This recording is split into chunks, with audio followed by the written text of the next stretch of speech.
The Principles of Psychology, Volume 2. By William James. Chapter 17. Sensation. After inner perception, outer perception. The next 3 chapters will treat of the processes by which we cognize all times the present world of space and the material things which it contains. And first, of the process called sensation. Sensation and perception distinguished. The words sensation and perception do not carry very definitely discriminated meanings in popular speech, and in psychology also their meanings run into each other. Both of them name processes in which we cognize an objective world. Both, under normal conditions, need the stimulation of incoming nerves ere they can occur.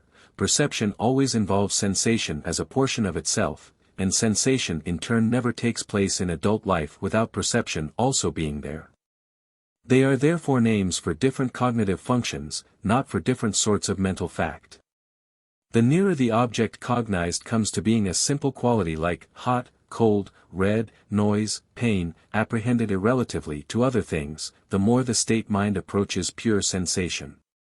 The fuller of relations an object is, on the contrary, the more it is something eased, located, measured, compared, assigned to a function, etc., etc.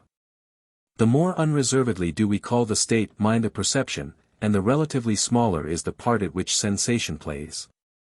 Sensation, then, so long as we take the analytic point of p2 view, differs from perception only in the extreme simplicity of its object or content. 1. Its function is that of mere acquaintance with a fact. Perception's function, on the other hand, is knowledge about, 2, a fact. And this knowledge admits of numberless degrees of complication. But in both sensation and perception we perceive the fact as an immediately present outboard reality, and this makes them differ from thought and conception, whose objects do not appear present in this immediate physical way. From the physio-p. 3. Logical point of view, both sensations and perception differ from thoughts, in the narrower sense of the word, in the fact that nerve currents coming in from the periphery are involved in their production. In perception these nerve currents arouse voluminous associative or reproductive processes in the cortex, but when sensation occurs alone, or with a minimum of perception, the accompanying reproductive processes are at a minimum too. I shall in this chapter discuss some general questions more especially relative to sensation. In a later chapter perception will take its turn. I shall entirely pass by the classification and natural history of our specialized sensations, such matters finding their proper place, and being sufficiently well treated, in all the physiological books. 3. The cognitive function of sensation. A pure sensation is an abstraction, and when we adults talk of our sensations, we mean one of 2 things, either certain objects, namely simple qualities or attributes like hard, hot, pain. Or else those of our thoughts in which acquaintance with these objects is least combined with knowledge about the relations of them to other things.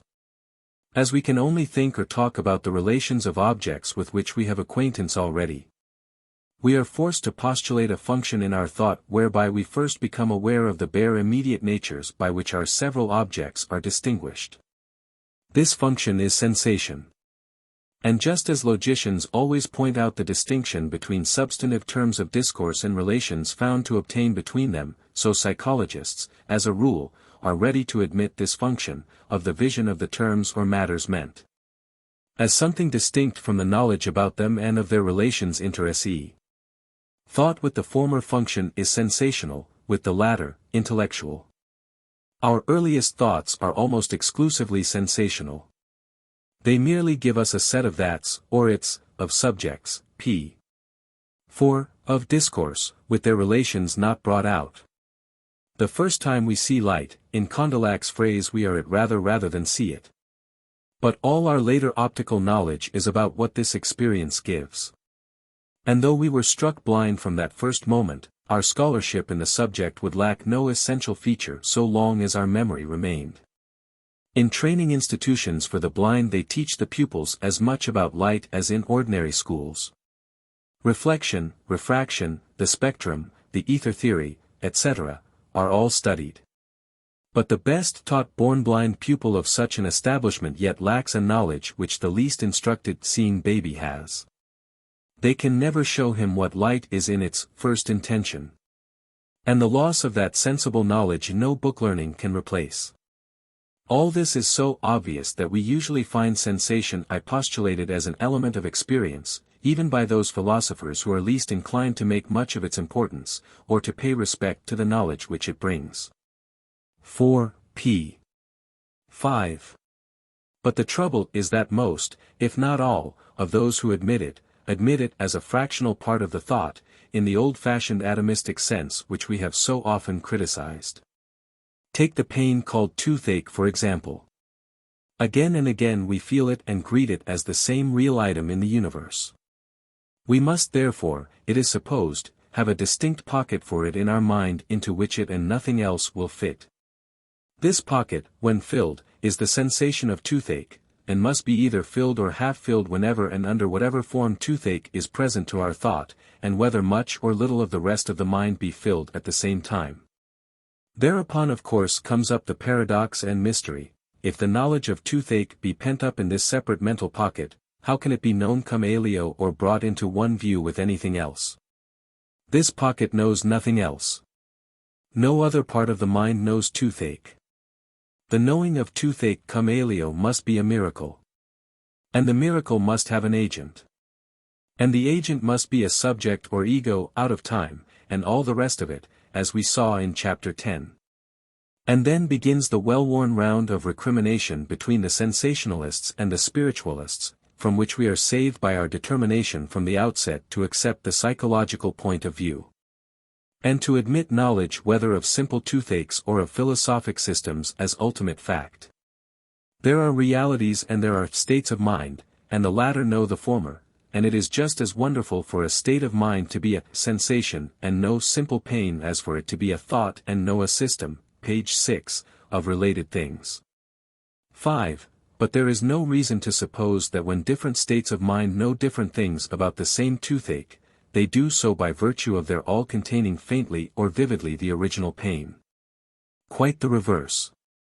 The bygone sensation of my gout was painful, as Reed somewhere says. The thought of the same gout as bygone is pleasant, and in no respect resembles the earlier mental state.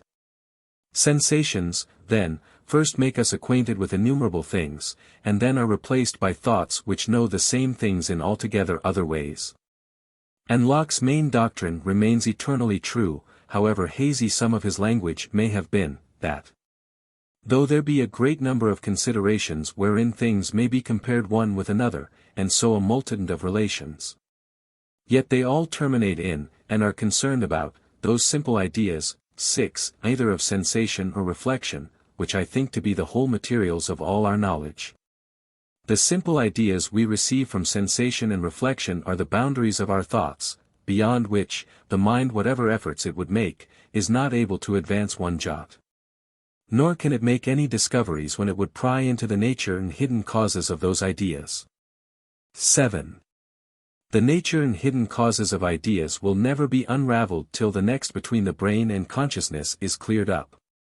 All we can say now is that sensations are first things in the way of consciousness. Before perceptions can come, sensations must have come, but sensations come, no psychic fact need have existed, a current is enough. If the nerve current be not given, nothing else will take its place. To quote the good Locke again: it is not in the power of the most exalted wit or enlarged understanding, by any quickness or variety of thoughts, to invent or frame, p. 7, one new simple idea, i.e. sensation, 8, in the mind. I would have any one try to fancy any taste which had never affected his palate, or frame the idea of a scent he had never smelt.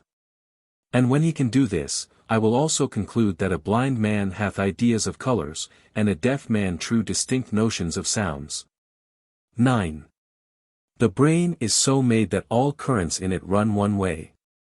Consciousness of some sort goes with all the currents, but it is only when new currents are entering that it has the sensational tang. And it is only then that consciousness directly encounters, to use a word of Mr. Bradley's, a reality outside itself. The difference between such encounter and all conceptual knowledge is very great. A blind man may know all about the sky's blueness, and I may know all about your toothache, conceptually. Tracing their causes from primeval chaos, and their consequences to the crack of doom. But so long as he has not felt the blueness, nor I the toothache, our knowledge, wide as it is, of these realities, will be hollow and inadequate. Somebody must feel blueness, somebody must have toothache, to make human knowledge of these matters real. Conceptual systems which neither began nor left off in sensations would be like bridges without piers. Systems about fact must plunge themselves into sensation as bridges plunge their piers into the rock.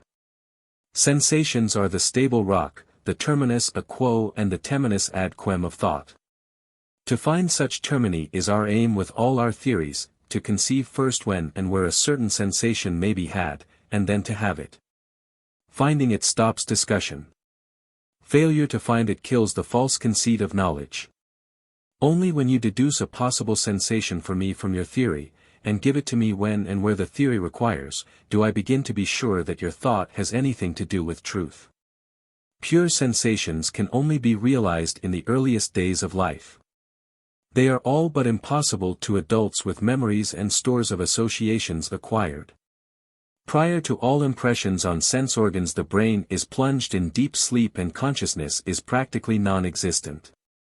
Even the first weeks, page 8, after birth are passed in almost unbroken sleep by human infants. It takes a strong message from the sense organs to break this slumber. In a newborn brain this gives rise to an absolutely pure sensation.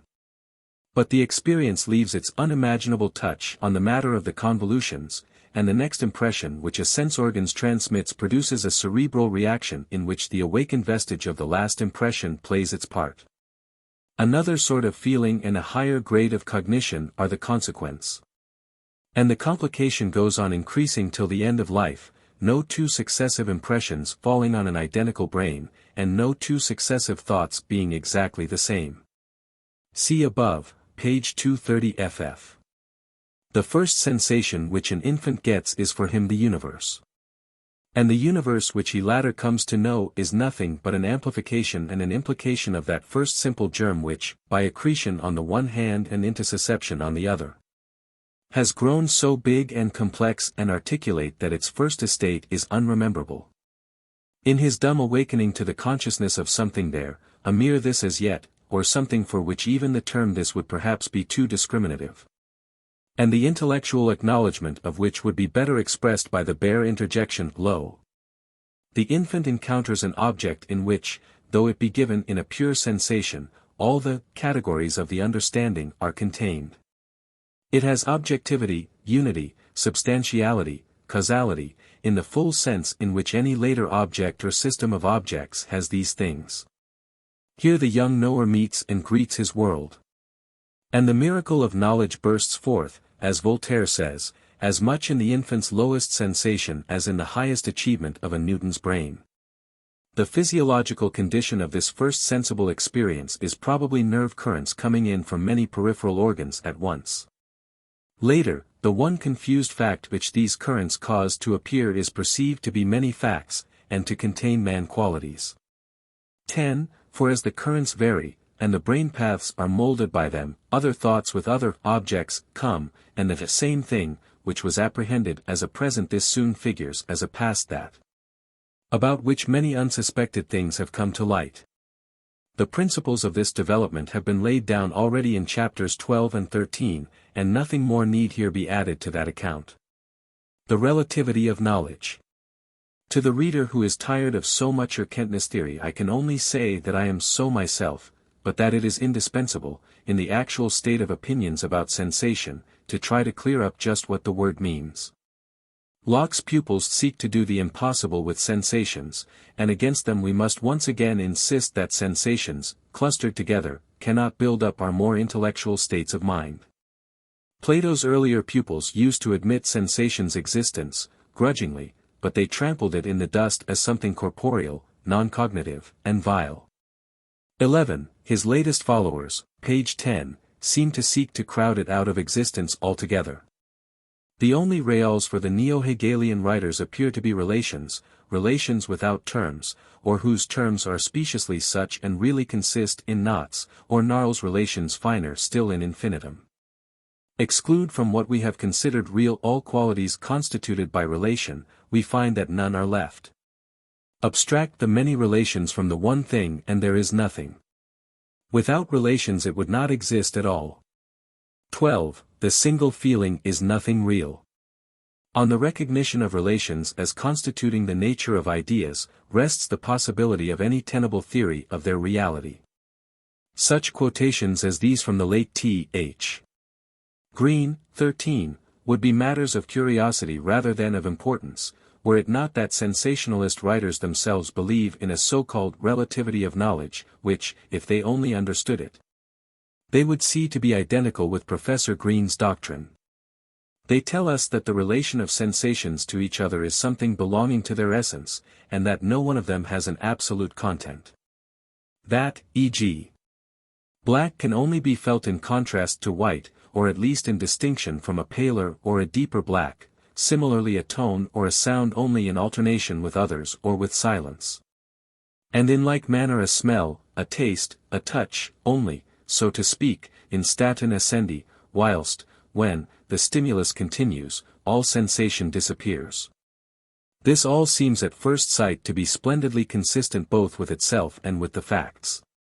But looked at more closely, it is seen that neither is the case. 14, p. 12.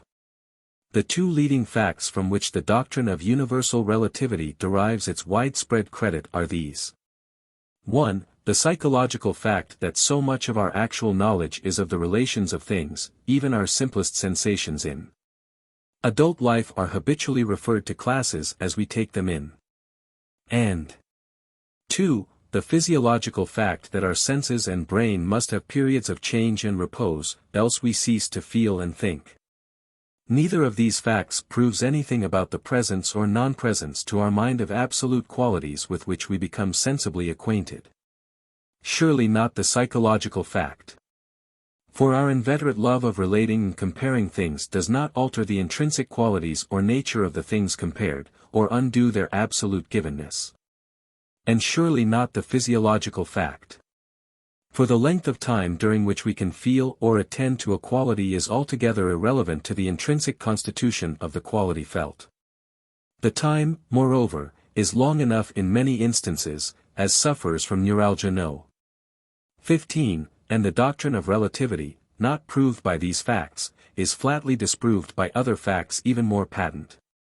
So far are we from not knowing, in the words of Professor Bain, any one thing by itself, but only the difference between it and another thing, that if this were true the whole edifice of our knowledge would collapse. If all we felt were the difference between the C and D, or C and D, on the musical scale, that being the same in the of notes, the pairs themselves would be the same, and language could get along without substantives. But Professor Bain does not mean seriously what he says, and spend no more time on this vague and popular form of doctrine. 16. The facts which seem to hover before the minds, p. 13, of its champions are those which are best described under the head of a physiological law. The law of contrast. I will first enumerate the main facts which fall under this law, and then remark upon what seems to me their significance for psychology. 17.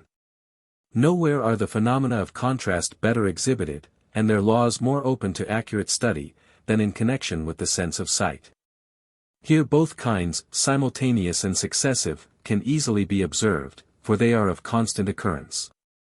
Ordinarily they remain unnoticed, in accordance with the general law of economy which causes us to select for conscious notice only such elements of our object as will serve us for aesthetic or practical utility, and to neglect the rest. Just as we ignore the double images, the muchas volantes, etc., which exist for everyone, but which are not discriminated without careful attention. But by attention we may easily discover the general facts involved in contrast. We find that in general the color and brightness of one object always apparently affect the color and brightness of any other object seen simultaneously with it or immediately after. In the first place, if we look for a moment at any surface and then turn our eyes elsewhere, the complementary color and opposite degree of brightness to that of the first surface tend to mingle themselves with the color and the brightness of the second. This is successive contrast.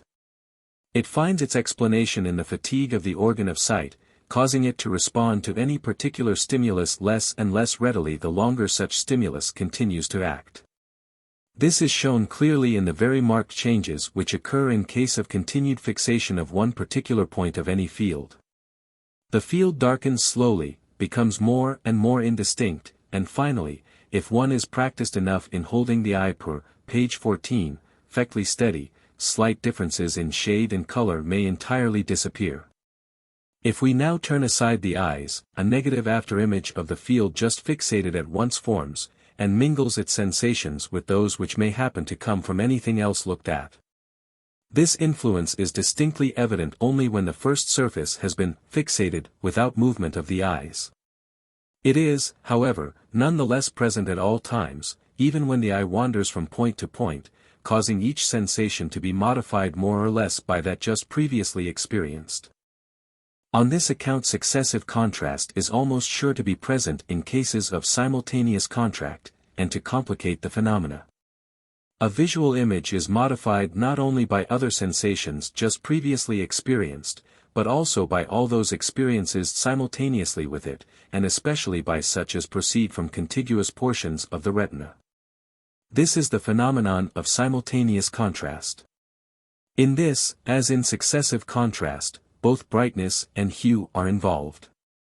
A bright object appears still brighter when its surroundings are darker than itself, and darker when they are brighter than itself. Two colors side by side are apparently changed by the admixture, with each, of the complement of the other.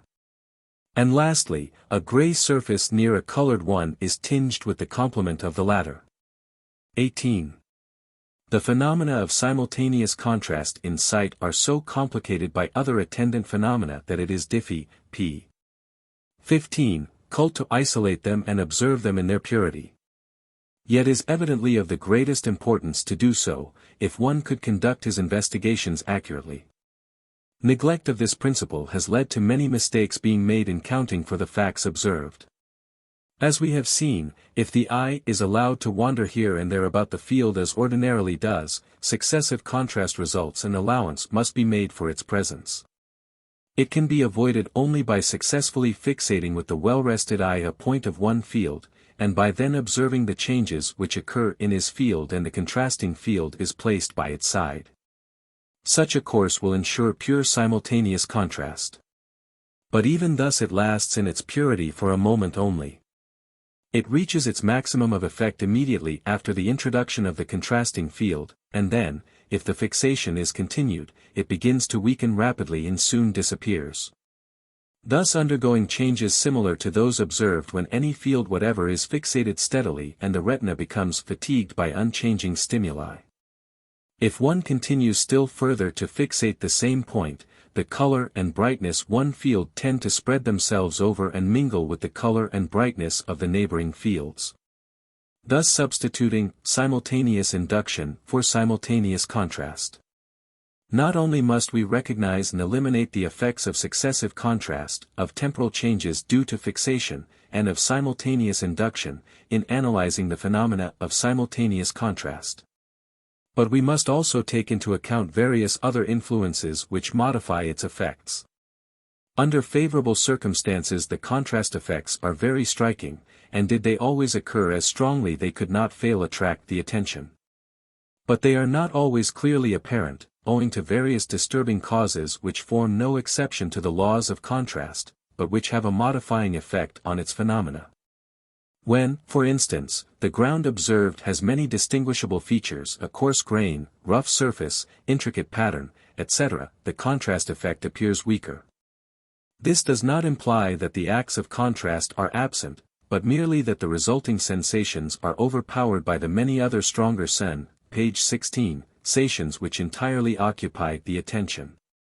On such a ground a faint negative afterimage undoubtedly due to retinal modifications, may become invisible, and even weak objective differences in color may become imperceptible. For example, a faint spot or grease stain on woolen cloth, easily seen at a distance, when the fibers are not distinguishable, disappears when closer examination reveals the intricate nature of the surface. Another frequent cause of the apparent absence of contrast is the presence of narrow dark intermediate fields, such as are formed by bordering a field with black lines, or by the shaded contours of objects. When such fields interfere with the contrast, it is because black and white can absorb much color without themselves becoming clearly colored, and because such lines separate other fields too far for them to distinctly influence one another.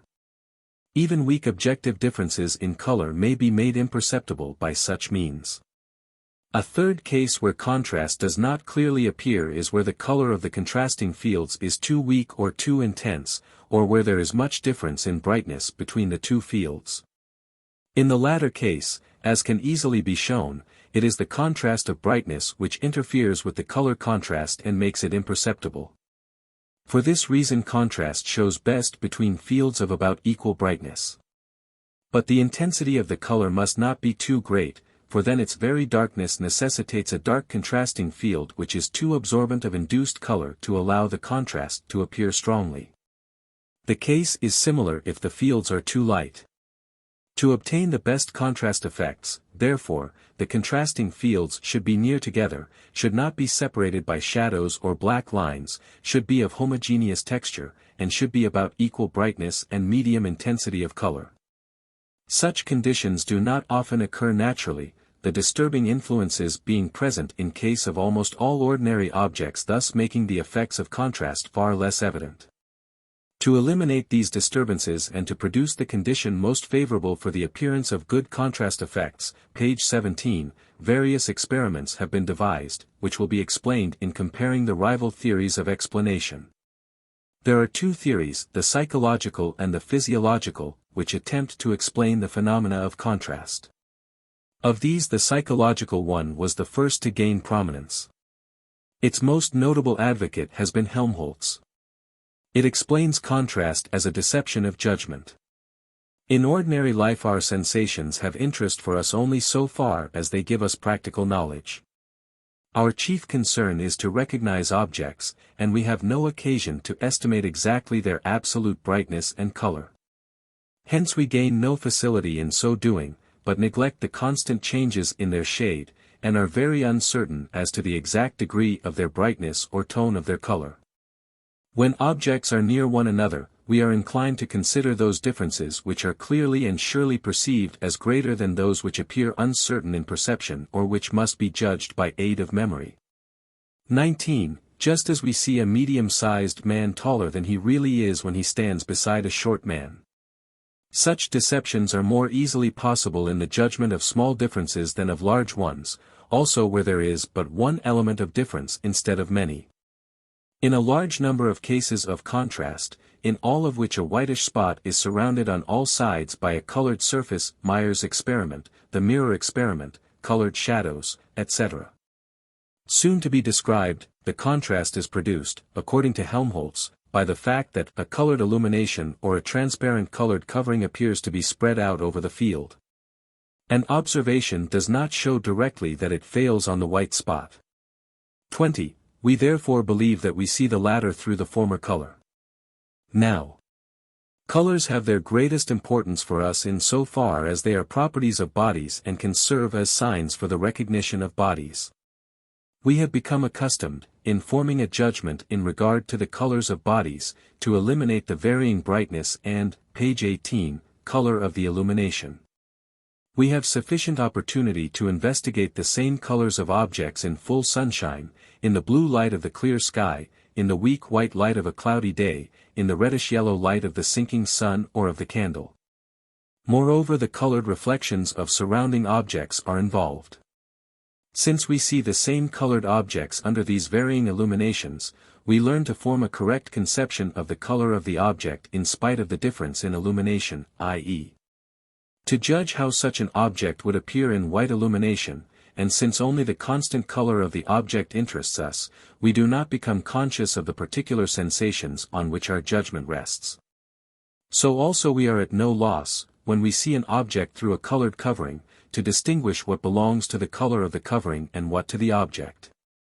In the experiments mentioned we do the same also where the covering over the object is not at all colored, because of the deception into which we fall, and in consequence of which we ascribe to the body a false color.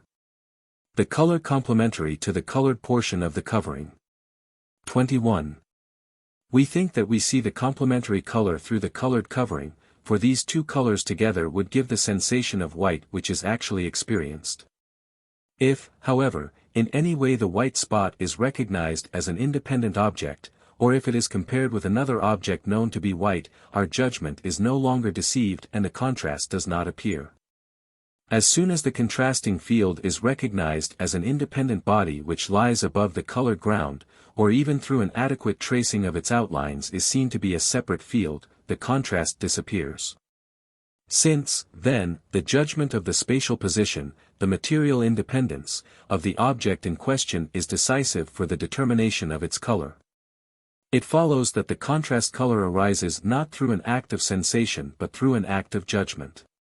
22. In short, the apparent change in color or brightness through contrast is due to no change in excitation of the organ, to no change in sensation. But in consequence of a false judgment the unchanged sensation is wrongly interpreted, and thus leads to a changed perception of the brightness or color.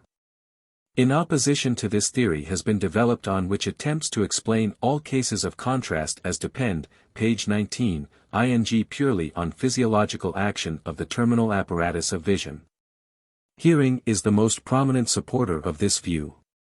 By great originality in devising experiments and by insisting on rigid care in conducting them, he has been able to detect the faults in the psychological theory and to practically establish the validity of his own. Every visual sensation, he maintains, is correlated to a physical process in the nervous apparatus. Contrast is occasioned, not by a false idea resulting from unconscious conclusions, but by the fact that the excitation of any portion of the retina and the consequent sensation depends not only on its own illumination, but on that of the rest of the retina as well. If this psychophysical process is aroused, as usually happens, by light rays impinging on the retina, its nature depends not only on the nature of these rays, but also on the constitution of the entire nervous apparatus which is connected with the organ of vision, and on the state in which it finds itself. 23. When a limited portion of the retina is aroused by external stimuli, the rest of the retina, and especially the immediately contiguous parts, tends to react also, and in such a way as to produce therefrom the sensation of the opposite degree of brightness and the complementary color to that of the directly excited portion. When a gray spot is seen alone, and again when it appears colored through contrast, the objective light from the spot is in both cases the same. Helmholtz maintains that the neural process and the corresponding sensation also remain unchanged, but are differently interpreted.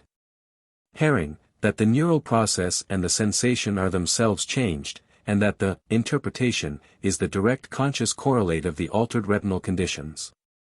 According to the one, the contrast is psychological in its origin. According to the other, it is purely physiological. In the cases cited above where the contrast color is no longer apparent, on a ground with many distinguishable features, on a field whose borders are traced with black lines, etc. The psychological theory, as we have seen, attributes this to the fact that under these circumstances we judge the smaller patch of color to be an p. 20. Independent object on the surface, and are no longer deceived in judging it to be something over which the color of the ground is drawn.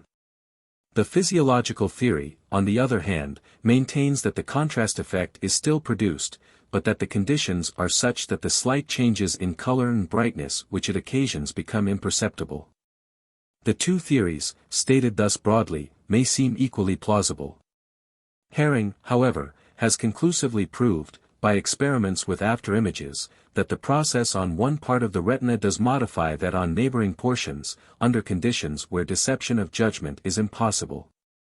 24. A careful examination of the facts of contrast will show that its phenomena must be due to this cause.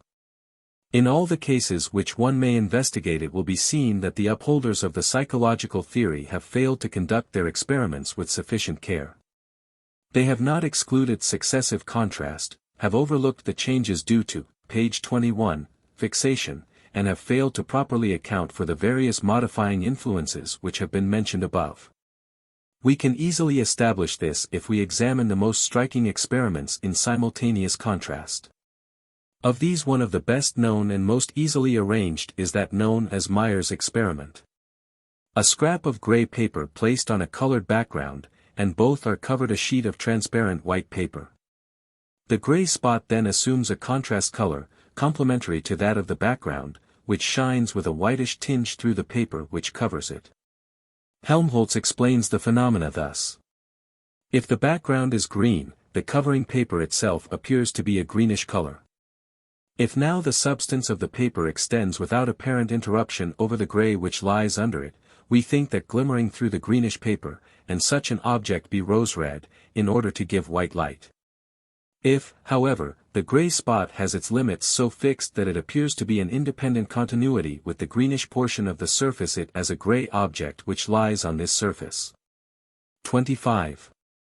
The contrast color may thus be made to disappear by placing in black the outlines of the gray scrap, or by placing above the tissue paper another gray scrap of the same degree of brightness, and comparing together the two grays.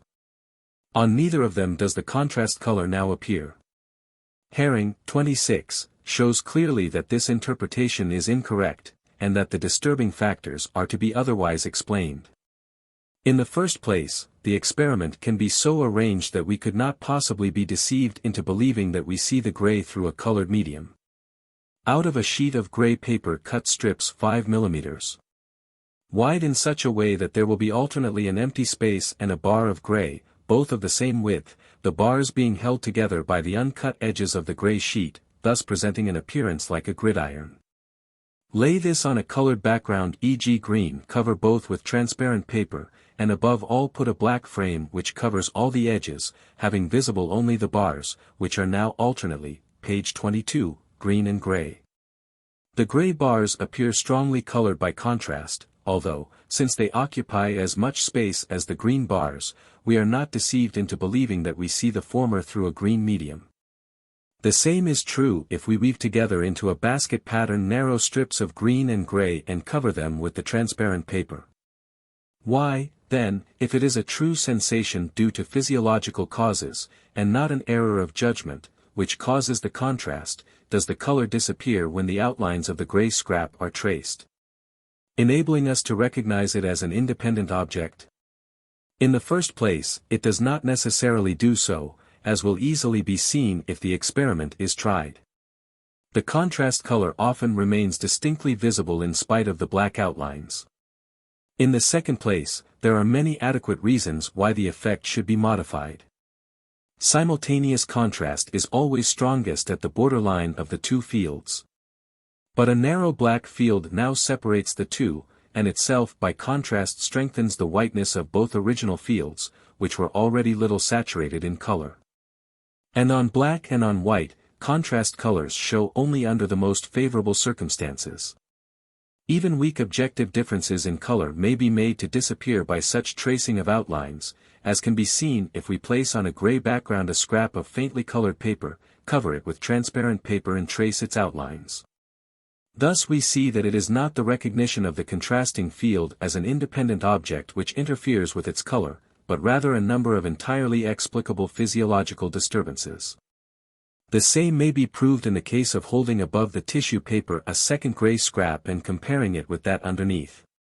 To avoid the disturbances caused by using papers of different brightness, the second scrap should be made exactly like the first by covering the same gray with the same tissue paper, and carefully cutting a piece about 10 mm square out of both together.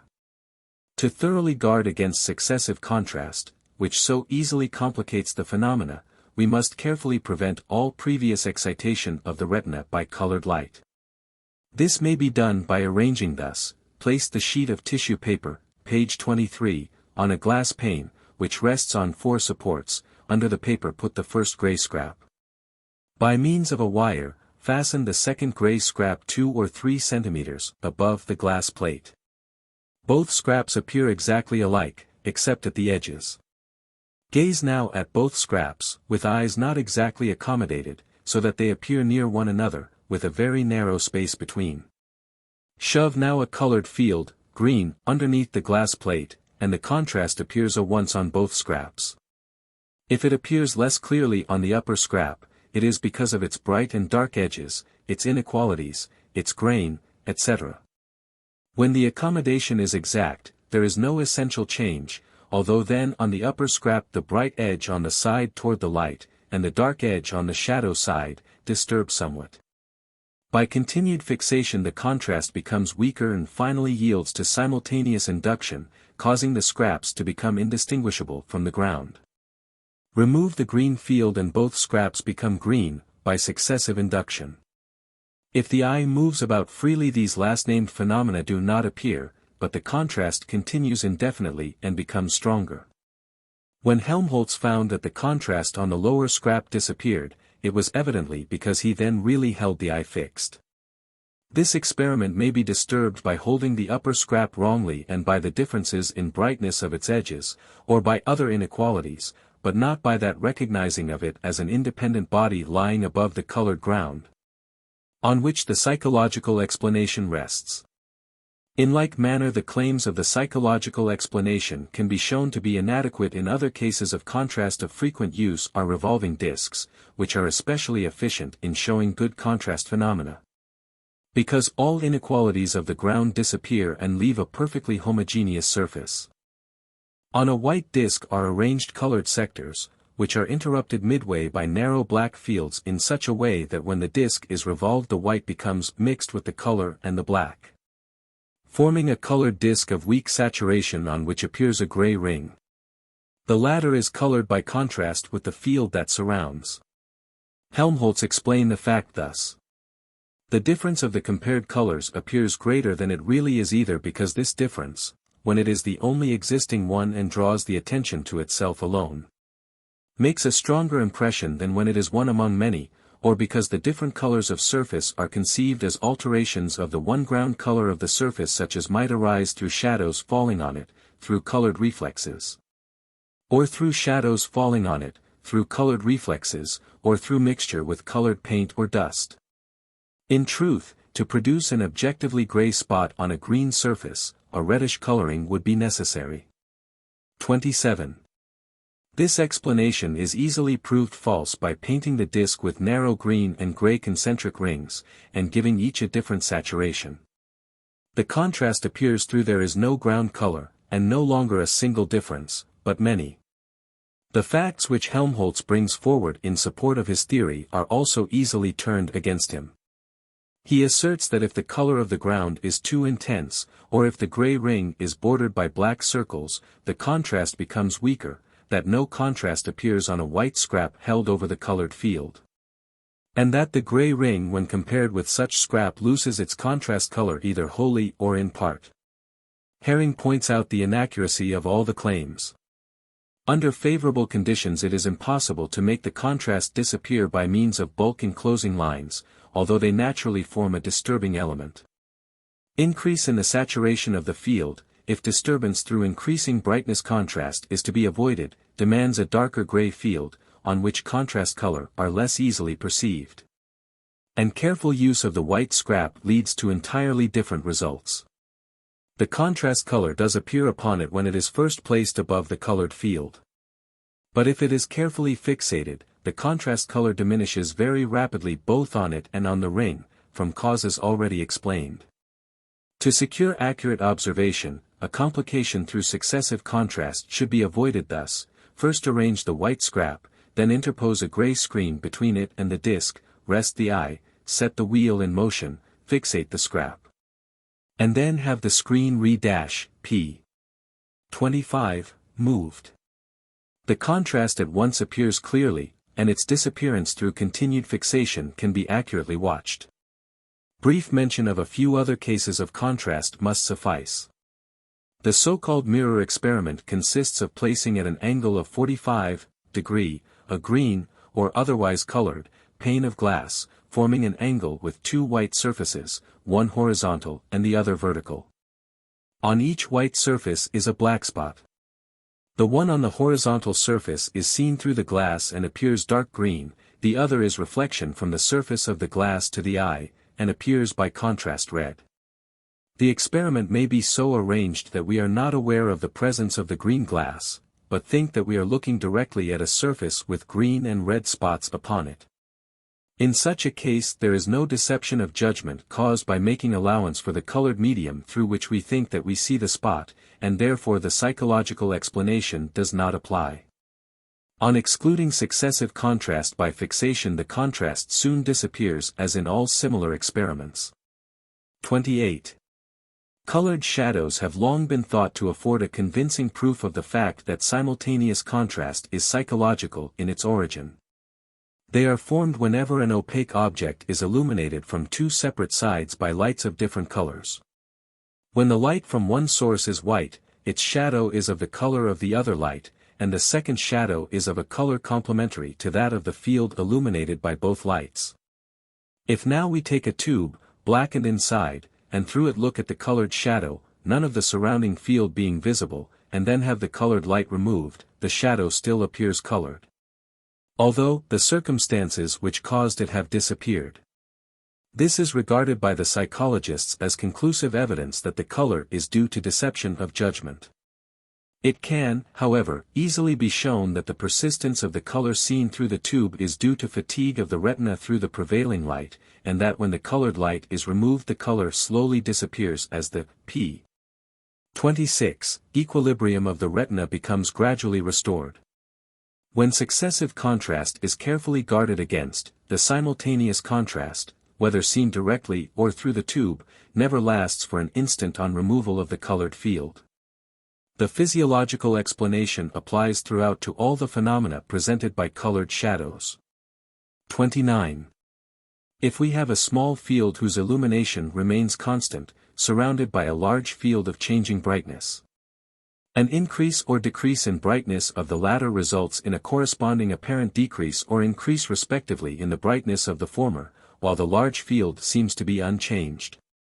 Exner says, this illusion of sense shows that we are inclined to regard as constant the dominant brightness in our field of vision, and hence to refer the changing difference between this and the brightness of a limited field to a change in brightness of the latter.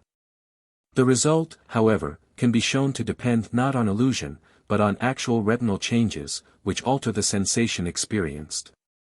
The irritability of those portions of the retina lighted by the large field becomes much reduced in consequence of fatigue, so that the increase in brightness becomes much less apparent than it would be without this diminution in irritability. The small field, however, shows the change by a change in the contrast effect induced upon it by the surrounding parts of the retina. 30. The above cases show clearly that physiological processes, and not deception of judgment, are responsible for contrast of color. To say this, however, is not to maintain that our perception of a color is never in any degree modified by our judgment of what the particular colored thing before us may be. We have unquestionable illusions of color due to wrong inferences as to what object is before us. Thus Vocrist, 31, speaks of wandering through evergreen forests covered with snow, and thinking that through the interstices of the boughs he saw the deep blue of pine-clad mountains, Cov. Page 27, aired with snow and lighted by brilliant sunshine. Whereas what he really saw was the white snow on trees nearby, lying in shadow. 32, 33. Such a mistake as this is undoubtedly of psychological origin. It is a wrong classification of the appearances, due to the arousal of intricate processes of association, amongst which is the suggestion of a different hue from that really before the eyes. In the ensuing chapters such illusions as this will be treated of in considerable detail. But it is a mistake to interpret the simpler cases of contrast in the light of such illusions as these. These illusions can be rectified in an instant, and we then wonder how they could have been. They come from insufficient attention, or from the fact that the impression which we get is a sign of more than one possible object, and can be interpreted in either way.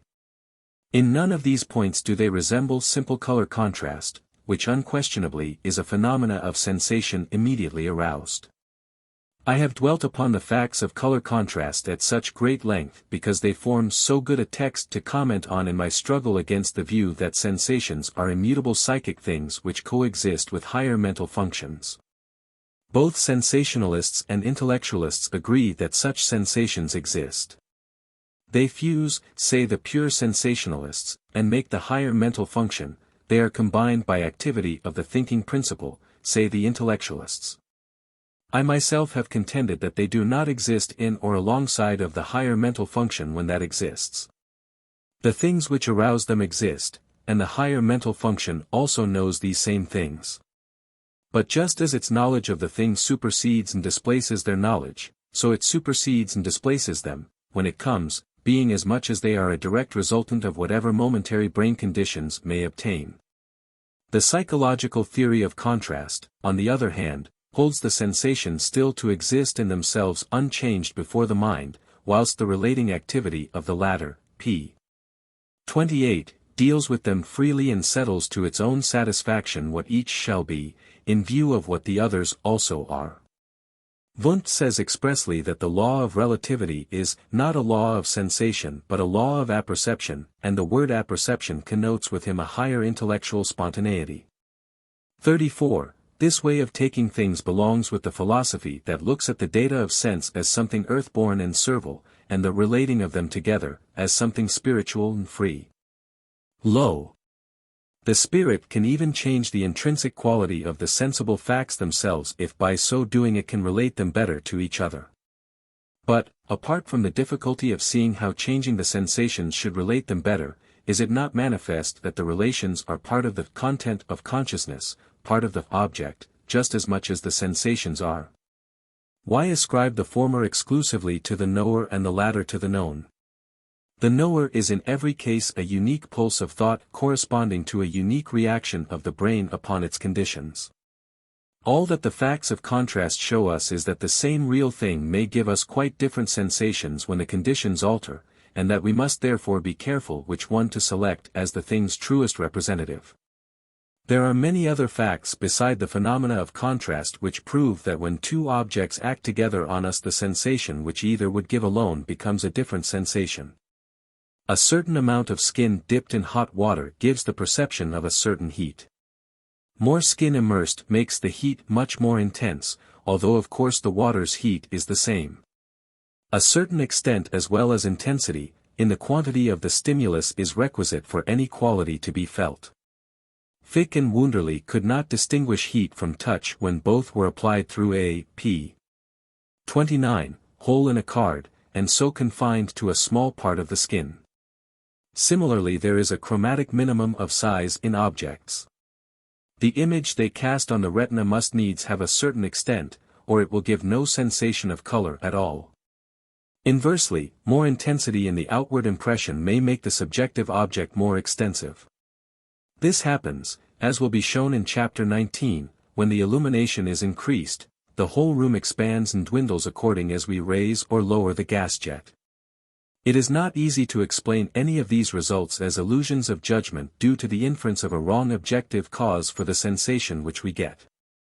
No more is this easy in the case of Weber's observation that a thaler laid on the skin of the forehead feels heavier when cold than when warm. Or of Zabudfodi's observation that small wooden discs when heated to 122 degrees Fahrenheit often feel heavier than those which are larger but not thus warmed.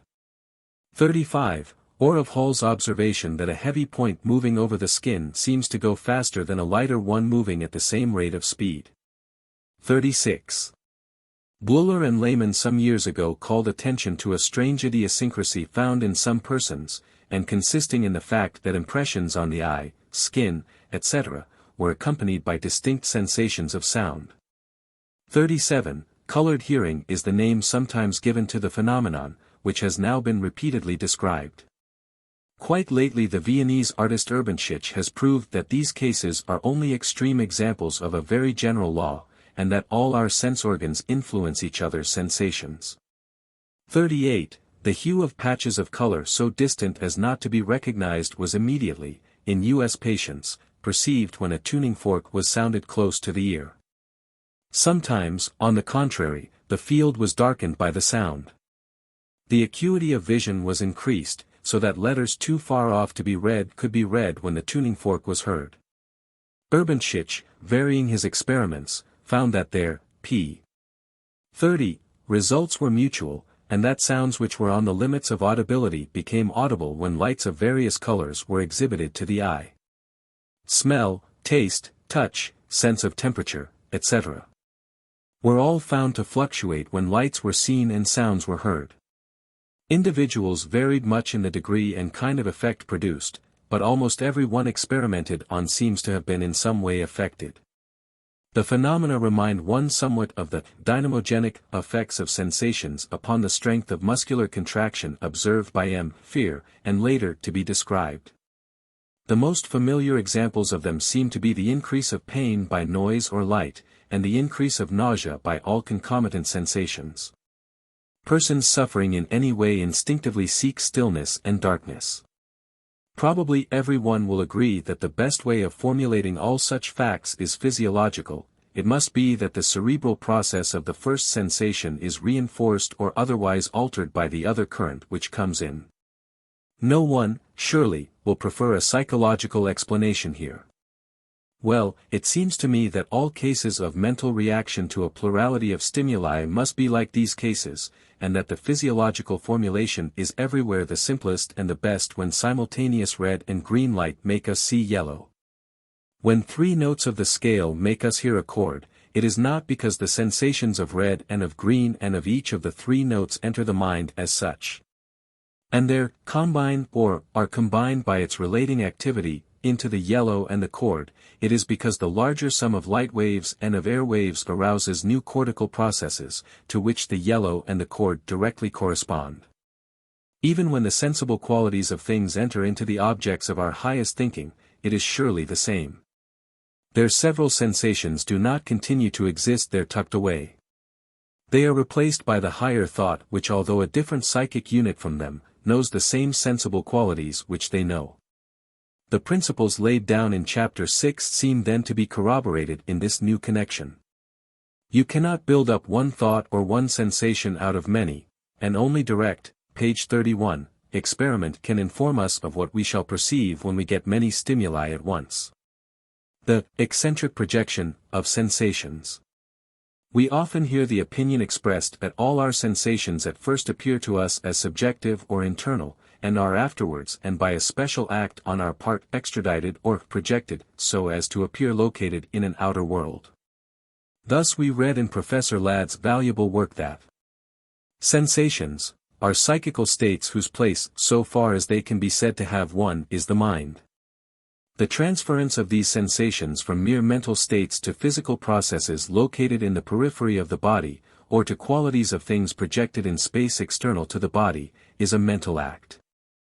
It may rather be said to be a mental achievement, cf. Cudworth, above, as to knowledge being conquering, 39, for it is an act which in its perfection results from a long and intricate process of development.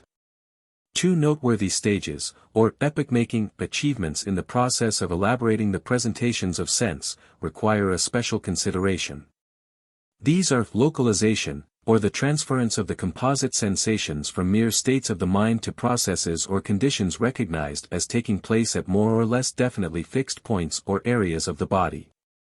And eccentric projection I, sometimes called eccentric perception, or the giving to these sensations an objective existence, in the fullest sense of the word I objective, as qualities of objects situated within a field of space and in contact with, or more or less remotely distant from, the body. 40. It seems to me that there is not a vestige of evidence for this view. It hangs together with the opinion that our sensations are originally devoid of all spatial content, 41, an opinion which I confess that I am wholly at a loss to understand. As I look at my bookshelf opposite, I cannot frame to myself an idea, however imaginary, of any feeling which I could ever possibly have got from it except the feeling of, page 32, the same big extended sort of outward fact which I now perceive. So far is it from being true that our first way of feeling things is the feeling of them as subjective or mental, that the exact opposite seems rather to be the truth. Our earliest, most instinctive, least developed kind of consciousness is the objective kind, and only as reflection becomes developed do we become aware of an inner world at all. Then indeed we enrich it more and more, even to the point of becoming idealists, with the spoils of the outer world which at first was the only world we knew. But subjective consciousness, aware of itself as subjective, does not at first exist. Even an attack of pain is surely felt at first objectively as something in space which prompts to motor reaction, and to the very end it is located, not in the mind, but in some bodily part. A sensation which should not awaken an impulse to move, nor any tendency to produce an outward effect, would manifestly be useless to a living creature. On the principles of evolution such a sensation could never be developed. Therefore every sensation originally refers to something external and independent of the sentient creature. Rhizopods, according to Engelmann's observations, retract their pseudopodia whenever these touch foreign bodies, even if these foreign bodies are the pseudopodia of other individuals of their own species. Whilst the mutual contact of their own pseudopodia is followed by no such contraction. These low animals can therefore already feel an outer world even in the absence of innate ideas of causality, and probably without any clear consciousness of space. In truth, the conviction that something exists outside of ourselves does not come from thought. It comes from sensation, it rests on the same ground as our conviction of our own existence. If we consider the behavior of newborn animals, we never find them betraying that they are first of all conscious of their sensations as purely subjective excitements. We far more readily incline to explain the astonishing certainty with which they make use of their sensations, and which is an effect of adaptation and inheritance, as the result of an inborn intuition of the outer world. Instead of starting from an original pure subjectivity of sensation, and seeking how this could possibly have acquired an objective signification, we must, on the contrary, begin by the possession of objectivity by the sensation and then show how for reflective consciousness the latter becomes interpreted as an effect of the object, how in short the original immediate objectivity becomes changed into a remote one. 42, page 33. Another confusion, much more common than the denial of all objective character to sensations, is the assumption that they are all originally located inside the body and are projected outward by a secondary act. This secondary judgment is always false, according to M. Taine, so far as the place of the sensation itself goes. But it happens to hit a real object which is at the point towards which the sensation is projected. So we may call its result, according to this author, a veridical hallucination. 43. The word sensation, to p. 34, begin with, is constantly, in psychological literature, used as if it meant one and the same thing with the physical impression either in the terminal organs or in the centers, which is its antecedent condition. And this notwithstanding that by sensation we mean a mental, not a physical, fact. But those who expressly mean by it a mental fact still leave to it a physical place, still think of it as objectively inhabiting the very neural tracts which occasion its appearance when they are excited. And then, going a step farther, they think that it must place itself where they place it, or be subjectively sensible of that place as its habitat in the first instance, and afterwards have to be moved so as to appear elsewhere. All this seems highly confused and unintelligible. Consciousness, as we saw in an earlier chapter, page 214, cannot properly be said to inhabit any place. It has dynamic relations with the brain, and cognitive relations with everything and anything. From the one point of view we may say that a sensation is in the same place with the brain, if we like, just as from the other point of view we may say that it is in the same place with whatever quality it may be cognizing. But the supposition that a sensation primitively feels either itself or its object to be in the same place with the brain is absolutely groundless. And neither a priori probability nor facts from experience can be adduced to show that such a deliverance forms any part of the original cognitive function of our sensibility. Where, then, do we feel the objects of our original sensations to be? Certainly a child newly born in Boston, who gets a sensation from the candle flame which lights the bedroom, or from his diaper pin, does not feel either of these objects to p. 35, be situated in longitude 72 degrees west and latitude 41 degrees north. He does not feel them to be in the third story of the house. He does not even feel them in any distinct manner to be to the right or the left of any of the other sensations which he may be getting from other objects in the room at the same time. He does not, in short, know anything about their space relations to anything else in the world. The flame fills its own place, the pain fills its own place. But as yet these places are neither identified with, nor discriminated from, any other places. That comes later. For the places thus first sensibly known are elements of the child's space world which remain with him all his life. And by memory and later experience he learns a vast number of things about those places which at first he did not know. But to the end of time certain places of the world remain defined for him as the places where those sensations were. And his only possible answer to the question where anything is will be to say, there, and to name some sensation or other like those first ones, which shall identify the spot. Space means but the aggregate of all our possible sensations. There is no duplicate space known aliened, or created by an epoch-making achievement, into which our sensations, originally spaceless, are dropped. They bring space and all its places to our intellect, and do not derive it thence. By his body, then, the child later means simply that place where the pain from the pin, and a lot of other sensations like it, were or are felt. It is no more true to say that he locates that pain in his body, than to say that he locates his body in that pain. Both are true, that pain is part of what he means by the word body. Just so by the outer world the child means nothing more than that place where the candle flame and a lot of other sensations like it are felt. He no more locates the candle in the outer world than he locates the outer world in the candle. Once again, he does both, for the candle is part of what he means by outer world. This, it seems to me, will be admitted, and will, I trust, be made still more plausible in the chapter on the perception of space. But the later developments of this perception are so complicated that these simple principles get, page 36, easily overlooked.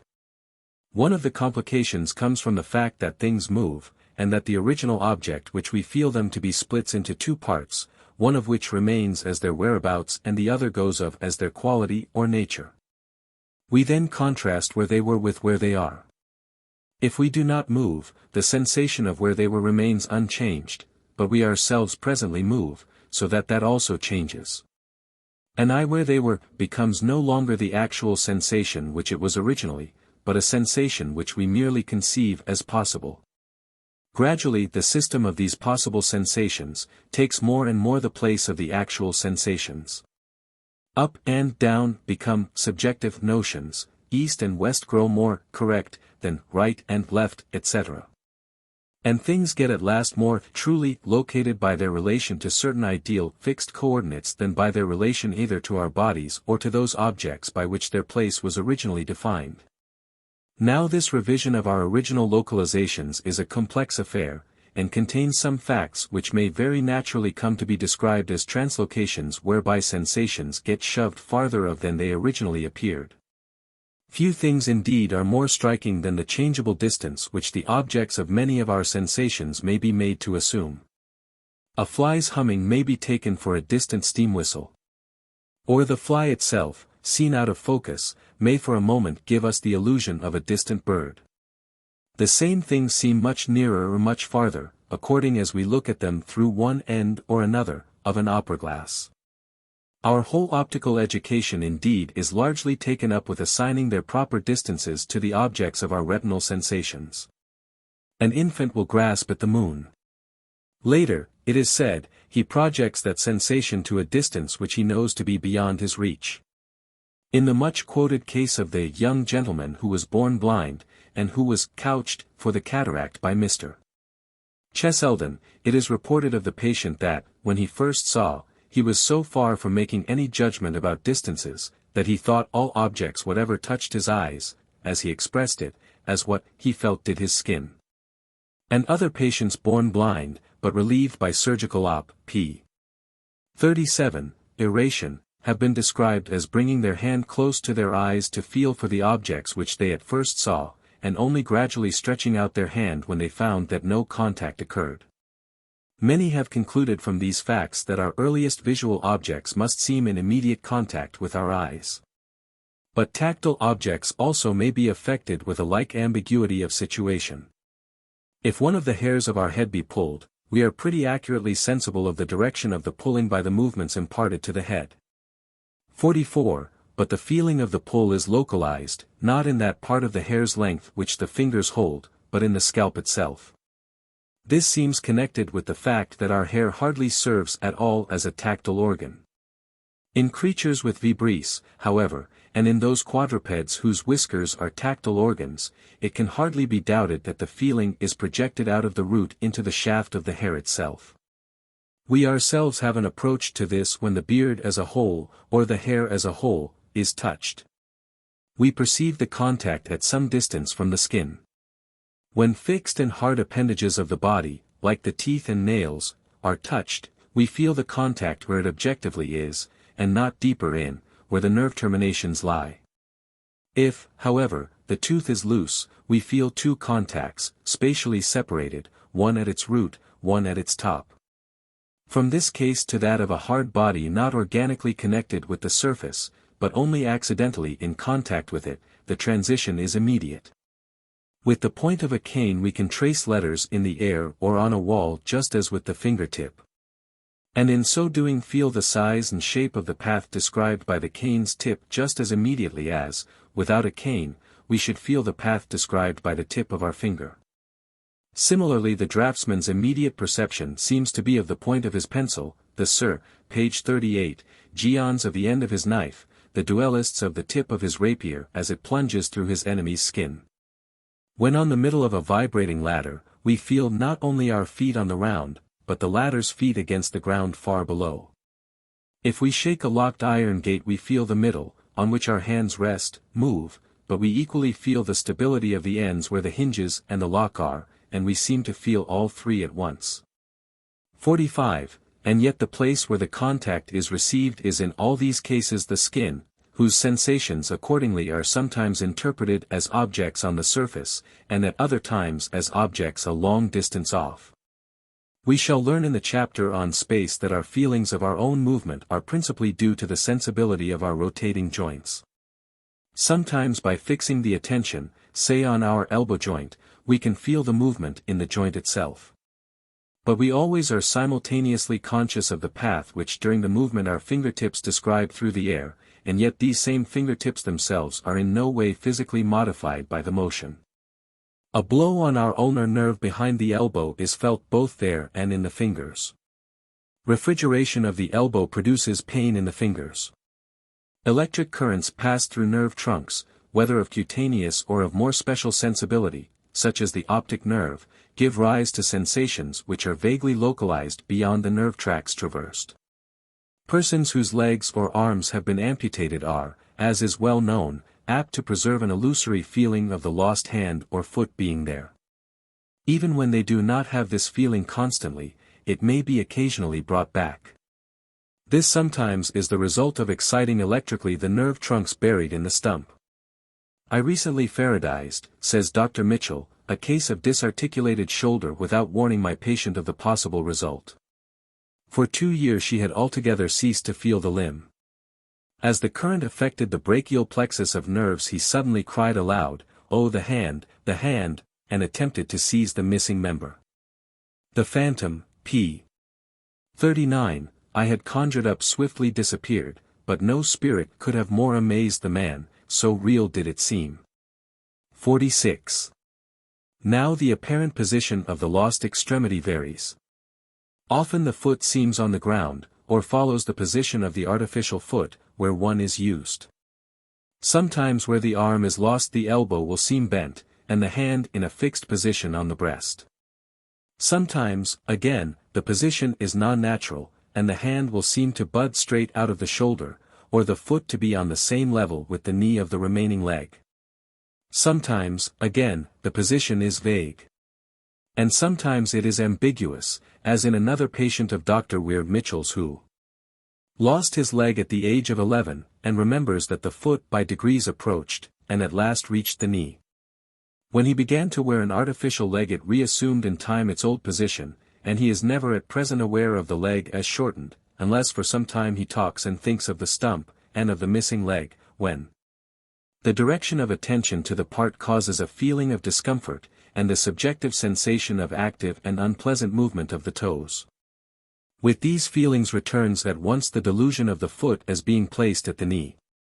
All these facts, and others like them, can easily be described as if our sensations might be induced by circumstances to migrate from their original locality near the brain or near the surface of the body, and to appear farther off. And, under current circumstances, to return again after having migrated. But a little analysis of what happens shows us that this description is inaccurate. The objectivity with which each of our sensations originally comes to the roomy and spatial character which is a primitive part of its content, is not in the first instance relative to any other sensation. The first time we open our eyes we get an optical object which is a place, but which is not yet placed in relation to any other object, nor identified with any place otherwise known. It is a place with which so far we are only acquainted. When later we know that this same place is in front of us, that only means that we have learned something about it, namely, that it is congruent with that, p. 40, other place, called front, which is given us by certain sensations of the arm and hand or of the head and body. But at the first moment of our optical experience, even though we already had an acquaintance with our head, hand, and body, we could not possibly know anything about their relations to this new seen object. It could not be immediately located in respect of them. How its place agrees with the places which their feelings yield is a matter of which only later experience can inform us. And in the next chapter we shall see with some detail how later experience does this by means of discrimination, association, selection, and other constantly working functions of the mind. When, therefore, the baby grasps at the moon, that does not mean that what he sees fails to give him the sensation which lie afterwards knows as distance. It means only that he has not learned at what tactile or manual distance things which appear at that visual distances are. 47. And when a person just operated for cataract gropes close to his face for far-off objects, that only means the same thing. All the ordinary optical signs of differing distances are absent from the poor creature's sensation anyhow. His vision is monocular, only one eye being operated at a time, the lens is gone, and everything is out of focus. He feels photophobia, lacrimation, and other painful resident sensations of the eyeball itself, whose place he has long since learned to know in tactile terms.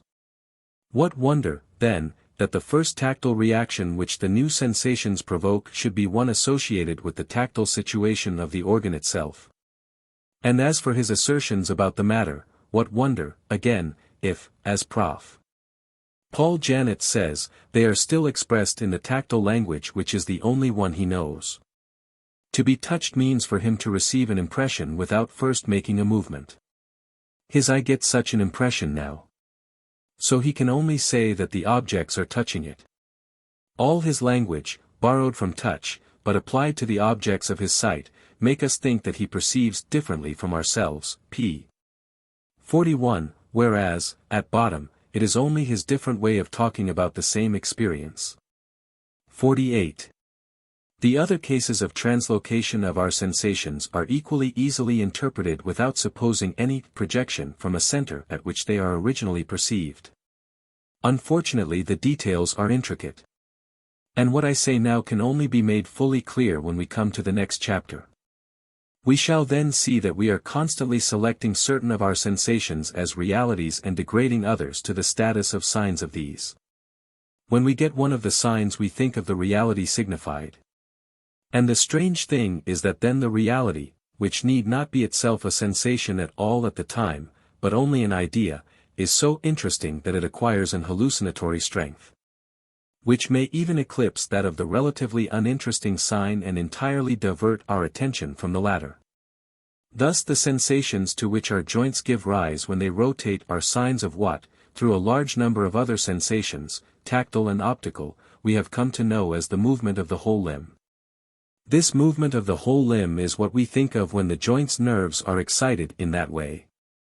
And its place is so much more important than the joint's place that our sense of the latter is taken up, so to speak, into our perception of the former, and the sensation of the movement seems to diffuse itself into our very fingers and toes.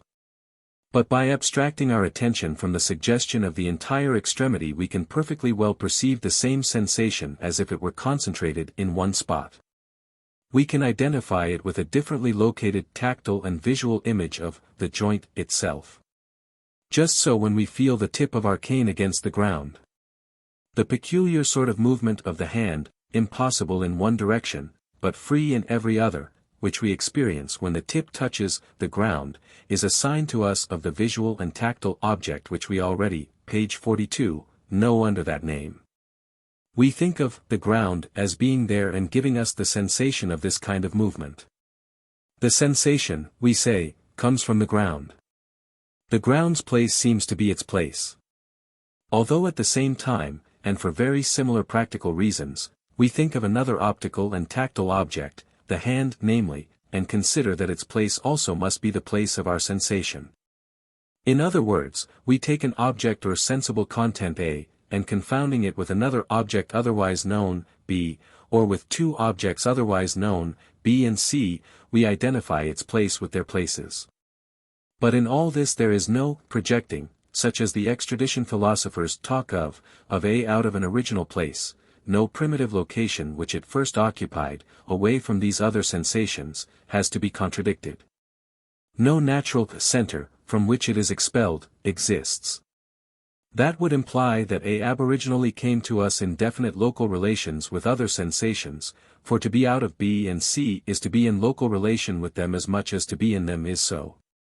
But it was no more out of B and C than it was in them when it first came to us. It simply had nothing to do with them. To say that we feel a sensation seat to be in the brain or against the eye or under the skin is to say as much about it and to deal with it in as non-primitive a way as to say that it is a mile off. These are all secondary perceptions, ways of defining the sensation seat per aliud. They involve numberless associations, identifications, and imaginations, and admit a great deal of vacillation and uncertainty in the result. 49. I conclude, then, that there is no truth in the eccentric projection theory. It is due to the confused assumption that the bodily processes which cause a sensation must also be its seat. 50. But sensations have no seat in this sense. They, p. 43, become seats for each other, as fast as experience associates them together, but that violates no primitive seat possessed by any one of them. And though our sensations cannot then so analyze and talk of themselves, yet at their very first appearance quite as much as at any later date are they cognizant of all those qualities which we end by extracting and conceiving under the names of objectivity, exteriority, and extent. It is surely subjectivity and inferiority which are the notions latest acquired by the human mind. 51. How do you find this book? Any thoughts about the book or the author? Any suggestion for improvement? Please take a moment to share your thoughts in a comment. If you like it, share it with your friends who might enjoy it as well. Subscribe to keep in touch. Visit CompleteAudiobooks.com for more quality content. Chapter 18. Imagination. Sensations, once experienced, modify the nervous organism, so that copies of them arise again in the mind after the original outward stimulus is gone. No mental copy, however, can arise in the mind, of any kind of sensation which has never been directly excited from without. The blind may dream of sights, the deaf of sounds, for years after they have lost their vision or hearing. 52. But the man born deaf can never be made to imagine what sound is like, nor can the man born blind ever have a mental vision. In Locke's words, already quoted, the mind can frame unto itself no one new simple idea. The originals of them all must have been given from without. Fantasy, or imagination, are the names given to the faculty of reproducing copies of originals once felt. The imagination is called reproductive when the copies are literal. Productive, when elements from different originals are recombined so as to make new wholes. After images belong to sensation rather than to imagination. So that the most immediate phenomena of imagination would seem to be those tardier images, due to what the Germans call Sinnesgedächtnis, which were spoken of in Volume 1, p. 647, coercive hauntings of the mind by echoes of unusual experiences for hours after the latter have taken place. The phenomena ordinarily ascribed to imagination, however, are those mental pictures of possible sensible, p. 45, experiences, to which the ordinary processes of associative thought give rise. When represented with surroundings concrete enough to constitute a date, these pictures, when they revive, form recollection. We have already studied the machinery of recollection in Chapter 16. When the mental pictures are of data freely combined, and reproducing no past combination exactly, we have acts of imagination properly so called. Our images are usually vague. For the ordinary analytic psychology, each sensibly discernible element of the object imagined is represented by its own separate idea, and the total object is imagined by a cluster or gang of ideas. We have seen abundant reason to reject this view, see page 276 ff. An imagined object, however complex, is at any one moment thought in one idea, which is aware of all its qualities together. If I slip into the ordinary way of talking, and speak of various ideas, combining, the reader will understand that this is only for popularity and convenience, and he will not construe it into a concession to the atomistic theory in psychology. Hume was the hero of the atomistic theory. Not only were ideas copies of original impressions made on the sense organs, but they were, according to him, completely adequate copies, and were all so separate from each other as to possess no manner of connection. Hume proves ideas the imagination to be completely adequate copies, not by appeal to observation, but by a priori reasoning, as follows. The mind cannot form any notion of quantity or quality, without forming a precise notion of the degrees of each, for 'tis confessed that no object can appear to the senses, or in other words, that no impression, 53, can become present to the mind, without being determined in its degrees both of quantity and quality. The confusion in which impressions are sometimes involved proceeds only from their faintness and unsteadiness, not from any capacity in the mind to receive any impression, which in its real existence has no particular degree nor proportion. That is a contradiction in terms, and even implies the flattest, page 46, of all contradictions, viz., that 'tis possible for the same thing both to be and not to be. Now since all ideas are derived from impressions, and are nothing but copies and representations of them, whatever is true of the one must be acknowledged concerning the other. Impressions and ideas differ only in their strength and vivacity. The foregoing conclusion is not founded on any particular degree of vivacity.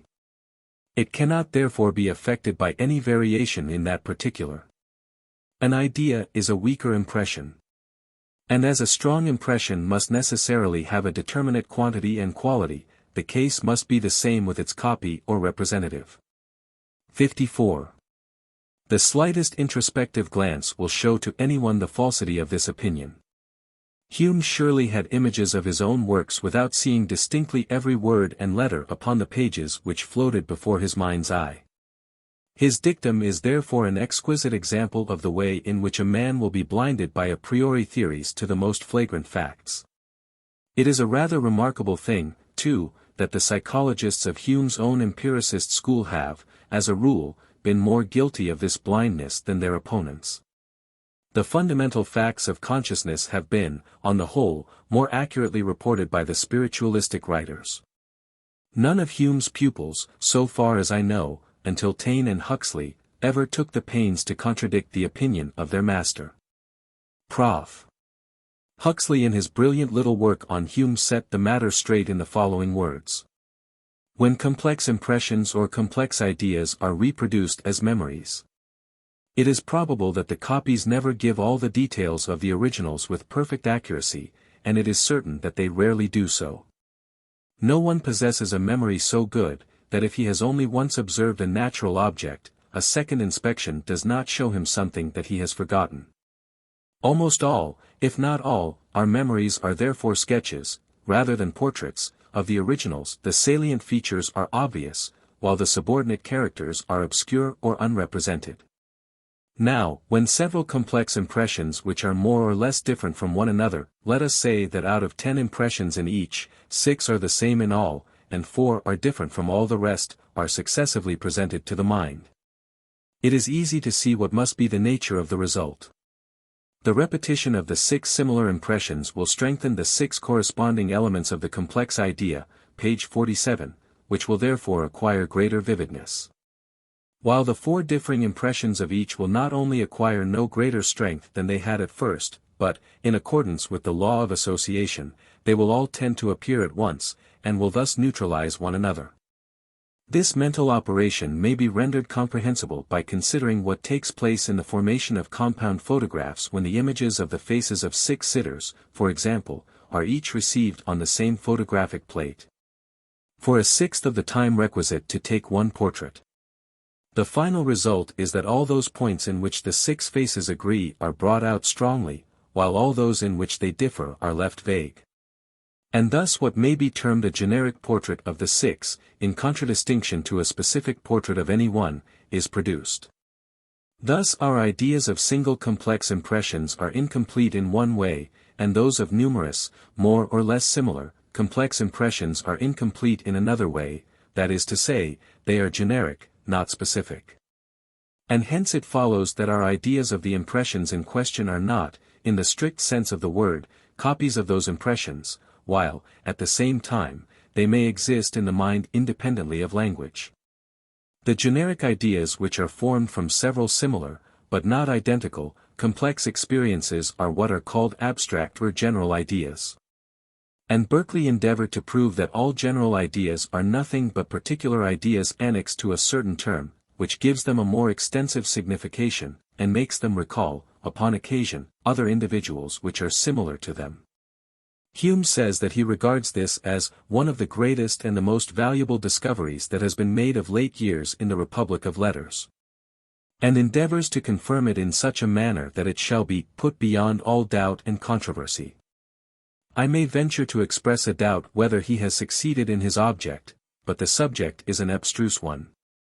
And I must content myself with the remark, that though Berkeley's view appears to be largely applicable to such general ideas as are formed after language has been acquired, and to all the more abstract sort of conceptions, yet that general ideas of sensible objects may nevertheless be produced in the way indicated, and may exist independently of language. In dreams, one sees houses, trees, and other objects, which are perfectly recognizable as such, but which remind one of the actual objects as seen eye out of the corner of the eye, or of the pictures thrown by a badly focused magic lantern. A man addresses us who is like a figure seen in twilight, or we travel through countries where every feature of the scenery is vague, the outlines of the hills are ill-marked, and the rivers have no defined banks. They are, in short, generic ideas of many past impressions of men, hills, and rivers. An anatomist who occupies himself intently with the examination of several specimens of some new kind of animal, in course of time acquires so vivid a conception of its form and p. 48, that the idea may take visible shape and become a sort of waking dream. But the figure which thus presents itself is generic, not specific. It is no copy of any one specimen, but, more or less, a mean of the series. And there seems no reason to doubt that the minds of children before they learn to speak, and of deaf-mutes, are peopled with similarly generated generic ideas of sensible objects. 55. Are vague images, abstract ideas? The only point which I am tempted to criticize in this account is Professor Huxley's identification of these generic images with abstract or general ideas in the sense of universal conceptions. Taine gives the truer view. He writes, "Some years ago I saw in England, in Kew Gardens, for the first time, araucarias, and I walked along the beds looking at these strange plants, with their rigid bark and compact, short, scaly leaves, of a somber green, whose abrupt, rough, bristling form cut in upon the fine softly lighted turf of the fresh grassplat. If I now inquire what this experience has left in me, I find, first, the sensible representation of an araucaria. In fact, I have been able to describe almost exactly the form and color of the plant. But there is a difference between this representation and the former sensations, of which it is the present echo. The internal semblance, from which I have just made my description, is vague, and my past sensations were precise. For, assuredly, each of the araucarias I saw then excited in me a distinct visual sensation. There are no two absolutely similar plants in nature. I observed perhaps 20 or 30 araucarias. Without a doubt each one of them differed from the others in size, in girth, by the more or less obtuse angles of its branches, by the more or less abrupt jutting out of its scales, by the style of its texture. Consequently, my 20 or 30 visual sensations were different. But no one of these sensations has completely survived in its echo. The 20 or 30 revivals have blunted one another. Thus upset and agglutinated by their resemblance they are confounded together, and my present representation is their residue only. This is the product, or rather the fragment, which is deposited in us, when Eve have gone through a series of similar facts or individuals. Of our numerous experiences there remain on the following day 4 or 5 more or less distinct recollections, which, obliterated themselves, leaves behind in us a simple colorless, vague representation, into which enter as components various reviving sensations, in an utterly feeble, incomplete, and abortive state. But this representation is not the general and abstract idea. It is but its accompaniment, and, if I may say so, the ore from which it is extracted. For the representation, though badly sketched, is a sketch, the sensible sketch of a distinct individual. But my abstract idea corresponds to the whole class. It differs, then, from the representation of an individual. Moreover, my abstract idea, page 49, is perfectly clear and determinate. Now that I possess it, I never fall to recognize an araucaria among the various plants which may be shown me. It differs then from the coil-used and floating representation I have of some particular araucaria. 56. In other words, a blurred picture is just as much a single mental fact as a sharp picture is. And the use of either picture by the mind to symbolize a whole class of individuals is a new mental function, requiring some other modification of consciousness than the mere perception that the picture is distinct or not. I may bewail the indistinctness of my mental image of my absent friend. That does not prevent my thought from meaning him alone, however. And I may mean all mankind, with perhaps a very sharp image of one man in my mind's eye. The meaning is a function of the more transitive parts of consciousness, the fringe of relations which we feel surrounding the image, be the latter sharp or dim. This was explained in a previous place, see page 473 ff.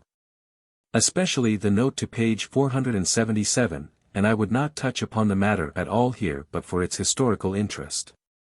Our ideas or images of past sensible experiences may then be either distinct and adequate or dim, blurred, and incomplete. It is likely that the different degrees in which different men are able to make them sharp and complete has had something to do with keeping up such philosophic disputes as that of Berkeley with Locke over abstract ideas.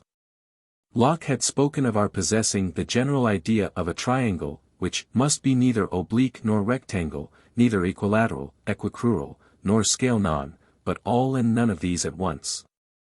Berkeley says, if any man has the faculty of framing in his mind such an idea of a triangle as is here described, it is in vain to pretend to dispute him out of it, nor would I go about it. All I desire is that the reader would fully and certainly inform himself whether he has such an idea or no. 57. Until very recent years it was supposed by all philosophers that there was a typical human mind which all individual minds were like, and that propositions of universal validity could be laid down about such faculties as the p. 50. Imagination. Lately, however, a mass of revelations have poured in, which make us see how false a view this is. There are imaginations, not the imagination, and they must be studied in detail. Individuals differ in imagination. The first breaker of ground in this direction was Fechner, in 1860. Fechner was gifted with unusual talent for subjective observation, and in chapter 14 of his Psychophysic, he gave the results of a most careful comparison of his own optical afterimages, with his optical memory pictures. together with accounts by several other individuals of their optical memory pictures. The results was to show a great, page 51, personal diversity. It would be interesting, he writes, to work up the subject statistically. And I regret that other occupations have kept me from fulfilling my earlier intention to proceed in this way. The differences noted by Fechner between afterimages and images of imagination proper are as follows. Afterimages. Imagination images. Feel coercive. Feel subject to our spontaneity. Seem unsubstantial, vaporous. Have, as it were, more body. Are sharp in outline. Are blurred. Are bright. Are darker than even the darkest black of the afterimages. Are almost colorless. Have lively coloration. Are continuously enduring.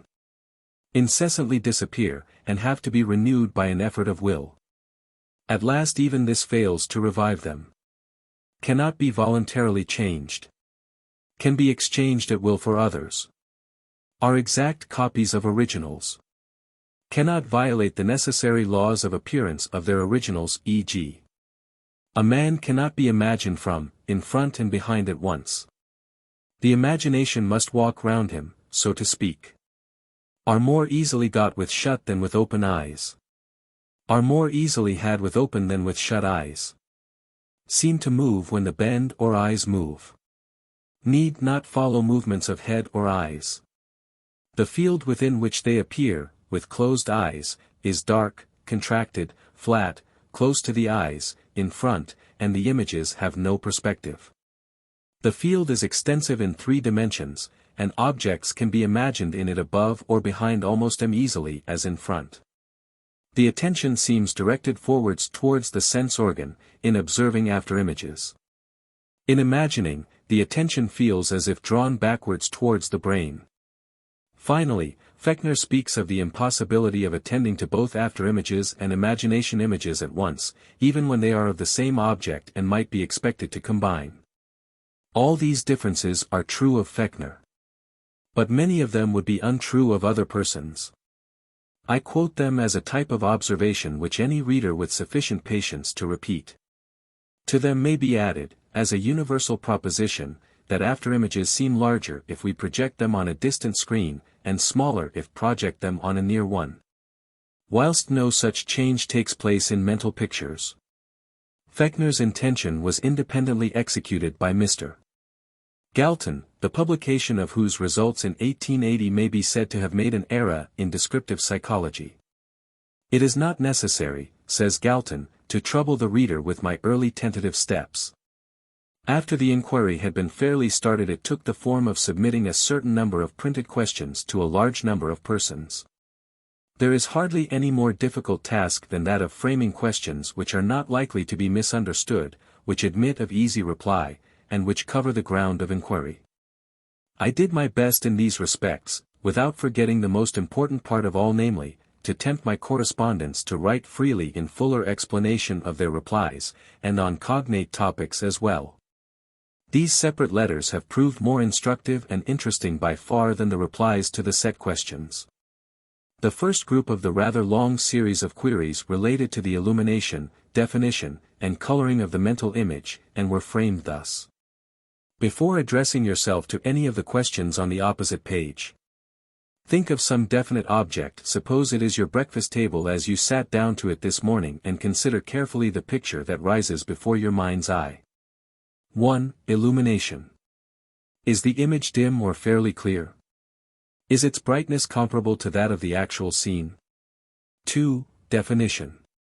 Are all the objects pretty well defined at the same timid, or is the place of sharpest definition at any one moment more contracted than it is in a real scene? 3. Coloring. Are the colors of the china, of the toast, bread crust, mustard, meat, parsley, or whatever may have been on the table, quite distinct and natural? The earliest results of my inquiry amazed me.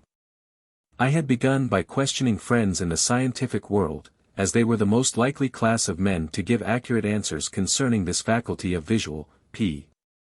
52, Ising, to which novelists and poets continually allude, which has left an abiding mark on the vocabularies of every language, and which supplies the material out of which dreams and the well-known hallucinations of sick people are built. To my astonishment, I found that, the great majority of the men of science to whom I first applied protested that mental imagery way unknown to them. And they looked on me as fanciful and fantastic in supposing that the words, mental imagery really expressed what I believed everybody supposed them to mean.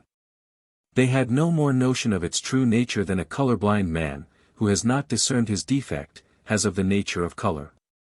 They had a mental deficiency of which they were unaware, and naturally enough supposed that those who affirmed they possessed it were romancing. To illustrate their mental attitude it will be sufficient to quote a few lines from the letter of one of my correspondents, who writes: "These questions presuppose assent to some sort of a proposition regarding the mind's eye and the images which it sees. This points to some initial fallacy. It is only by a figure of speech that I can describe my recollection of a scene as a mental image, which I can see with my mind's eye. I do not see it any more than a man sees the 1,000 lines of Sophocles which under due pressure he is ready to repeat. The memory possesses it, etc." Much the same result followed inquiries made for me by a friend among members of the French Institute. On the other hand, when I spoke to persons whom I met in general society, I found an entirely different disposition to prevail. Many men and a yet large number of women, and many boys and girls, declared that they habitually saw mental imagery, and that it way perfectly distinct to them and full of color. The more I pressed and cross-questioned them, professing myself to be incredulous, the more obvious was the truth of their first assertions. They described their imagery in minute detail, and they spoke in a tone of surprise at my apparent hesitation in accepting what they said. I felt that I myself should have spoken exactly as they did if I had been describing a scene that lay before my eyes, in broad daylight, to a blind man who persisted in doubting the reality of vision. Reassured by this happier experience, I recommenced to inquire among scientific men, and soon found scattered instances of what I sought, though in by no means the same abundance as elsewhere. I then circulated my questions more generally among my friends and through their hands, and obtained replies, from persons of both sexes, and of various ages, and in the end from occasional correspondents in nearly every civilized country. I have also received batches of answers from various educational establishments both in England and America, which were made after the masters had fully explained the meaning of the questions, and interested the boys in them. These have the merit of returns derived from a general census, which my other data lack, because I cannot for, page 53, a moment suppose that the writers of the latter are a haphazard proportion of those to whom they were sent. Indeed I know of some who, disavowing all possession of the power, and of many others who, possessing it in too faint a degree to enable them to express what their experiences really were, in a manner satisfactory to themselves, sent no returns at all. Considerable statistical similarity was, however, observed between the sets of returns furnished by the schoolboys and those sent by my separate correspondents. And I may add that they accord in this respect with the oral information I have elsewhere obtained. The conformity of replies from so many different sources which was clear from the first.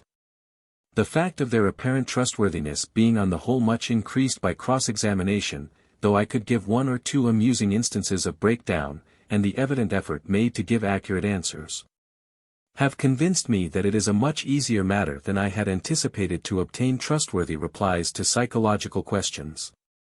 Many persons, especially women and intelligent children, take pleasure in introspection, and strive their very best to explain their mental processes.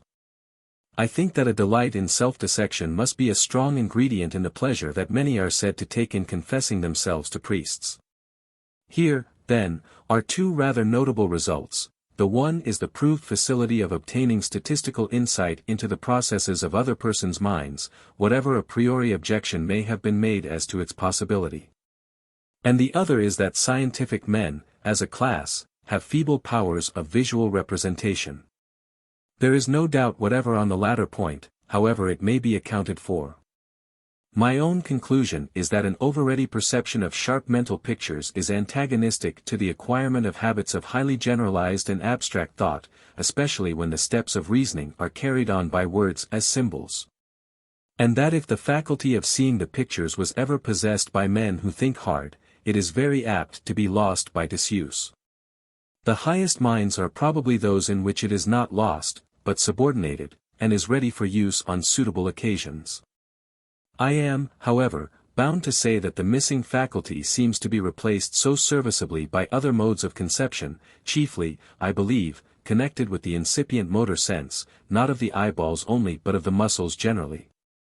That men who declare themselves entirely deficient in the power of seeing mental pictures can nevertheless give lifelike descriptions of what they have seen, and can otherwise express themselves as if they were gifted with a vivid visual imagination. They can also become painters of rank of royal academicians. 58. Page 54. It is a mistake to suppose that sharp sight is accompanied by clear visual memory. I have not a few instances in which the independence of the two faculties is emphatically commented on. And I have at least one clear case where great interest in outlines and accurate appreciation of straightness, squareness, and the like, is unaccompanied by the power of visualizing. Neither does the faculty go with dreaming. I have cases where it is powerful, and at the same time where dreams are rare and faint or altogether absent. One friend tells me that his dreams have not the 100th part of the vigor of his waking fancies. The visualizing and the identifying powers are by no means necessarily combined. A distinguished writer on metaphysical topics assures me that he is exceptionally quick at recognizing a face that he has seen before, but that he cannot call up a mental image of any face with clearness. Some persons have the power of combining in a single perception more than can be seen at any one moment by the two eyes. I find that a few persons can, by what they often describe as a kind of touch sight, visualize at the same moment all round the image of a solid body. Many can do so nearly, but not altogether round that of a terrestrial globe. An eminent mineralogist assures me that he is able to imagine simultaneously all the sides of a crystal with which he is familiar. I may be allowed to quote a curious faculty of my own in respect to this. It is exercised only occasionally and in dreams, or rather in nightmares, but under those circumstances I am perfectly conscious of embracing an entire sphere in a single perception. It appears to lie within my mental eyeball, and to be viewed centripetally. This power of comprehension is practically attained in many cases by indirect methods. It is a common feat to take in the whole surroundings of an imagined room with such a rapid mental sweep as to leave some doubt whether it has not been viewed simultaneously. Some persons have the habit of viewing objects as though they were partly transparent. Thus, if they so dispose a globe in their imagination as to see both its north and south poles at the same time, they will not be able to see its equatorial parts. They can also perceive all the rooms of an imaginary house by a single mental glance, the walls and floors being as if made of glass. A fourth class of persons have the habit of recalling scenes, not from the point of view whence they were observed, but from a distance, and they visualize their own selves as actors on the mental stage. By one or other of these ways, the power of seeing the whole of an object, and not merely one aspect of it, is possessed by many persons. The place where the image appears to lie differs much. Most persons see it in an indefinable sort of way, others see it in front of the eye, others at a distance corresponding to reality. There exists a power which is rare naturally, but can, I believe, be acquired without much difficulty, of projecting a mental picture upon a piece of paper, and of, page 55, holding it fast there, so that it can be outlined with a pencil. To this I shall recur. Images usually do not become stronger by dwelling on them. The first idea is commonly the most vigorous, but this is not always the case. Sometimes the mental view of a locality is inseparably connected with the sense of its position as regards the points of the compass, real or imaginary. I have received full and curious descriptions from very different sources of this strong geographical tendency, and in one or two cases I have reason to think it allied to a considerable faculty of geographical comprehension. The power of visualizing is higher in the female sex than in the male, and is somewhat, but not much, higher in public school boys than in men. After maturity is reached, the further advance of age does not seem to dim the faculty, but rather the reverse, judging from numerous statements to that effect. But advancing years are sometimes accompanied by a growing habit of hard abstract thinking, and in these cases not uncommon among those whom I have questioned, the faculty undoubtedly becomes impaired. There is reason to believe that it is very high in some young children, who seem to spend years of difficulty in distinguishing between the subjective and objective world. Language and book learning certainly tend to dull it. The visualizing faculty is a natural gift, and, like all natural gifts, has a tendency to be inherited.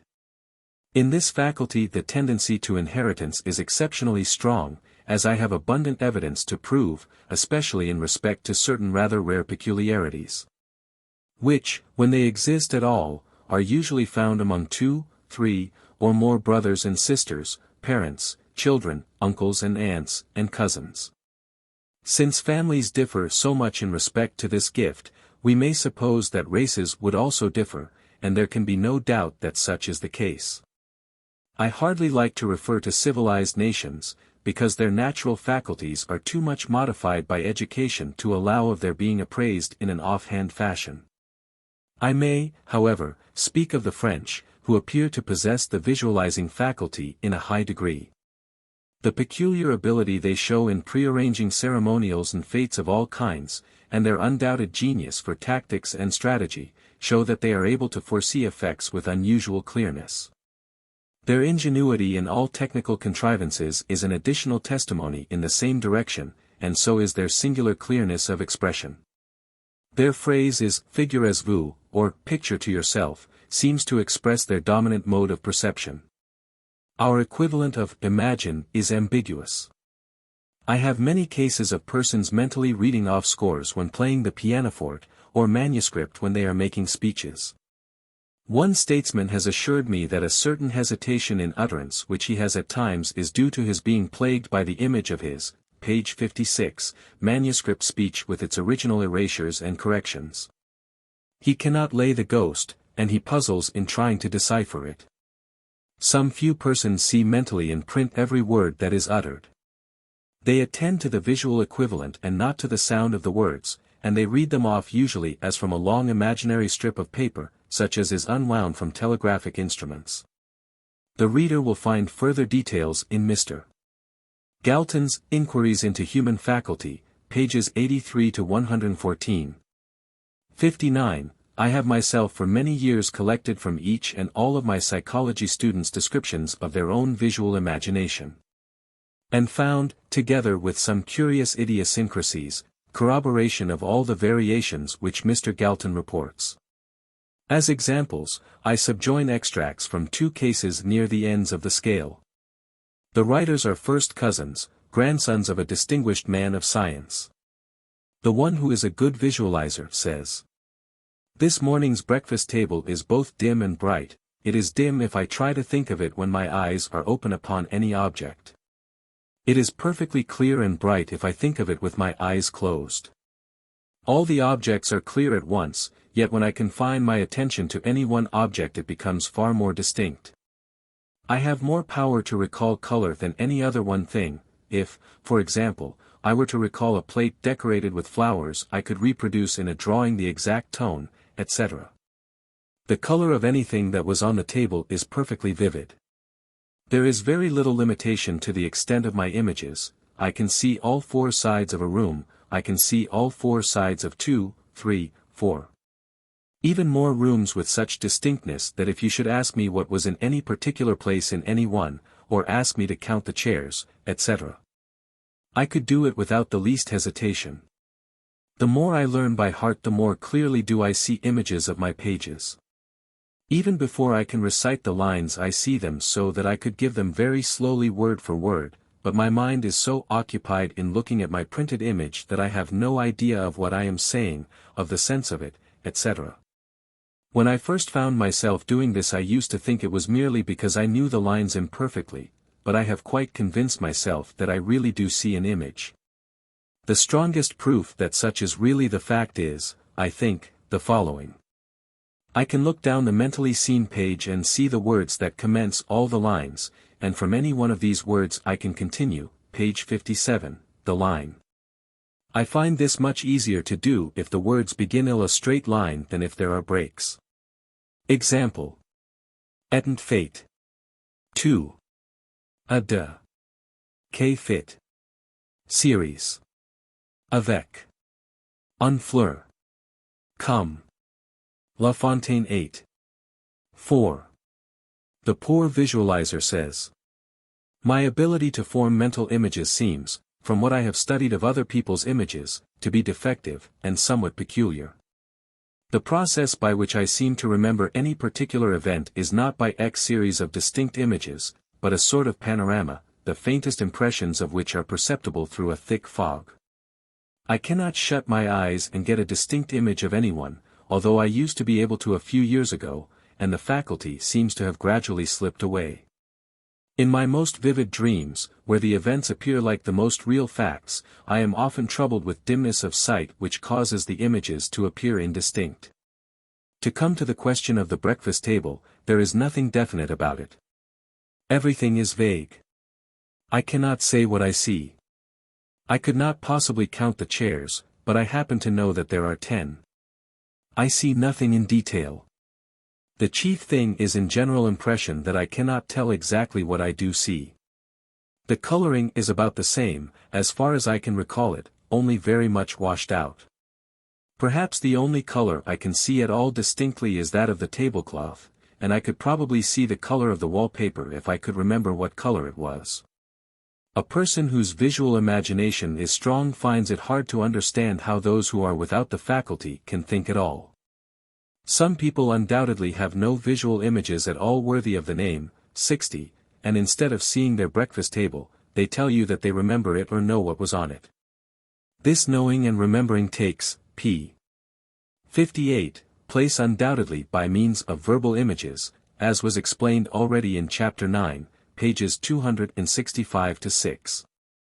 The study of aphasia, see page 54, has of late years shown how unexpectedly great are the differences between individuals in respect of imagination. And at the same time the discrepancies between lesion and symptom in different cases of the disease have been largely cleared up. In some individuals the habitual thought stuff, if one may so call it, is visual. In others it is auditory, articulatory, or motor, in most, perhaps, it is evenly mixed. The same local cerebral injury must needs work different practical results in persons who differ in this way. In one it will throw a much-used brain tract out of gear, in the other it may affect an unimportant region. A particularly instructive case was published by Charcot in 1883. 61. The patient was Mr. X. A merchant, born in Vienna, highly educated, master of German, Spanish, French, Greek, and Latin. Up to the beginning of the malady which took him to Professor Charcot, he read Homer at sight. He could, starting from any verse out of the first book of the Iliad, repeat the following verses without hesitating, by heart. Virgil and Horace were familiar. He also knew enough of modern Greek for business purposes. Up to within a year, from the time Charcot saw him, he enjoyed an exceptional visual memory. He no sooner thought of persons or things, but features, forms, and colors arose with the same clearness, sharpness, and accuracy as if the objects stood before him. When he tried to recall a fact or a figure in his voluminous polyglot correspondence, the letters themselves appeared before him with their entire content, irregularities, erasures null. At school he recited from a mentally seen page which be read off line by line and letter by letter. In making computations, he ran his mental eye down imaginary columns of figures, and performed in this way the most varied operations of arithmetic. He could never think of a passage in a play without the entire scene, stage, actors, and audience appearing to him. He had been a great traveler. Being a good draftsman, he used to sketch views which pleased him. And his memory always brought back the entire landscape exactly. If Lai thought of a conversation, a saying, an engagement, the place, the people, the entire scene rose before his mind. His auditory memory was always deficient, or at least secondary. He had no taste for music. Page 59. A year and a half previous to examination, after business anxieties, loss of sleep, appetite, etc. He noticed suddenly one day an extraordinary change in himself. After complete confusion, there came a violent contrast between his old and his new state. Everything about him seemed so new and foreign that, at first he thought he must be going mad. He was nervous and irritable. Although he saw all things distinct, he had entirely lost his memory for forms and colors. On ascertaining this, he became reassured as to his sanity. He soon discovered that he could carry on his affairs by using his memory in an altogether new way. He can now describe clearly the difference between his two conditions.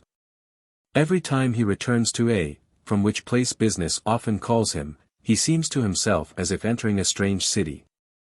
He views the monuments, houses, and streets with the same surprise as if he saw them for the first time. Gradually, however, his memory returns, and he finds himself at home again. When asked to describe the principal public place of the town, he answered, "I know that it is there, but it is impossible to imagine it, and I can tell you nothing about it." He has often drawn the port of A. Today he vainly tries to trace its principal outlines. Asked to draw a minaret, Lai reflects, says it is a square tower, and draws, rudely, 4 lines, 1 for ground, 1 for top, and 2 for sides. Asked to draw an arcade, he says, "I remember that it contains semicircular arches, and that 2 of them meeting at an angle make a vault, but how it looks I am absolutely unable to imagine."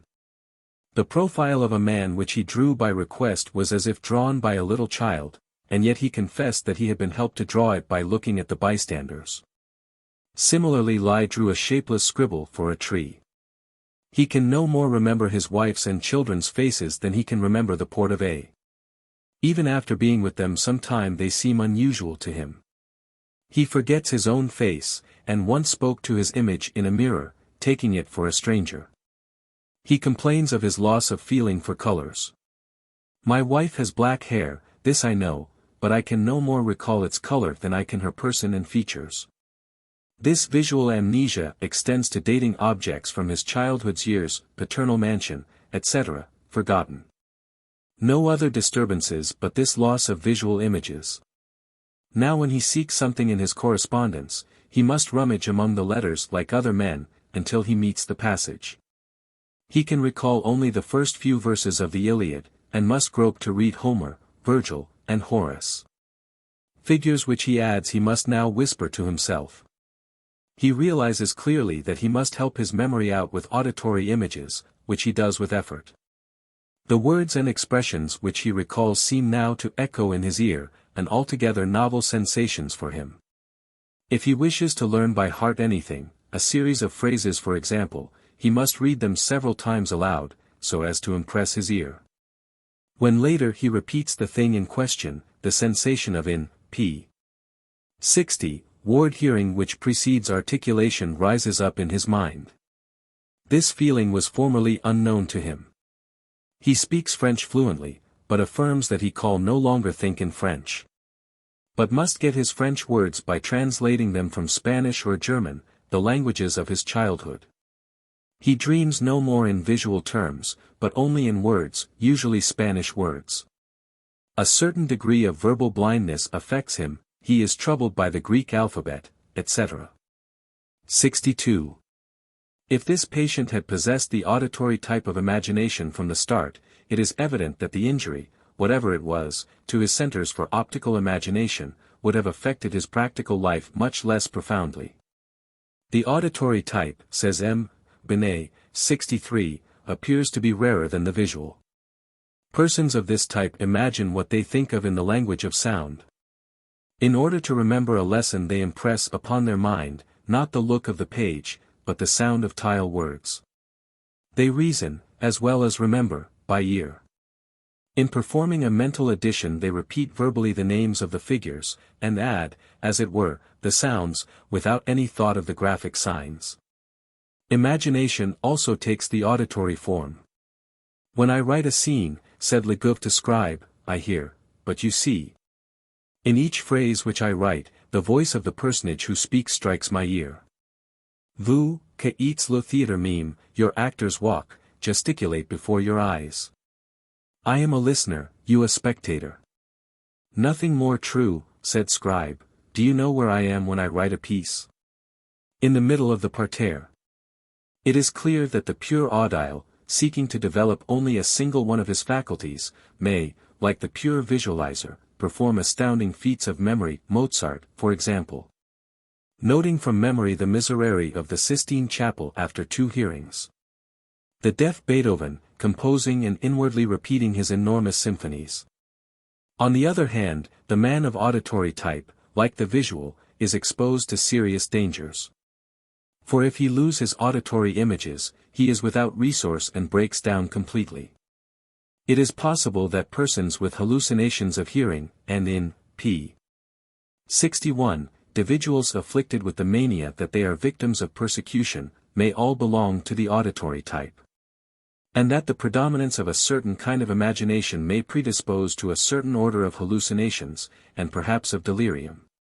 The motor type remains perhaps the most interesting of all, and certainly the one of which least is known. Persons who belong to this type, les motors, in French, modals, as Mr. Galton proposes to call them in English, 64, make use, in memory, reasoning, and all their intellectual operations, of images derived from movement. In order to understand this important point, it is enough to remember that all our perceptions, and in particular the important ones, those of sight and touch, contain as integral elements the movements of our eyes and limbs.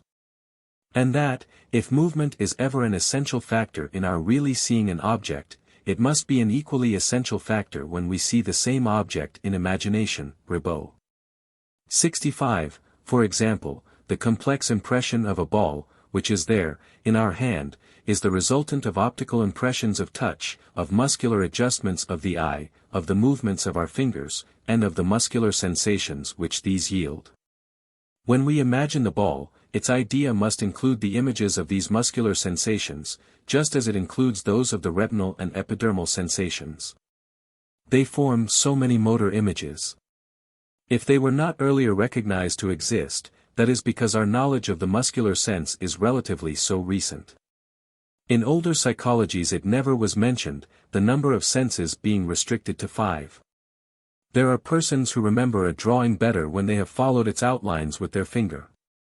Lecoq du Boisbaudran used this means in his artistic teaching, in order to accustom his pupils to draw from memory.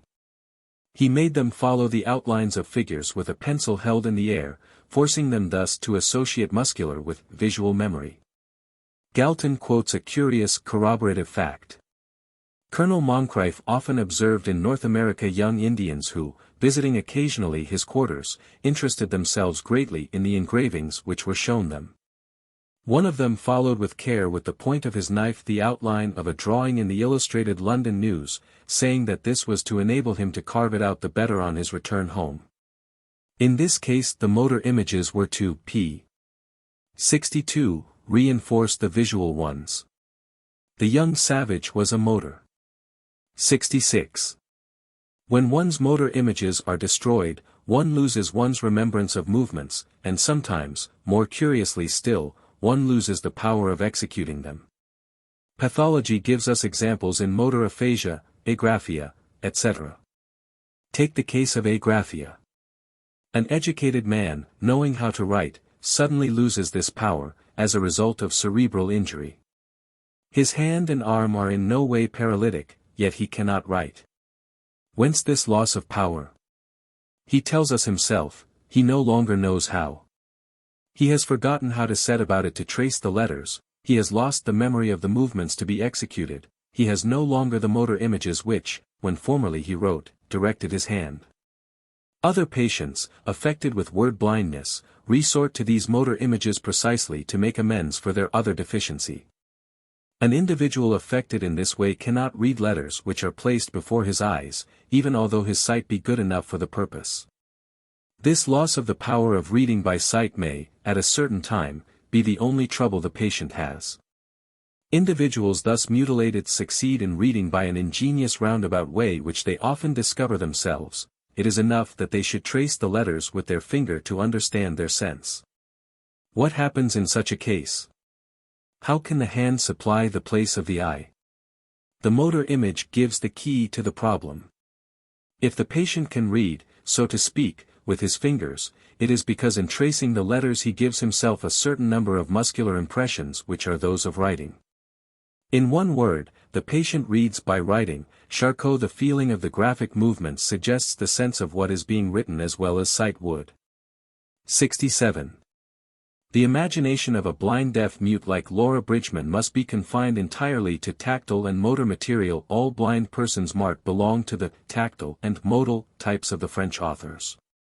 When the young man whose cataracts were removed by Dr.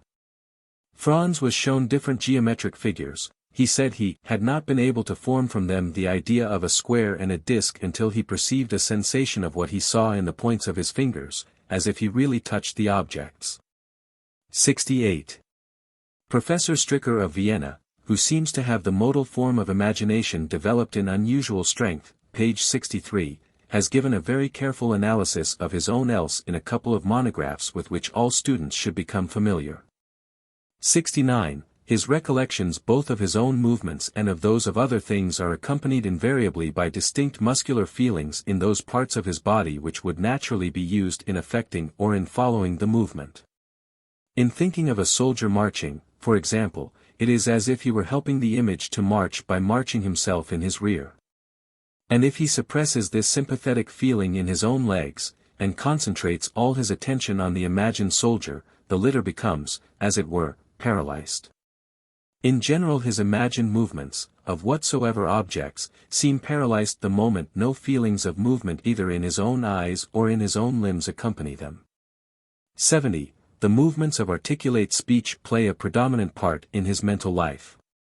When after my experimental work I proceed to its description, as a rule I reproduce in the first instance only words, which I had already associated with the perception of the various details of the observation whilst the latter was going on. For speech plays in all my observing so important a part that I ordinarily clothe phenomena in words as fast as I observe them.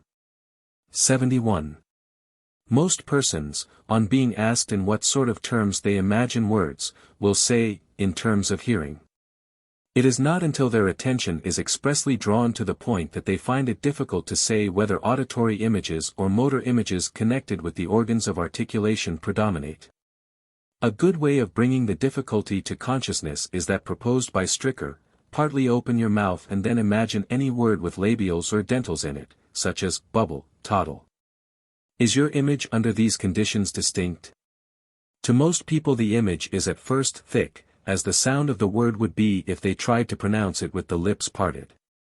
Many can never imagine the words, page 64, clearly with the mouth open, others succeed after a few preliminary trials. The experiment proves how dependent our verbal imagination is on actual feelings in lips, tongue, throat, larynx, etc. When we recall the impression of a word or sentence, if we do not speak it out, we feel the twitter of the organs just about to come to that point. The articulating parts, the larynx, the tongue, the lips are all sensibly excited. A suppressed articulation is in fact the material of our recollection, the intellectual manifestation, the idea of speech. 72. The open mouth in Stricker's experiment not only prevents actual articulation of the labials, but our feeling of its openness keeps us from imagining their articulation.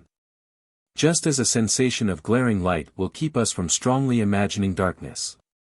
In persons whose auditory imagination is weak, the articulatory image seems to constitute the whole material for verbal thought. Professor Stricker says that in his own case no auditory image enters into the words of which he thinks. 73. Like most psychologists, however, he makes of his personal peculiarities a rule, and says that verbal thinking is normally and universally and exclusively motor representation. I certainly get auditory images, both of vowels and of consonants, in addition to the articulatory images or feelings on which this author lays such stress. And I find that numbers of my students, after repeating his experiments, come to this conclusion. There is at first a difficulty due to the open mouth. That, however, soon vanishes, as does also the difficulty of thinking of one vowel whilst continuously sounding another. What probably remains true, however, is that most men have a less auditory and a more articulatory verbal imagination than they are apt to be aware of. p. 65. Professor Stricker himself has acoustic images, and can imagine the sounds of musical instruments, and the peculiar voice of a friend. A statistical inquiry on a large scale, into the variations of acoustic, tactile, and motor imagination, would probably bear less fruit than Galton's inquiry into visual images. A few monographs by competent observers, like Stricker, about their own peculiarities, would give much more valuable information about the diversities which prevail. 74. Touch images are very strong in some people. The most vivid touch images come when we ourselves barely escape local injury, or when we see another injured. The place, p. 66, may then actually tingle with the imaginary sensation, perhaps not altogether imaginary, sign gooseflesh, paling or reddening, and other evidences of actual mucular contraction in the spot may result. An educated man, says a writer who must always be quoted when it is question of the powers of imagination. 75, told me once that on entering his house one day he received a shock from crushing the finger of one of his little children in the door. At the moment of his fright he felt a violent pain in the corresponding finger of his own body, and this pain abode with him 3 days. The same author makes the following discrimination, which probably most men could verify. On the skin I easily succeed in bringing out suggested sensations wherever I will. But because it is necessary to protract the mental effort I can only awaken such sensations as are in their nature prolonged, as warmth, cold, pressure.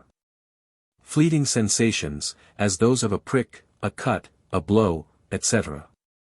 I am unable to call up, because I cannot imagine them ex abrupto with the requisite intensity.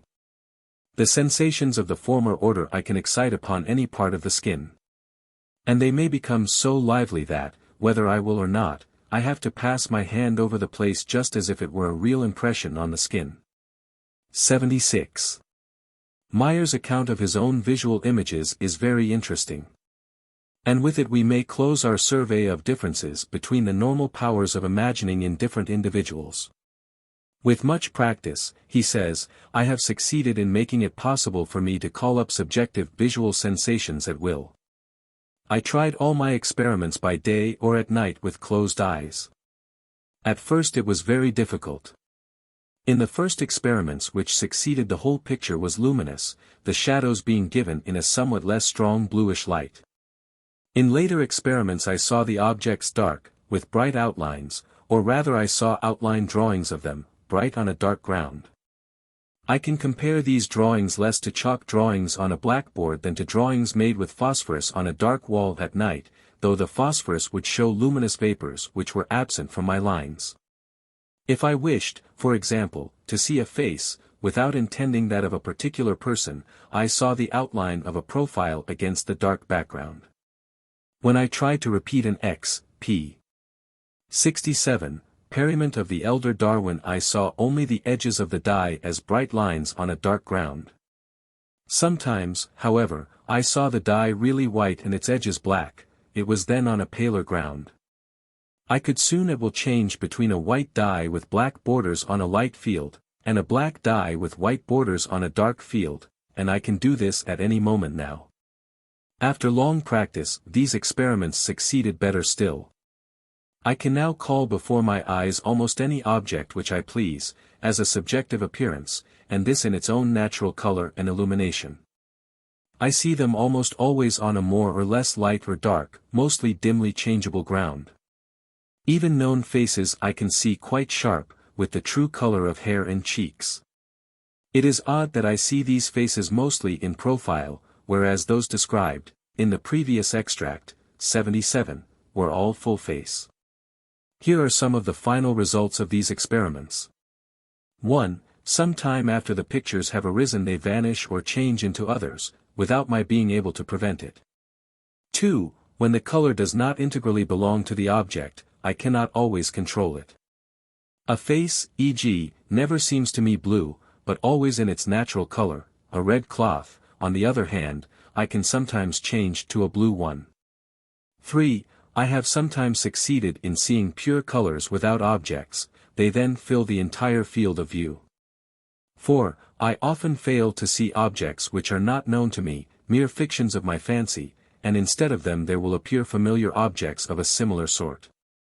For instance, I once tried to see a brass sword hilt with a brass guard, instead of which the more familiar picture of a rapier guard appeared. 5. Most of these subjective appearances, especially when they were bright, left after images behind them when the eyes were quickly opened during their presence. For example, I thought of a silver stirrup. And after I had looked at it a while I opened my eyes and for a long while afterwards saw its afterimage. These experiments succeeded best when I lay quietly on my back and closed my eyes. I could bear no noise about me, as this kept the vision from attaining the requisite intensity. The experiments succeed with me now so easily that I am surprised they did not do so at first. I feel as though they ought to succeed with everyone. The important point in them is to get the image sufficiently intense by the exclusive direction of the attention upon it, and by the removal of all disturbing impressions. 78.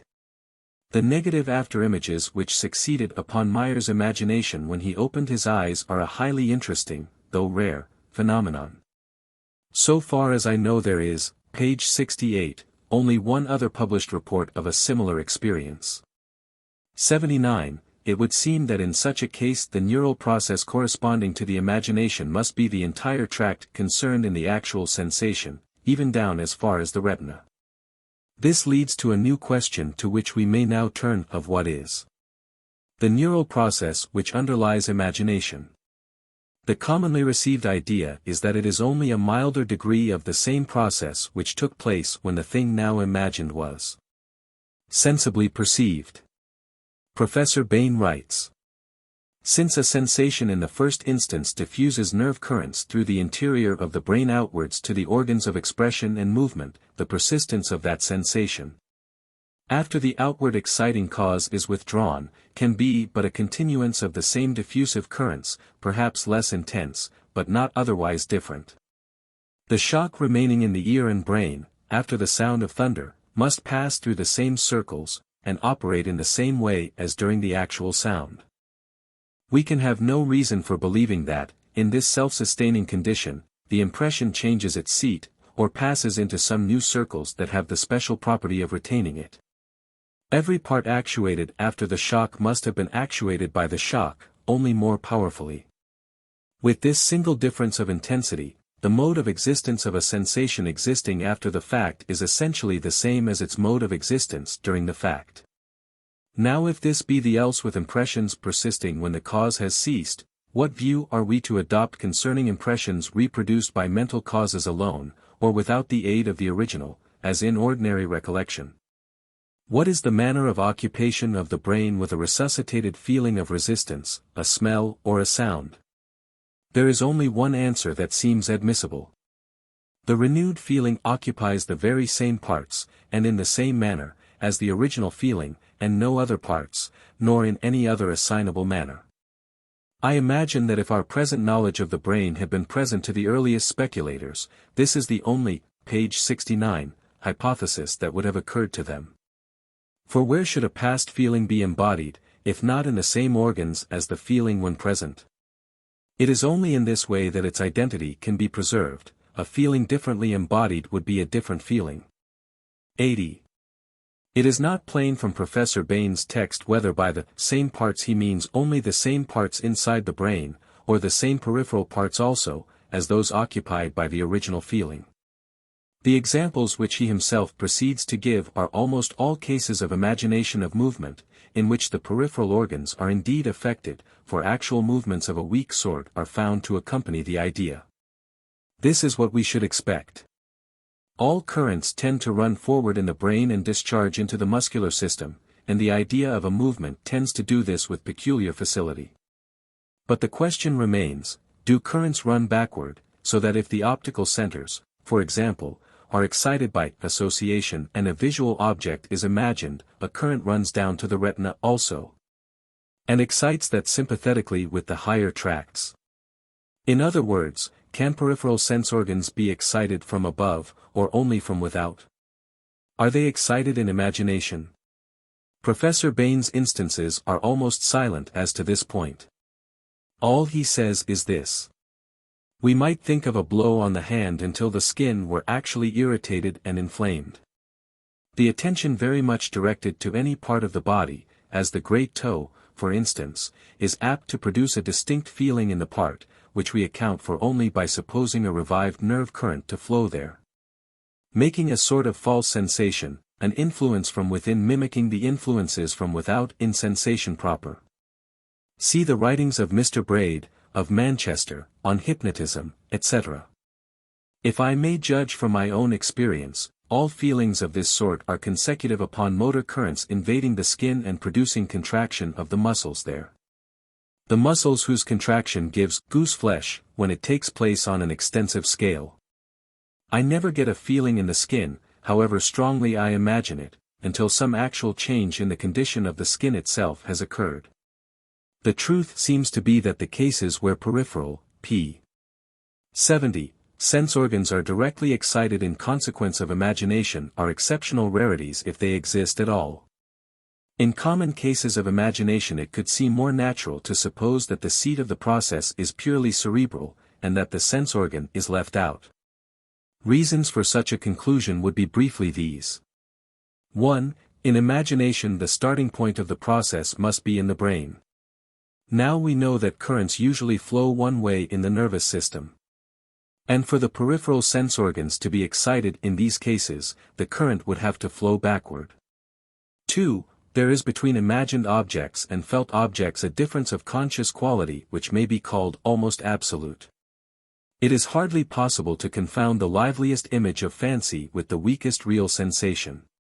The felt object has a plastic reality and outwardness which the imagined object wholly lacks. Moreover, as Fechner says, in imagination the attention feels as if drawn backwards to the brain, in sensation, even of after-images, it is directed forward towards the sense organ. 81. The difference between the two processes feels like one of kind, and not like a mere more or less of the same. 82. If a sensation of sound were only a strong imagination, and an imagination a weak sensation, there ought to be a borderline of experience where we never could tell whether we were hearing a weak sound or imagining a strong one. In comparing a present sensation felt with a past one imagined, it will be remembered that we often judge the imagined one to have been the stronger, see above, page 500, note. This is inexplicable if the imagination be simply a weaker excitement of the sensational process. To these reasons the following objections may be made. To L the current demonstrably does flow backward, p. 71, down the optic nerve in Meyer's and Fier's negative afterimage. Therefore it can flow backward, therefore it may flow backward in some, however slight, degree, in all imagination. 83. To 2 the difference alleged is not absolute, and sensation and imagination are hard to discriminate where the sensation is so weak as to be just perceptible. At night hearing a very faint striking of the hour by a far-off clock, our imagination reproduces both rhythm and sound, and it is often difficult to tell which was the last real stroke. So of a baby crying in a distant part of the house, we are uncertain whether we still hear it, or only imagine the sound. Certain violin players take advantage of this in diminuendo terminations. After the pianissimo has been reached they continue to bow as if still playing, but are careful not to touch the strings. The listener hears in imagination a, page 72, degree of sound fainter still than the preceding pianissimo. This phenomenon is not confined to hearing. If we slowly approach our finger to a surface of water, we often deceive ourselves about the moment in which the wetting occurs. The apprehensive patient believes himself to feel the knife of the surgeon whilst it is still at some distance. 84. Visual perception supplies numberless instances in which the same sensation of vision is perceived as one object or another according to the interpretation of the mind. Many of these instances will come before us in the course of the next 2 chapters, and in chapter 19 similar illusions will be described in the other senses. Taken together, all these facts would force us to admit that the subjective difference between imagined and felt objects is less absolute than has been claimed. And that the cortical processes which underlie imagination and sensation are not quite as discrete as one at first is tempted to suppose. That peripheral sensory processes are ordinarily involved in imagination seems improbable, that they may sometimes be aroused from the cortex downwards cannot, however, be dogmatically denied. The imagination process can then pass over into the sensation process. In other words, genuine sensations can be centrally originated. When we come to study hallucinations in the chapter on outer perception, we shall see that this is by no means a thing of rare occurrence. At present, however, we must admit that normally the two processes do not pass over into each other. And we must inquire why. One of two things must be the reason. Either 1. Sensation processes occupy a different locality from imagination processes, or 2. Occupying the same locality, they have an intensity which under normal circumstances currents from other cortical regions are incapable of arousing, and to produce which currents from the periphery are required. It seems almost certain, after what was said in Chapter 2. Pages 49 to 51, that the imagination process derives from the sensation process by its intensity rather than by its locality. However, it may be with lower animals, the assumption that, p. 73, ideational and sensorial centers are locally distinct appears to be supported by no facts drawn from the observation of human beings. After occipital destruction, the hemianopsia which results in man is sensorial blindness, not mere loss of optical ideas. Were there centers for crude optical sensation below the cortex, the patients in these cases would still feel light and darkness. Since they do not preserve even this impression on the lost half of the field, we must suppose that there are no centers for vision of any sort whatever below the cortex. And that the corpora quadrigemina and other lower optical ganglia are organs for reflex movement of eye muscles and not for conscious sight. Moreover, there are no facts which oblige us to think that, within the occipital cortex, one part is connected with sensation and another with mere ideation or imagination. The pathological cases assumed to prove this are all better explained by disturbances of conduction between the optical and other centers, see page 50. In bad cases of hemianopsia, the patient's images depart from him together with his sensibility to light. They depart so completely that he does not even know what is the matter with him. To perceive that one is blind to the right half of the field of view, one must have an idea of that part of the field's possible existence. But the defect in these patients has to be revealed to them by the doctor, they themselves only knowing that there is something wrong with their eyes. What you have no idea of you cannot miss. And their not definitely missing this great region out of their sight seems due to the fact that their very idea and memory of it is lost along with the sensation. A man blind of his eyes merely sees darkness. A man blind of his visual brain centers can no more see darkness out of the parts of his retina which are connected with the brain lesion than lie can see it out of the skin of his back. He cannot see at all in that part of the field. And he cannot think of the light which he ought to be feeling there, for the very notion of the existence of that particular there is cut out of his mind. 85, p. 74. Now if we admit that sensation and imagination are due to the activity of the same centers in the cortex, we can see a very good teleological reason why they should correspond to discrete kinds of process in these centers, and why the process which gives the sense that the object is really there ought normally to be arousable only by currents entering from the periphery and not by currents from the neighboring cortical parts. We can see, in short, why the sensational process ought to be discontinuous with all normal ideational processes, however intense. For, as Dr. Munsterberg justly observes, were there not this peculiar arrangement, we should not distinguish reality and fantasy, our conduct would not be accommodated to the facts about us, but would be inappropriate and senseless. And we could not keep ourselves alive. That our thoughts and memories should be copies of sensations with their intensity greatly reduced is thus a consequence deducible logically from the natural adaptation of the cerebral mechanism to its environment. 86. Mechanically, the discontinuity between the ideational and the sensational kinds of process must mean that when the greatest ideational intensity has been reached, an order of resistance presents itself which only a new order of force can break through. The current from the periphery is the new order of force required, and what happens after the resistance is overcome is the sensational process. We may suppose that the latter consists in some new and more violent sort of disintegration of the neural matter, which now explodes at a deeper level than at other times. Now how shall we conceive of the resistance which prevents this sort of disintegration from taking place, this sort of intensity in the process from being attained, so much of the time?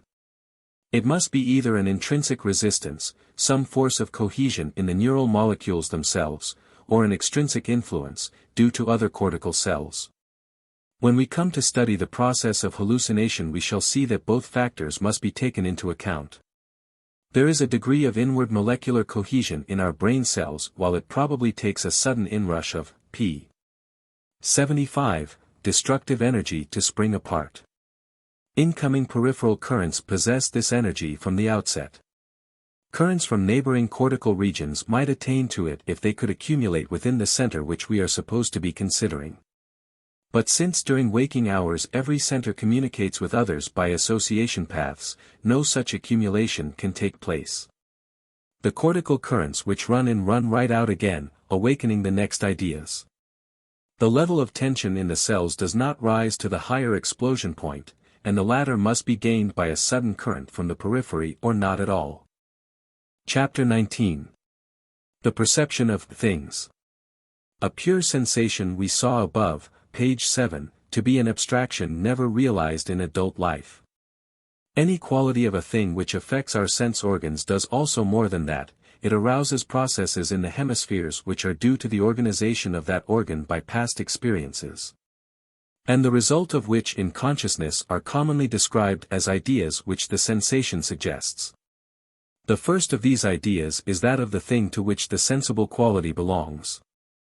The consciousness of particular material things present to sense is nowadays called perception. 87. The consciousness of such things may be more or less complete. It may be of the mere name of the thing and its other essential attributes, or it may be of the thing's various remoter relations. It is impossible to draw any sharp line of distinction between the bearer and the richer consciousness, because the moment we get beyond the first crude sensation all our consciousness is a matter of suggestion. And the various suggestions shade gradually into each other, being one and all products of the same psychological machinery of association. In the directer consciousness fewer, in the remoter more, associative processes are brought into play. p. 77. Perception thus differs from sensation by the consciousness of farther facts associated with the object of the sensation. When I lift my eyes from the paper on which I am writing, I see the chairs and tables and walls of my room, each of its proper shape and at its proper distance.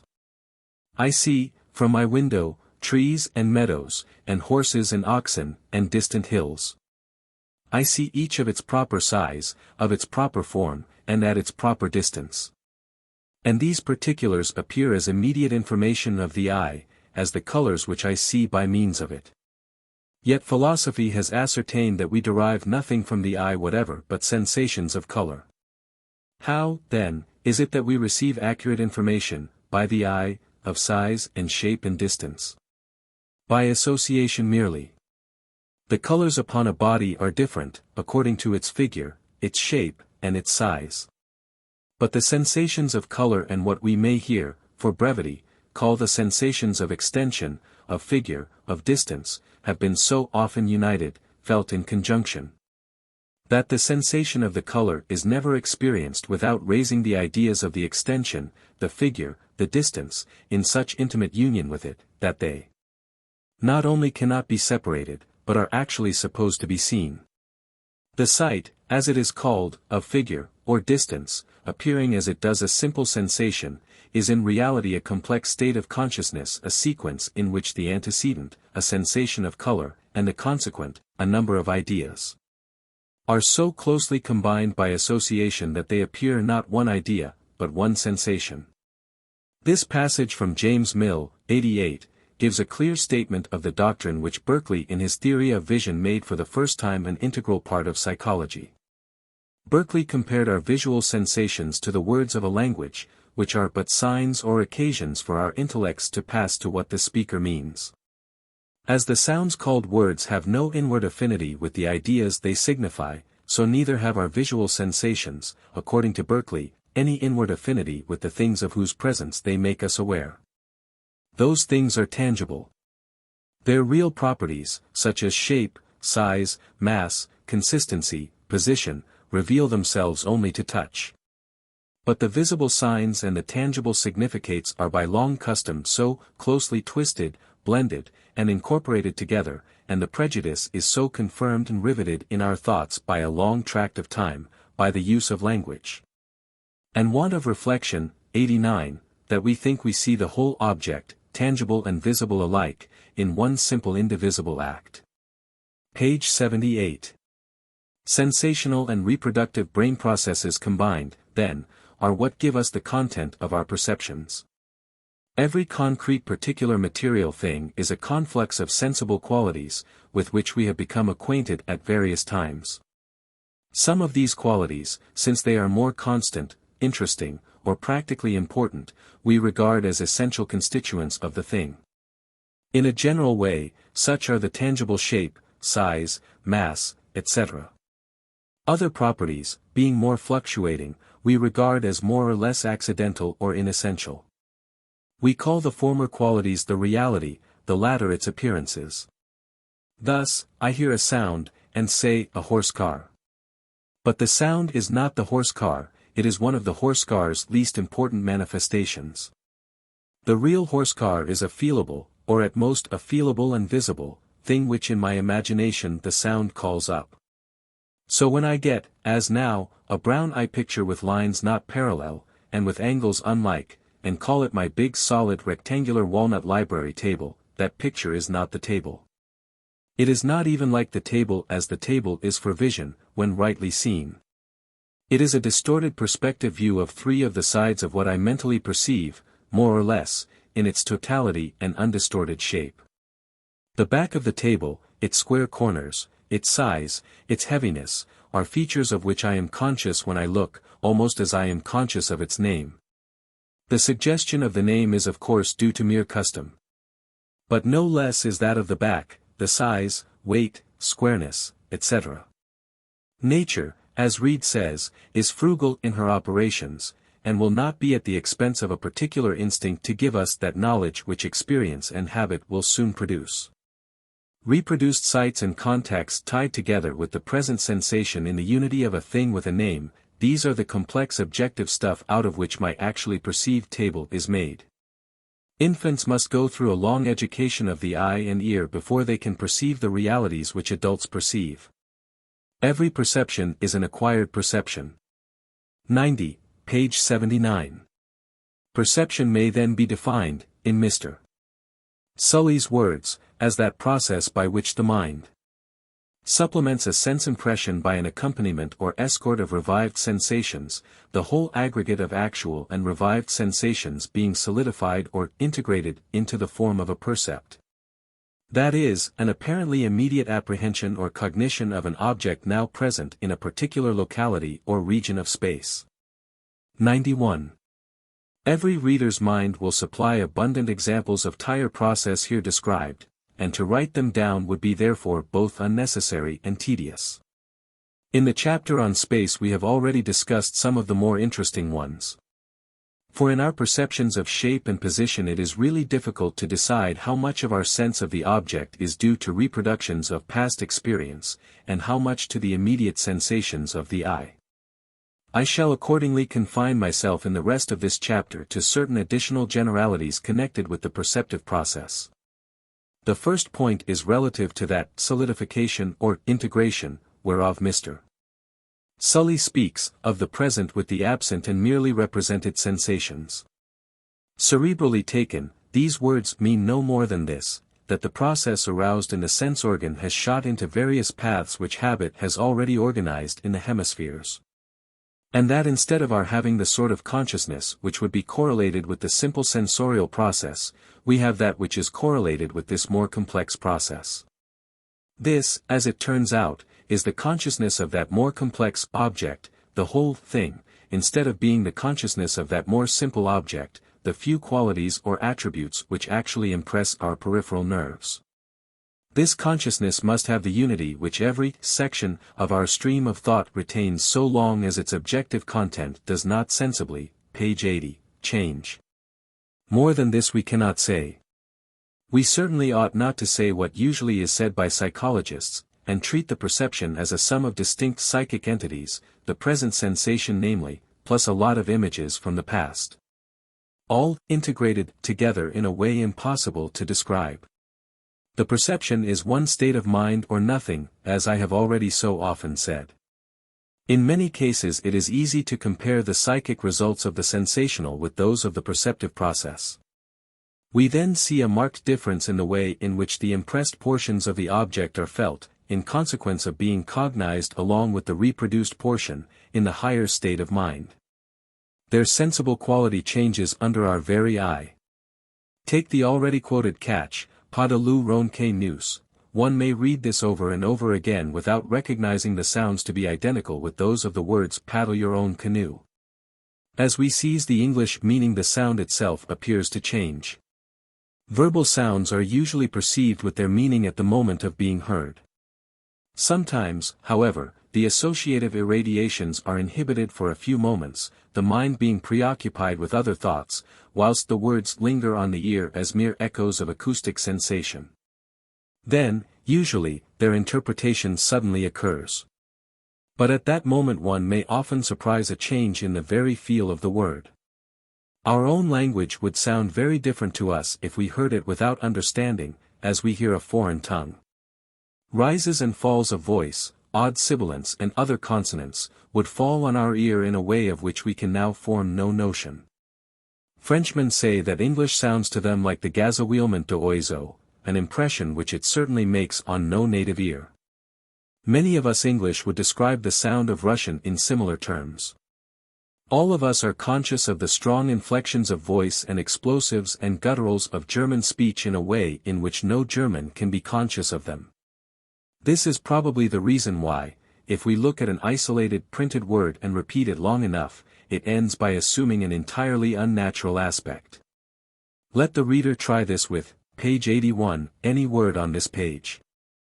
He will soon begin to wonder if it can possibly be the word he has been using all his life with that meaning. It stares at him from the paper like a glass eye, with no speculation in it. Its body is indeed there, but its soul is fled. It is reduced, by this new way of attending to it, to its sensational nudity. We never before attended to it in this way, but habitually got it clad with its meaning the moment we caught sight of it, and rapidly passed from it to the other words of the phrase. We apprehended it, in short, with a cloud of associates, and thus perceiving it, we felt it quite otherwise than as we feel it now divested and alone. Another well-known change is when we look at a landscape with our head upside down.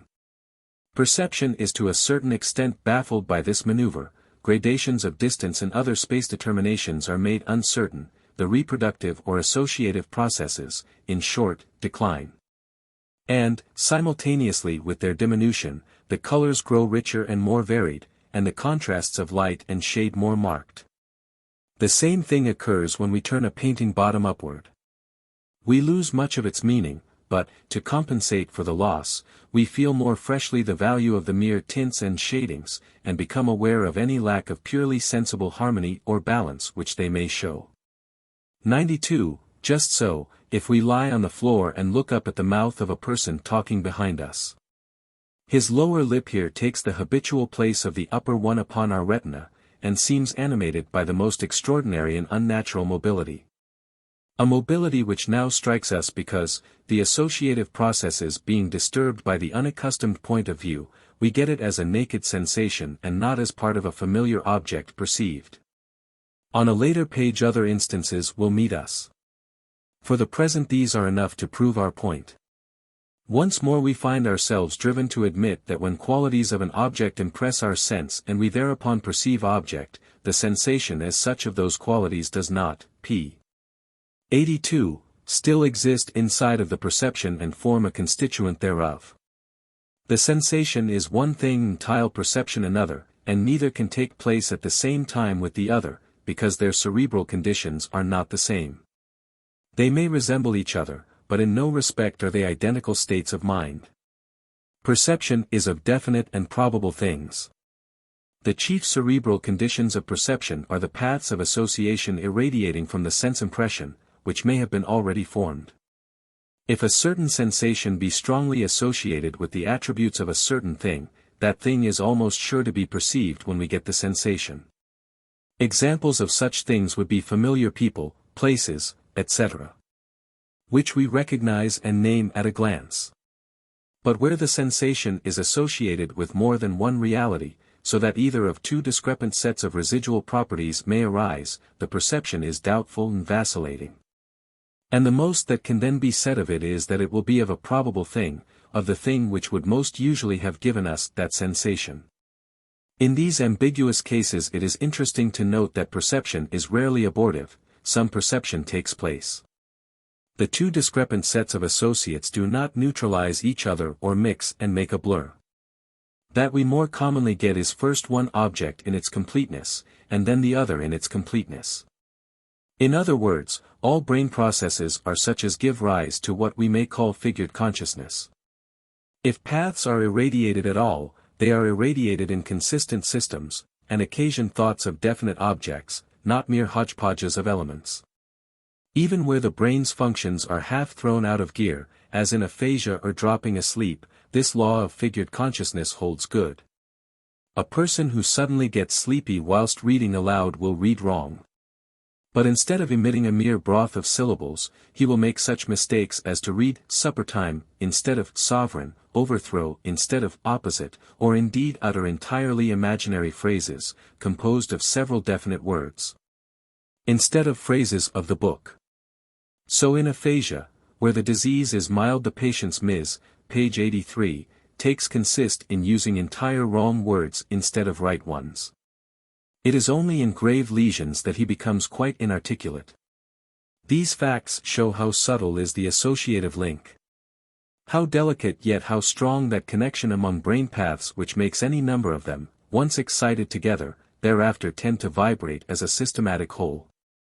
A small group of elements, this, common to two systems, A and B, may touch off A or B according as accident decides the next step, see figure 47.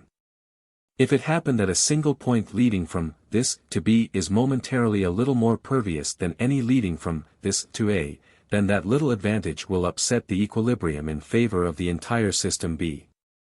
The currents will sweep first through that point and thence into all the paths of B, each increment of advance making a more and more impossible. The thoughts correlated with A and B, in such a case, will have objects different, though similar. The similarity will, however, consist in some very limited feature if this be small. Thus the faintest sensations will give rise to the perception of definite things if only they resemble those which the things are wont to arouse. In fact, a sensation must be strong and distinct in order not to suggest an object and, if it is a nondescript feeling, really to seem one. The ori of epilepsy, globes of light, fiery vision, roarings in the ears, the sensations which electric currents give rise to when passed through head, these are unfigured because they are strong. Weaker feelings of the same sort would probably suggest objects.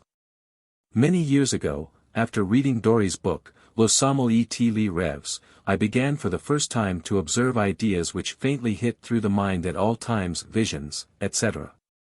Disconnected with the main stream of thought, but discernible to an attention on the watch for, page 84, them. A horse's head, a coil of rope, an anchor, are, for example, ideas which have come to me unsolicited whilst I have been writing these latter lines. They can often be explained by subtle links of association, often not at all. But I have not a few times been surprised, after noting some such idea, to find, on shutting my eyes, an afterimage left on the retina by some bright or dark object recently looked at, and which had evidently suggested the idea. Evidently, I say, because the general shape, size, and position of object thought of and of afterimage were the same, although the idea had details which the retinal image lacked. We shall probably never know just what part retinal afterimages play in determining the train of our thoughts. Judging by my own experiences, I should suspect it of being not insignificant. 93, p. 85. Illusions. Let us now, for brevity's sake, treat A and B in Fig. 47 as if they stood for objects instead of brain processes. And let us furthermore suppose that A and B are, both of them, objects which might probably excite the sensation which I have called this, but that on the present occasion A and not B is the one which actually does so. If, then, on this occasion this suggests A and not B, the result is a correct perception. But if, on the contrary, this suggests B and not A, the result is a false perception, or, as it is technically called, an illusion. But the process is the same, whether the perception be true or false. Page 86. Note that in every illusion what is false is what is inferred, not what is immediately given. This, if it were felt by itself alone, would be all right, it only becomes misleading by what it suggests. If it is a sensation of sight, it may suggest a tactile object, for example, which tactile experiences prove to be not there. The so-called fallacy of the senses, of which the ancient skeptics made so much account, is not fallacy of the senses proper, but rather of the intellect, which interprets wrongly what the senses give. 94. So much premised, let us look a little closer at these illusions. They are due to two main causes. The wrong object is perceived either because 1. Although not on this occasion the real cause, it is yet the habitual, inveterate, or most probable cause of this. Or because 2. The mind is temporarily full of the thought of that object, and therefore, this, is peculiarly prone to suggest it at this moment. I will give briefly a number of examples under each head. The first head is the more important, because it includes a number of constant illusions to which all men are subject, and which can only be dispelled by much experience. Illusions of the first type. One of the oldest instances dates from Aristotle. Cross two fingers and roll a penholder or other small object between them. It will seem double. Professor Groom Robertson has given the dearest analysis of this illusion. He observes that if the object be brought into contact first with the forefinger and next with the second finger, the two contacts seem to come in at different points of space. p. 87, the forefinger touch seems higher, though the finger is really lower, the second finger touch seems lower, though the finger is really higher.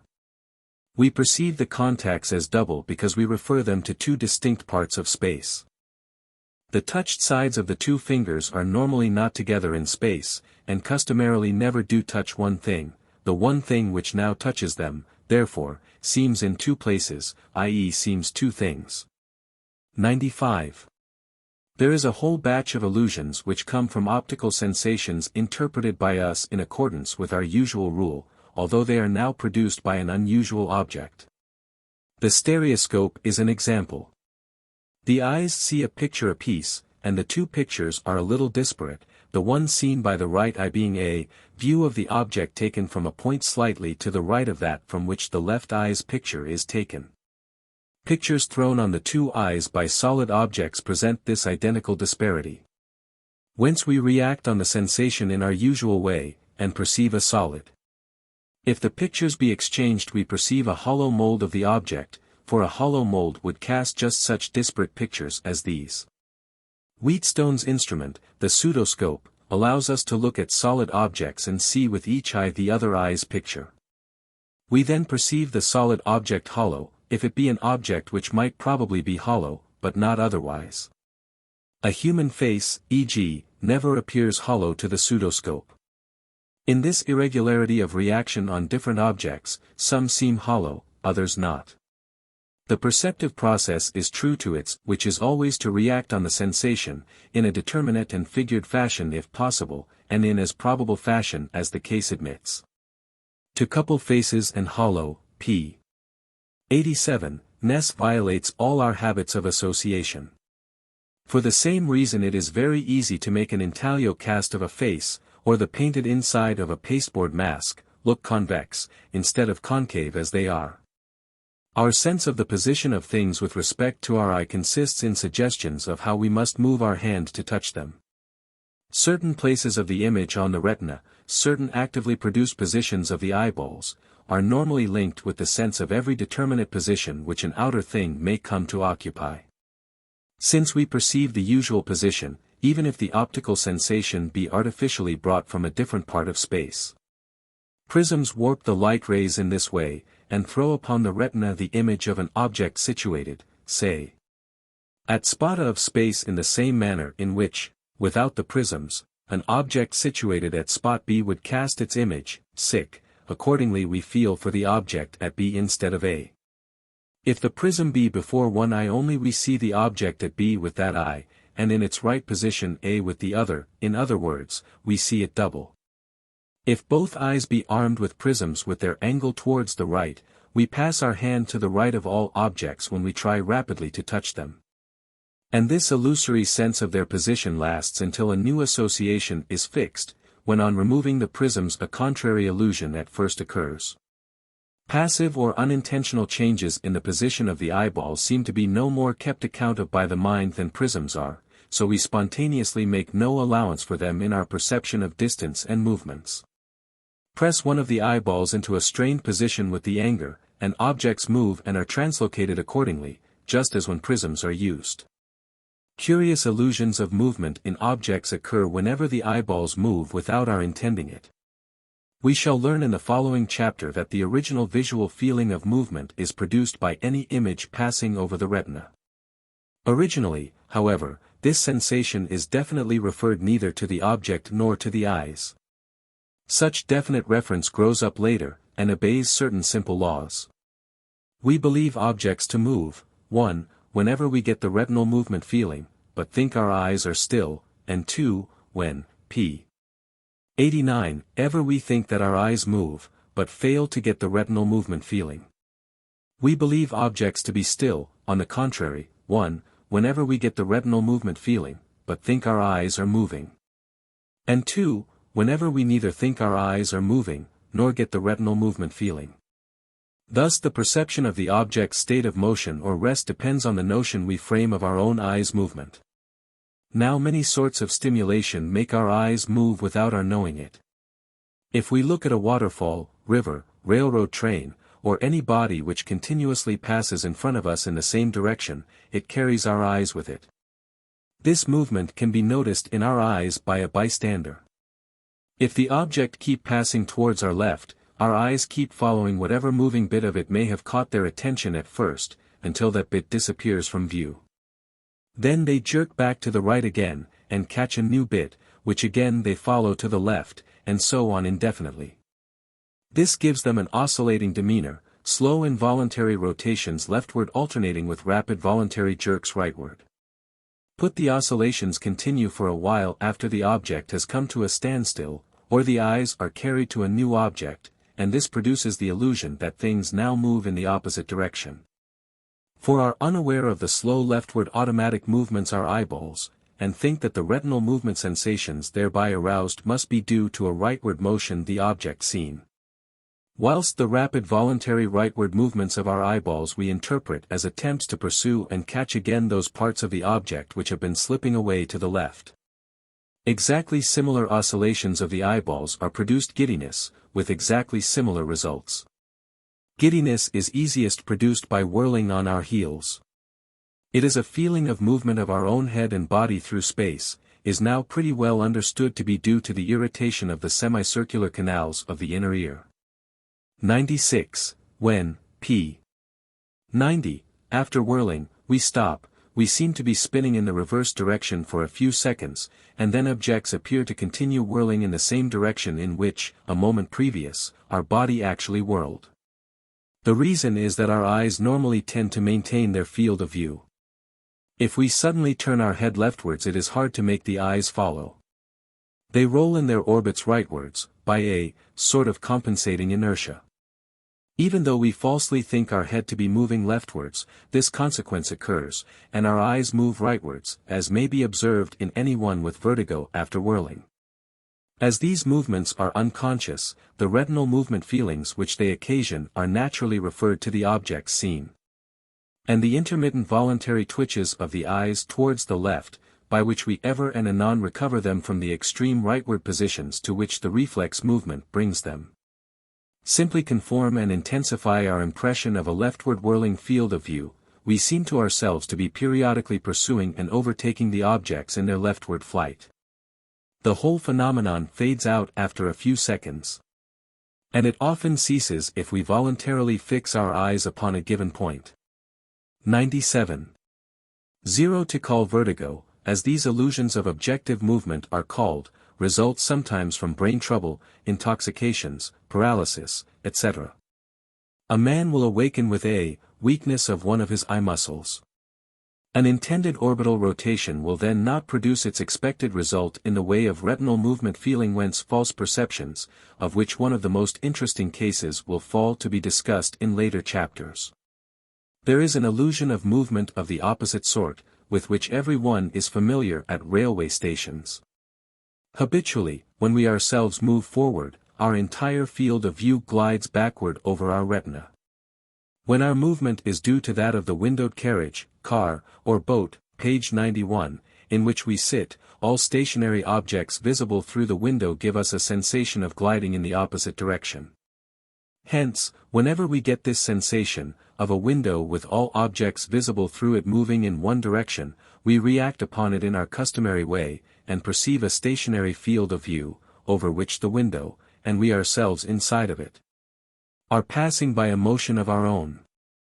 Consequently, when another train comes alongside of ours in a station, and fills the entire window, and, after standing still a while, begins to glide away, we judge that it is our train which is moving, and that the other train is still. If, however, we catch a glimpse of any part of the station through the windows, or between the cars, of the other train, the illusion of our own movement instantly disappears, and we perceive the other train to be the one in motion. This, again, is but making the usual and probable inference from our sensation. 98. Another illusion due to movement is explained by Helmholtz. Most wayside objects, houses, trees, etc., look small when seen out of the windows of a swift train. This is because we perceive them in the first instance unduly near. And we perceive them unduly near because of their extraordinarily rapid parallactic flight backwards. When we ourselves more forward, all objects glide backwards, as aforesaid. But the nearer they are, the more rapid is this apparent translocation. Relative rapidity of passage backwards is thus so familiarly associated with nearness that when we feel it we perceive nearness. But with a given size of retinal image, the nearer an object is, the smaller do judge its actual size to be. Hence in the train, the faster we go, the nearer do the trees and houses seem, and nearer they seem, the smaller do they look. 99. Other illusions are due to the feeling of convergence being interpreted. When we converge our eyeballs, we an approximation of whatever thing we may be at. Whatever things do approach whilst we look, p. 92, at them oblige us, so long as they are not very distant, to converge our eyes. Hence approach of the thing is the probable objective fact when we feel our eyes converging. Now in most persons the internal recti muscles, to which convergence is due, are weaker than the others. And the entirely passive position of the eyeballs, the position which they assume when covered and looking at nothing in particular, is either that of parallelism or of slight divergence. Make a person look with both eyes at some near object, and then screen the object from one of his eyes by a card or book. The chances are that you will see the eye thus screened turn just a little outwards. Remove the screen, and you will now see it turn in as it catches sight of the object again. The other eye meanwhile keeps as it was at first. To most persons, accordingly, all objects seem to come nearer when, after looking at them with one eye, both eyes are used, and they seem to recede during the opposite change. With persons whose external recti muscles are insufficient, the illusions may be of the contrary kind. The size of the retinal image is a fruitful source of illusions. Normally, the retinal image grows larger as the object draws near. But the sensation yielded by this enlargement is also given by any object which really grows in size without changing its distance. Enlargement of retinal image is therefore an ambiguous sign. An opera glass enlarges the moon. But most persons will tell you that she looks smaller through it, only a great deal nearer and brighter. They read the enlargement as a sign of approach. And the perception of approach makes them actually reverse the sensation which suggests it by an exaggeration of our habitual custom of making allowance of the apparent enlargement of whatever object approaches us, and reducing it in imagination to its natural size. Similarly, in the theater the glass brings the stage near, but hardly seems to magnify the people on it. The well-known increased apparent size of the moon on the horizon is a result of association and probability. It is seen through vaporous air, and looks dimmer and duskier than when it rides on high, and it is seen over fields, trees, p. 93, hedges, streams, and the like, which break up the intervening space and make us the better realize the latter's extent. Both these causes make the moon seem more distant from us when it is low. And as its visual angle grows no less, deem that it must be a larger body, and we so perceive it. It looks particularly enormous when it comes up directly behind some well-known large object, as a house or tree distant enough to subtend an angle no larger than that the moon itself. 100. The feeling of accommodation also gives rise to false perceptions of size.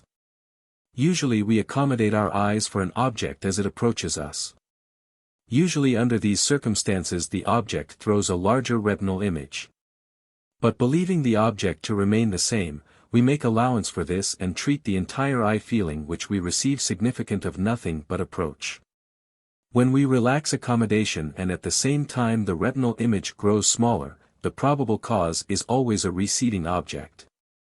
The moment we put on convex glasses, however, the accommodation relaxes, but the retinal image grows larger instead of less. This is what would happen if object, whilst receding, grew.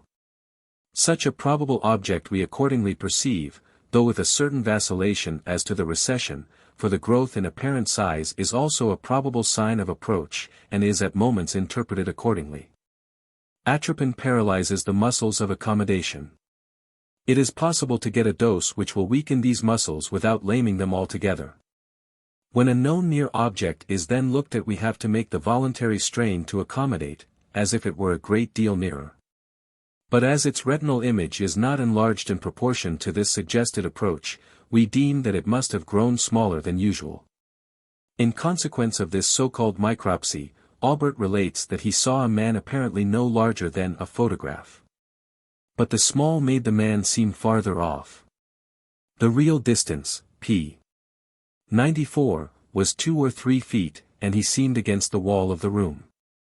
101, of these vacillations we shall have to speak again in the ensuing chapter. 102. Mrs. C. L.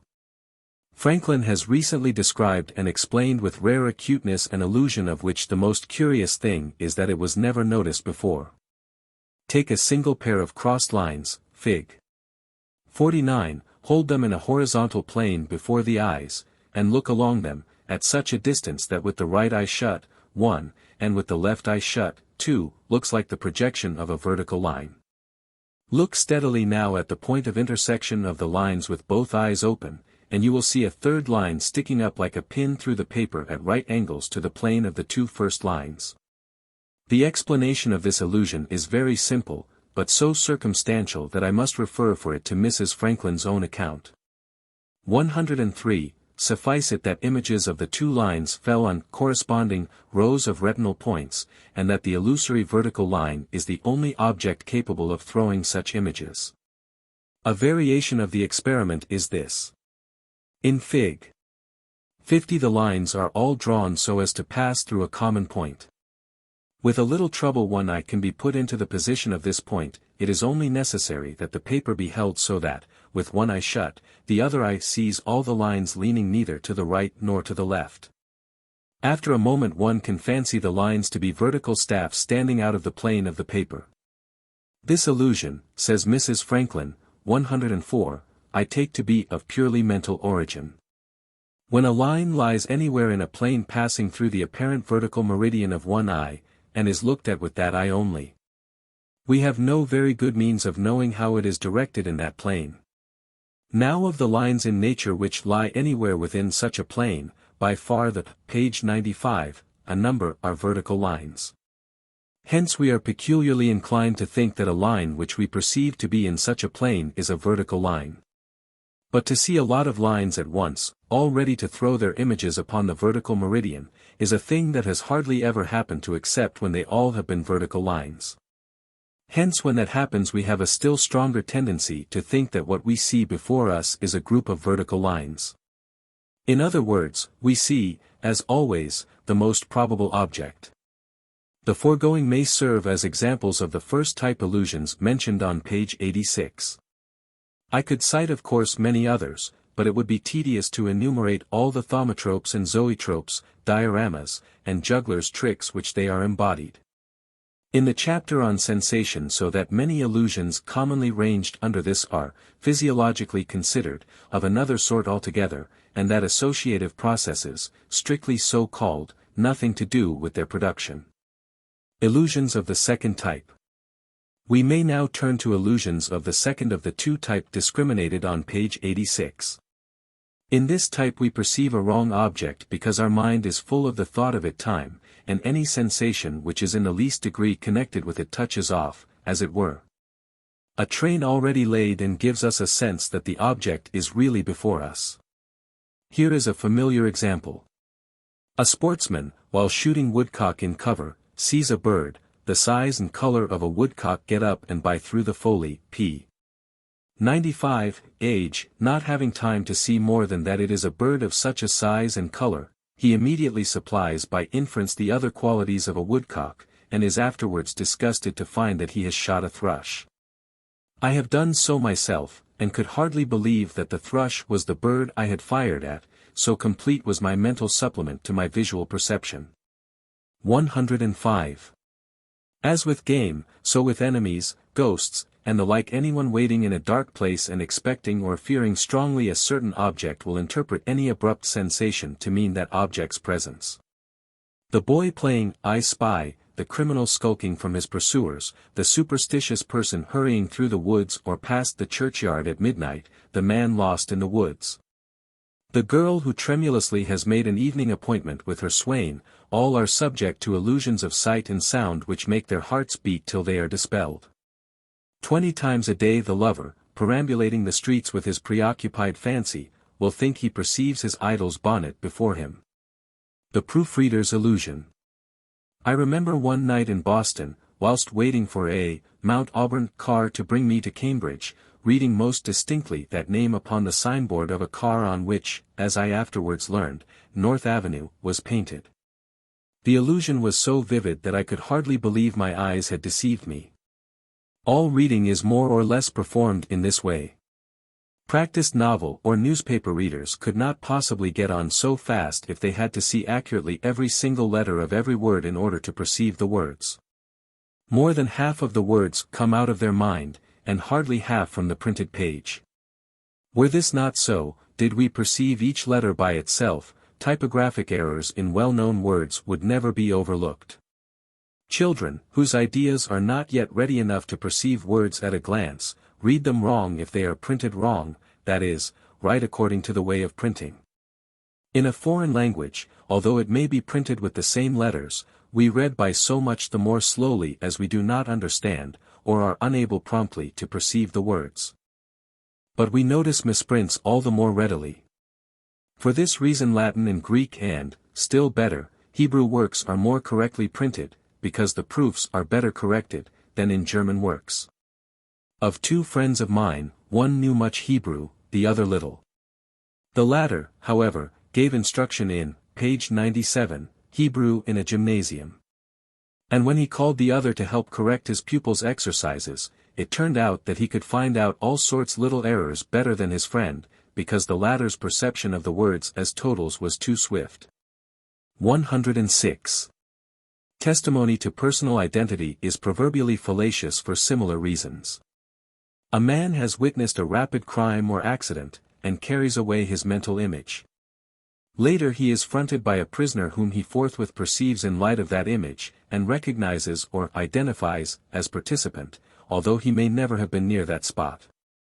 Similarly at the so-called materializing seances which fraudulent mediums give, in a dark room a man sees a gauze-robed figure who in a whisper tells him she is the spirit of his sister, mother, wife, or child, and falls upon his neck.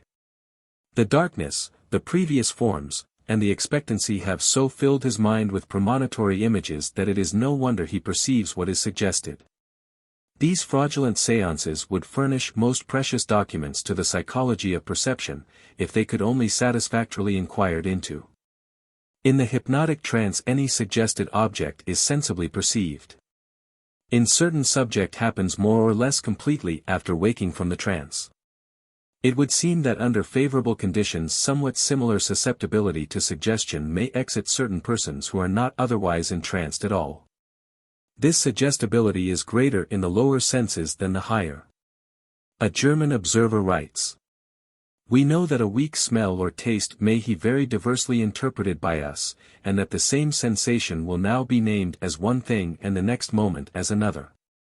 Suppose an agreeable smell of flowers in a room, a visitor will notice it, seek to recognize what it is, page 98, and at last perceive more and more distinctly that it is the perfume of roses until after all he discovers a bouquet of violets. Then suddenly he recognizes the violet smell, and wonders how he could possibly have hit upon the roses. Just so it is with taste. Try some meat whose visible characteristics are disguised by the mode of cooking, and you will perhaps begin by taking it for venison, and end by being quite certain that it is venison, until you are told that it is mutton. Whereupon you get distinctly the mutton flavor. In this wise one may make a person taste or smell what one will, if one only makes sure that he shall conceive it beforehand as we wish, by saying to him, doesn't that taste just like, etc. Or doesn't it smell just like, etc. One call cheat whole companies in this way. Announce, for instance at a meal, that the meat tastes high, and almost every one who is not animated by a spirit of opposition will discover a flavor of putrescence which in reality is not there at all. In the sense of feeling this phenomenon is less prominent, because we get so close to the object that our sensation of it is never incomplete. Still, examples may be adduced from this sense. On superficially feeling of a cloth, one may confidently declare it for velvet, whilst it is perhaps a long-haired cloth. Or a person may perhaps not be able to decide whether he has put on woolen or cotton stockings, and, trying to ascertain this by the feeling on the skin of the feet, he may become aware that he gets the feeling of cotton or wool according as he thinks of the one or the other. When the feeling in our fingers is somewhat blunted by cold, we notice many such phenomena, being then more exposed to confound objects of touch with one another. 107. High authorities have doubted this power of imagination to falsify present impressions of sense. 108, yet it unquestionably exists. Within the past fortnight I have been annoyed by a smell, faint but unpleasant, in my library. My annoyance began by an escape of gas from the furnace below stairs. This seemed to get lodged in my imagination as a sort of standard of perception, for, several days after the furnace had been rectified, I perceived the same smell again. It was traced this time to a new pair of India rubber shoes which had been brought in from the shop and laid on a table. It persisted in coming to me for several days, however, in spite of the fact that no other member of the family or visitor noticed anything unpleasant. My impression during part of this time was one of uncertainty whether, p. 99, the smell was imaginary or real, and at last it faded out. Everyone must be able to give instances like this from the smell sense. When we have paid the faithless plumber pretending to mend our drains, the intellect inhibits nose from perceiving the same unaltered odor, until perhaps several days go by.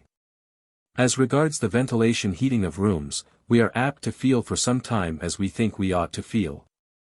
If we believe the ventilator is shut, we feel the room close.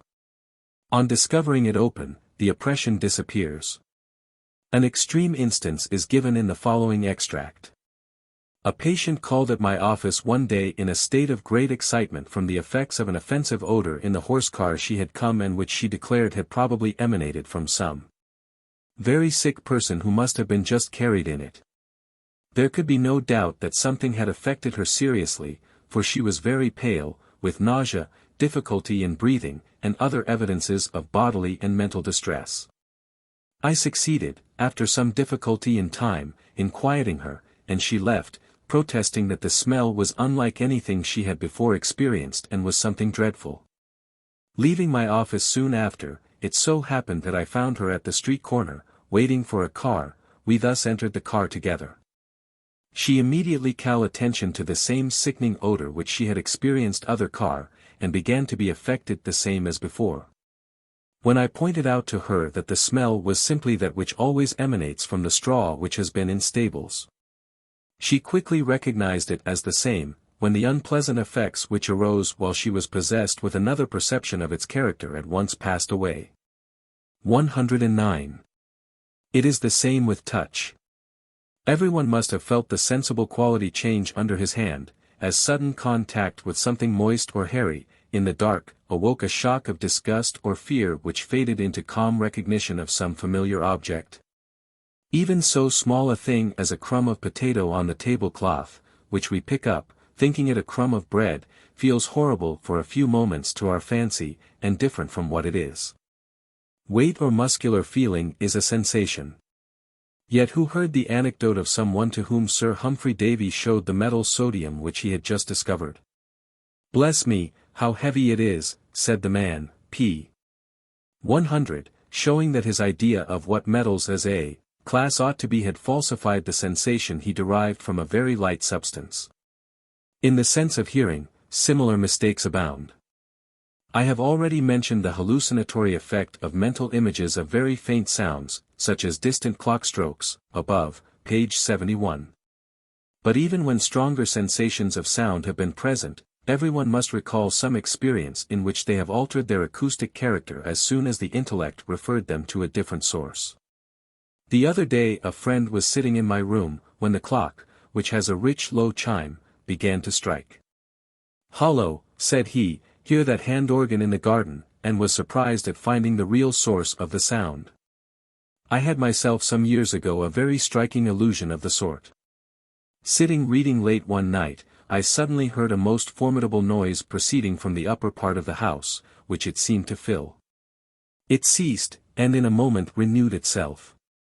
I went into the hall to listen, but it came no more. Resuming my seat in the room, however, there it was again, low, mighty, alarming, like a rising flood or the avant-courier of an awful gale. It came from all space.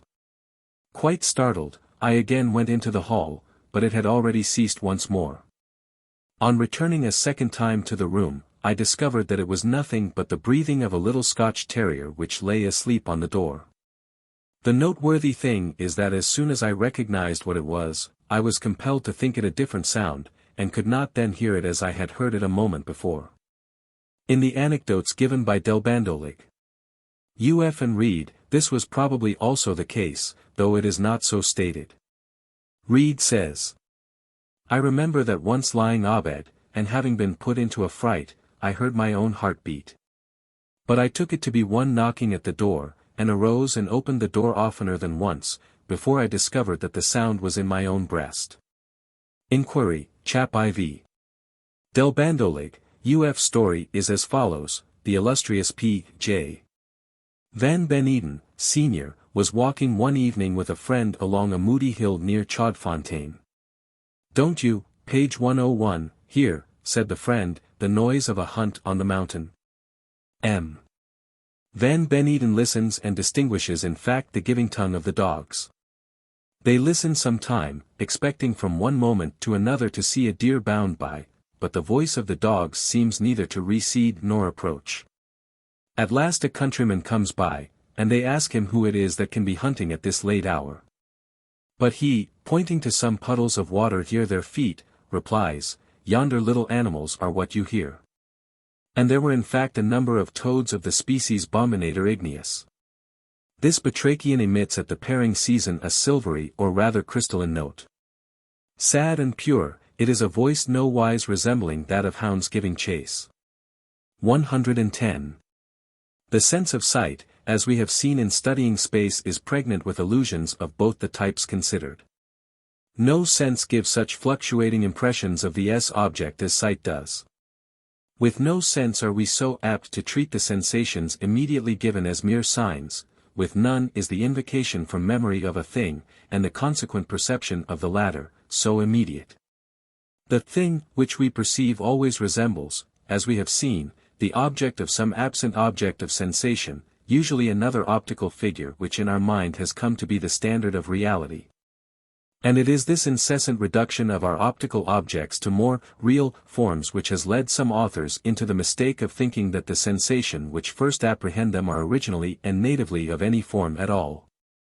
111. Of accidental and occasional illusions of sight amusing examples might be given. 2 will suffice. 1 is a reminiscence of my own. I was lying in my berth steamer listening to the sailors holystone the deck outside. When, on turning my eyes to the window, I perceived perfect distinctness that the chief engineer of the vessel had entered my stateroom, and was standing looking through the window at the men at work upon the guards. Surprised at his intrusion, and also at his intentness and, page 102, immobility, I remained watching him and wondering how long he would stand thus. At last I spoke. But getting no reply, sat up in my berth, and then saw that what I had taken for the engineer was my own cap and coat hanging on a peg beside the window. The illusion was complete, the engineer was a peculiar-looking mole.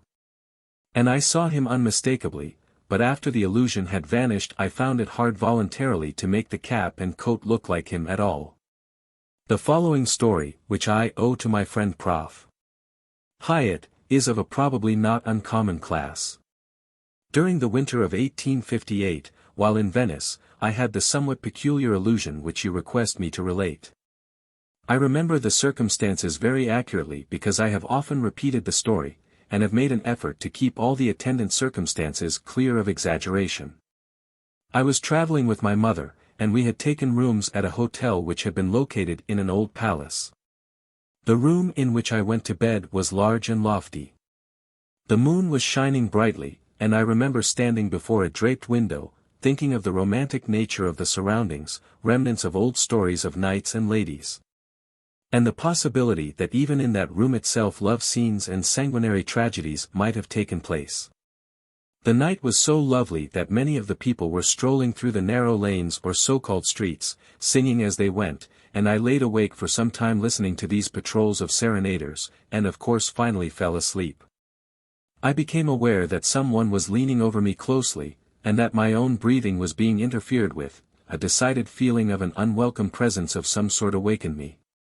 As I opened my eyes I saw, as distinctly as I ever saw any living person, a draped head about a foot or 18 inches to the right, and just above my bed.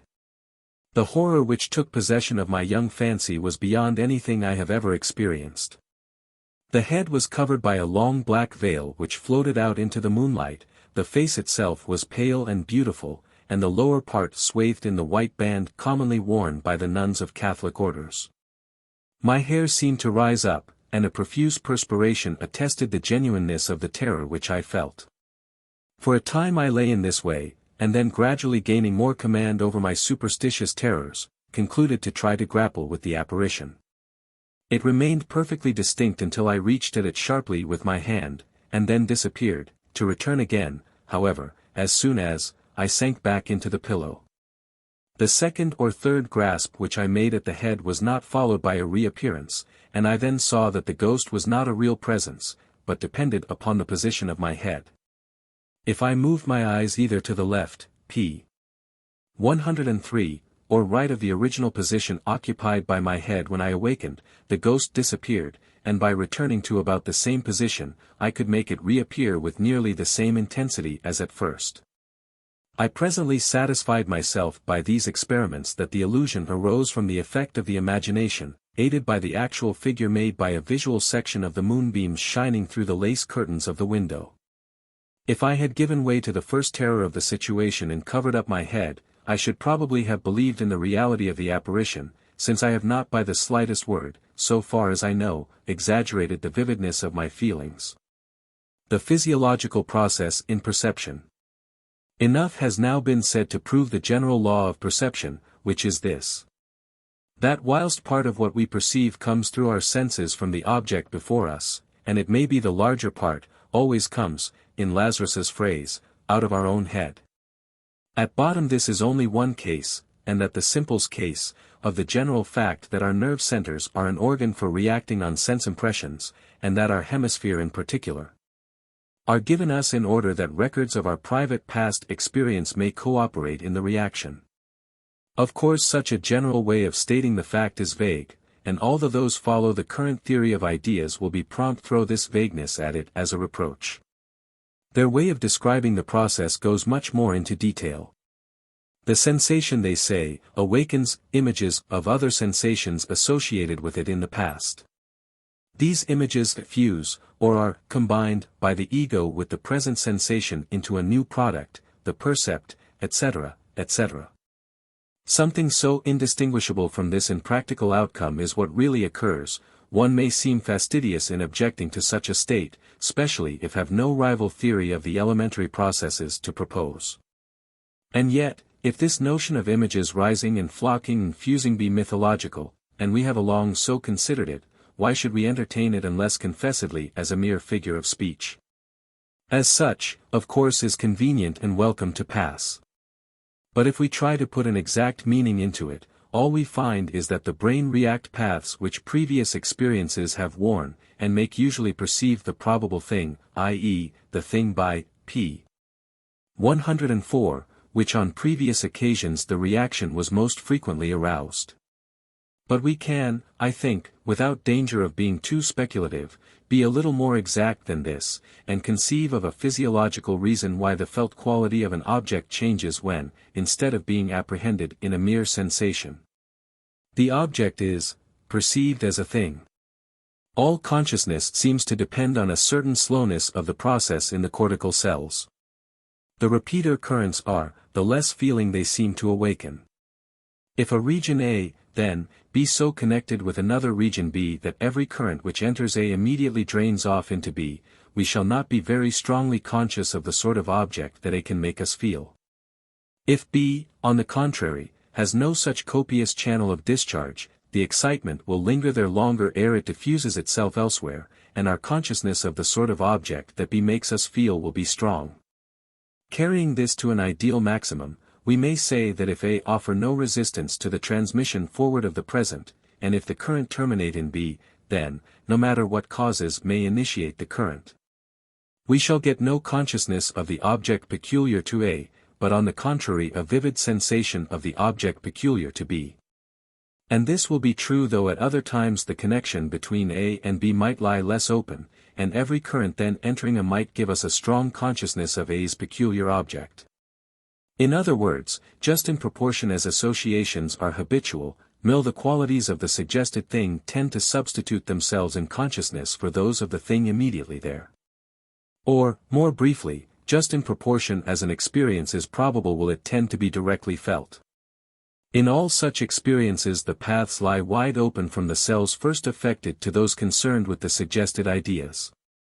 A circular afterimage on the receding wall or ceiling is actually seen as an ellipse, a square afterimage of a cross there is seen as slant-legged, etc. Because only in the process correlated with the vision of the latter figures do the inward currents find a pause, see the next chapter. We must remember this when, in dealing with the eye, we come to point out the erroneousness of the principle laid, page 105, down by Reed and Helmholtz that true sensations can never be changed by the suggestions of experience. A certain illusion of which I have not yet spoken affords additional illustration of this. When we will to execute a movement and the movement for some reason does not occur, unless the sensation of the parts not moving is a strong one, we are apt to feel as if the movement had actually taken place. This seems habitually to be the case in anesthesia of the moving parts. Close the patient's eyes, hold his anesthetica still, and tell him to raise his hand to his head. And when he opens his eyes he will be astonished to find that movement has not taken place. All reports of anesthetic cases seem to mention this illusion. Sternberg, who wrote on a subject in 1885, 112, lays it down as a law that the intention move is the same thing as the feeling of the motion. We will later see that this is false, chapter 25. But it certainly may suggest the feeling of the motion with hallucinatory intensity. Sternberg gives the following experiment, which I find succeeds with at least half of those who it. Rest your palm on the edge of the table with your forefinger hanging over in a position of extreme flexion. And then exert your will to flex it still more. The position the other fingers makes this impossible, and yet if we do not look to see the finger, we think we feel it move. He quotes from Exner a similar experiment with the jaws: put some hard rubber or other unindentable obstacle between, p. 106, your back teeth and bite hard. You think you feel the jaw move and the front teeth approach each other, though in the nature of things no movement can occur. 113. The visual suggestion of the path traversed by the fingertip as the locus of the movement feeling in the joint, which we discussed on page 41, is another example of this semi-hallucinatory power of the suggested thing. Amputated people, as we have learned, still feel their lost feet, etc. This is a necessary consequence of the law of specific energies, for if the central region correlated with the foot give rise to any feeling at all, it must give rise to the feeling of a foot. 114. But the curious thing is that many of these patients can will the foot to move, and when they have done so, distinctly feel the movement to occur. They can, to use their own language, work, or wiggle, their lost toes. 29. Now in all these various cases we are dealing with data which in normal life are inseparably joined. Of all possible experiences, it is hard to imagine any pair more uniformly and incessantly coupled than the volition to move, on the one hand, and the feeling of the changed position of the parts, on the other. From the earliest ancestors of ours which had feet, down to the present day, the movement of the feet must always have accompanied the will to move them, and here, if anywhere, habit's consequences ought to be found. 115. The process of the willing ought, then, to pour into the process of feeling the command effected, and ought to awaken that feeling in a maximal degree provided no other positively contradictory sensation come in at the same time. In most of us, when the will fails of its effect there is a contradictory sensation. We discern a resistance or the unchanged position of the limb. But neither in anesthesia nor in amputation can there be any contradictory sensation in the foot to correct us, so imagination has all the force of fact. p. 107. Apperception. In Germany since Herbart's time psychology has always a great deal to say about a process called apperception.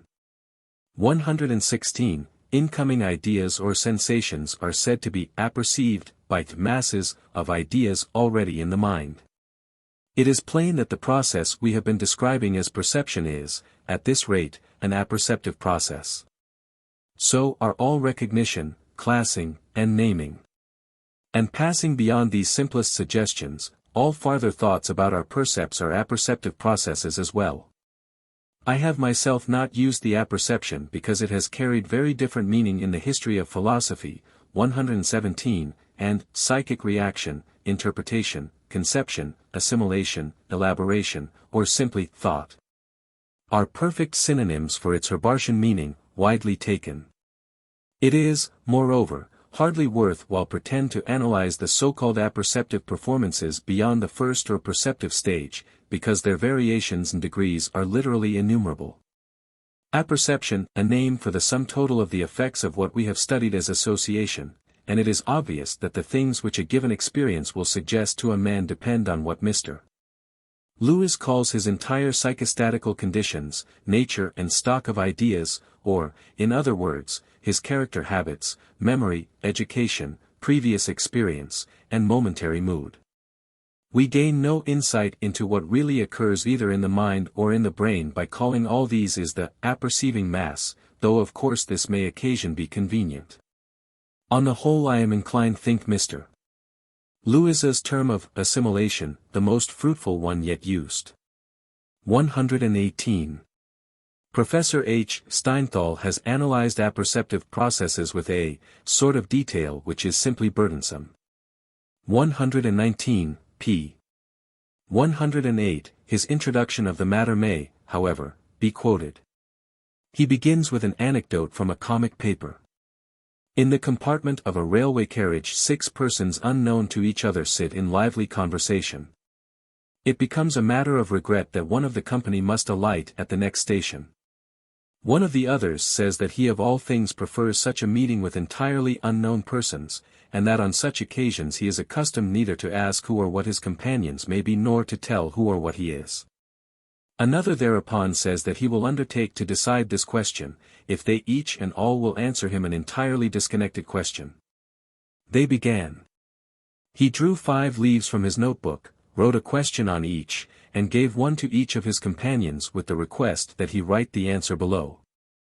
When the leaves were returned to him, he turned, after reading them, without hesitation to the others, and said to the first, "You are a man of science," to the second, "You are a soldier," to the third, "You are a philologist," to the fourth, "You are a journalist," to the fifth, "You are a farmer." All admitted that he was right, whereupon he got out and left the 5 behind. Each wished to know what question the others had received. And behold, he had given the same question to each. It ran thus. What being destroys what it has itself brought forth? To this the naturalist had answered, natural force, the soldier, war, the philologist, chronos. The publicist, revolution, the farmer, a bore. This anecdote, methinks, if not true, is at least splendidly well invented. Its narrator makes the journalist go on to say, therein consists the joke. Each one answers the first thing that occurs to him, 120, and that is whatever is most newly related to his pursuit in life. Every question is a hole drilling experiment, and the answer is an opening through which one sees into our interiors. So do we all. We are all able to recognize the clergyman, the soldier, the scholar, the businessman, not only by the cut of their garments and the attitude of their body, but by what they say and how they express it. We guess the place in life of men by the interest which they show and the way in which they show it, by the objects of which they speak, by the point of view from which they regard things, judge them, conceive them. In short, by their mode of apperceiving. Every man has one group of ideas which relate to his own person and interests, and another which is connected with society. Each has his group of ideas about plants, religion, law, art, etc. And more especially about the rose, epic poetry, sermons, free trade, and the like. Thus the mental content of every individual, even of the uneducated, p. 109, and of children, consists of masses or circles of knowledge of which each lies within some larger circle, alongside of others similarly included, and of which each includes smaller circles within itself. The perception of a thing like a horse, is a process between the present horse's picture before our eyes, on the one hand, and those fused or interwoven pictures and ideas of all the horses we have ever seen, on the other. A process between 2 factors or momenta, of which one existed before the process and was an old possession of the mind, the group of ideas, or concept, namely, whilst the other is but just presented to the mind. And is the immediately supervening factor, the sense impression. The former apperceives the latter is apperceived by the former. Out of their combination and apperception product arises, the knowledge of the perceived being as a horse. The earlier factor is relatively to the later one active and a priori, the supervening factor is given, a posteriori, factor passive. We may then define apperception as the movement of 2 masses of consciousness, Vorstellungsmassen, against each other so as to produce a cognition. The a priori factor we called active, the a posteriori factor passive, but this is only relatively true. Although the a priori moment commonly shows itself to be the more powerful, apperception processes can perfectly well occur in which the new observation transforms or enriches the apperceiving group of ideas. A child who hitherto has seen none but four-cornered tables apperceives a round one as a table, but by this the apperceiving mass, table, is enriched. To his previous knowledge of tables comes this new feature that they need not be four-cornered, but may be round. In the history of science it has happened often enough that some discovery, at the same time that it was apperceived, i.e., brought into connection with the system of our knowledge, transformed the whole system. In principle, however, we must maintain that, although either factor is both active and passive, the a priori factor is almost always the more active of the two. 121. This account of Steinthal's brings out very clearly the difference between our psychological conceptions and what are called concepts in logic. In logic a concept is unalterable. But what are popularly called our conceptions of things alter by being used. The aim of science is to attain conceptions so adequate and exact that we shall never need to change them. There is an everlasting struggle in every mind between the tendency to keep unchanged, and the tendency to renovate its ideas. Our education is a ceaseless compromise between the conservative and the progressive factors.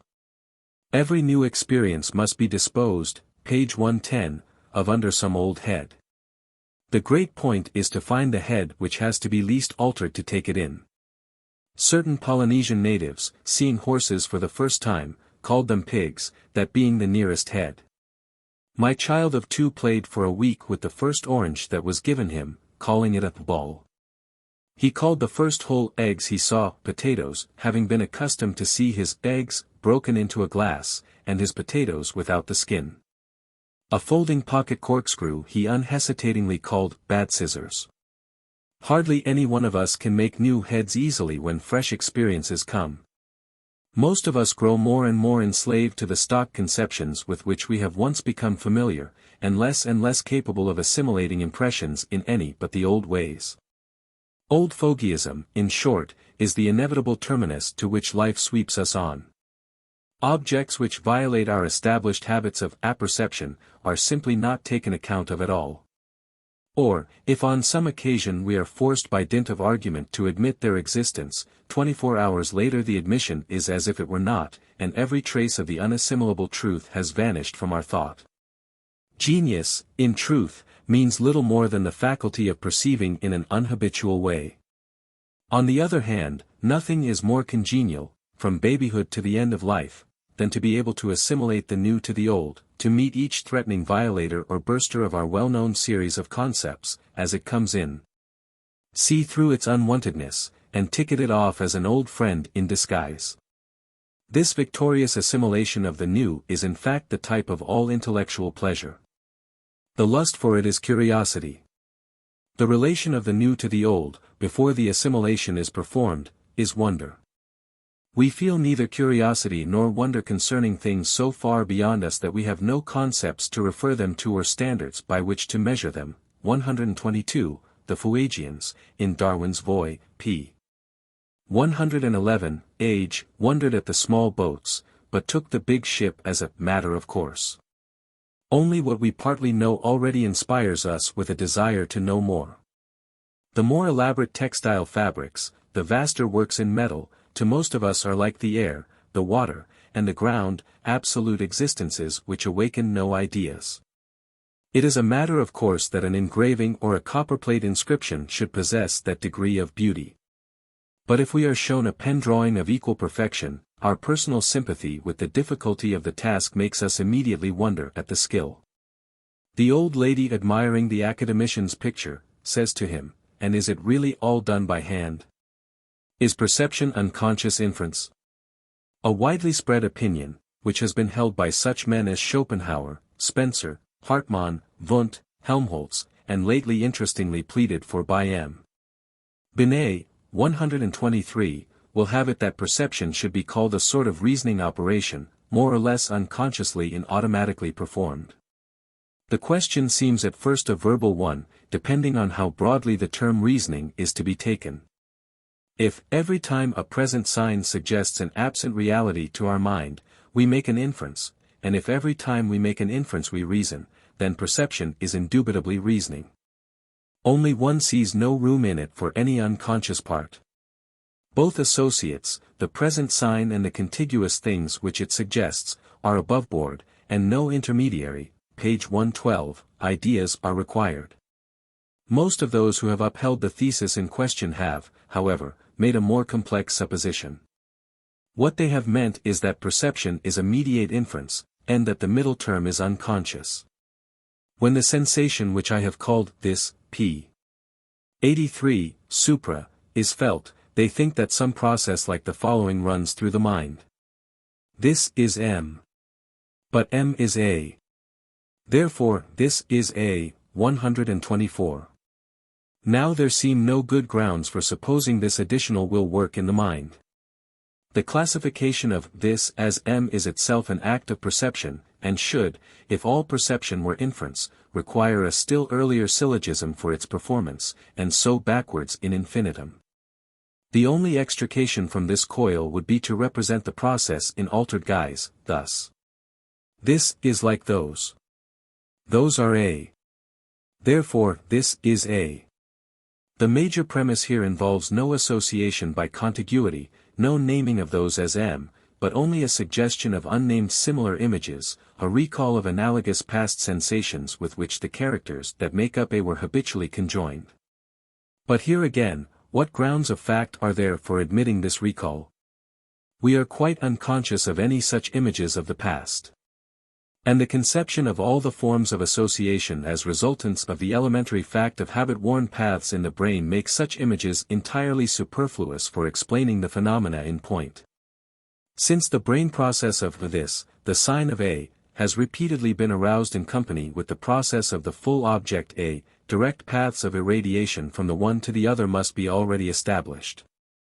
And although roundabout paths may also be possible, as from this to those, and then, p. 113, from those to paths which would lead to practically the same conclusion as the straighter ones, yet there is no ground whatever for assuming them to be traversed now, especially since appearances point the other way. In explicit reasoning, such paths are doubtless traversed in perception, they are in all probability closed.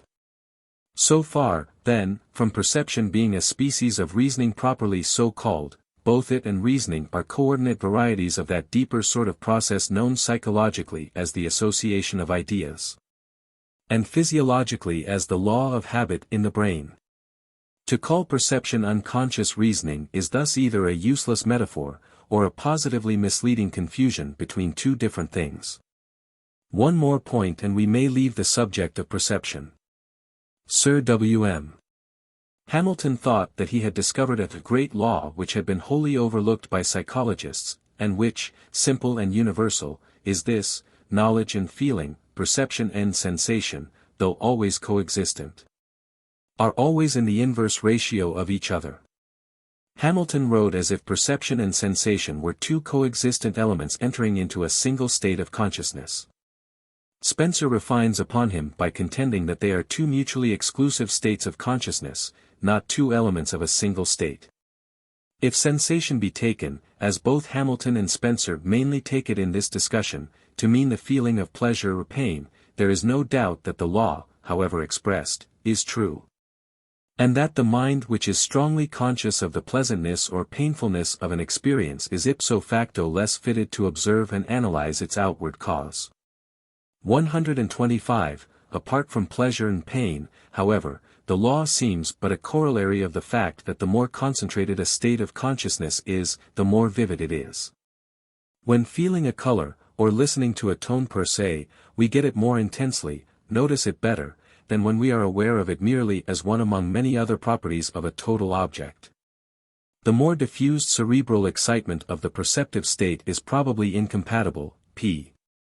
114, with quite as strong an excitement of separate parts as the sensational state comports, so we come back here to our own earlier discrimination between the perceptive and the sensational processes, and to the examples which we gave on pp. 80. 81, 126. Hallucinations. Between normal perception and illusion we have seen that there is no break, the process being identically the same in both. The last illusions we considered might fairly be called hallucinations. We must now consider the false perceptions more commonly called by that name. In or, p.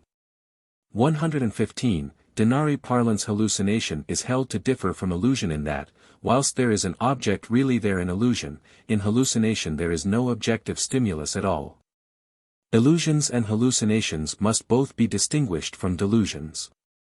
A delusion is a false opinion about a matter of fact, which need not necessarily involve, though it often does involve, false perceptions of sensible things. We may, for example, have religion's delusions, medical delusions, delusions about our own importance, about other people's characters, etc., ad libitum. The delusions of the insane are apt to affect certain typical forms, often very hard to explain. But in many cases they are certainly theories which the patients invent to account for their abnormal bodily sensations. In other cases they are due to hallucinations of hearing and sight. Dr. Clouston, Clinical Lectures on Mental Disease, Lecture 2 ad fin. Gives the following special delusions as having been found in about 100 melancholy female patients who were afflicted in this way.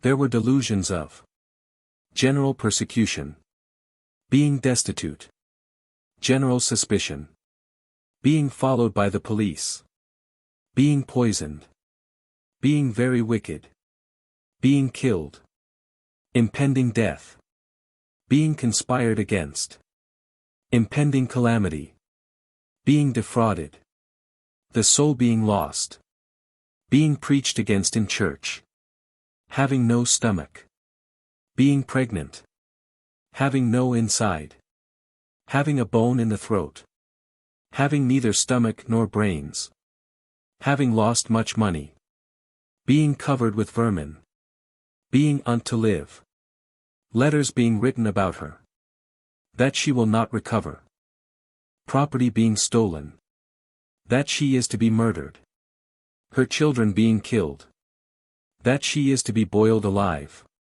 having committed theft, that she is to be starved, the legs being made of glass, that the flesh is boiling, having helms on the head, that the head is severed from the body, being chloroformed, that children are burning, having committed murder, that murders take place around, fear of being hanged, that it is wrong to take food, being called names by persons, being in hell, being acted on by spirits, being tempted of the devil, being a man, being possessed of the devil, the body being transformed, having committed an unpardonable sin, insects coming from the body, unseen agencies working, rape being practiced on her, her own identity, having a venereal disease, being on fire,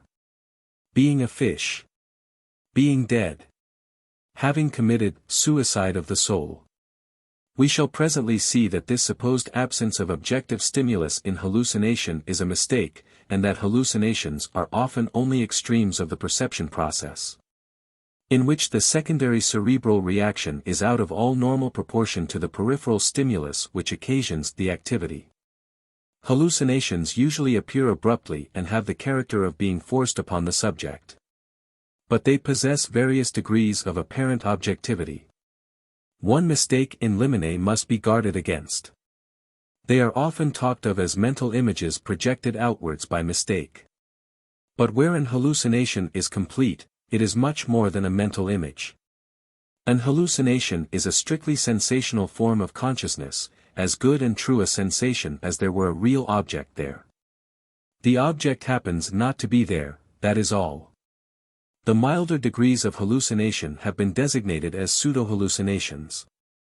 Pseudo-hallucinations and hallucinations have been sharply distinguished from each other only within a few years. Dr. Kandinsky writes of their difference as follows. In carelessly questioning a patient we may confound his pseudo-hallucinatory perceptions with hallucinations. But to the unconfused consciousness of the patient himself, even though he be imbecile, the identification of the two phenomena is impossible, at least in the sphere of vision.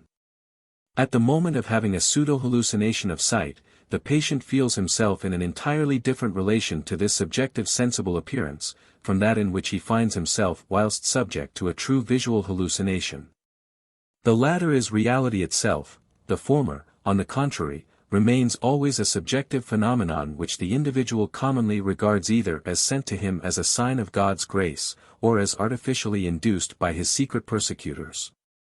If he knows by his own experience what a genuine hallucination is, it is quite impossible for him to mistake the pseudo-hallucination for it. A concrete example will make the difference clear. Drive N.L.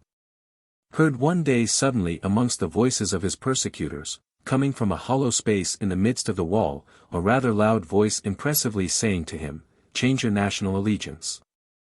Understanding this to mean that his only hope consisted in ceasing to be subject to the Tsar of Russia, he reflected a moment what allegiance would be better, and resolved to become an English subject. At the same moment he saw a pseudo-hallucinatory lion of natural size, which appeared and quickly laid its forepaws on his shoulders. He had a lively feeling of these paws as a tolerably painful local pressure, complete hallucination of touch. Then the same voice from the wall said, "Now you have a lion, now you will rule," whereupon the patient recollected that the lion was the national emblem of England. The lion appeared to L.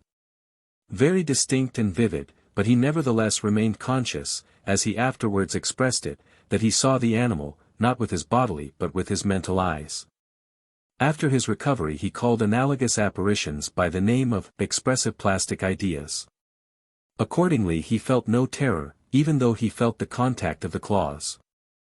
Had the lion been a complete hallucination, the patient, as he himself remarked after recovery, would have felt great fear, and very likely screamed or taken to flight. Had it been a simple image of the fancy he would not have connected it with the voices, of whose objective reality he was at the time quite convinced. 127.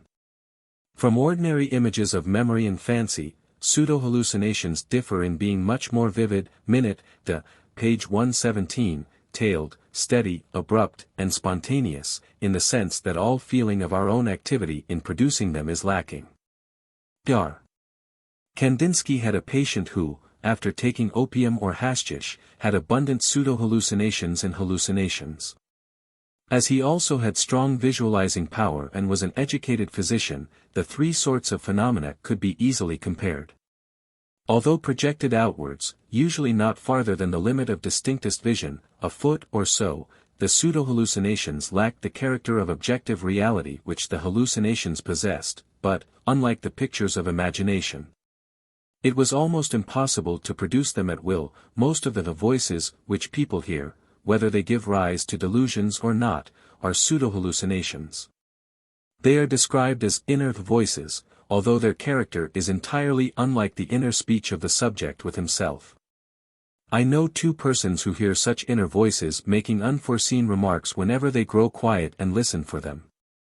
They are a very common incident of delusional insanity, and at last grow into vivid hallucinations. The latter are comparatively frequent occurrences in sporadic form, and certain individuals are liable to have them often. From the results of the census of hallucinations, which was begun by Edmund Gurney, it would appear that, roughly speaking, one person at least in every 10 is likely to have had a vivid hallucination at some time in his life. 128. The following cases from healthy people will give an idea of what these hallucinations are. When a girl of 18, I was one evening engaged in a very painful discussion with an elderly person. My distress was so great that I took up a thick ivory knitting needle that was lying on the mantelpiece of the parlor and broke it into small pieces as I talked.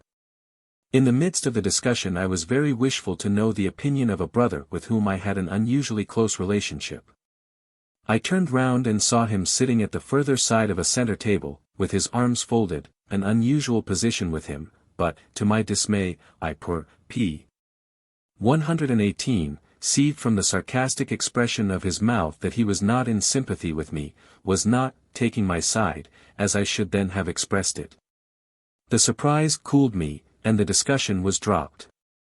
Some minutes after, bearing occasion to speak to my brother, I turned towards him, but he was gone. I inquired when he left the room, and was told that he had not been in it, which I did not believe, thinking that he had come in for a minute and had gone out without being noticed. About an hour and a half afterwards he appeared, and convinced me, with some trouble, that he had never been near the house that evening. He is still alive and well. Here is another case. One night in March 1873 or 74, I cannot recollect which year, I was attending on the sick bed of my mother. About 8 o'clock in the evening I went into the dining room to fix a cup of tea, and on turning from the sideboard to the table, on the other side of the table before the fire, which was burning brightly, as was also the gas, I saw standing with his hand clasped to his side in true military fashion a soldier of about 30 years of age, with dark, piercing eyes looking directly into mine. He wore a small cap with standing feather, his costume was also of a soldierly style. He did not strike me as being a spirit, ghost, or anything uncanny, only a living man. But after gazing for fully a minute I realized that it was nothing of earth, for he neither moved his eyes nor his body, and in looking closely I could see the fire beyond. I was of course startled, and yet did not run out of the room. I felt stunned. I walked out rapidly, however, and turning to the servant in the hall asked her if she saw anything. She said not. I went into my mother's room and remained talking for about an hour, but never mentioned the above subject for fear of exciting her, and finally forgot it altogether, returning to the dining room, still in forgetfulness of what had occurred. But repeating, as above, the turning from sideboard to table in act of preparing more tea. I looked casually towards the fire, and there I saw the soldier again. This time I was entirely alarmed, and fled from the room in haste. I called to my father, but when he came he saw nothing. Sometimes more than one sense is affected. The following is a case. In response to your request to write out my experience of October 30th, 1888, I will inflict on you a letter. On the day above mentioned, October 30th, 1888, I was in, where I was teaching. I had performed my regular routine work for the day, and was sitting in my room working out trigonometrical 4, page 119, Muley. I was expecting every day to hear of the confinement of my wife, and naturally my thoughts for some time had been more or less with her. She was, by the way, in B, some 50 miles from me. At the time, however, neither she nor the expected event was in my mind. As I said, I was working out trigonometrical formulae, and I had been working on trigonometry the entire evening. About 11 o'clock, as I sat there buried in sines, cosines, tangents, cotangents, secants, and cosecants, I felt very distinctly upon my left shoulder a touch, and a slight shake. As if somebody had tried to attract my attention by other means and had failed. Without rising I raised my head, and there between me and the door stood my wife, dressed exactly as I last saw her, some 5 weeks before. As I turned she said, "It is a little Hermann, he has come." Something more was said, but this is the only sentence I can recall. To make sure that I was not asleep and dreaming, I rose from the chair, pinched myself and walked toward the figure, which disappeared immediately as I rose. I can give no information as to the length of time occupied by this episode, but I know I was awake, in my usual good health. The touch was very distinct, the figure was absolutely perfect, stood about 3 feet from the door, which was closed, and had not been opened during the evening. The sound of the voice was unmistakable, and I should have recognized it as my wife's voice even if I had not turned and had not seen the figure at all. The tone was conversational, just as if she would have said the same words had she been actually standing there. In regard to myself, I would say, as I have already intimated, I was in my usual good health. I had not been sick before, nor was I after the occurrence, not so much as a headache having afflicted me. Shortly after the experience above described, I retired for the night and, as I usually do, slept quietly until morning. I did not speculate particularly about the strange appearance of the night before, and though I thought of it some, I did not tell anybody. The following morning I rose, not conscious of having dreamed anything, but I was very firmly impressed with the idea that there was something for me at the telegraph office. I tried to throw off the impression, for so far as I knew there was no reason for it. Having nothing to do, I went out for a walk, and to help throw off the impression above noted, I walked away from the telegraph office. As I proceeded, however, the impression became a conviction, and I actually turned about and went to the very place I had resolved not to visit, the telegraph office. The first person I saw on arriving at said office was the telegraph operator, who being on terms of intimacy with me, remarked, "Hello, Papa, I've got a telegram for you." The telegram announced the birth of a boy, weighing 9 pounds, and that all were doing well. Now, then, I have no theory at all about the events narrated above. I never had any such experience before nor since. I am no believer in spiritualism, am not in the least superstitious, know very little about thought transference, page 120, unconscious cerebration, etc., etc., but I am absolutely certain about what I have tried to relate. In regard to the remark which I heard, "It is a little Herman," etc., I would add that we had previously decided to call the child, if a boy, Herman, my own name, by the way. 129. The hallucination sometimes carries a change of the general consciousness with it, so as to appear more like a sudden lapse into a dream. The following case was given me by a man of 43, who bade never anything resembling it before. While sitting at my desk this a.m., reading a circular of the Loyal Legion, a very curious thing happened to me, such as I have never experienced. It was perfectly real, so real that it took some minutes to recover from. It seems to me like a direct intromission into some other world. I never had anything approaching it before sale when dreaming at night. I was wide awake, of course. But this was the feeling. I had only just sat down and become interested in the circular, when I seemed to love myself for a minute and then found myself in the top story of a high building, very white and shining and clean, with a noble window immediately at the right of where I sat. Through this window I looked out upon a marvelous reach of landscape entirely new. I never had before such a sense of infinity in nature, such superb stretches of light and color and cleanness.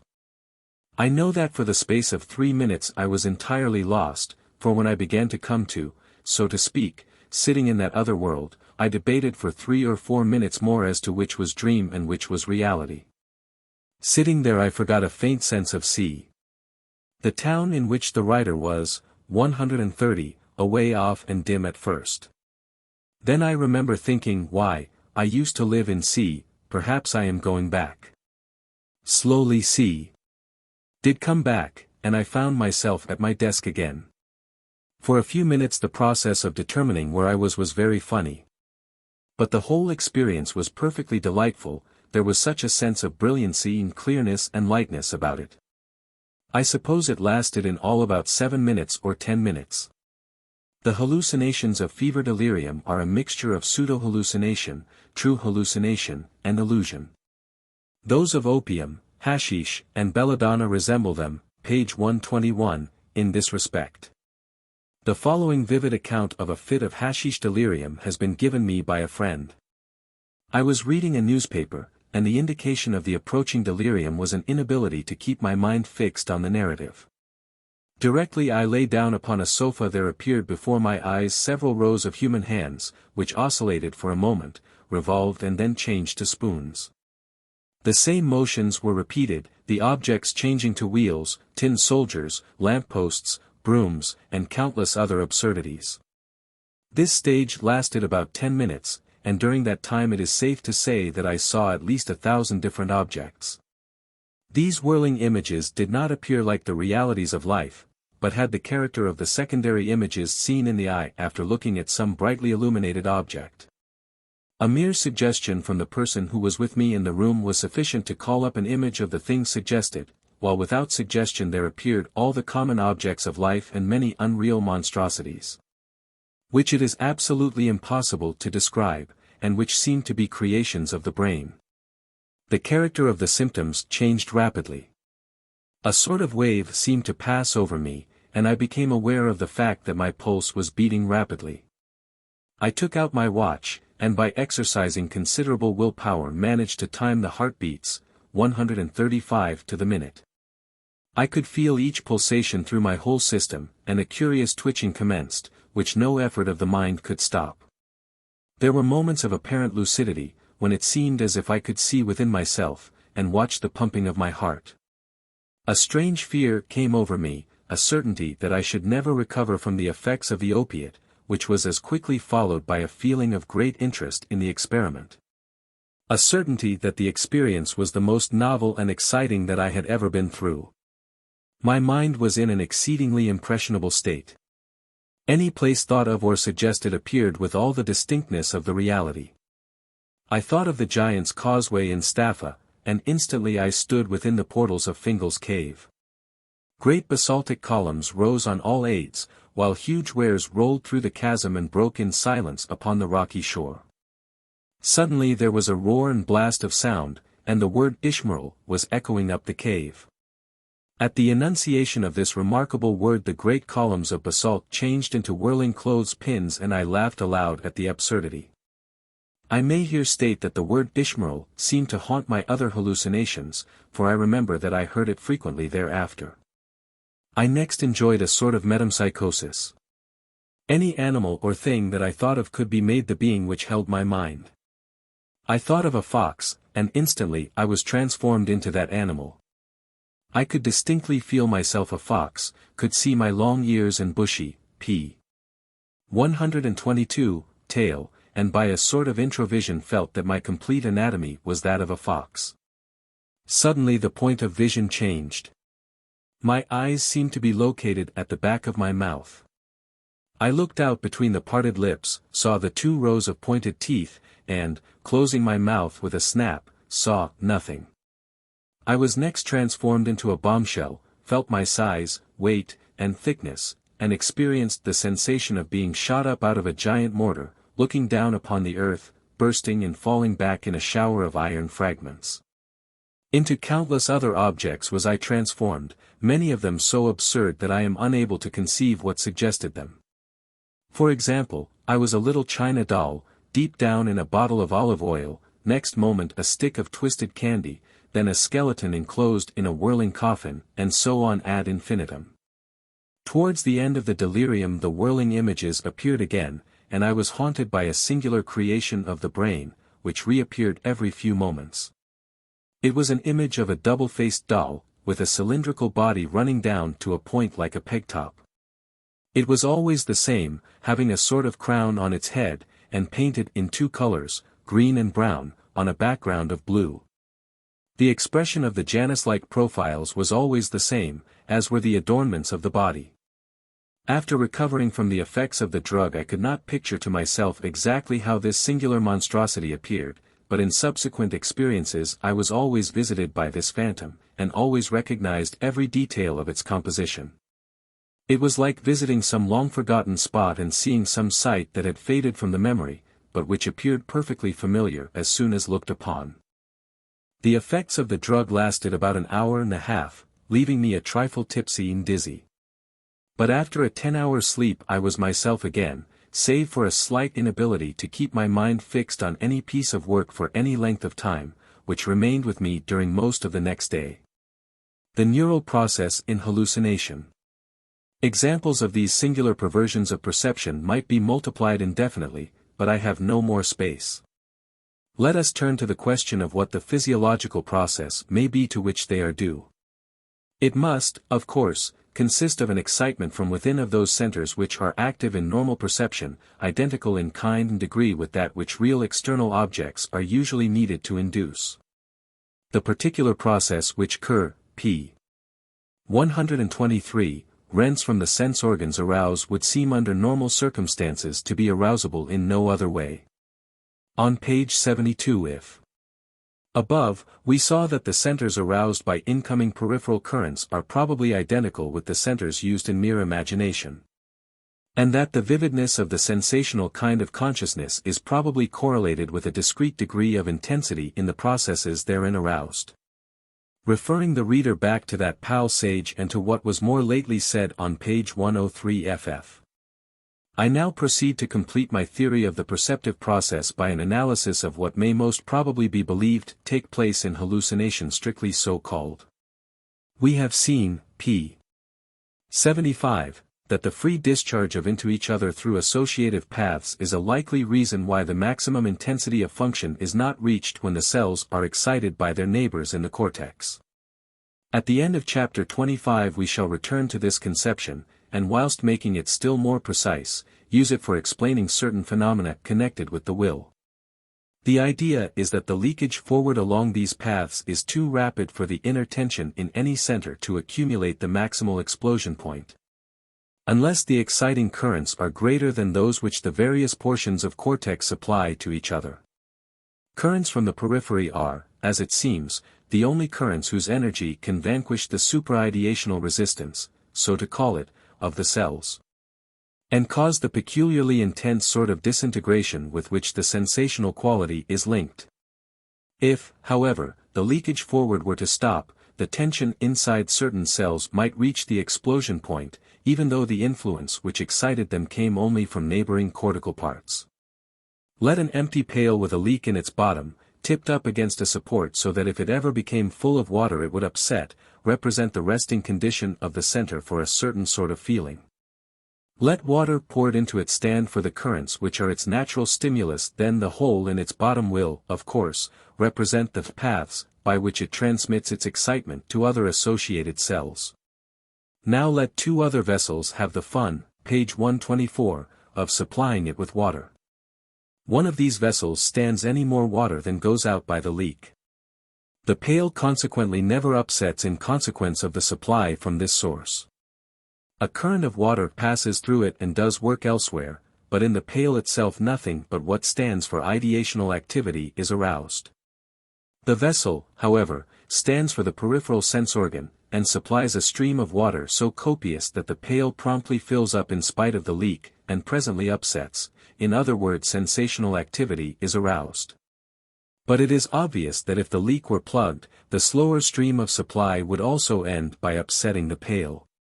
To apply this to the brain and to thought, if we take a series of processes A, B, C, D, E, associated together in that order, and suppose that the current through them is very fluent, there will be little intensity anywhere until, perhaps, a pause occurs at E.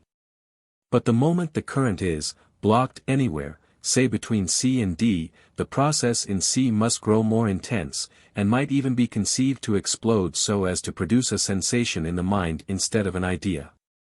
It would seem that some hallucinations are best to be explained in this way.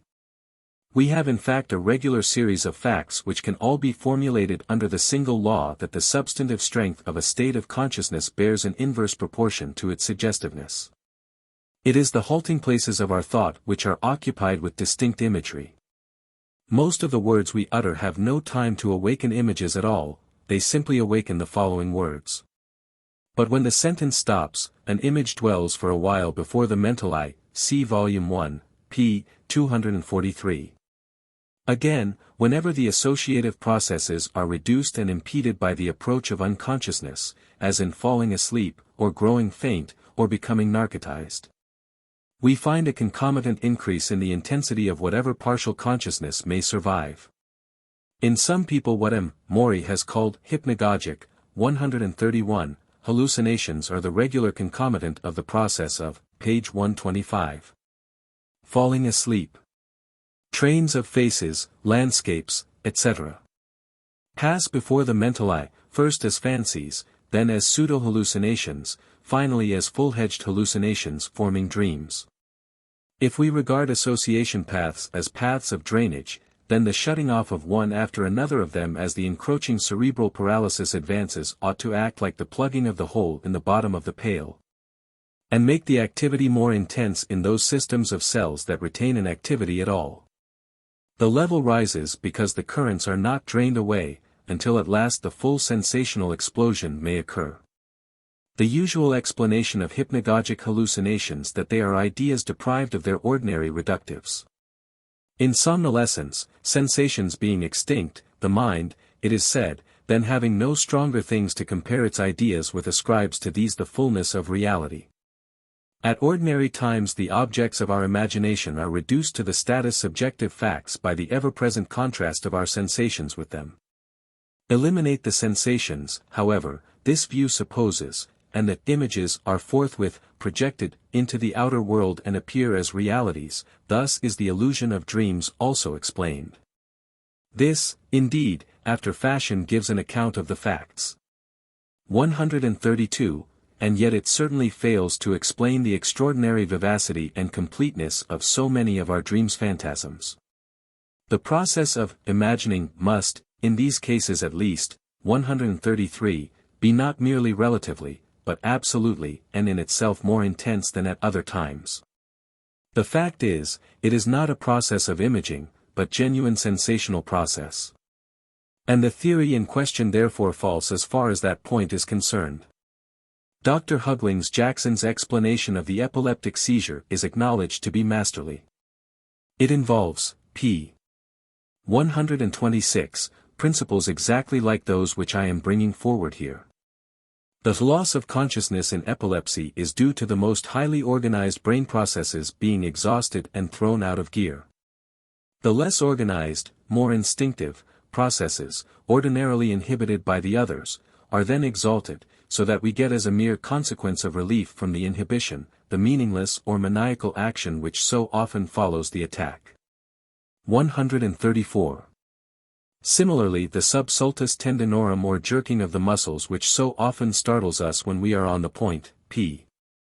127, of falling asleep, may be interpreted as due to the rise, in certain lower motor centers, of the ordinary, tonic, tension to the explosion point, when the inhibition commonly exerted by the higher centers falls too suddenly away. One possible condition of hallucination then stands revealed, whatever other conditions there may be. When the normal paths of association between a center and other centers are thrown out of gear. Any activity which may exist in the first center tends to increase in intensity until finally the point may be reached at which the last inward resistance is overcome, and the full sensational process explodes. 135, thus it will happen that causes of an amount of activity in brain cells which would ordinarily result in a weak consciousness may produce a very strong consciousness when the overflow of these cells is stopped by the torpor of the rest of the brain. A slight peripheral irritation, then, if it reaches the centers of consciousness at all during sleep, will give rise to the dream of a violent sensation. All the books about dreaming are full of anecdotes which illustrate this. For example, M. Maury's nose and lips are tickled with a feather while he sleeps. He dreams he is being tortured by having a pitch plaster applied to his face, torn off, lacerating the skin of nose and lips. Descartes, on being bitten by a flea, dreams of being run through by a sword. A friend tells me, as I write this, of his hair changing its position in his forehead just as he dozed off in his chair a few days since. Instantly he dreamed that someone had struck him a blow. Examples can be quoted ad libitum, but these are enough. 136, page 128. We seem herewith to have an explanation for a certain number of hallucinations. Whenever the normal forward irradiation of intracortical excitement through association paths is checked. Any accidental spontaneous activity or ally peripheral stimulation, however inadequate at other times, by which a brain center may be visited, sets up a process of full sensational intensity therein. In the hallucinations artificially produced in hypnotic subjects, some degree of peripheral excitement seems usually to be required. The brain is asleep as far as its own spontaneous thinking goes, and the words of the magnetizer then awaken a cortical process which drafts off into itself any currents of a related sort which may come in from the periphery, resulting in a vivid objective perception of the suggested thing. Thus, point to a dot on a sheet of paper, and call it General Grant's photograph, and your subject will see a photograph of the general there instead of the dot. The dot gives objectivity to the appearance, and the suggested notion of the general gives it form. Then magnify the dot by a lens, double it by a prism or by nudging the eyeball, reflect it in a mirror, turn it upside down, or wipe it out. And the subject will tell you that the photograph has been enlarged, doubled, reflected, turned about, or made to disappear. In M. Binet's language, 137, the dot is the outward point de repere which is needed to give objectivity to your suggestion, and without which the latter will only produce a conception in the subject's mind. 138, M. Binet has shown that such a periphery, page 129. Real point de repere is used in an enormous number, not only of hypnotic hallucinations, but of hallucinations of the insane. These latter are often unilateral. That is, the patient bears the voices always on one side of him, or sees the figure only when a certain one of his eyes is open. In many of these cases it has been distinctly proved that a morbid irritation in the internal ear, or an opacity in the humors of the eye, was the starting point of the current which the patient's diseased acoustic or optical centers clothed with their peculiar products in the way of ideas. Hallucinations produced in this way are illusions, and M. Binet's theory, that all hallucinations must start in the periphery, may be called an attempt to reduce hallucination and illusion to one physiological type, the type, namely, to which normal perception belongs. In every case, according to M. Binet, whether of perception, of hallucination, or of illusion, we get the sensational vividness by means of a current from the peripheral nerves. It may be a mere trace of a current. But that trace is enough to kindle the maximal or supra-ideational process so that the object perceived will have the character of externality. What the nature of the object shall be will depend wholly on the particular system of paths in which the process is kindled. Part of the thing in all cases comes from the sense organ, the rest is furnished by the mind. But we cannot by introspection distinguish between these parts, and our only formula for the result is that the brain has reacted on the impression in the normal way. Just so in the dreams which we have considered, and in the hallucinations of which M. Binet tells, we can only say that the brain has reacted in an abnormal way. Binet's theory accounts indeed for a multitude of casts, but certainly not for all. The prism does not always double, page 130, the false appearance, 139, nor does the latter always disappear when the eyes are closed. Dar. Hack-Tuk, 140, gives several examples in sane people of well-exteriorized hallucinations which could not respond to Binet's tests, and Mr. Edmund Gurney, 141, gives a number of reasons why intensity in a cortical process may be expected to result from local pathological activities just as much as its peculiar nature does. For Binet, an abnormally exclusively active part of the cortex gives the nature of what shall appear, whilst a peripheral sense organ alone can give the intensity sufficient to make it appear projected into real space. But since this intensity is after all but a matter of degree, one does not see why, under rare conditions, the degree in question might not be attained by inner causes exclusively. In that case we should have certain hallucinations centrally initiated alongside of the peripherally initiated hallucinations, which are the only sort that M. Binet's theory allows. It seems plausible on the whole, therefore, that centrally initiated hallucinations can exist. How often they do exist is another question. The existence of hallucinations which affect more than one sense is an argument for central initiation. For grant that the thing seen may have its starting point in the outer world, the voice which it is heard to utter must be due to an influence from the visual region, i.e. must be of central origin. Sporadic cases of hallucination, visiting people only once in a lifetime, which seem to be by far the most frequent type, are on any theory hard to understand in detail. They are often extraordinarily complete.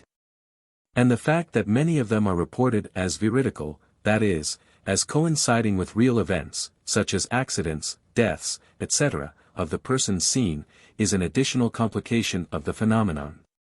The first really scientific study of hallucination, page 131, in all its possible bearings, on the basis of a large mass of empirical material, was begun by Mr. Edmund Gurney and is continued by other members of the Society for Psychical Research. And the census is now being applied to several countries under the auspices of the International Congress of Experimental Psychology. It is to be hoped that out of these combined labors something solid will eventually grow. The facts shade off into the phenomena of motor automatism, trance, etc., and nothing but a wide comparative study can give really instructive results. 142. The part played by the peripheral sense organ in hallucination is just as obscure as we found it in the case of imagination. The things seen often seem opaque and hide the background upon which they are projected. It does not follow from this, however, that the retina is actually involved in the vision. A contrary process going on in the visual centers would prevent the retinal impression made by the outer realities from being felt, and this would in mental terms be equivalent to the hiding of them by the imaginary figure. The negative afterimages of mental pictures reported by Meyer and Fear, and the negative afterimages of hypnotic hallucinations reported by Binet and others so far constitute the only evidence there is for the retina being involved.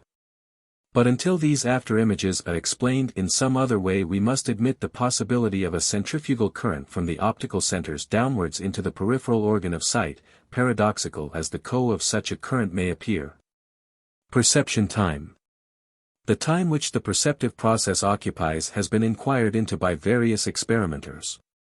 Some call it perception time, some choice time, some discrimination time. The results have been already given in Chapter 13, Volume, page 623 ff, to which the reader is consequently referred. Page 132, Dr. Romanes gives an interesting variation of these time measurements. He found, 143.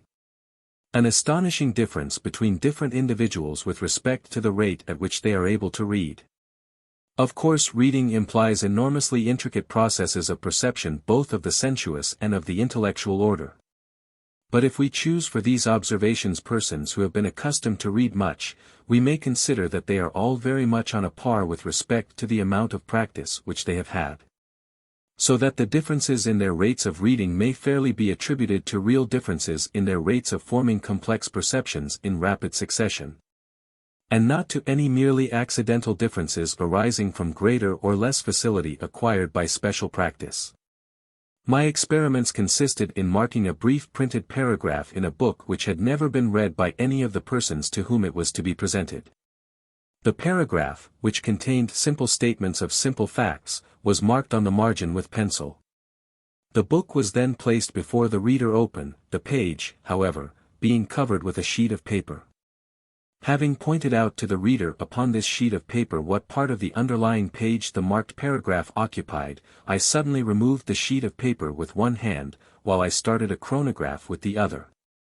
20 seconds being allowed for reading the paragraph, 10 lines octave. As soon as the time was up, I again suddenly placed the sheet of paper over the printed page, passed the book on to the next render, and repeated the experiment as before.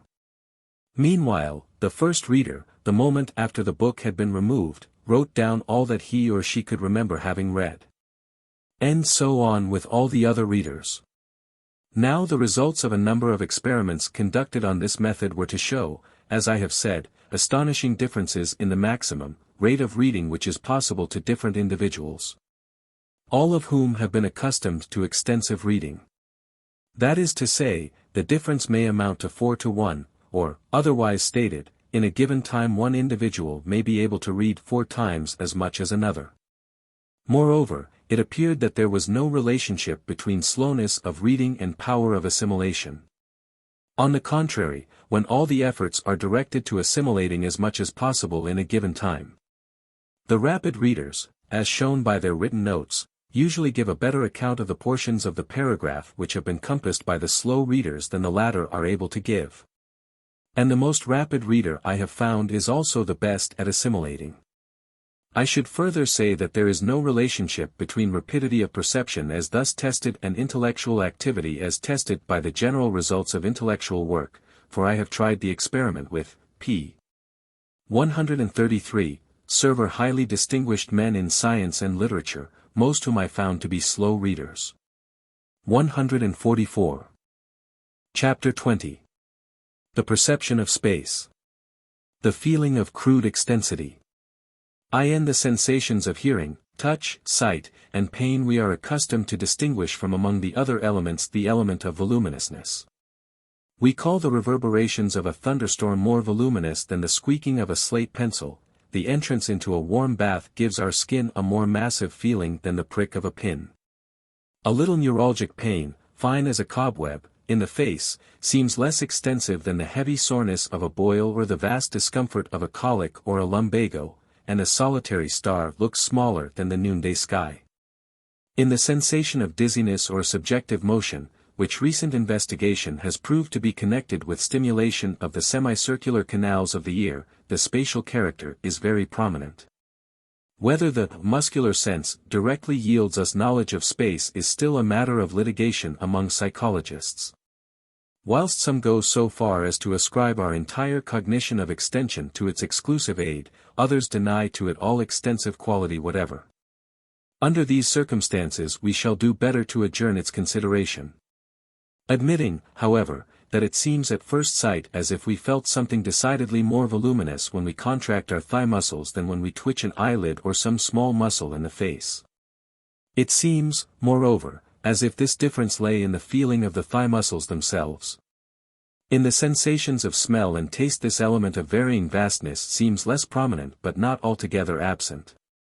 Some tastes and smells appear less extensive than complex flavors, like that of roast meat or plum pudding, on the one hand, or heavy odors like musk or tuberose, on page 135, the other. The epithet sharp given to the acid class would seem to show that to the popular mind there is something narrow and, as it were, streaky, in the impression they make, other flavors and odors being bigger and rounder. The sensations derived from the inward organs are also distinctly more or less voluminous. Repletion and emptiness, suffocation, palpitation, headache, are examples of this, and certainly not less spatial is the consciousness we have of our general bodily condition in nausea, fever, heavy drowsiness, and fatigue. Our entire cubic content seems then sensibly manifest to us as such, and feels much larger than any local pulsation, pressure, or discomfort. Skin and retina are, however, the organs in which the space element plays the most active part. Not only does the maximal vastness yielded by the retina surpass that yielded by any other organ, but the intricacy with which our attention can subdivide this vastness and perceive it to be composed of lesser portions simultaneously coexisting alongside of each other is without a parallel elsewhere. 145. The ear gives a greater vastness than the skin, but is considerably less able to subdivide it. 146. Now my first thesis is that this element, discernible in each and every sensation, though more developed in some than in others, is the original sensation of space, out of which all the exact knowledge about space that we afterwards come to have is woven by processes of discrimination, association, and selection. Extensity, as Mr. James Ward calls it, 147, on this view, becomes an element in each sensation just as intensity is. The latter every one will admit to be a distinguishable though not separable ingredient of the sensible quality. In like manner extensity, being an entirely peculiar kind of feeling indescribable except in terms of itself, and inseparable in actual experience from some sensational quality which it must accompany, can itself receive no other name than that of sensational element. It must now be noted that the vastness hitherto spoken of is as great in one direction as in another. Its dimensions are so vague that in it there is no question as yet of surface as opposed to depth. Volume being the best short name for the sensation in question. Sensations of different orders are roughly comparable, inter se, with respect to their volumes. This shows that the spatial quality in each is identical wherever found, for different qualitative elements, e.g. warmth and odor, are incommensurate.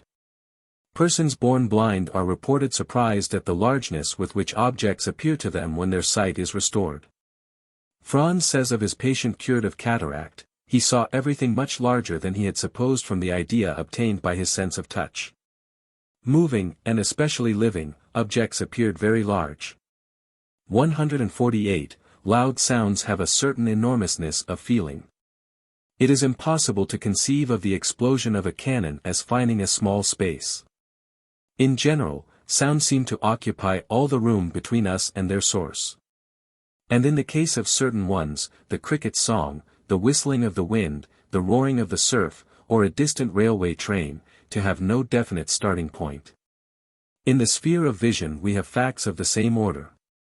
Glowing bodies, as Herring says, give us a perception which seems roomy, raumhaft, in comparison with that of strictly surface color. A glowing iron looks luminous through and through, and so does a flame. 149. A luminous fog, a band of sunshine, affect us in the same way. As Herring urges, page 137. We must distinguish roomy from superficial, as well as distinctly from indistinctly bounded, sensations. The dark which with closed eyes one sees before one is, for example, a roomy sensation. We do not see a black surface like a wall in front of us, but a space fined with darkness, and even when we succeed in seeing this darkness as terminated by a black wall, there still remains in front of this wall the dark space. The same thing happens when we find ourselves with open eyes in an absolutely dark room. This sensation of darkness is also vaguely bounded. An example of a distinctly bounded roomy sensation is that of a clear and colored fluid seen in a glass. The yellow of the wine is seen not only on the bounding surface of the glass, the yellow sensation fins the whole interior of the glass. By day the so-called empty space between us and objects seen appears very different from what it is by night. The increasing darkness settles not only upon the things but also between us and the things, so as at last to cover them completely and fin the space alone. If I look into a dark box I find it fined with darkness, and this is seen not merely as the dark-colored sides or walls of the box. A shady corner in an otherwise well-lighted room is full of a darkness which is not only on the walls and floor but between them in the space they include. Every sensation is there where I experience it, and if I have it at once at every point of a certain roomy space, it is then a voluminous sensation. A cube of transparent green glass gives us a spatial sensation. An opaque cube painted green, on the contrary, only sensations of surface. 150. There are certain quasimotor sensations in the head when we change the direction of the attention, which equally seem to involve three dimensions.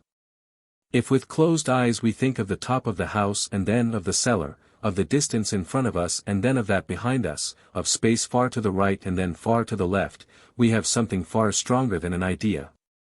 An actual feeling, namely, as if something in the head moved into another direction. Fechner was, I believe, the first to publish any remarks on these feelings.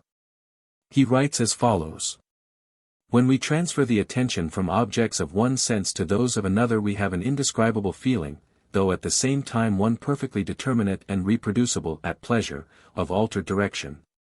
Or differently localized tension, Spannung. We feel a strain forward in the eyes, one directed sideways in the ears, increasing with the degree of our attention, and changing according as we look at an object carefully, or listen to something attentively. Wherefore we speak of straining the attention. The difference is most plainly felt when, page 138, the attention vibrates rapidly between eye and ear.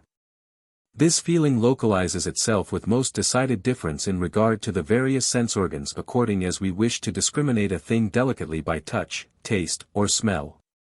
But now I have, when I try to vividly recall a picture of memory or fancy, a feeling perfectly analogous to that which I experience when I seek to grasp a thing keenly by eye or ear, and this analogous feeling is very differently localized.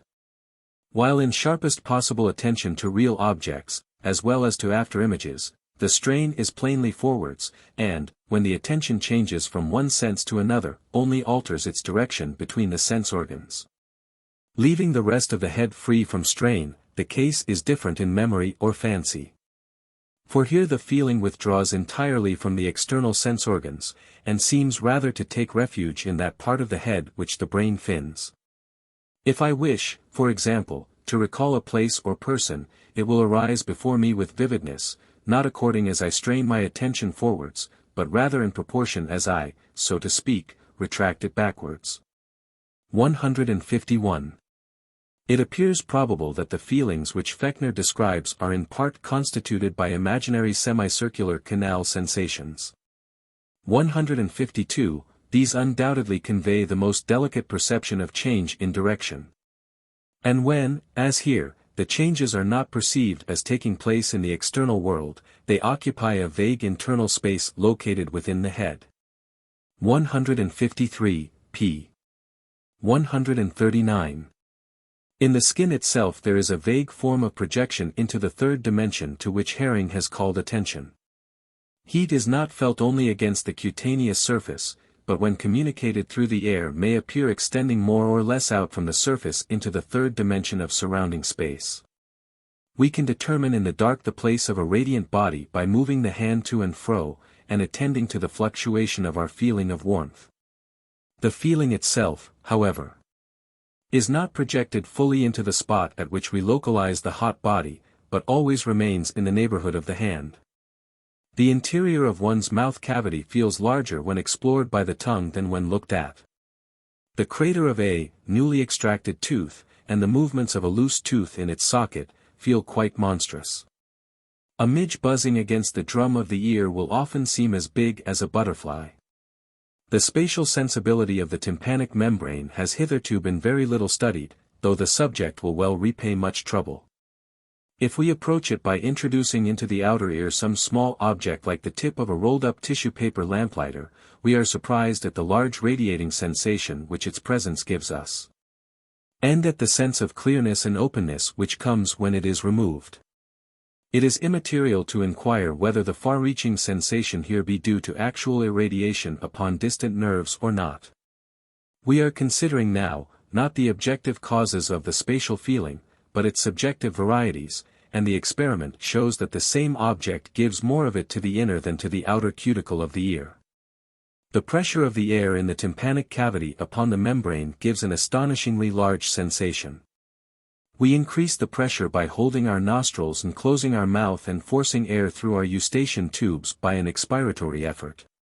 And we can diminish it by either inspiring or swallowing under the same conditions of closed mouth and nose. In either case we get a large round tridimensional sensation inside of the head, which seems as if it must come from the affection of an organ much larger than the tympanic membrane, whose surface hardly exceeds that of one's little fingernail. p. 140. The tympanic membrane is furthermore able to render sensible differences in the pressure of the external atmosphere, too slight to be felt either as noise or in this more violent way. If the reader will sit with closed eyes and let a friend approximate some solid object, like a large book, noiselessly to his face, he may immediately become aware of the object's presence and position, likewise of its departure. A friend of the writer, making the experiment for the first time, discriminated unhesitatingly between the 3 degrees of solidity of a board, a lattice frame, and a sieve, held close to his ear. Now as this sensation is never used by ordinary persons as a means of perception, we may fairly assume that its felt quality, in those whose attention is called to it for the first time, belongs to it qua sensation. And owes nothing to educational suggestions. But this felt quality is most distinctly and unmistakably one of vague spatial vastness in 3 dimensions, quite as much so as is the felt quality of the retinal sensation when we lie on our back and fin the entire held of vision with the empty blue sky. When an object is brought near the ear we immediately feel shut in, contracted. When the object is removed, we suddenly feel as if a transparency, clearness, openness, had been made outside of us. And the feeling will, by anyone who will take the pains to observe it, be acknowledged to involve the third dimension in a vague, unmeasured state. 154. The reader will have noticed, in this enumeration of facts, that voluminousness of the feeling seems to bear very little relation to the size of the organ that yields it. The ear and eye are comparatively minute organs, yet they give us feelings of great volume. The same lack of exact proportion between size of feeling and size of organ affected obtains within the limits of particular sensory organs. An object appears smaller on the lateral portions of the retina than it does on the fovea, as may be easily verified by holding the p. 141, 2 forefingers parallel and a couple of inches apart, and transferring the gaze of one eye from one to the other. Then the finger not directly looked at will appear to shrink, and this whatever be the direction of the fingers. On the tongue a crumb, or the caliber of a small tube, appears larger than between the fingers. If 2 points kept equidistant, blunted compass or scissors points, for example, be drawn across the skin so as really to describe a pair of parallel lines, the lines will appear farther apart in some spots than in others.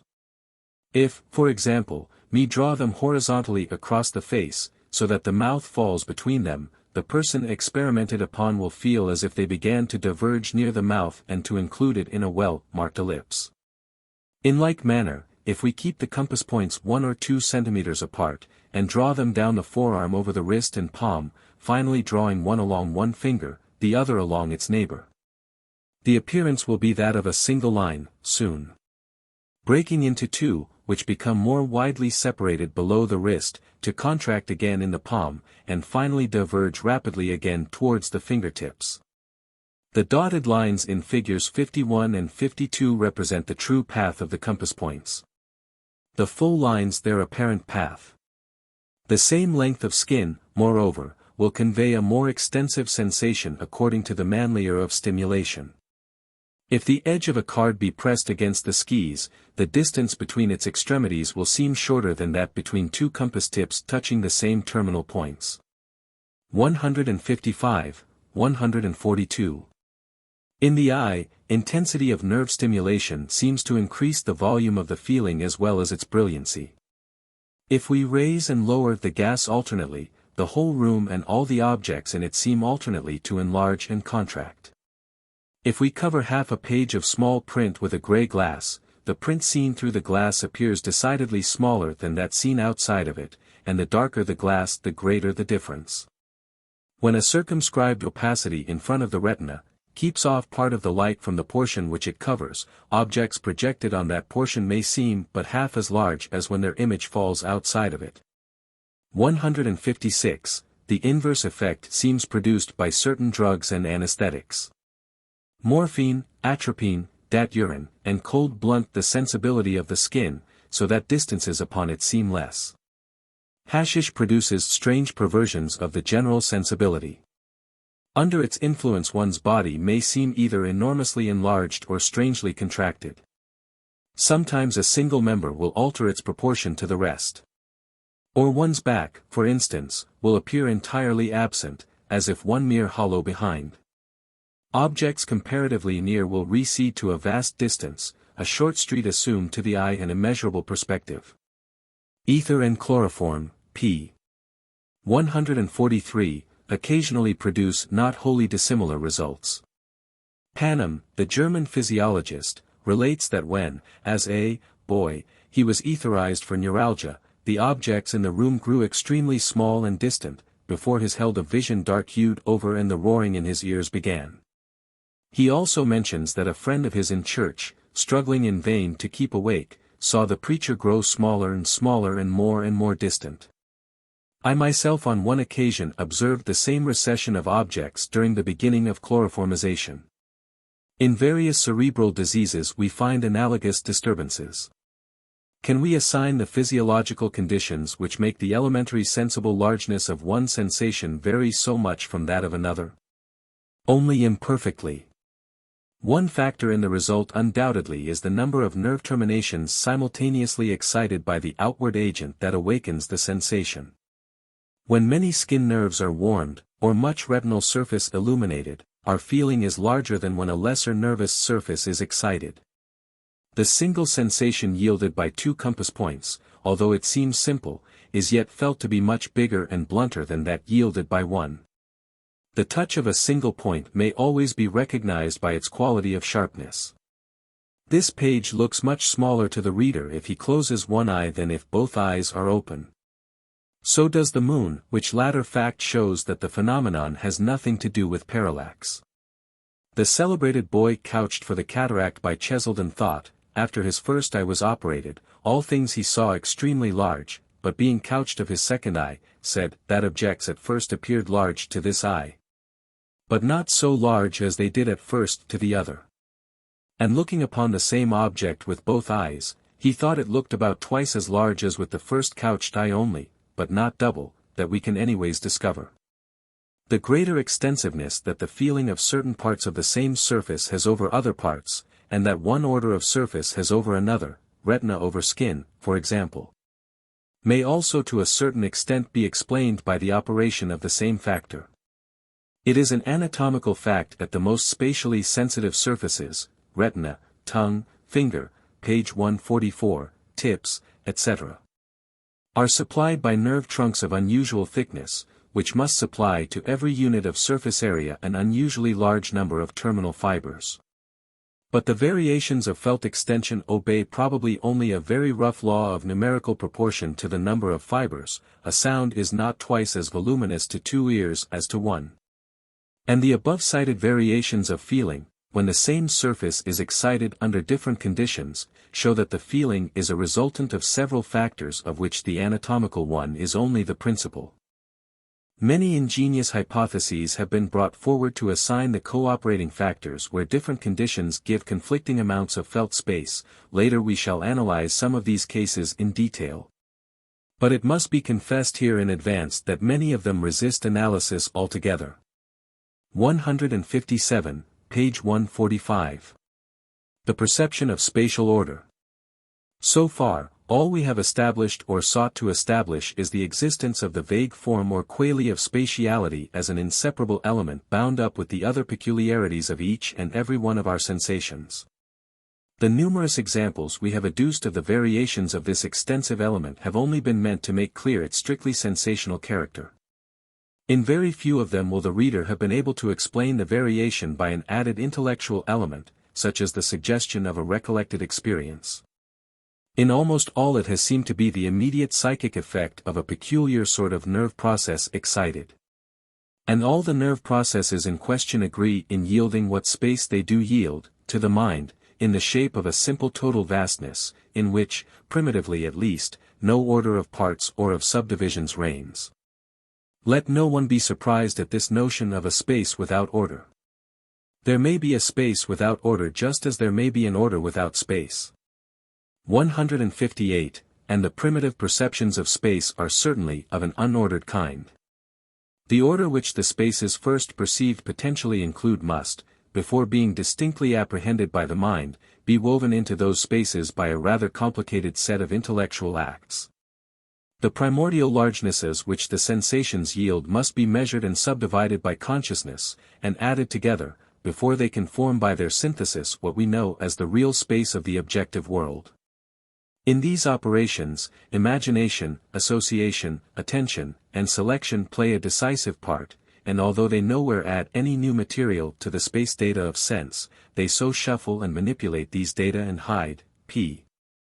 146, present ones behind imagined ones that it is no wonder if some authors have gone so far as to think that the sense data have no spatial worth at all, and that the intellect, since it makes the subdivisions, also gives the spatial quality to them out of resources of its own. As for ourselves, having found that all our sensations, however as yet unconnected and undiscriminated, are of extensive objects, our next problem is, how do we arrange these at first chaotically given spaces into the one regular and orderly world of space which we now know? To begin with, there is no reason to suppose that the several sense spaces of which a sentient creature may become conscious, each find with its own peculiar content, should tend, simply because they are many, to enter into any definite spatial intercourse with each other, or lie in any particular order of positions. Even in ourselves we can recognize this. Different feelings may coexist in us without assuming any particular spatial order. The sound of the brook near which I write, the odor of the cedars, the comfort with which my breakfast has fined me, and my interest in this paragraph, all lie distinct in my consciousness, but in no sense outside or alongside of each other. Their spaces are interfused and at most fin the same vaguely objective world. Even where the qualities are far less disparate, we may have something similar. If we take our subjective and corporeal sensations alone, there are moments when, as we lie or sit motionless, we find it very difficult to feel distinctly the length of our back or the direction of our feet from our shoulders. By a strong effort we can succeed in dispersing our attention impartially over our whole person, and then we feel the real shape of our body in a sort of unitary way. But in general a few parts are strongly emphasized to consciousness and the rest sink out of notice, and it is then remarkable how vague and ambiguous our perception of their relative order of location is. Obviously, the orderly arrangement of a multitude of sense spaces in consciousness, something more than their mere separate existence, is required. What is this further condition? If a number of sensible extents are to be perceived alongside, p. 147, of each other and in definite order, they must appear as parts in a vaster sensible extent which can enter the mind simply and add at once. I think it will be seen that the difficulty of estimating correctly the form of one's body by pure feeling arises from the fact that it is very hard to feel its totality as a unit at all. The trouble is similar to that of thinking forwards and backwards simultaneously. When conscious of our head, we tend to grow unconscious of our feet, and there enters thus an element of time succession into our perception of ourselves which transforms the latter from an act of intuition to one of construction. This element of constructiveness is present in a still higher degree, and carries with it the same consequences, when we deal with objective spaces too great to be grasped by a single look. The relative positions of the shops in a town, separated by many tortuous streets, have to be thus constructed from data apprehended in succession, and the result is a greater or less degree of vagueness. That a sensation be discriminated as part from out of a larger enveloping space is then the condition sine qua non of its being apprehended in a definite spatial order. The problem of ordering our feelings in space is then, in the first instance, a problem of discrimination, but not of discrimination pure and simple. For then not only coexistent sights but consistent sounds would necessarily assume web order, which they notoriously do not. Whatever is discriminated will appear as a small space within a larger space, it is true, but this is but the very rudiment of order. For the location of it within that space to become precise, other conditions still must supervene. And the best way to study what they are will be to pause for a little and analyze what the expression, spatial order, means. Spatial order is an abstract term. The concrete perceptions which it covers are figures, directions, positions, magnitudes, and distances. To single out any one of these things from a total vastness is partially to introduce order into the vastness. To subdivide the vastness into a multitude of these things is to apprehend it in a completely orderly way. Now what are these things severally? To p. 148. Begin with, no one can for an instant hesitate to say that some of them are qualities of sensation, just as the total vastness is in which they lie. Take figure, a square, a circle, and a triangle appear in the best instance to the eye simply as three different kinds of impressions, each so peculiar that we should recognize it if it were to return. When Nunnery's patient had his cataracts removed, and a cube and a sphere were presented to his notice, he could at once perceive a difference in their shapes. And though he could not say which was the cube and which the sphere, he saw they were not of the same figure. So of lines, if we can notice lines at all in our field of vision, it is inconceivable that a vertical one should not affect us differently from an horizontal one, and should not be recognized as affecting us similarly when presented again. Although we might not yet know the name vertical, or any of its connotations, beyond this peculiar affection of our sensibility. So of angles, an obtuse one affects our feeling immediately in a different way from an acute one. Distance apart, too, is a simple sensation, the sensation of a line joining the two distant points. Lengthen the line, you alter the feeling and with it the distance felt. Space relations. But with distance and direction we pass to the category of space relations, and are immediately confronted by an opinion which makes of all relations something tot cilla different from all facts of feeling or imagination whatsoever. A relation, for the Platonizing school in psychology, is an energy of pure thought, and, as such, is quite incommensurable with the data of sensibility between which it may be perceived to obtain. We may consequently imagine a disciple of this school to say to us at this point, suppose you have made a separate specific sensation of each line and each angle, what boots it? You have still the order of directions and of distances to account for, you have still the relative magnitudes of all these felt figures to state. You have their respective positions to define before you can be said to have brought order into your space. And not one of these p. 149, terminations can be effected except through an act of relating thought, so that your attempt to give an account of space in terms of pure sensibility breaks down almost at the very outset. Position, for example, can never be a sensation, for it has nothing intrinsic about it.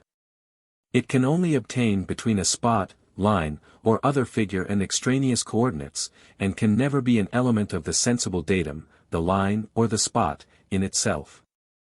Let us then confess that thought alone can unlock the riddle of space, and that thought is an adorable but unfathomable mystery.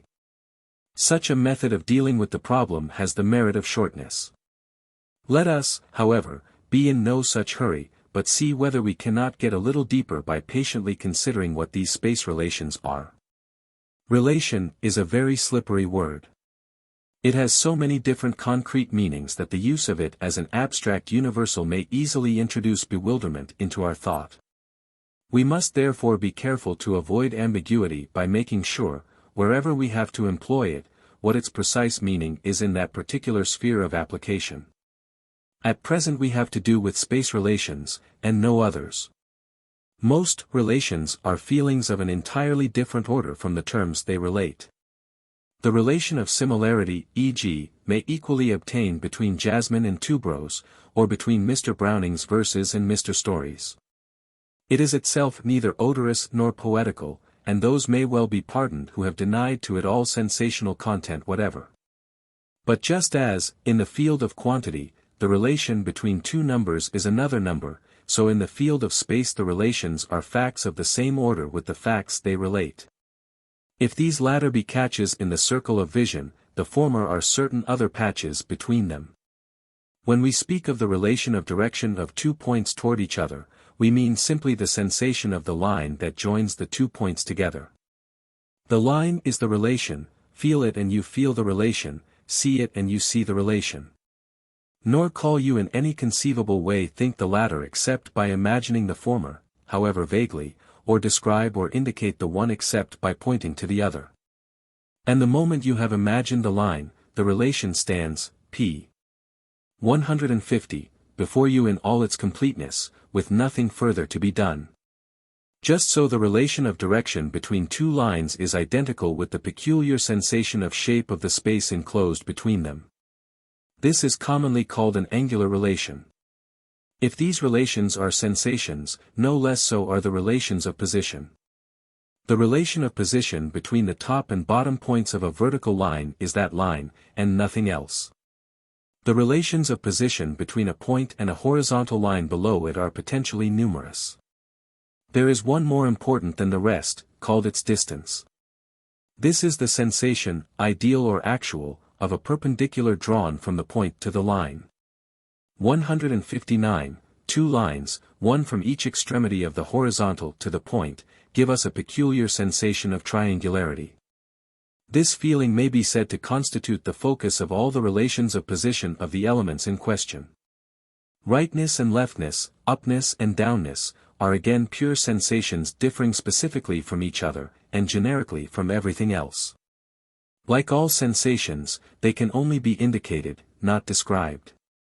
If we take a cube and label one side top, another bottom, a third front, and a fourth back, there remains no form of words by which we can describe to another person which of the remaining sides is right and which left.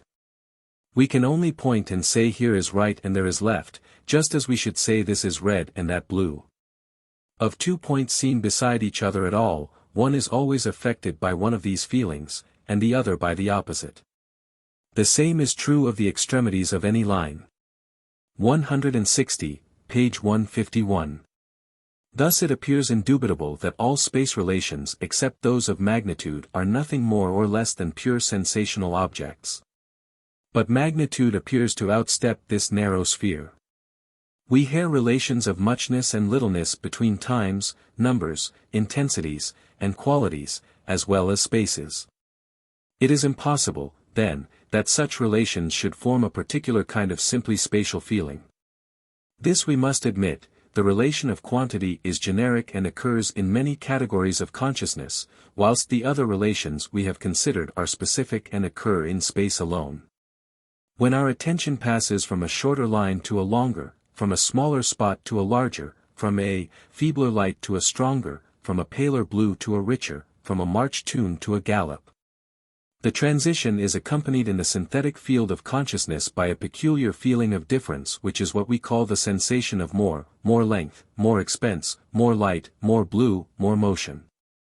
This transitional sensation of more must be identical with itself under all these different accompaniments, or me should not give it the same name in every case. We get it when we pass from a short vertical line to a long horizontal one, from a small square to a large circle, as well as when we pass between those figures whose shapes are congruous. But when the shapes are congruous, our consciousness of the relation is a good deal more distinct, and it is most distinct of all when, in the exercise of our analytic attention, we notice, first, a part, and then the whole of a single line or shape. Then the more of the whole actually sticks out, as a separate piece of space, and is so envisaged. The same exact sensation of it is given when we are able to superpose one line or figure on another. This indispensable condition of exact measurement of the more has led some to think that the feeling itself arose in every case from original experiences of superposition. This is, p. 152, probably not an absolutely true opinion, but for our present purpose that is immaterial. So far as the subdivisions of a sense space are to be measured exactly against each other, objective forms occupying one subdivision must directly or indirectly be superposed upon the other. And the mind must get the immediate feeling of an outstanding plus. And even where we only feel one subdivision to be vaguely larger or less, the mind must pass rapidly between it and the other subdivision, and receive the immediate sensible shock of the more. We seem thus to have accounted for all space relations, and made them clear to our understanding. They are nothing but sensations of particular lines, particular angles, particular forms of transition, or, in the case of a distinct more, of particular outstanding portions of space after two figures have been superposed. These relation sensations may actually be produced as such, as when a geometer draws new lines across a figure with his pencil to demonstrate the relations of its parts, or they may be ideal representations of lines, not really drawn. But in either case their entrance into the mind is equivalent to a more detailed subdivision, cognizance, and measurement of the space considered. The bringing of subdivisions to consciousness constitutes, then, the entire process by which we pass from our first vague feeling of a total vastness to a cognition of the vastness in detail. The more numerous the subdivisions are, the more elaborate and perfect the cognition becomes. But inasmuch as all the subdivisions are themselves sensations, and even the feeling of more or less is, where not itself a figure, at least a sensation of transition between two sensations of figure, it follows, for aught we can as yet see to the contrary, that all spatial knowledge is sensational at bottom, and that, as the sensations lie together in the unity of consciousness, no new material element whatever comes to them from a supersensible source. 161, page 153. The bringing of subdivisions to consciousness. This, then, is our next topic. They may be brought to consciousness under three aspects: in respect of their locality, in respect of their size, in respect of their shape. The meaning of localization. Confining ourselves to the problem of locality for the present, let us begin with the simple case of a sensitive surface, only 2 points of which receive stimulation from without. How, first, are these 2 points felt as alongside of each other with an interval of space between them? We must be conscious of two things for this, of the duality of the excited points, and of the extensiveness of the unexcited interval. The duality alone, although a necessary, is not a sufficient condition of the spatial separation. We may, for instance, discern two sounds in the same place, sweet and sour in the same lemonade, warm and cold, round and pointed contact in the same place on the skin, etc. 162. In all discrimination, the recognition of the duality of two feelings by the mind is the easier the more strongly the feelings are, page 154, contrasted in quality. If our two excited points awaken identical qualities of sensation, they must, perforce, appear to the mind as one, and, not distinguished at all, they are, a fortiori, not localized apart. Spots 4 cm distant on the back have no qualitative contrast at all, and fuse into a single sensation. Points less than 0.003 of a millimeter apart awaken on the retina sensations so contrasted that we apprehend them immediately as two. Now these unlikenesses which arise so slowly when we pass from one point to another in the back, so much faster on the tongue and fingertips, but with such inconceivable rapidity on the retina, what are they? Can we discover anything about their intrinsic nature? The most natural and immediate answer to make is that they are unlikeness of place pure and simple.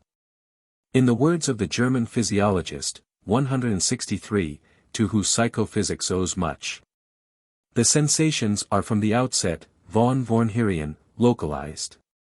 Every sensation as such is from the very beginning affected with the spatial quality, so that this quality is nothing like an external attribute coming to the sensation from a higher faculty, but must be regarded as something immanently residing in the sensation itself. And yet the moment we reflect on this answer an insuperable logical difficulty seems to present itself. No single quale of sensation can, by itself, amount to a consciousness of position. Suppose no feeling but that of a single point ever to be awakened. Could that possibly be the feeling of any special where-ness or there-ness? Certainly not. Only when a second point is felt to arise can the first one acquire a determination of up, down, right or left, and these determinations are all relative to that second point. Each point, so far as it is placed, is then only by virtue of what it is not, namely, by virtue of another point. This is as much as to say that position has nothing intrinsic about it.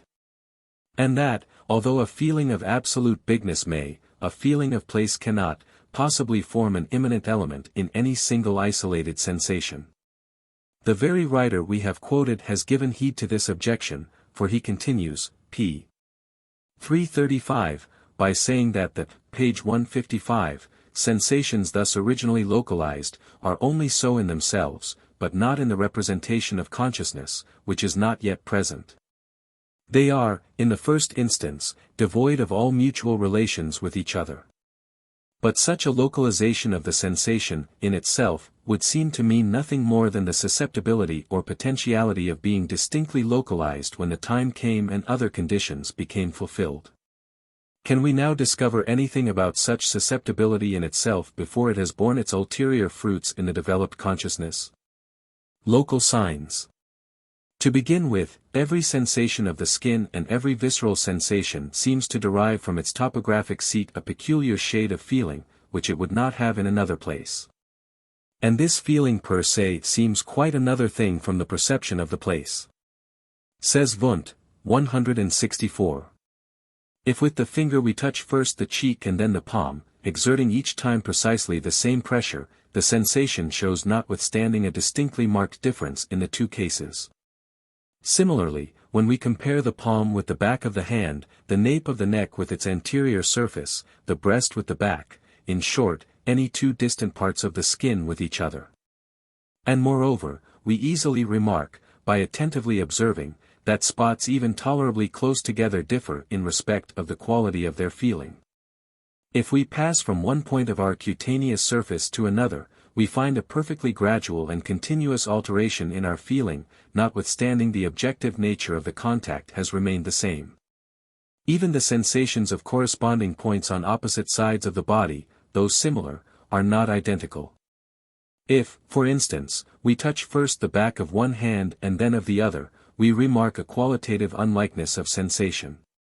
It must not be thought that such differences are mere matters of imagination, and that we take the sensations to be different because we represent each of them to ourselves as occupying a different place. With sufficient sharpening of the attention, we may, confining ourselves to the quality of the feelings alone, entirely abstract from their locality, and yet notice the differences quite as markedly. p. 156. Whether these local contrasts shade into each other with absolutely continuous gradations, we cannot say. But we know, continues Wundt, that they change, when we pass from one point of the skin to its neighbor, with very different degrees of rapidity. On delicately feeling parts, used principally for touching, such as the fingertips, the difference of sensation between two closely approximate points is already strongly pronounced.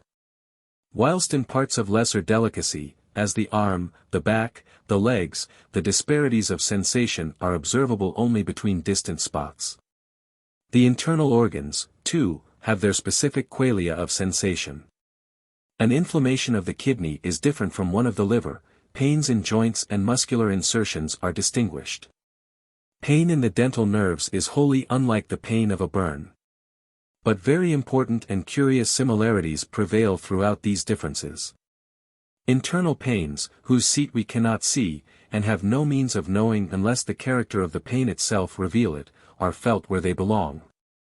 Diseases of the stomach, kidney, liver, rectum, prostate, etc., of the bones, of the brain and its membranes, are referred to their proper position.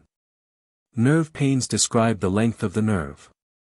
Such localizations as those of vertical, frontal, or occipital headache of intracranial origin force us to conclude that parts which are neighbors, whether inner or outer, may possess by mere virtue of that fact a common peculiarity of feeling. A respect in which their sensations agree, and which serves as a token of their proximity. These local colorings are, moreover, so strong that we cognize them as the same, throughout all contrasts of sensible quality in the accompanying perception. Cold and heat are wide as the poles asunder.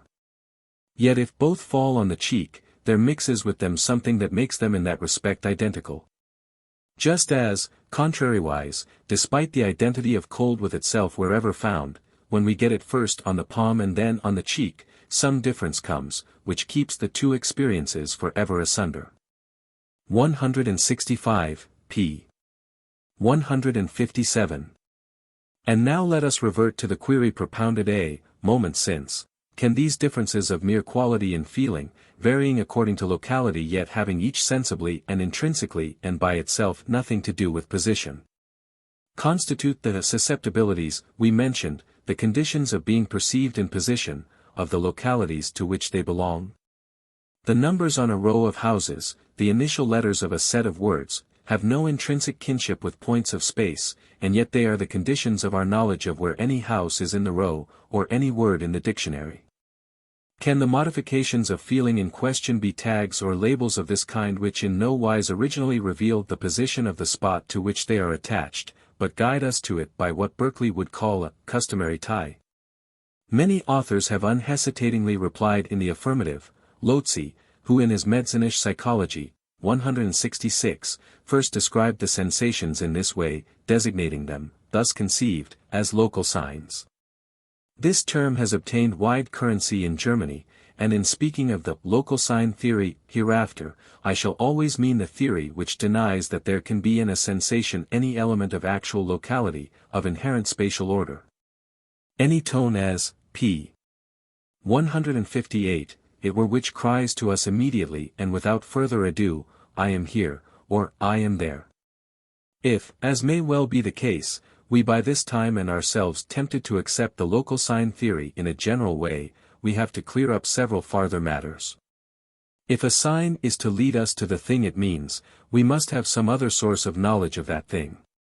Either the thing has been given in a previous experience of which the sign also formed part, they are associated.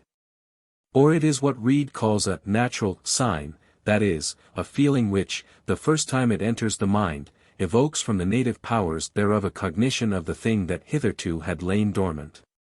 In both cases, however, the sign is one thing, and the thing another. In the instance that now concerns us, the sign is a quality of feeling and the thing is a position. Now we have seen that the position of a point is not only revealed, but created, by the existence of other points to which it stands in determinate relations.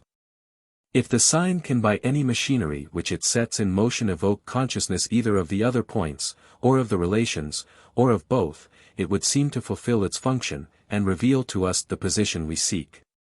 But such a machinery is already familiar to us. It is neither more nor less than the law of habit in the nervous system. When any point of the sensitive surface has been frequently excited simultaneously with, or immediately before or after, other points, and afterwards comes to be excited alone, there will be a tendency for its perceptive nerve center to irradiate into the nerve centers of the other points. Subjectively considered, This is the same as if we said that the peculiar feeling of the first point suggests the feeling of the entire region with whose stimulation its own excitement has been habitually associated. Take the case of the stomach. When the epigastrium is heavily pressed, when certain muscles contract, etc., the stomach is squeezed, and its peculiar local sign awakes in consciousness simultaneously with the local signs of the other squeezed parts. There is also a sensation of total vastness aroused by the combined irritation, and somewhere in this the stomach feeling seems to lie. Suppose that later a pain arises in the stomach from some non-mecani, page 159, cause. It will be tinged by the gastric local sign, and the nerve center supporting this latter feeling will excite the center supporting the dermal and muscular feelings habitually associated with it when the excitement was mechanical. From the combination the same peculiar vastness will again arise. In a word, something in the stomach sensation reminds us of a total space, of which the diaphragmatic and epigastric sensations also form a part, or, to express it more briefly still, suggests the neighborhood of these latter organs. 167. Revert to the case of two excited points on a surface with an unexcited space between them.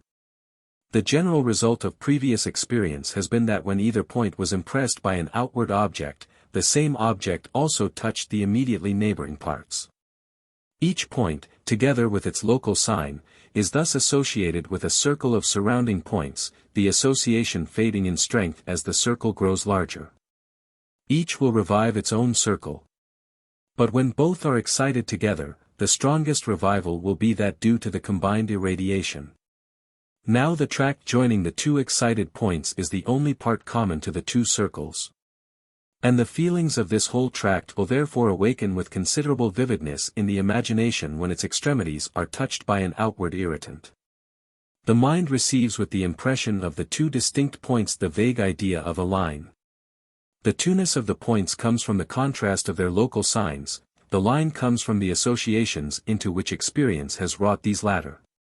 If no ideal line arises me have duality without sense of interval, if the line be excited actually rather, page 160, then ideally, we have the interval given with its ends, in the form of a single extended object felt.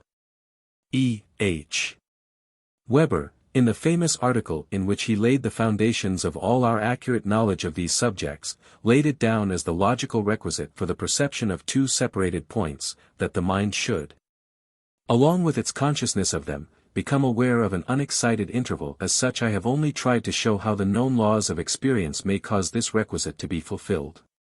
Of course, if the local signs of the entire region offer but little qualitative contrast inter se, the line suggested will be but dimly defined or discriminated in length or direction from other possible lines in its neighborhood.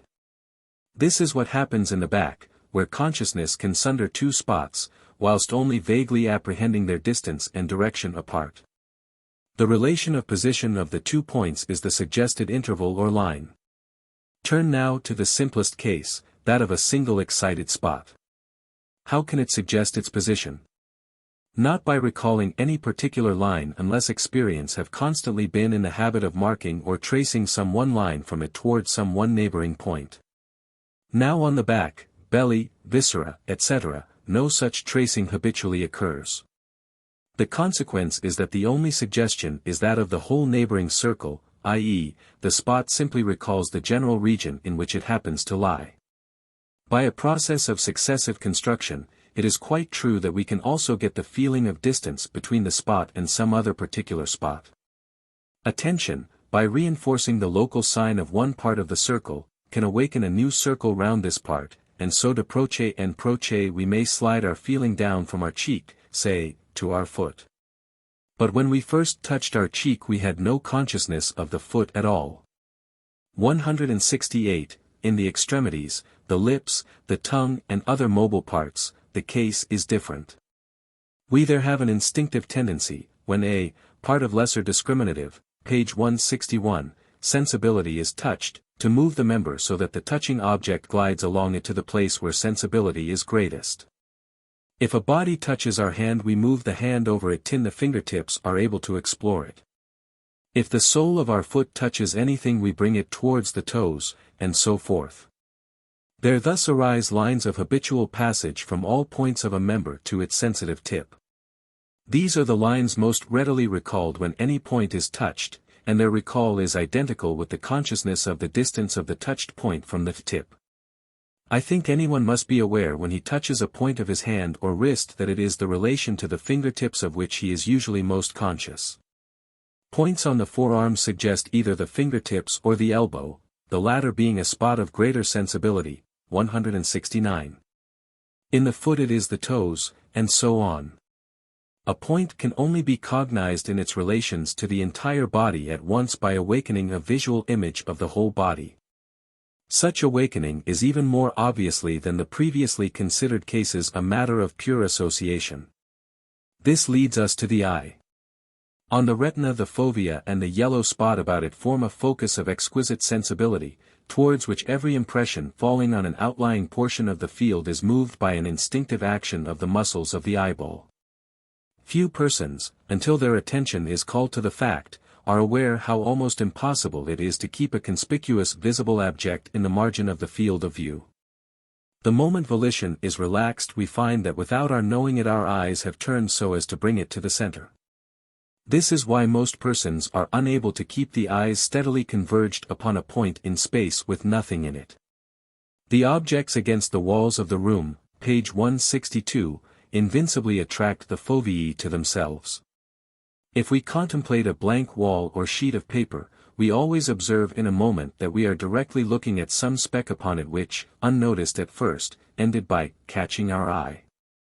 Thus whenever an image falling on the point P of the retina excites attention, it more habitually moves from that point towards the fovea than in any one other direction. The line traced thus by the image is not always a straight line. When the direction of the point from the fovea is neither vertical or horizontal but oblique, the line traced is often a curve, with its concavity directed upwards if the direction is upwards, downwards if the direction is downwards. This may be verified by anyone who will take the trouble to make a simple experiment with a luminous body like a candle flame in a dark enclosure, or a star. Gazing first at some point remote from the source of light, let the eye be suddenly turned full upon the latter.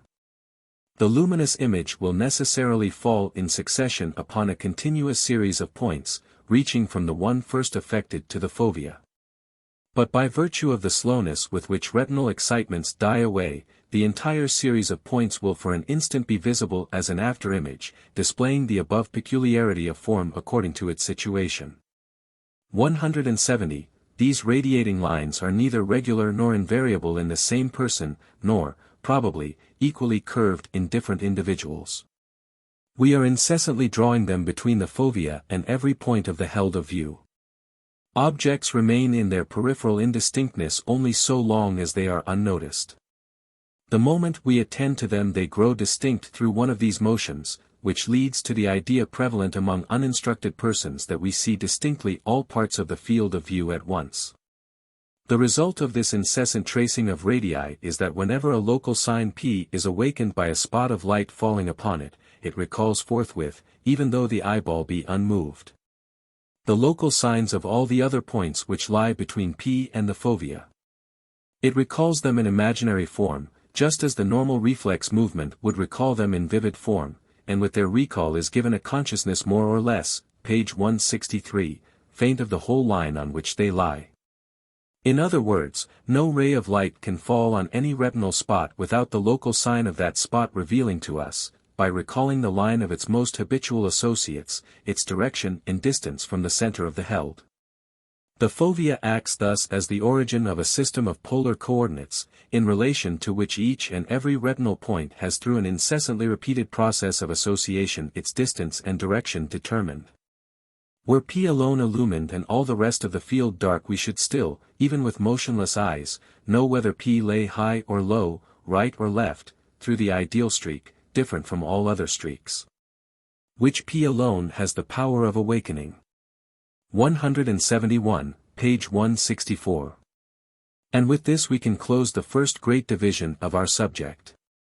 We have shown that, within the range of, page 165, every sense, experience takes ab initio the spatial form.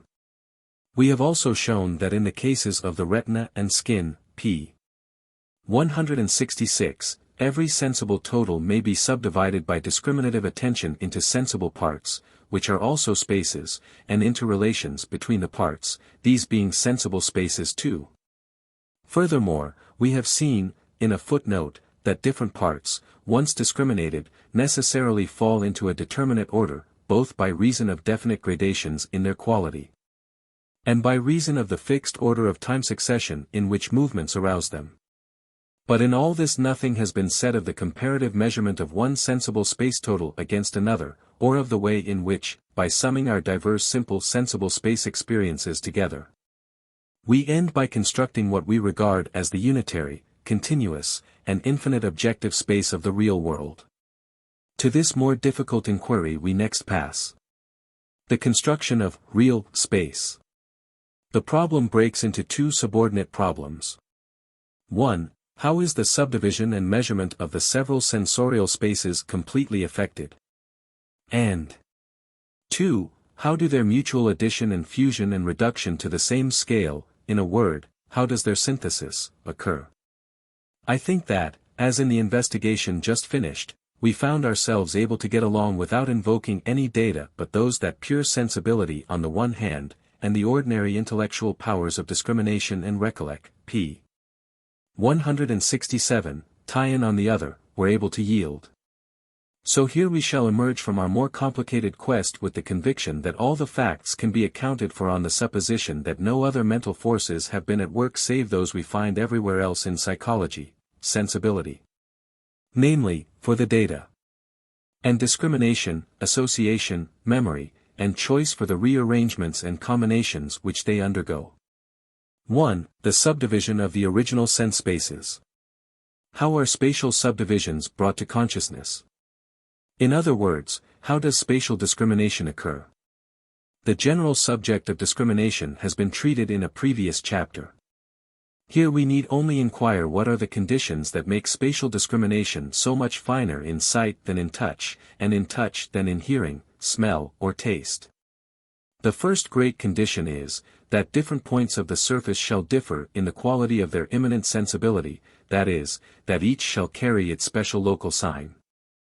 If the skin felt everywhere exactly alike, a footbath could be distinguished from a total immersion, as being smaller, but never distinguished from a wet face. The local signs are indispensable. 2 points which have the same local sign will always be felt as the same point. We do not judge them two unless we have discerned their sensations to be different. 172. Granted none but homogeneous irritants, that organ would then distinguish the greatest multiplicity of irritants, would count most stars or compass points. Or best compare the size of two wet surfaces, whose local sensibility was the least even. A skin whose sensibility shaded rapidly off from a focus, like the apex of a boil, would be better than a homogeneous integument for spatial perception. The retina, with its exquisitely sensitive fovea, has this peculiarity, and undoubtedly owes to it a great part, page 168, of the minuteness with which we are able to subdivide the total bigness of the sensation it yields. On its periphery the local differences do not shade off very rapidly, and we can count their fewer subdivisions. But these local differences of feeling, so long as the surface is unexcited from without, are almost null. I cannot feel them by a pure mental act of attention unless they belong to quite distinct parts of the body, as the nose and the lip, the fingertip and the ear. Their contrast needs the reinforcement of outward excitement to be felt. In the spatial muchness of a colic or, to call it by the more spacious-sounding vernacular, of a bellyache, one can with difficulty distinguish the northeast from the southwest corner, but can do so much more easily if, by pressing one's finger against the former region, one is able to make the pain there more intense. The local differences require then, an adventitious sensation, superinduced upon them, to awaken the attention. After the attention has once been awakened in this way, it may continue to be conscious of the unaided difference. Lust as a sail on the horizon may be too faint for us to notice until someone's finger, placed against the spot, has pointed it out to us, but may then remain visible after the finger has been withdrawn. But all this is true only on condition that separate points of the surface may be exclusively stimulated. If the whole surface at once be excited from without, and homogeneously, as, for example, by immersing the body in salt water, local discrimination is not furthered. The local signs, it is true, all awaken at once. But in such multitude that no one of them, with its specific quality, stands out in contrast with the rest. If, however, a single extremity be immersed, the contrast between the wet and dry parts is strong, and, at the surface of the water especially, the local signs attract the attention, giving the feeling of a ring surrounding the member. Similarly, 2 or 3 wet spots separated by dry spots, or 2 or 3 hard points against the skin, will help to break up our consciousness of the latter's bigness. In eases of this sort, where points receiving an identical kind of excitement are, nevertheless, felt to be locally distinct, and the objective irritants are also, page 169, judged multiple, e.g. compass points on skin or stars on retina, the ordinary explanation is no doubt just, and we judge the outward causes to be multiple because we have discerned the local feelings of their sensations to be different. Capacity for partial stimulation is thus the second condition favoring discrimination. A sensitive surface which has to be excited in all its parts at once can yield nothing but a sense of undivided largeness. This appears to be the case with the olfactory, and to all intents and purposes with the gustatory, surfaces. Of many tastes and flavors, even simultaneously presented, each affects the totality of its respective organ, each appears with the whole vastness given by that organ, and appears interpenetrated by the rest. 173, p. 170. I should have been whining some years ago to name without hesitation a third condition of discrimination, saying it would be most developed in that organ which is susceptible of the most various qualities of feeling. The retina is unquestionably such an organ. The colors and shades it perceives are infinitely more numerous than the diversities of skin sensation. And it can feel at once white and black, whilst the ear can in no wise so feel sound and silence. But the late researches of Donaldson, Blix, and Goldscheider, 174, on specific points for heat, cold, pressure, and pain in the skin. The older ones of Chermak, repeated later by Klug in Ludwig's laboratory, showing that a hot and a cold compass point are no more easily discriminated as two than two of equal temperature. And some unpublished experiments of my own, all disincline me to make much of this condition now. 175, there is, however, one quality of sensa, p. 171, tie-in which is particularly exciting, and that is the feeling of motion over any of our surfaces. The erection of this into a separate elementary quality of sensibility is one of the most recent of psychological achievements, and is worthy of detaining us a while at this point. The sensation of motion over surfaces. The feeling of motion has generally been assumed by physiologists to be impossible until the positions of terminus ad quem and terminus ad quem are severally cognized. And the successive occupancies of these positions by the moving body are perceived to be separated by a distinct interval of time. 176, as a matter of fact, however, we cognize only the very slowest motions in this way. Seeing the hand of a clock at 12 and afterwards at 6, we judge that it has moved through the interval. Seeing the sun now in the east and again in the west, I infer it to have passed over my head. But we can only infer that which we already generically know in some more direct fashion, and it is experimentally certain that we have the feeling of motion given us as a direct and simple sensation. Chermak long ago pointed out the difference between seeing the motion of the second hand of a watch, when we look directly at it, and noticing the fact of its having altered its position when we fix our gaze upon some other point of the dial plate. In the first case we have a specific quality of sensation which is absent in the second. If the reader will find a portion of his skin, the arm, for example, where a pair of compass points an inch apart are felt as one impression, and if he will then trace lines 1/10 of an inch long on that spot with a pencil point, he will be distinctly aware of the point's motion and vaguely aware of the direction of the motion. The perception of the motion here is certainly not derived from a pre-existing knowledge that its starting and ending points are separate positions in space, because positions in space 10 times wider apart fail to be discriminated as such, p. 172, when excited by the dividers. It is the same with the retina. One's fingers when cast upon its peripheral portions cannot be counted, that is to say, the 5 retinal tracts which they occupy are not distinctly apprehended by the mind as 5 separate positions in space, and yet the slightest movement of the fingers is most vividly perceived as movement and nothing else. It is thus certain that our sense of movement, being so much more delicate than our sense of position, cannot possibly be derived from it. A curious observation by Exner, 177, completes the proof that movement in a primitive form of sensibility, by showing it to be much more delicate than our sense of succession in time. This very able physiologist caused 2 electric sparks to appear in rapid succession, one beside the other. The observer had to state whether the right-hand one or the left-hand one appeared first. When the interval was reduced to as short a time as 0.044 inch, the discrimination of temporal order in the sparks became impossible.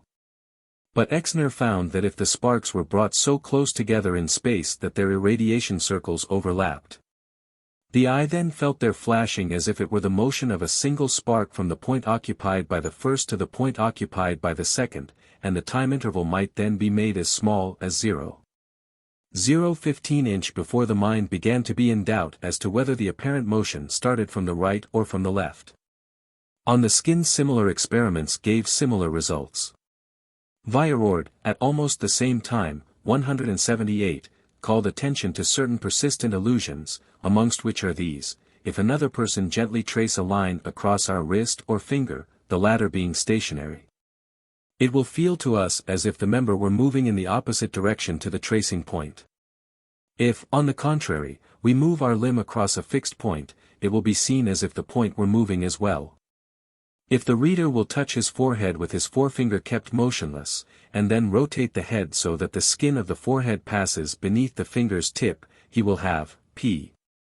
173, an irresistible sensation of the latter being itself in motion in the opposite direction to the head.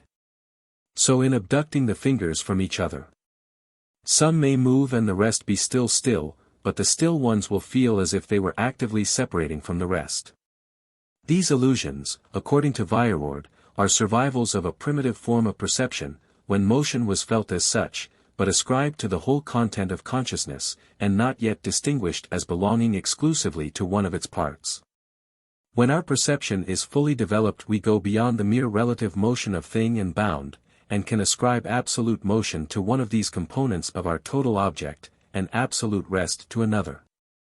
When, in vision for example, the whole background moves together, we think that it is ourselves or our eyes which are moving, and any object in the foreground which may move relatively to the background is judged by us to be still.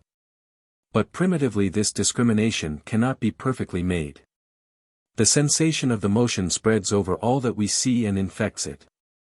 Any relative motion of object and retina both makes the object seem to move, and makes us feel ourselves in motion. Even now when our whole object moves we still get giddy. And we still see an apparent motion of the entire held of view, whenever we suddenly jerk our head and eyes or shake them quickly to and fro. Pushing our eyeballs gives the same illusion. We know in all these cases what really happens, but the conditions are unusual, so our primitive sensation persists unchecked. So it does when clouds float by the moon. We know the moon is still, but we see it move even faster than the clouds. Even when we slowly move our eyes, the primitive sensation persists under the victorious conception. If we notice closely the experience, we find that any object towards which we look appears moving to meet our eye. But the most valuable contribution to the subject is the paper of G.H.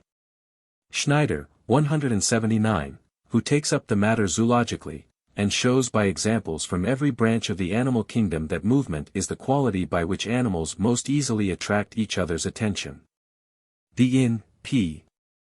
174, stinct of shamming death, is no shamming of death at all, but rather a paralysis through fear, which saves the insect, crustacean, or other creature from being noticed at all by his enemy.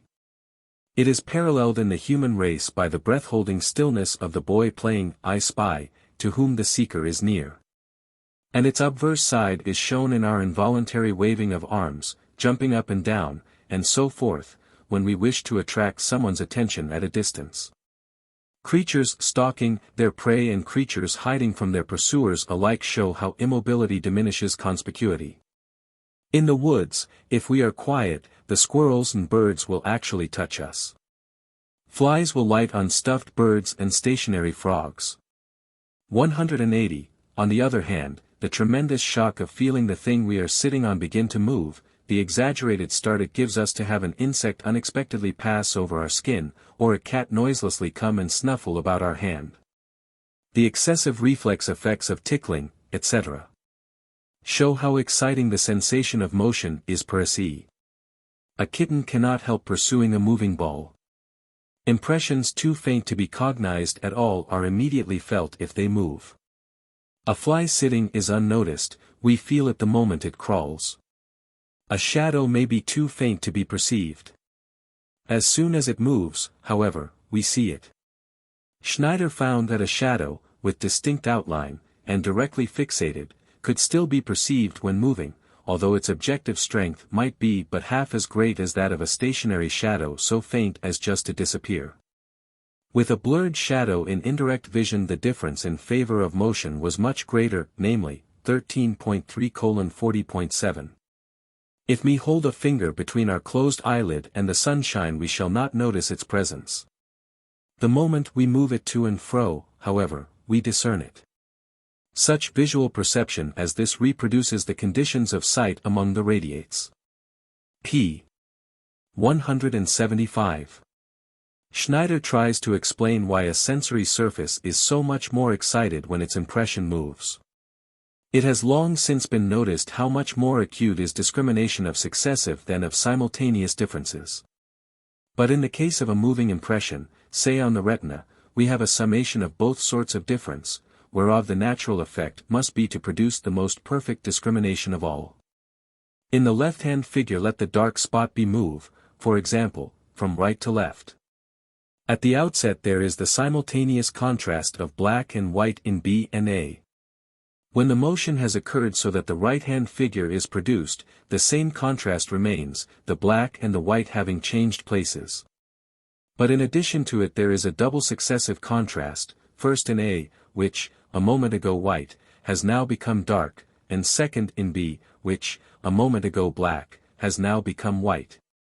If we make each single feeling of contrast equals 1, a supposition far too favorable to the state of rear, the sum of contrasts in the case of motion will be 3, as against 1 in the state of rest.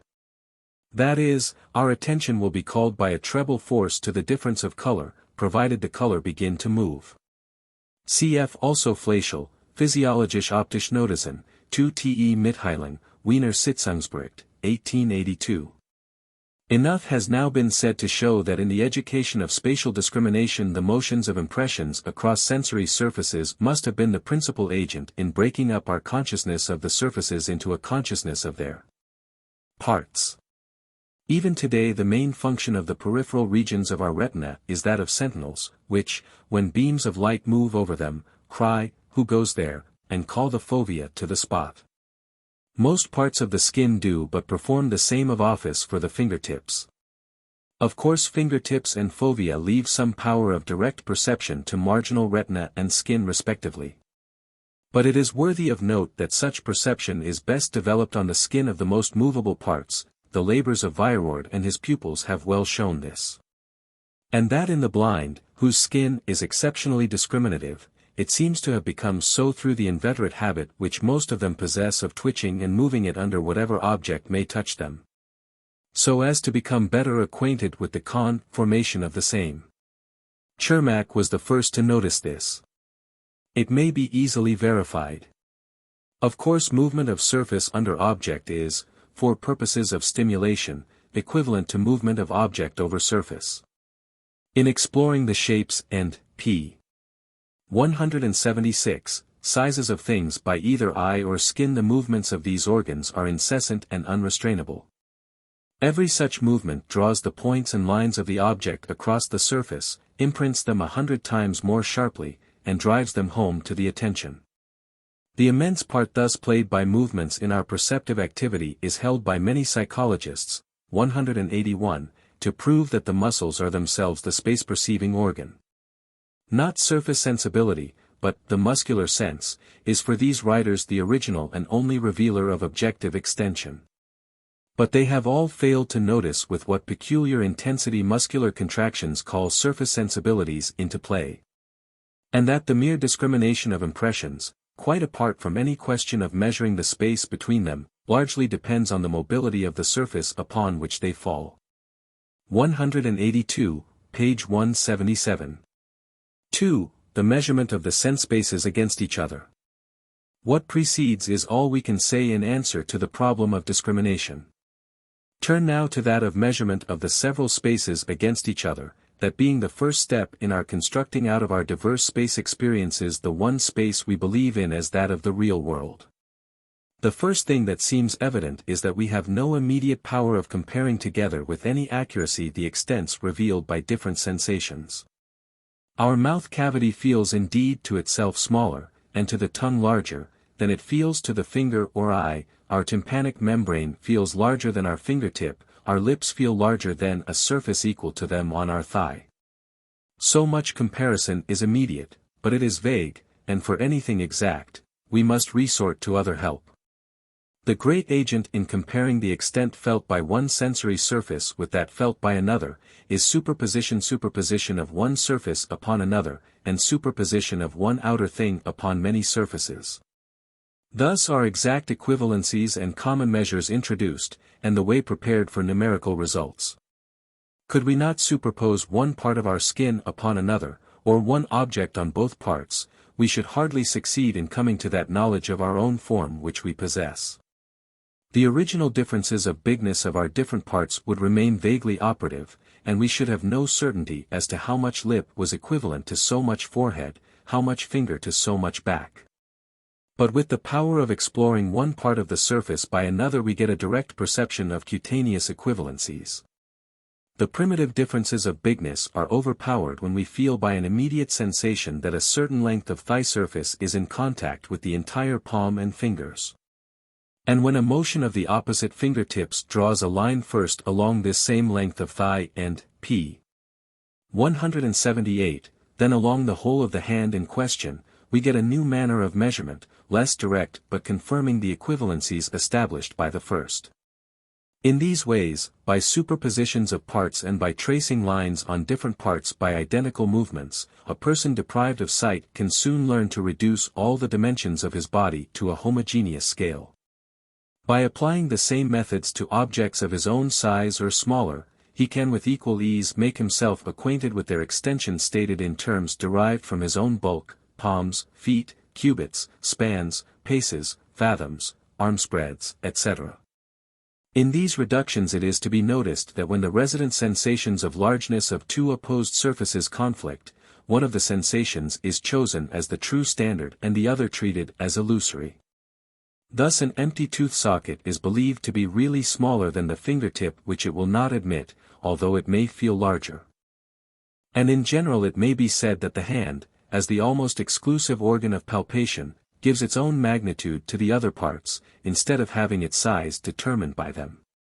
In general, it is, as Fechner says, the extent felt by the more sensitive part to which the other extents are reduced. 183. But even though exploration of one surface by another were impossible, we could always measure our various surfaces against each other by applying the same extended object first to one and then to another. We should of course have the alternative of supposing that the object itself waxed and waned as it glided from one place to another, cf. above, page 141. But the principle of simplifying as much as possible our world would soon drive us out of that assumption into the easier one that objects as a rule, p. 179, keep their sizes, and that most of our sensations are affected by errors for which a constant allowance must be made. In the retina there is no reason to suppose that the bignesses of two impressions, lines or blotches, falling on different regions are primitively felt to stand in any exact mutual ratio. It is only when the impressions come from the same object that we judge their sizes to be the same. And this, too, only when the relation of the object to the eye is believed to be on the whole unchanged. When the object by moving changes its relations to the eye, the sensation excited by its image even on the same retinal region becomes so fluctuating that we end by ascribing no absolute import whatever to the retinal space feeling which at any moment we may receive. So complete does this overlooking of retinal magnitude become that it is next to impossible to compare the visual magnitudes of objects at different distances without making the experiment of superposition. We cannot say beforehand how much of a distant house or tree our finger will cover. The various answers to the familiar question, how large is the moon? Answers which vary from a cartwheel to a wafer illustrate this most strikingly. The hardest part of the training of a young draftsman is his learning to feel directly the retinal, i.e. primitively sensible, magnitudes which the different objects in the held of view subtend. To do this he must recover what Ruskin calls the innocence of the eye, that is, a sort of childish perception of stains of color merely as such, without consciousness of what they mean. With the rest of us this innocence is lost. Out of all the visual magnitudes of each known object we have selected one as the real one to think of, and degraded all the others to serve as its signs. This real magnitude is determined by aesthetic and practical interests. It is that which we get when the object is at the distance most propitious for exact visual discrimination of its details. This is the distance at which we hold anything we are examining. Farther than this we see it too small, nearer too large. And the larger and the smaller feeling vanish in the act of suggesting this one, their more important meaning. As I look along the dining, p. 180, table I overlook the fact that the farther plates and glasses feel so much smaller than my own, for I know that they are all equal in size. And the feeling of them, which is a present sensation, is eclipsed in the share of the knowledge, which is a merely imagined one. If the inconsistencies of sight spaces inter-se can thus be reduced, of course there can be no difficulty in equating sight spaces with spaces given to touch. In this equation it is probably the touch feeling which prevails as real and the sight which serves as sign, reduction made necessary not only by the far greater constancy of felt over seen magnitudes, but by the greater practical interest which the sense of touch possesses for our lives. As a rule, things only benefit or harm us by coming into direct contact with our skin. Sight is only a sort of anticipatory touch, the letter is, in Mr. Spencer's phrase, the mother tongue of thought, and the handmaid's idiom must be translated into the language of the mistress before it can speak clearly to the mind. 184. Later on we shall see that the feelings excited in the joints when a limb moves are used as signs of the path traversed by the extremity. But of this more anon. As for the equating of sound smell and taste volumes with those yielded by the more discriminative senses, they are too vague to need any remark. It may be observed of pain, however, that its size has to be reduced to that of the normal tactile size of the organ which is its seat.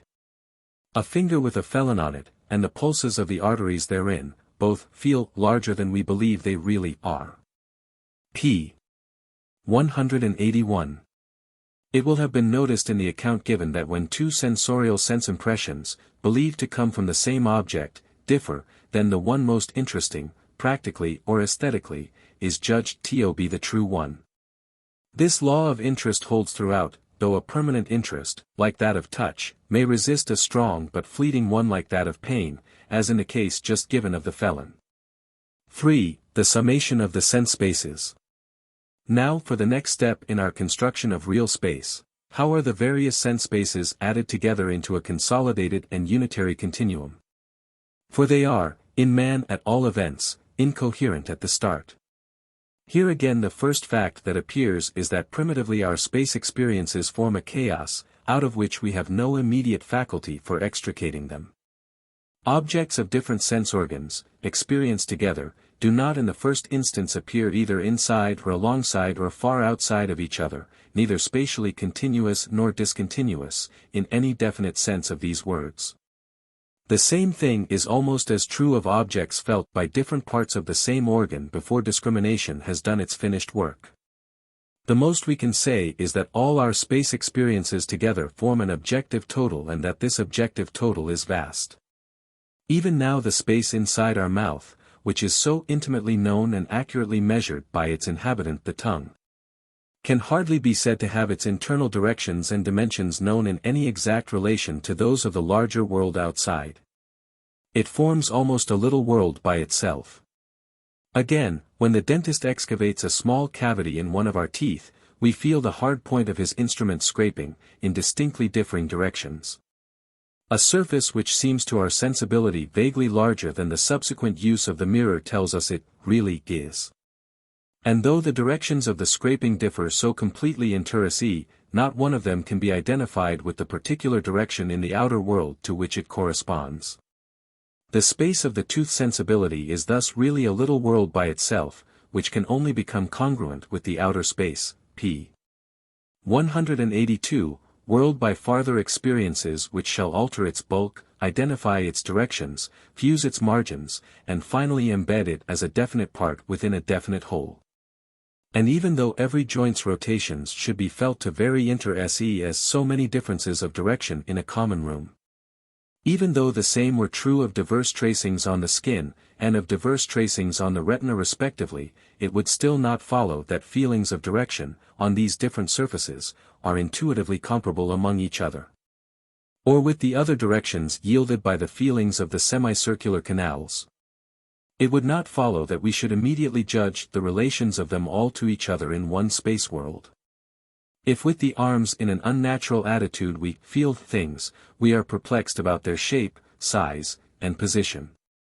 Let the reader lie on his back with his arms stretched above his head, and it will astonish him to find how unable he is to recognize the geometrical relations of objects placed within reach of his hands.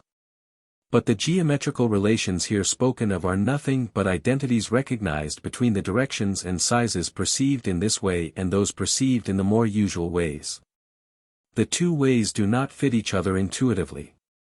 How lax the connection between the system of visual and the system of tactile directions is in man, appears from the facility with which microscopists learn to reverse the movements of their hand in manipulating things on the stage of the instrument. To move the slide to the scene left they must draw it to the felt right. But in a very few days the habit becomes a second nature. So in tying our cravat, shaving before a mirror, etc. The right and left sides are inverted, and the directions of our hand movements are the opposite of what they seem. Yet this never annoys us. Only when by accident we try to tie the cravat of another person do we learn that there are two ways of combining sight and touch perceptions. Let anyone try for the first time to write or draw while looking at the image of his hand and paper in a mirror, and he will be utterly bewildered. But a very short training will teach him to undo in this respect the associations of his previous lifetime. Page 183. Prisms show this in an even more striking way. If the eyes be armed with spectacles containing slightly prismatic glasses with their bases turned, for example, towards the right, every object looked at will be apparently translocated to the left. And the hand put forth to grasp ally which object will make the mistake of passing beyond it on the left side. But less than an hour of practice in wearing such spectacles rectifies the judgment so that no more mistakes are made. In fact, the new-formed associations are already so strong, that when the prisms are first laid aside again the opposite error is committed, the habits of a lifetime violated. And the hand now passed to the right of every object which it seeks to touch. The primitive chaos thus subsists to a great degree through life so far as our immediate sensibility goes. We feel our various objects and their bignesses, together or in succession. But so soon as it is a question of the order and relations of many of them at once our intuitive apprehension remains to the very end most vague and incomplete. Whilst we are attending to one, or at most to two or three objects, all the others lapse, and the most we feel of them is that they still linger on the outskirts and can be caught again by turning in a certain way. Nevertheless, throughout all this confusion we conceive of a world spread out in a perfectly fixed and orderly fashion, and we believe in its existence. The question is, how do this conception and this belief arise? How is the chaos smoothed and straightened out? Mainly by two operations. Some of the experiences are apprehended to exist out and alongside of each other, and others are apprehended to interpenetrate each other, and to occupy the same room. In this way what was incoherent and irrelative ends by being coherent and definitely related, nor is it hard to trace the principles, by which the mind is guided in this arrangement of its perceptions, in detail.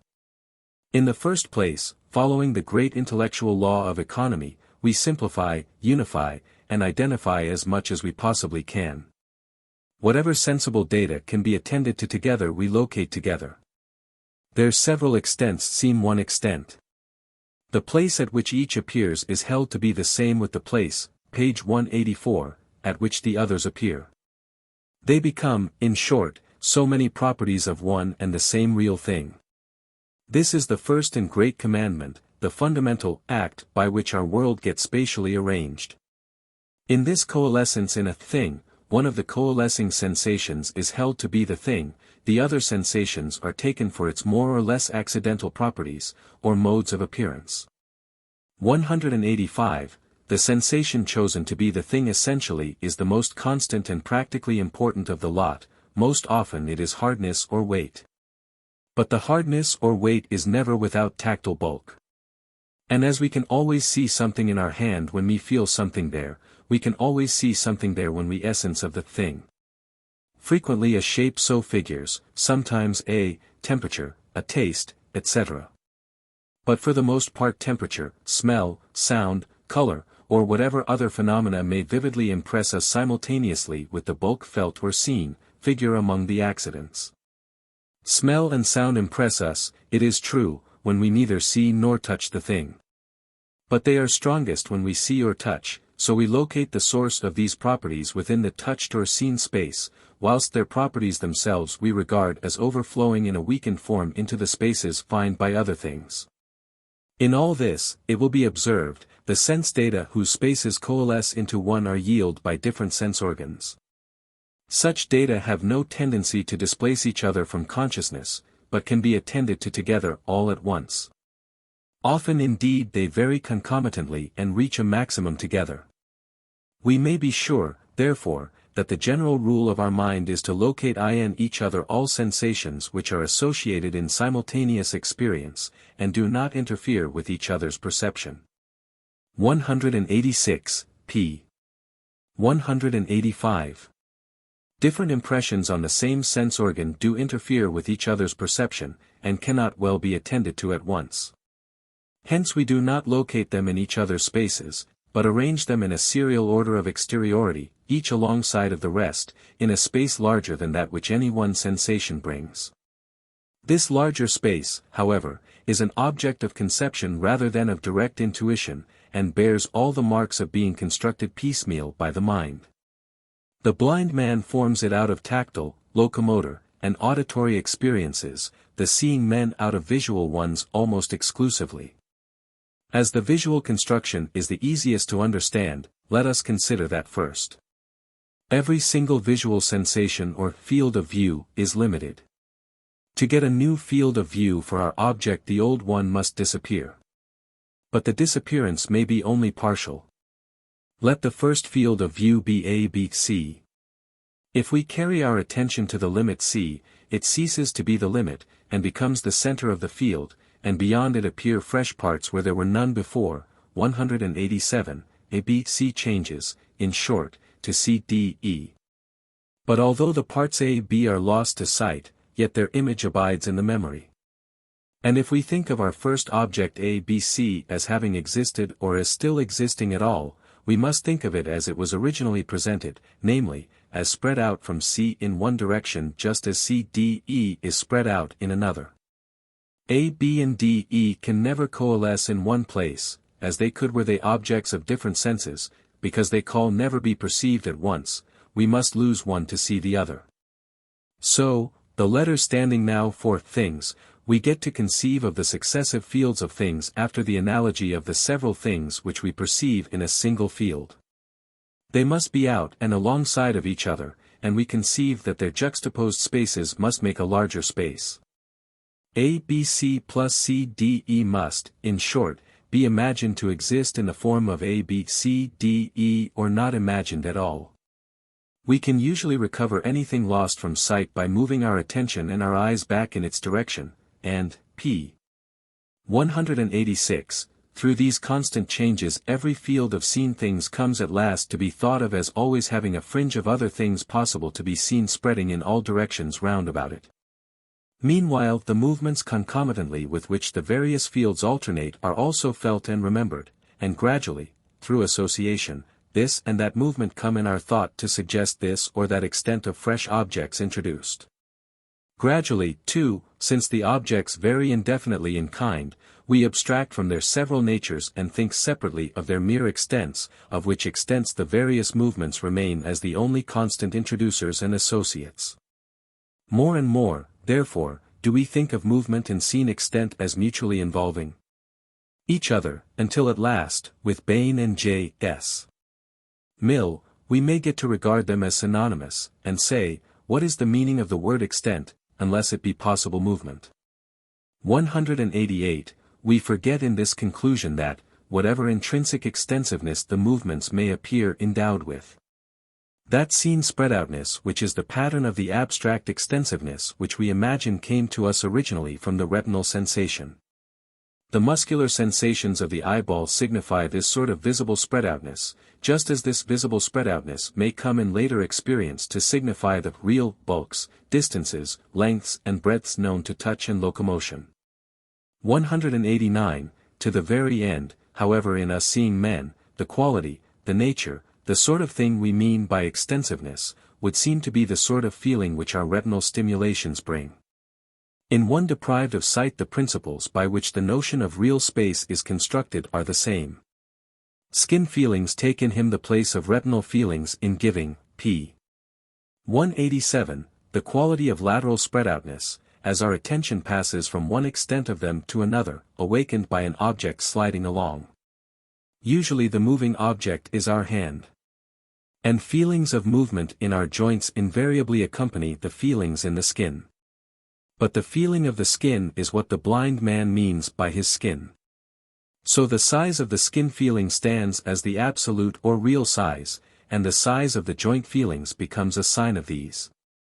Suppose, for example, a blind baby with, to make the description shorter, a blister on his toe, exploring his leg with his fingertip and feeling a pain shoot up sharply the instant the blister is touched. The experiment gives him 4 different kinds of sensation, 2 of them protracted, 2 sudden. The first pair are the movement feeling in the joints of the upper limb, and the movement feeling on the skin of the leg and foot. These, attended to together, have their extents identified as one objective space. The hand moves through the same space in which the leg lies. The second pair of objects are the pain in the blister, and the peculiar feeling the blister gives to the finger. Their spaces also fuse. And as each marks the end of a peculiar movement series, arm moved, leg stroked, the movement spaces are emphatically identified with each other at that end. Were there other small blisters distributed down the leg, there would be a number of these emphatic points. The movement spaces would be identified, not only as totals, but point for point. 190, p. 188. Just so with space beyond the body's limits. Continuing the joint feeling beyond the toe, the baby hits another object which he can still think of when he brings his back to its blister again. That object at the end of that joint feeling means a new place for him, and the more such objects multiply in his experience the wider does the space of his conception grow. If, wandering through the woods today by a new path, I find myself suddenly in a glad which affects my senses exactly as did another I reached last week at the end of different walk, I believe the 2 identical affection to present the same persisting glade, and infer that I have attained it by 2 differing roads. The case in wit differs when shorter movements are concerned. If, moving first one arm and then another, the blind child gets the same kind of sensation upon the hand, and gets it again as often as he repeats either process, he judges that he has touched the same object by both motions, and concludes that the motions terminate in a common place. From place to place marked in this way he moves, and adding the places moved through, one to another, he builds up his notion of the extent of the outer world. The seeing man's process is identical. Only his units, which may be successive bird's-eye view, are much larger than in the case of the blind. Page 189. Feelings in joints and feelings in muscles. 1. Feelings of movement in joints. I have been led to speak of feelings which arise in joints. As these feelings have too much neglecting psychology hitherto, in entering now somewhat minutely in the interest of the reader, which under the rather dry abstractions of the previous pages may presumably have flagged. When by simply flexing my right forefinger on its metacarpal joint, I trace with its tip an inch on the palm of my left hand, is my feeling of the size of the inch purely in simply a feeling in the skin of the palm? Or have the muscular contractions of the right hand and forearm anything to do with it? In the preceding pages I have constantly assumed spatial sensibility to be an affair of surfaces. At first starting, the consideration of the muscular sense as a space measure was postponed to a later stage. Many writers, of whom the foremost was Thomas Brown, in his lectures on the philosophy of the human mind, and of whom the latest is no less a psychologist than Prof. Delboeuf, 191, hold that the consciousness of active muscular motion, aware of its own amount, is the fons ideorigo of all spatial measurement. It would seem to follow, if this theory were true, that two skin feelings, one of a large patch, one of small one, possess their difference of spatiality, not as an immediate element, but solely by virtue of the fact that the large, to get its points successively excited, demands more muscular contraction than the small one does. Fixed associations with the several amounts of muscular contractions required in this particular experience would thus p. 190, plane the apparent sizes of the skin patches, which sizes would consequently not be primitive data but derivative results. It seems to me that no evidence of the muscular measurements in question exists. But that all the facts may be explained by surface sensibility, provided we take that of the joint surfaces also into account. The most striking argument, and the most obvious one, which an upholder of the muscular theory is likely to produce is undoubtedly this fact: if, with closed eyes, we trace figures in the air with the extended forefinger, the motions may occur from the metacarpal dash, the wrist dash, the elbow dash, or the shoulder joint indifferently. What we are conscious of in each case, and indeed most acutely conscious of, is the geometric path described by the fingertip. Its angles, its subdivisions, are all as distinctly felt as if seen by the eye, and yet the surface of the fingertip receives no impression at all. 192, but with each variation of the figure, the muscular contractions vary, and so do the feelings which these yield. Are not these latter the sensible data that make us aware of the lengths and directions we discern in the traced line? Should we be tempted to object to this supposition of the advocate of perception by muscular feelings? That we have learned the spatial significance of the feelings by reiterated experiences of seeing what figure is drawn when each special muscular grouping is felt. So that in the last resort the muscular space feelings would be derived from retinal surface feelings. Our opponent might immediately hush us by pointing to the fact that in persons born blind the phenomenon in question is even more perfect than in ourselves.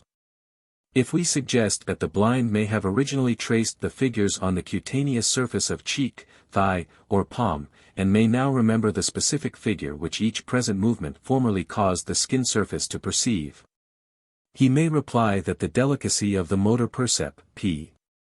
191, tie-in far exceeds that of most of the cutaneous surfaces. That, in fact, we can feel a figure traced only in its differentials, so to speak, a figure which we merely start to trace by our fingertip, a figure which, traced in the same way on our fingertip by the hand of another, is almost if not wholly unrecognizable. The champion of the muscular sense seems likely to be triumphant until we invoke the articular cartilages, as internal surfaces whose sensibility is called in play by every movement we make, however delicate the latter may be. To establish the part they play in our geometrizing, it is necessary to review a few facts. It has long been known by medical practitioners that, in patients with cutaneous anesthesia of a limb, whose muscles also are insensible to the thrill of the thoracic current, a very accurate sense of the way in which the limb may be flexed or extended by the hand of another may be preserved. 193, on the other hand, we may have this sense of movement impaired when the tactile sensibility is well preserved. That the pretended feeling of outgoing innervation can play in these cases no part, is obvious from the fact that the movements by which the limb changes its position are passive ones, imprinted on it by the experimenting physician. The writers who have sought a rationale of the matter have consequently been driven by way of exclusion to assume the articular surfaces to be the seat of the perception in question. 194. That the joint surfaces are sensitive appears evident from the fact that in inflammation they become the seat of excruciating pains, and from the perception by everyone who lifts weights or presses against resistance. That every increase of the force opposing him betrays itself to his consciousness principally by the starting out of new feelings or the increase of old ones, in or about the joints. If the structure and mode of mutual application of two articular surfaces be taken into account, it will appear that, granting the surfaces to be sensitive, no more favorable mechanical, p. 192, conditions could be possible for the delicate calling of the sensibility into play than are realized in the minutely graduated rotations and firmly resisted variations of pressure involved in every act of extension or flexion.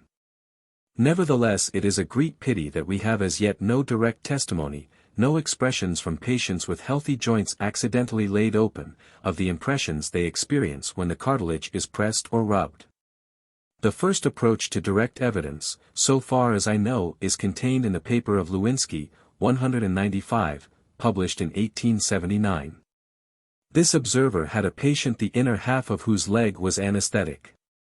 When this patient stood up, he had a curious illusion about the position of his limb, which disappeared the moment he lay down again. He thought himself knock-kneed. If, as Lewinsky says, we assume the inner half of the joint to share the insensibility of the corresponding part of the skin, then he ought to feel, when the joint surfaces pressed against each other in the act of standing, the outer half of the joint most strongly. But this is the feeling he would also get whenever it was by any chance sought to force his leg into a knock-kneed attitude.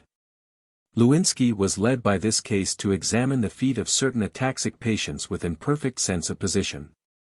He found in every instance that when the toes were flexed and drawn upon at the same time, the joint surfaces drawn asunder, all sense of the amount of flexion disappeared. On the contrary, when he pressed a toe whilst flexing it, the patient's appreciation of the amount of flexion was much improved, evidently because the artificial increase of articular pressure made up for the pathological insensibility of the parts. Since Lewinsky's paper, an important experimental research by A. Goldscheider, 196, has appeared, which completely establishes our point. This patient observer caused his fingers, arms, and legs to be passively rotated upon their various joints in a mechanical apparatus which registered both the velocity of movement impressed and the amount, page 193, of angular rotation. No active muscular contraction took place. The minimal felt amounts of rotation were in all cases surprisingly small, being much less than a single angular degree in all the joints except those of the fingers.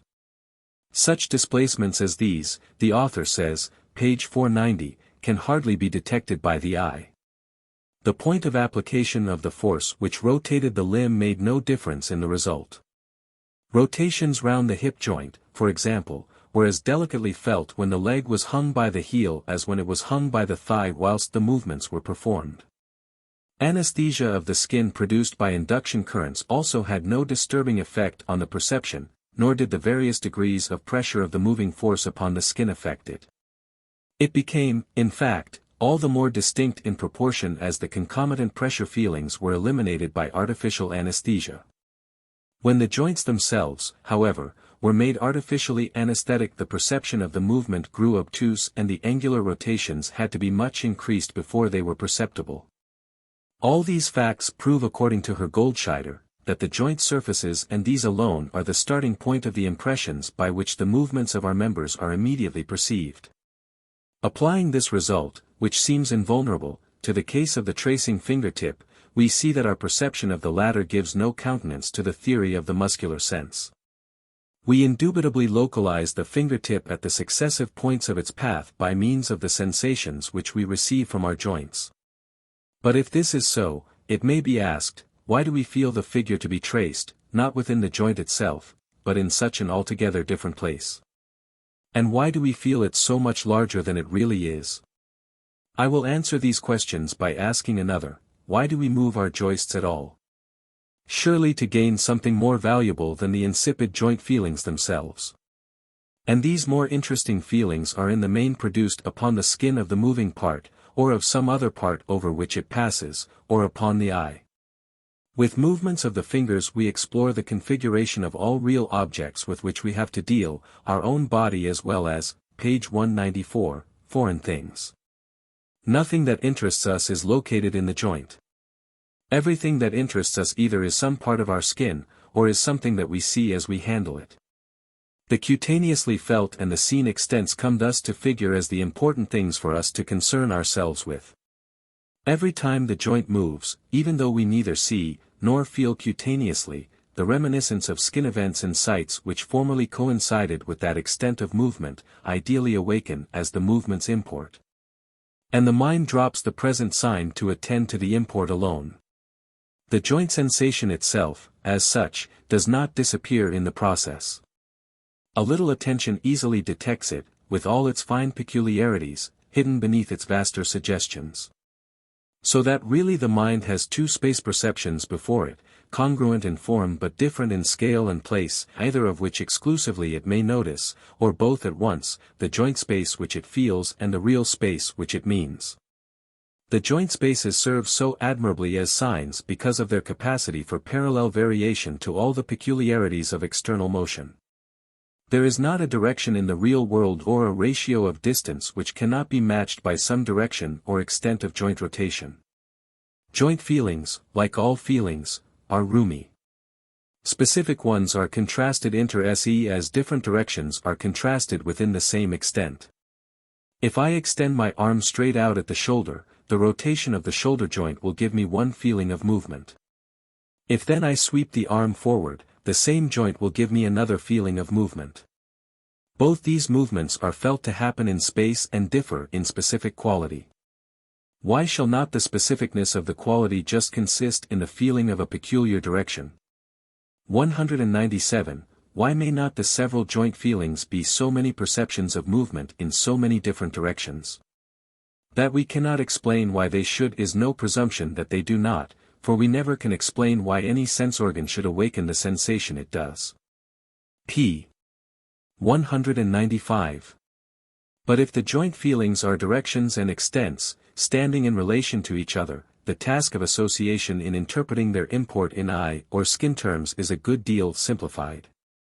Let the movement BC, of a certain joint, derive its absolute space value from the cutaneous feeling it is always capable of engendering.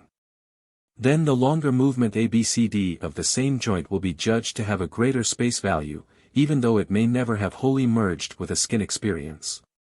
So of differences of direction, so much joint difference equals so much skin difference.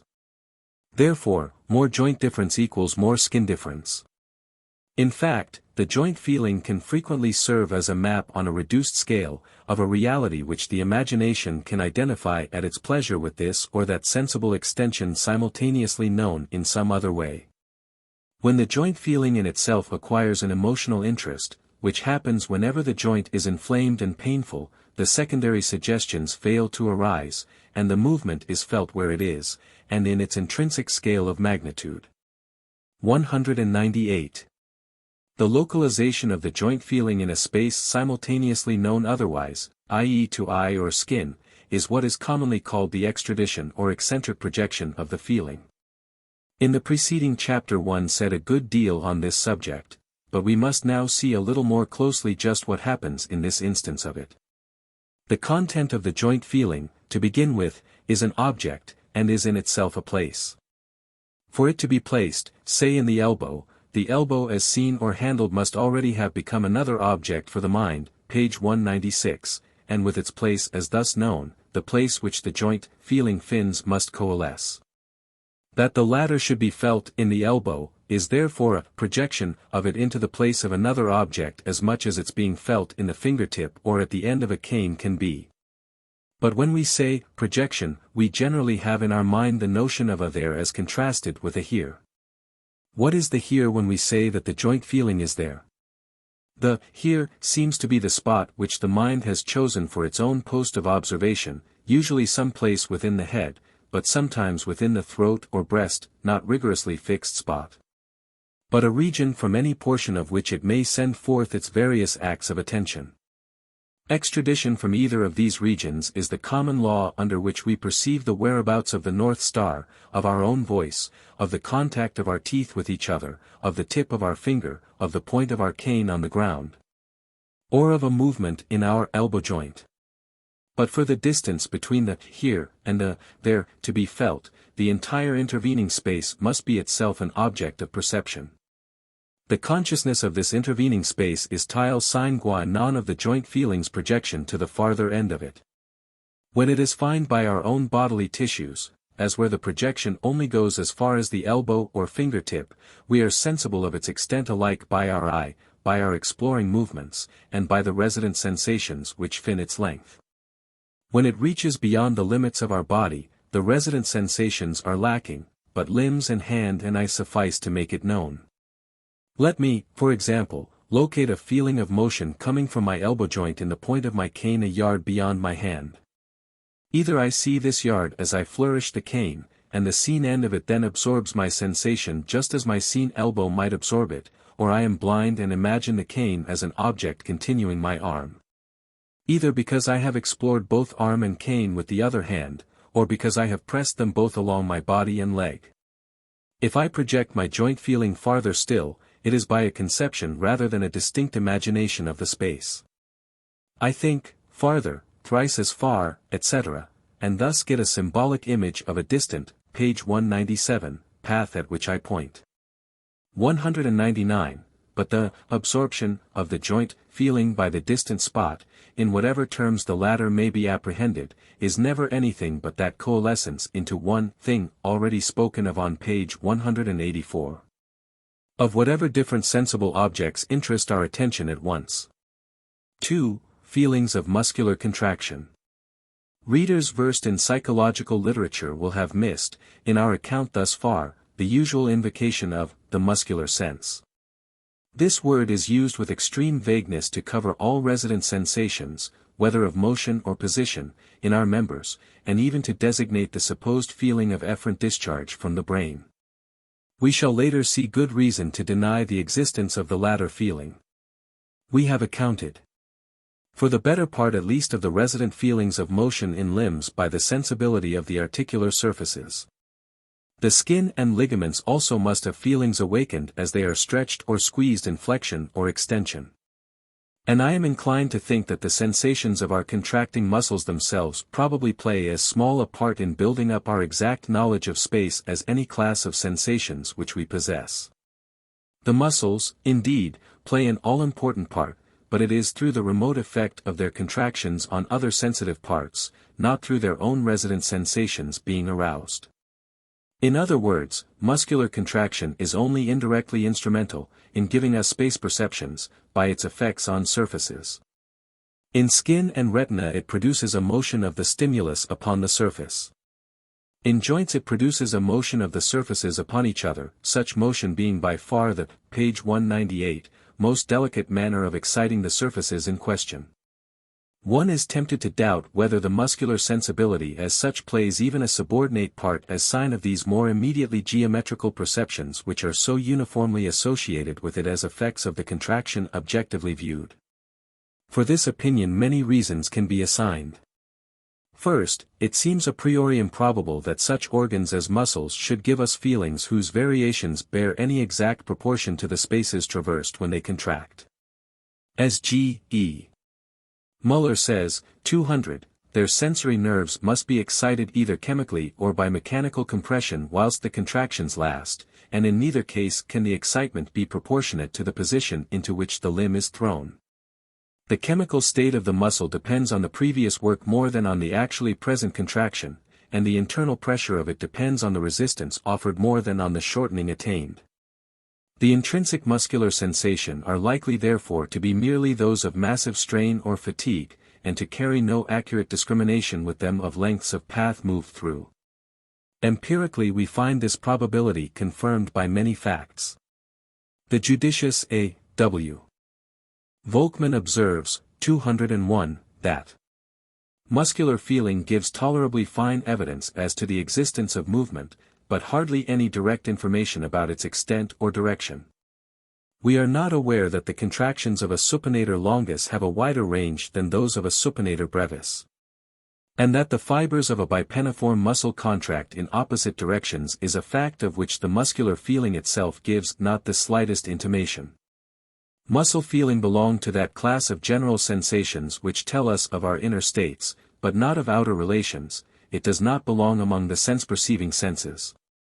E. H. Weber in his article Tastsinn called attention to the fact that muscular movements as large and strong as those of the diaphragm go on continually without our perceiving them as motion. G. H. Lewis makes the same remark. When we think of our muscular sensations as movements in space, it is, page 199, because we have ingrained with them in our imagination a movement on a surface simultaneously felt.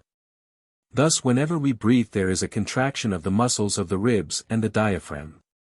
Since we see the chest expanding, we know it as a movement and can only think of it as such.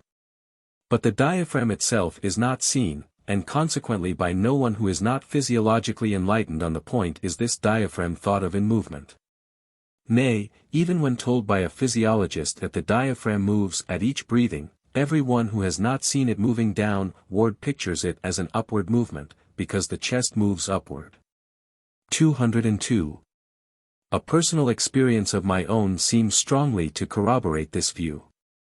For years I have been familiar, during the act of gaping, with a large, round, smooth sensation in tile region of the throat, a sensation characteristic of gaping and nothing else, but which, although I had often wondered about it, never suggested to my mind the motion of anything.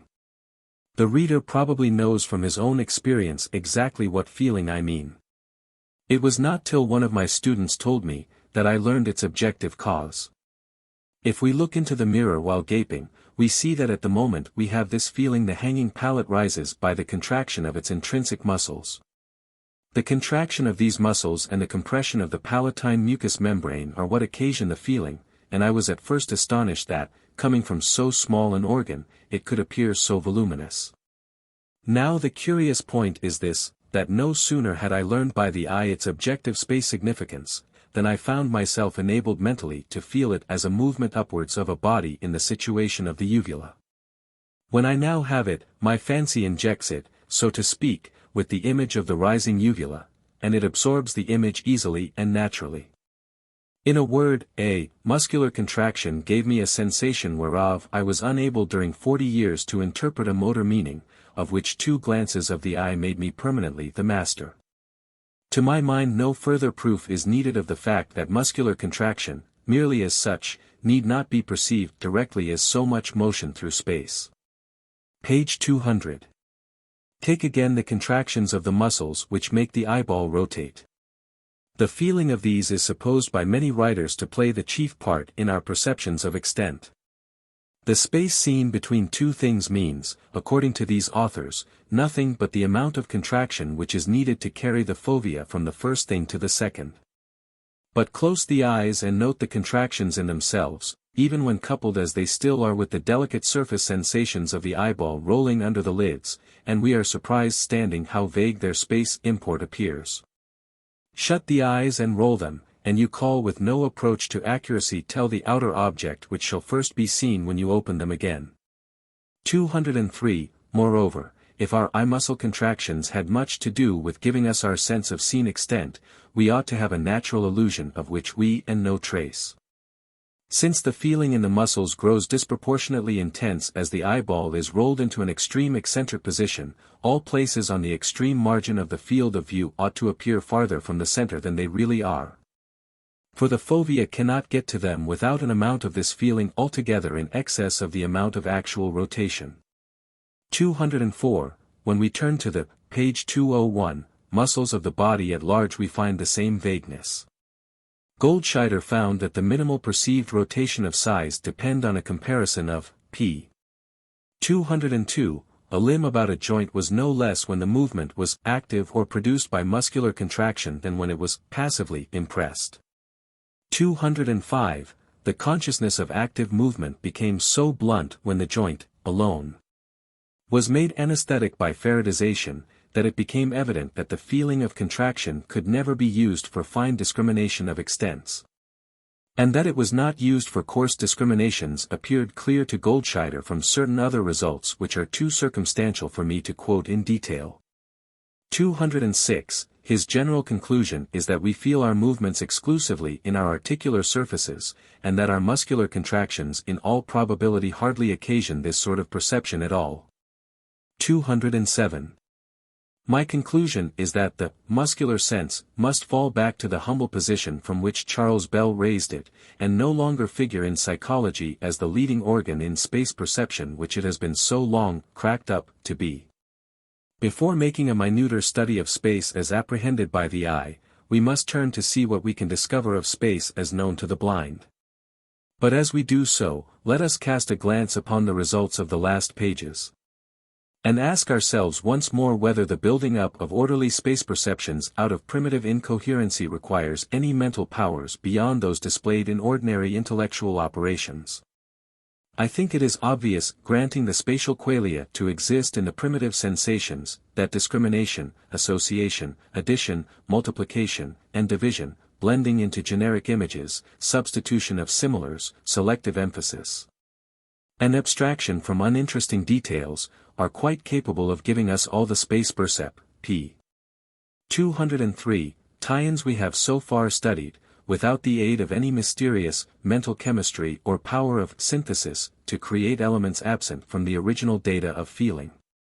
It cannot be too strongly urged in the face of mystical attempts, however learned, that there is not a landmark, not a length, not a point of the compass in real space which is not some one of our feelings, either experienced directly as a presentation or ideally suggested by another feeling which has come to serve as its sign.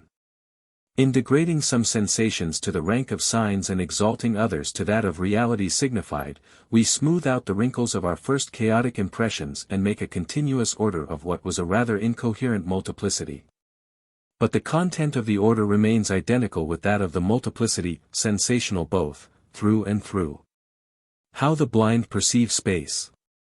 The blind man's construction of real space differs from that of the seeing man most obviously in the larger part which synthesis plays in it, and the relative subordination of analysis. The seeing baby's eyes take in the whole room at once, and discriminative attention must arise in him before single objects are visually discerned. The blind child, on the contrary, must form his mental image of the room by the addition, piece to piece, of parts which he learns to know successively. With our eyes we may apprehend instantly, in an enormous bird's-eye view, a landscape which the blind man is condemned to build up bit by bit after weeks perhaps of exploration. We are exactly in his predicament, however, for spaces which exceed our visual range. We think the ocean as a whole by multiplying mentally the impression we get at any moment when at sea. The distance between New York and San Francisco is computed in days' journeys, that from Earth to Sun is so many times the Earth's diameter, etc. And of longer distances still we may be said to have no adequate mental image whatever, but only numerical verbal symbols. But the symbol will often give us the emotional effect of the perception. Such expressions as the abysmal vault of heaven, the endless expanse of ocean, etc., summarize, page 204, many computations to the imagination, and give the sense of an enormous horizon. So it seems with the blind. They multiply mentally the amount of a distinctly felt freedom to move, gain the immediate sense of a vaster freedom still. Thus it is that blind men are never without the consciousness of their horizon. They all enjoy traveling, especially with a companion. On the prairies they feel the great openness, in valleys they feel closed in, and one has told me that he thought few seeing people could enjoy the view from a mountaintop more than he. A blind person on entering a house or room immediately receives, from the reverberations of his voice and steps, an impression of its dimensions, and to a certain extent of its arrangement. The tympanic sense noticed on p. 140, supra, comes in to help here, and possibly other forms of tactile sensibility not yet understood. Mr. Hank Levy, the blind author of Blindness and the Blind, London, gives the following account of his powers of perception. Whether within a house or in the open air, whether walking or standing still, I can tell, although quite blind. When I am opposite an object, and can perceive whether it be tall or short, slender, or bulky. I can also detect whether it be a solitary object or a continuous fence, whether it be a close fence or composed of open rails, and often whether it be a wooden fence, a brick or stone wall, or a quickset hedge. I cannot usually perceive objects if much lower than my shoulder, but sometimes very low objects can be detected. This may depend on the nature of the objects, or on some abnormal state of the atmosphere. The currents of air can have nothing to do with this power, as the state of the wind does not directly affect it. The sense of hearing has nothing to do with it, as when snow lies thickly on the ground objects are more distinct, although the footfall cannot be heard. I seem to perceive objects through the skin of my face, and to have the impressions immediately transmitted to the brain. The only part of my body possessing this power is my face. This I have ascertained by suitable experiments. Stopping my ears does not interfere with it, but covering my face with a thick veil destroys it altogether. None of the 5 senses have anything to do with the existence of this power, and the circumstances above named induce me to call this unrecognized sense by the name of facial perception. When passing along a street I can distinguish shops from private houses, and even point out the doors and windows, etc., and this whether the doors be shut or open. When a window consists of one entire sheet of glass, it is more difficult to page 205, cover than one composed of a number of small panes. From this it would appear that glass is a bad conductor of sensation. Or at any rate of the sensation specially connected with this sense. When objects below the face are perceived, the sensation seems to come in an oblique line from the object to the upper part of the face. While walking with a friend in Forest Lane, Stratford, I said, pointing to a fence which separated the road from a field, "Those rails are not quite as high as my shoulder." He looked at them, and said they were higher. We, however, measured, and found them about 3 inches lower than my shoulder. At the time of making this observation I was about 4 feet from the rails. Certainly in this instance facial perception was more accurate than sight. When the lower part of a fence is brickwork, and the upper part rails, the fact can be detected, and the line where the two meet easily perceived. Irregularities in height, and projections and indentations in walls, can also be discovered. According to Mr. Levy, this power of seeing with the face is diminished by a fog, but not by ordinary darkness. At one time he could tell when a cloud obscured the horizon, but he has now lost that power, which he has known several persons to possess who are totally blind. These effects of aqueous vapor suggest immediately that fluctuations in the heat radiated by the objects may be the source of the perception. One blind gentleman, Mr. Kilburn, an instructor in the Perkins Institution in South Boston, who has the power spoken of in an unusual degree, proved, however, to have no more delicate a sense of temperature in his face than ordinary persons. He himself supposed that his ears had nothing to do with the faculty until a complete stoppage of them, not only with cotton but with putty on top of it, by abolishing the perception entirely, proved his first impression to be erroneous. Many blind men say immediately that their ears are concerned in the matter.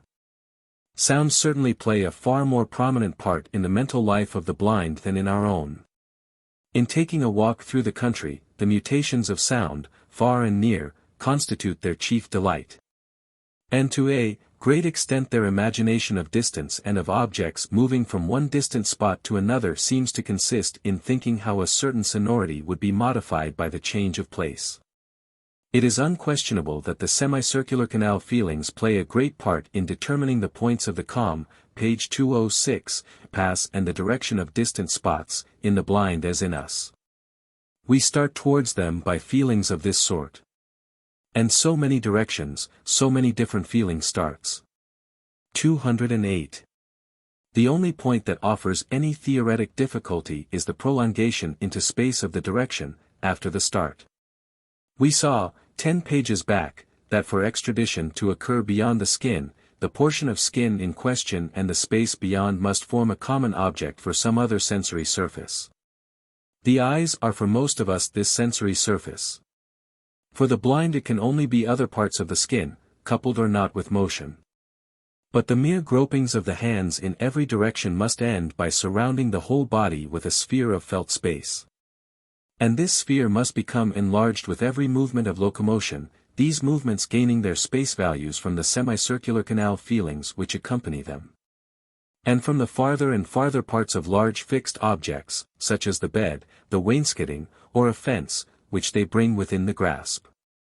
It might be supposed that a knowledge of space acquired by so many successive discrete acts would always retain a somewhat jointed and, so to speak, granulated character. When we who are gifted with sight think of a space too large to come into a single field of view, we are apt to imagine it as composite, and find with more or less jerky stoppings and startings. Think, for instance, of the space from here to San Francisco, or else we reduce the scale symbolically and imagine how much larger on a map the distance would look than others with whose totality we are familiar. I am disposed to believe, after interrogating many blind persons, that the use of imaginary maps on a reduced scale is less frequent with them than with the rest of us. Possibly the extraordinary changeableness of the visual magnitudes of things makes this habit natural to us, while the fixity of tactile magnitudes keeps them from falling into it. When the blind young mole operated on by Dr. Franz was, p. 207, shown a portrait in a locket, he was vastly surprised that the face could be put into so small a compass. It would have seemed to him, he said, as impossible as to put a bushel into a pint. Be this as it may, however, the space which each blind man feels to extend beyond his body is felt by him as one smooth continuum, all trace of those muscular startings and stoppings and reversals which presided over its formation having been eliminated from the memory. It seems, in other words, a generic image of the space element common to all these experiences, with the unessential particularities of each left out. In truth, where in this space a start or a stop may have occurred was quite accidental. It may never occur just there again, and so the attention lets it drops altogether. Even as long a space as that traversed in a several-mile walk will not necessarily appear to a blind man's thought in the guise of a series of locomotor acts. Only where there is some distinct locomotor difficulty, such as a step to ascend, a difficult crossing, or a disappearance of the path, will distinct locomotor images constitute the idea. Elsewhere the space seems continuous, and its parts may even all seem coexistent. Though, as a very intelligent blind friend once remarked to me, to think of such distances involves probably more mental wear and tear and brain waste in the blind than in the seeing. This seems to point to a greater element of successive addition and construction in the blind man's idea.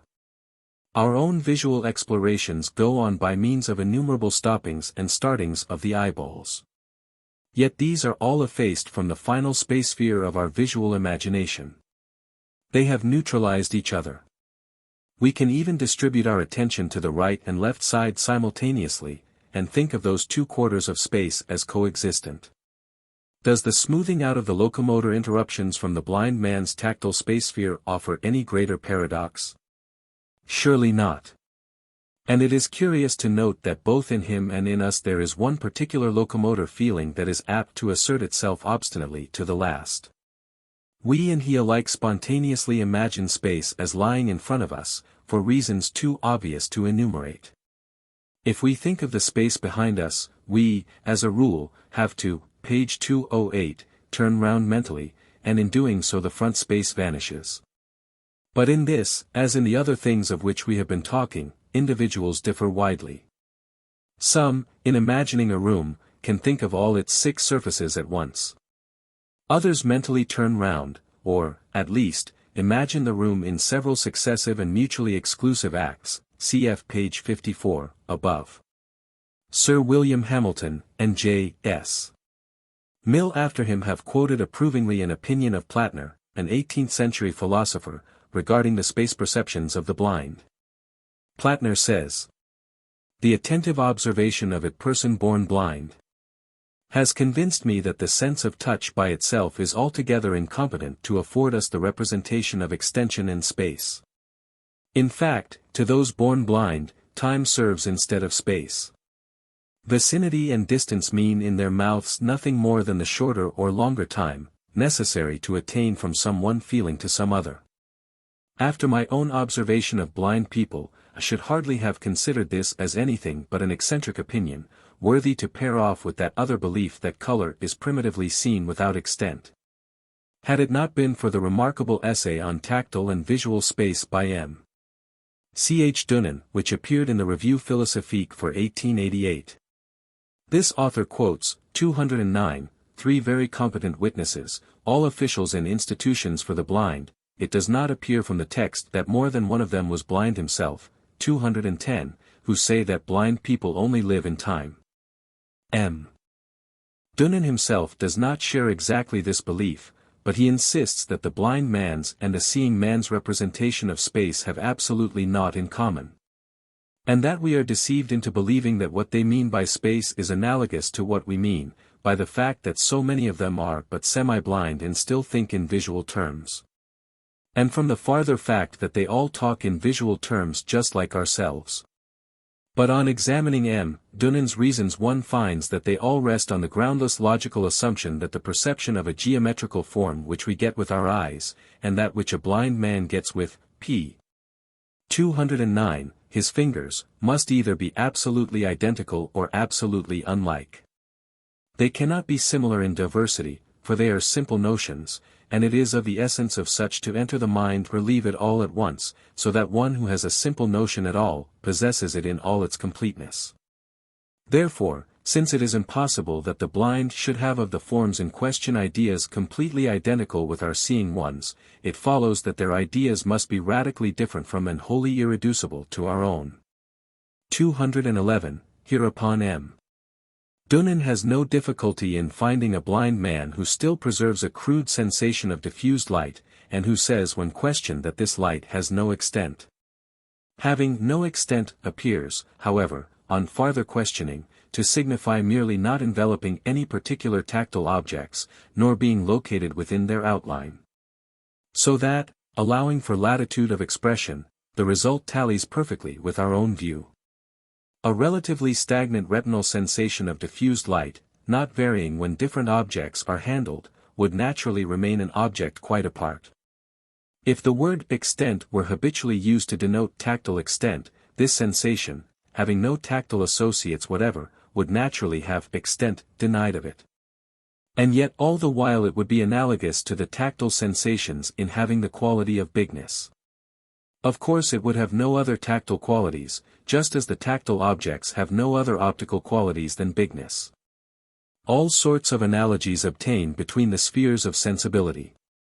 Why are sweet and soft used so synonymously in most languages? And why are both these adjectives applied to objects of so many sensible kinds? Bow sounds, heavy smells, hard lights, cold colors, are other examples. Nor does it follow from such analogies as these that the sensations compared need be composite and have some of their parts identical. We saw in chapter 13 that likeness and difference are an elementary relation, not to be resolved in every case into a mixture of absolute identity and absolute heterogeneity of content, cf. Volume 1, pages 492-3. I conclude, then, that although in its more superficial, page 210, determinations the blind man's space is very different from space, yet a deep analogy remains between the two. Big and little, far and near, are similar contents of consciousness in both of us. But the measure of the bigness and the farness is very different in him and in ourselves. He, for example, can have no notion of what we mean by objects appearing smaller as they move away, because he must always conceive of them as of their constant tactile size. Nor, whatever analogy the two extensions involve, should we expect that a blind man receiving sight for the first time should recognize his new given optical objects by their familiar tactile names. Molyneux wrote to Locke.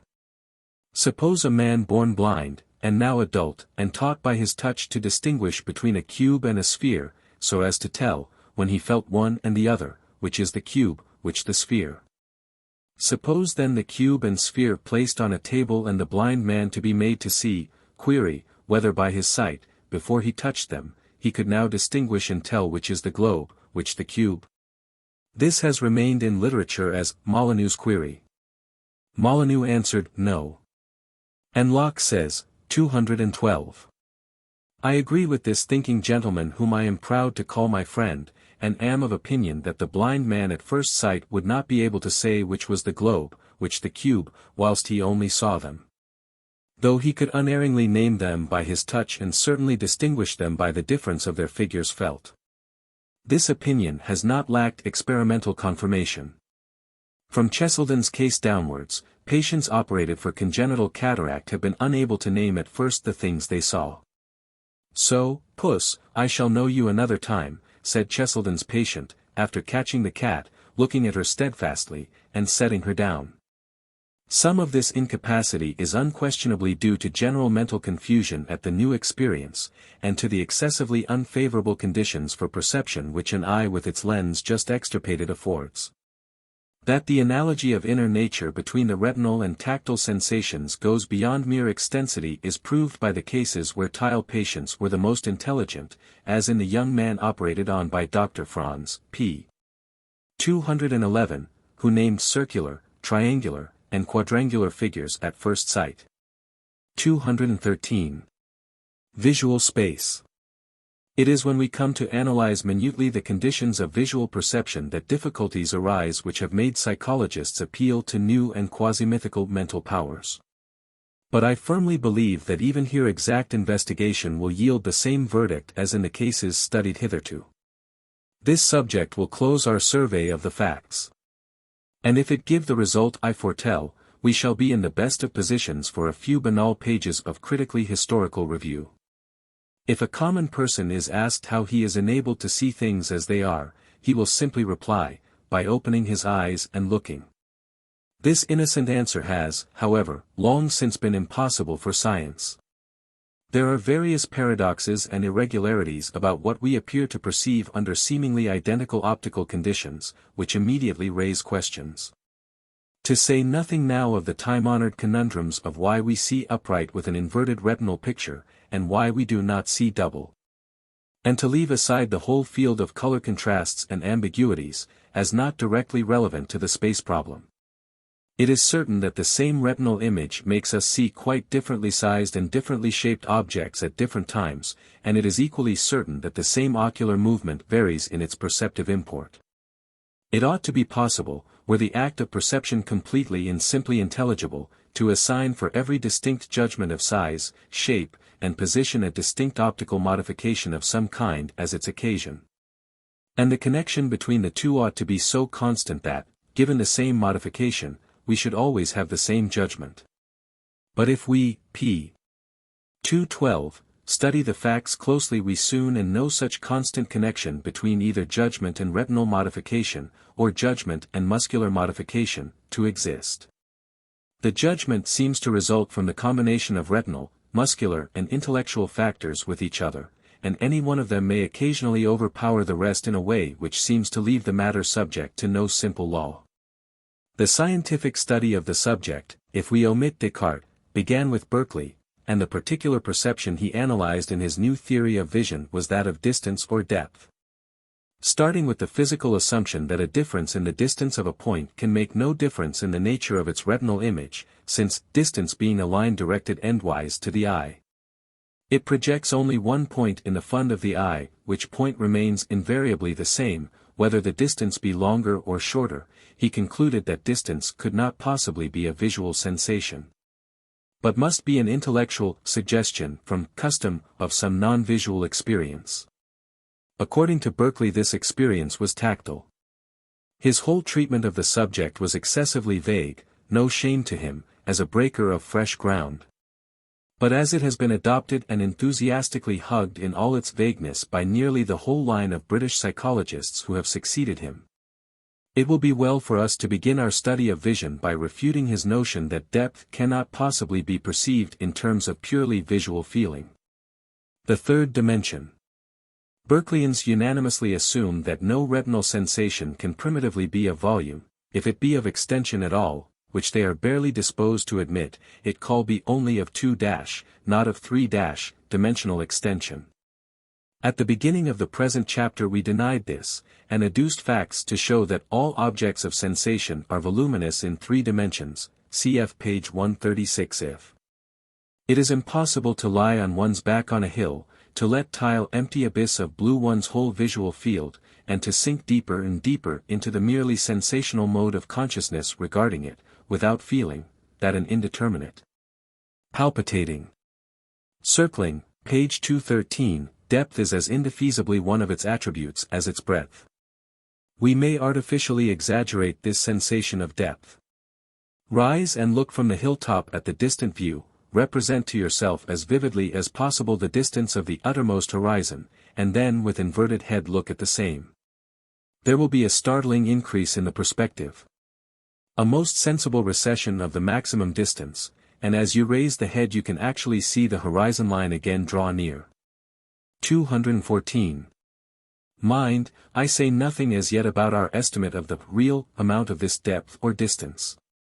I only want to confirm its existence as a natural and inevitable optical consort of the two other optical dimensions. The held of view is always a volume unit. Whatever be supposed to be its absolute and real size, the relative sizes of its dimensions are functions of each other. Indeed, it happens perhaps most often that the breadth and height feeling take their absolute measure from the depth feeling. If we plunge our head into a wash basin, the felt nearness of the bottom makes us feel the lateral expanse to be small. If, on the contrary, we are on a mountain top, the distance of the horizon carries with it in our judgment a proportionate, page 214, height and length in the mountain chains that bound it to our view.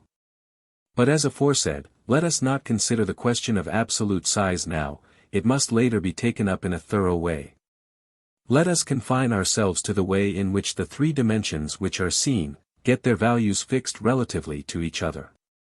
Reed, in his inquiry into tile human mind, has a section of the geometry of visibles, in which he assumes to trace what the perceptions would be of a race of Idomenians reduced to the sole sense of sight. Agreeing with Berkeley that sight alone can give no knowledge of the third dimension, he humorously deduces various ingenious absurdities in their interpretations of the material appearances before their eyes. Now I firmly believe, on the contrary, that one of Reed's Idomenians would frame precisely the same conception of the external world that we do, if he had our intellectual powers. 215, even were his very eyeballs fixed and not movable like ours, that would only retard, not frustrate, his education. For the same object, by alternately covering in its lateral movements different parts of his retina, would determine the mutual equivalencies of the first two dimensions of the held of view. And by exciting the physiological cause of his perception of depth in various degrees, it would establish a scale of equivalency between the first two and the third. First of all, one of the sensations given by the object is chosen to represent its real size and shape, in accordance with the principles laid down on pages 178 and 179. One sensation measures the thing present, and the thing then measures the other sensations. The peripheral parts of the retina are equated with the central by receiving the image of the same object. This needs no elucidation in case the p. 215 object does not change its distance or its front. But suppose, to take a more complicated case, that the object is a stick, seen first in its whole length, and then rotated round one of its ends, let this fixed end be the one near the eye. In this movement the stick's image will grow progressively shorter, its farther end will appear less and less separated laterally from its fixed near end. Soon it will be screened by the latter, and then reappear on the opposite side, and finally on that side resume its original length. Suppose this movement to become a familiar experience. The mind will presumably react upon it after its usual fashion, which is that of unifying all data which it is in any way possible to unify, and consider it the movement of a constant object rather than the transformation of a fluctuating one. Now, the sensation of depth which it receives during the experience is awakened more by the far than by the near end of the object. But how much depth? What shall measure its amount? Why, at the moment the far end is ready to be eclipsed, the difference of its distance from the near end's distance must be judged equal to the stick's whole length. But that length has already been judged equal to a certain optical sensation of breadth. Thus we find that given amounts of the visual depth feeling become signs of given amounts of the visual depth feeling. The measurement of distance is, as Berkeley truly said, a result of suggestion and experience. But visual experience alone is adequate to produce it, and this he erroneously denied. Suppose a colonel in front of his regiment at dress parade, and suppose he walks at right angles towards the midmost mall of the line. As he advances, and surveys the line in either direction, he looks more and more down it and less at it, until, when abreast of the midmost man, he feels the end men to be most distant. Then when the line casts hardly any lateral image on his retina at all, what distance shall I judge to be that of the end men? Why, half the length of the regiment as it was originally seen, of course. But this length was a moment ago a retinal object spread out laterally before his sight. He has now merely equated a retinal depth feeling with a retinal breadth feeling. If the regiment moved, and the near end of the object, p. 216, colonel stood still, the result would be the same. In such ways as these a creature endowed with eyes alone could hardly fail of measuring out all three dimensions of the space he inhabited. And we ourselves, I think, although we may often realize distance in locomotor terms, as Berkeley says we must always do, yet do so no less often in terms of our retinal map, and always in this the more spontaneously. Were this not so, the three visual dimensions could not possibly feel to us as homogeneous as they do, nor as commensurable inter se. Let us then admit distance to be at least as genuinely optical a content of consciousness as either height or breadth. The question immediately returns, can any of them be said in any strictness to be optical sensations? We have contended all along for the affirmative reply to this question, but must now cope with difficulties greater than any that have assailed us hitherto. Helmholtz and Reed on sensations. A sensation is, as we have seen in Chapter 17, the mental affection that follows most immediately upon the stimulation of the sense tract. Its antecedent is directly physical, no psychic links, no acts of memory, inference, or association intervening. Accordingly, if suppose the nexus between neural process in the sense organ, on the one hand, and conscious affection, on the other, to be by nature uniform, the same process ought always to give the same sensation. And conversely, if what seems to be a sensation varies whilst the process in the sense organ remains unchanged, the reason is presumably that it is really not a sensation but a higher mental product, whereof the variations depend on events occurring in the system of higher cerebral centers. Now the size of the field of view varies enormously in all three dimensions, without our being able to assign with any definiteness the process in the visual tract on which the variation depends. We just saw how impossible such assignment was in the case where turning down the head produces the enlargement. In general, the maximum feeling of depth or distance seems to take the lead in determining the apparent magnitude of the whole field, and that, page 217, two other dimensions seem to follow. If, to use the former instance, I look close into a wash basin, the lateral extent of the field shrinks proportionately to its nearness. If I look from a mountain, the things seen are vast in height and breadth, in proportion to the farness of the horizon. But when we ask what changes in the eye determine how great this maximum feeling of depth or distance, which is undoubtedly felt as a unitary vastness, shall be, we find ourselves unable to point to any one of them as being its absolutely regular concomitant. Convergence, accommodation, double and disparate images, differences in the parallactic displacement when we move our head, faintness of tint, dimness of outline, and smallness of the retinal image of objects named and known, are all processes that have something to do with the perception of far and of near. But the effect of each and ally one of them in determining such a perception at one moment may at another moment be reversed by the presence of some other sensible quality in the object, that makes us, evidently by reminding us of past experience, judge it to be at a different distance and of another shape. If we paint the inside of a pasteboard mask like the outside, and look at it with one eye, the accommodation, and parallax feelings ape there, but fail to make us see it hollow, as it is. Our mental knowledge of the fact that human faces are always convex overpowers them, and we directly perceive the nose to be nearer to us than the cheek instead of farther of. The other organic tokens of farness and nearness are proved by similar experiments, of which we shall ere long speak more in detail, to have an equally fluctuating import. They lose all their value whenever the collateral circumstances favor a strong intellectual conviction that the object presented to the gaze is improbable, cannot be either what or where they would make us perceive it to be.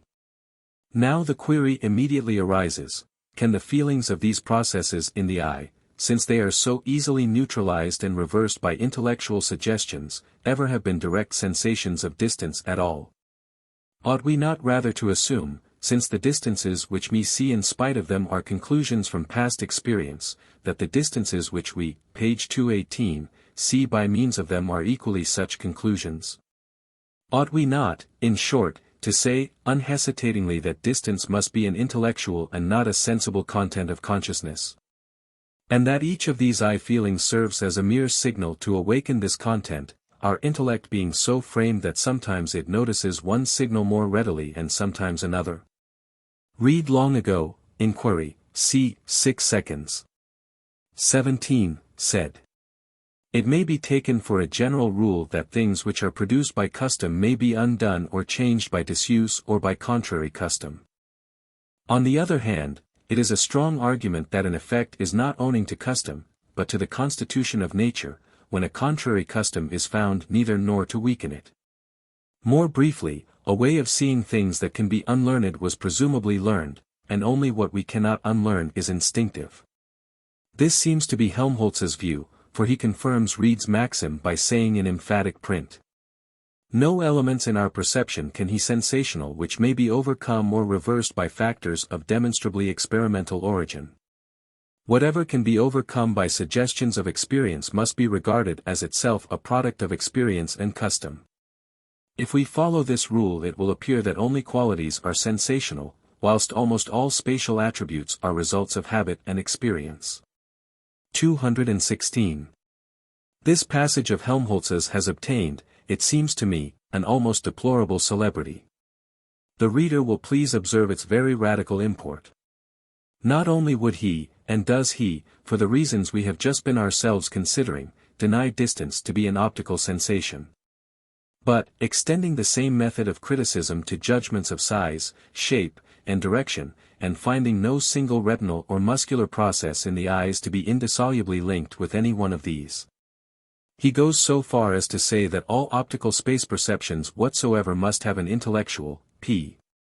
219, origin, and a content that no items of visual sensibility can account for. 217. As Wundt and others agree with Helmholtz here, and as their conclusions, if true, are irreconcilable with all the sensationalism which I have been teaching hitherto, it clearly devolves upon me to defend my position against this new attack. But as this chapter on space is already so overgrown with episodes and details, I think it best to reserve the refutation of their general principle for the next chapter, and simply to assume at this point its untenability. This has of course an arrogant look, but if the reader will bear with me for not very many pages more, I shall hope to appease his mind. Meanwhile I affirm confidently that the same outer objects actually feel different to us according as our brain reacts on them in one way or another by making us perceive them as this or as that sort of thing. So true is this that one may well, with Stumpf, 218, reverse Helmholtz's query, and ask, what would become of our sense perceptions in case experience were not able so to transform them? Stumpf adds, all wrong perceptions that depend on peculiarities in the organs are more or less perfectly corrected by the influence of imagination following the guidance of experience.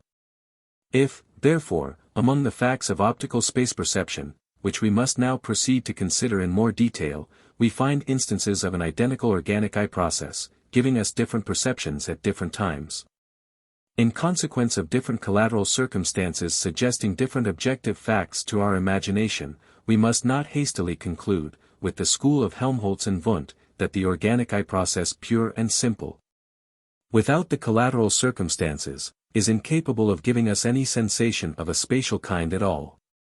We must rather seek to discover by what means the circumstances can so have transformed a space sensation, which, but for their presence, would probably have been felt in its natural purity. And I may as well say, p.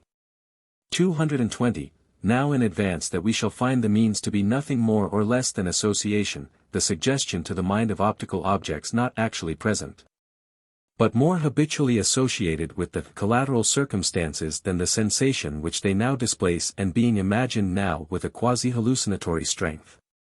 But before this conclusion emerges, it will be necessary to have reviewed the most important facts of optical space perception, in relation to the organic conditions on which they depend. Readers acquainted with German optics will excuse what is already familiar to them in the following section. 219, page 221, let us begin the long and rather tedious inquiry by the most important case. Physiologists have long sought for, p. 222, a simple law by which to connect the seen direction and distance of objects with the retinal impressions they produce. Two principal theories have been held of this matter, the theory of identical points, and the theory of projection, each incompatible with each other, and each beyond certain limits becoming inconsistent with the facts. The theory of identical points.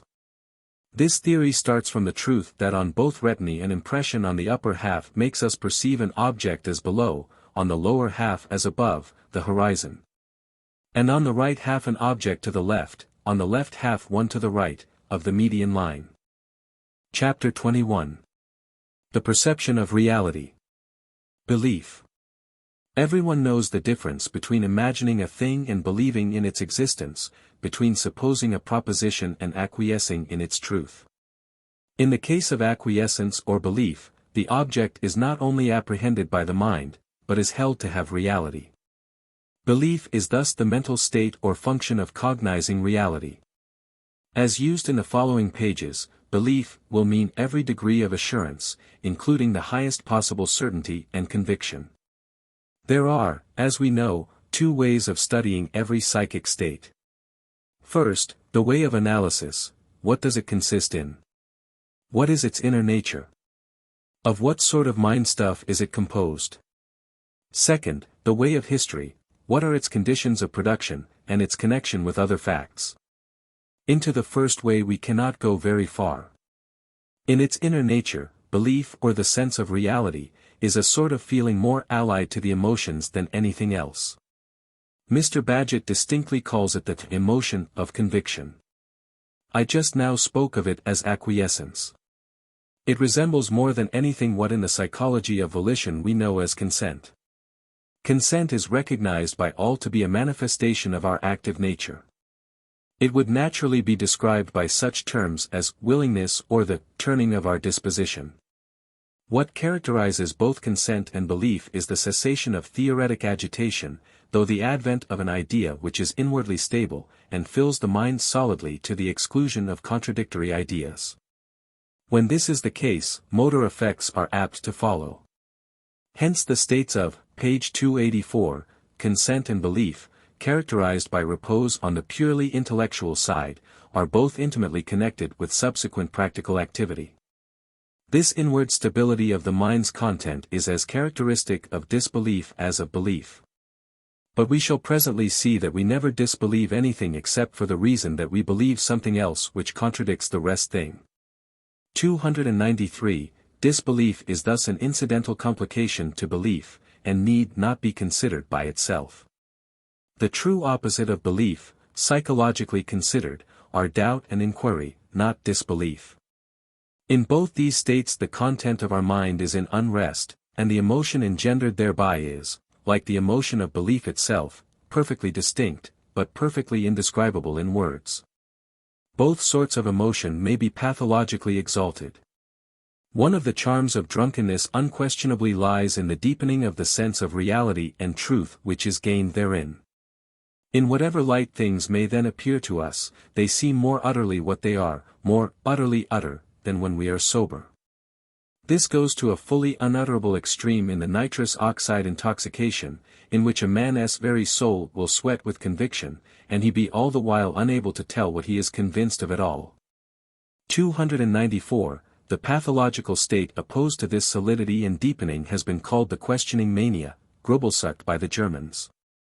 It is sometimes found as a substantive affection, paroxysmal or chronic, and consists in the inability to rest in any conception, and the need of having it confirmed and explained. Why do I stand here where I stand? Why is a glass, a chair a chair? How is it that men are only of the size they are? Why not as big as houses, etc., etc. 295, p. 285. There is, it is true, another pathological state which is as far removed from doubt as from belief, and which some may prefer to consider the proper contrary of the latter state of mind. I refer to the feeling that everything is hollow, unreal, dead. I shall speak of this state again upon a later page. The point I wish to notice here is simply that belief and disbelief are but two aspects of one psychic state. John Mill, reviewing various opinions about belief, comes to the conclusion that no account of it can be given. What, he says, is the difference to our minds between thinking of a reality and representing to ourselves an imaginary picture? I confess I can see no escape from the opinion that the distinction is ultimate and primordial. There is no more difficulty in holding it to be so than in holding the difference between a sensation and an idea to be primordial. It seems almost another aspect of the same difference. I cannot help thinking, therefore, that there is in the remembrance of a real fact, as distinguished from that of a thought, an element which does not consist in a difference between the mere ideas which are present to the mind in the two cases. This element, howsoever we define it, constitutes belief, and is the difference between memory and imagination. From whatever direction we approach, this difference seems to close our path. When we arrive at it, we seem to have reached, as it were, the central point of our intellectual nature, presupposed and built upon in every attempt we make to explain the more recondite phenomena of our mental being. 296, p. 286. If the words of Mill be taken to apply to the mere subjective analysis of belief, to the question, what does it feel like when we have it? They must be held, on the whole, to be correct. Belief, the sense of reality, feels like itself. That is about as much as we can say. Prof. Brentano, in an admirable chapter of his Psychology, expresses this by saying that conception and belief, which he names judgment, are two different fundamental psychic phenomena. What I myself have called, Volume 1, p. 276, the object of thought may be comparatively simple, like, ha! What a pain, or it thunders. Or it may be complex, like, Columbus discovered America in 1492, or there exists an all-wise creator of the world. In either case, however, the mere thought of the object may exist as something quite distinct from the belief in its reality. The belief, as Brentano says, presupposes the mere thought. Every object comes into consciousness in a twofold way, as simply thought of, vorgestalt, 297, and as admitted, anerkannt, 298, or denied. The relation is analogous to that which is assumed by most philosophers, by Kant no less than by Aristotle, to obtain between mere thought and desire. Nothing is ever desired without being thought of. But the desiring is nevertheless a second quite new and peculiar form of relation to the object, a second quite new way of receiving it into consciousness. No more is anything judged, i.e., believed or disbelieved, 299, which is not thought of too. But we must insist that, so soon as the object of a thought becomes the object of an assenting or rejecting judgment, our consciousness steps into an entirely new relation towards it. It is then twice present in consciousness, as thought of, and as held for real or denied, just as when desire awakens for it, it is both thought and simultaneously desired. p. 266. The commonplace doctrine of judgment is that it consists in the combination of ideas, by a copula, into a proposition, which may be of various sorts, as affirmative, negative, hypothetical, etc. But who does not see that in a disbelieved or doubted or interrogative or conditional proposition, the ideas are combined in the same identical way in which they are in a proposition which is solidly believed? The way in which the ideas are combined with inner constitution the thought's object or content. That object is sometimes an articulated whole with relations between its parts, amongst which relations, that of predicate, p. 287, to subject may be one. But when we have got our object with its inner constitution thus defined in a proposition, then the question comes up regarding the object as a whole: is it a real object? Is this proposition a true proposition or not? And in the answer yes to this question lies that new psychic act which Brentano calls judgment, but which I prefer to call belief. In every proposition, then, so far as it is believed, questioned, or disbelieved, for elements are to be distinguished, the subject, the predicate, and their relation, of whatever sort it be, these form the object of belief and finally the psychic attitude in which our mind stands towards the proposition taken as a whole, and this is the belief itself. 300. Admitting, then, that this attitude is a state of consciousness sui generis, about which nothing more can be said in the way of internal analysis. Let us proceed to the second way of studying the subject of belief: under what circumstances do we think things real? We shall soon see how much matter this gives us to discuss. The various orders of reality. Suppose a newborn mind, entirely blank and waiting for experience to begin. Suppose that it begins in the forms of visual impression, whether faint or vivid is immaterial, of a lighted candle against a dark background, and nothing else. So that whilst this image lasts it constitutes the entire universe known to the mind in question.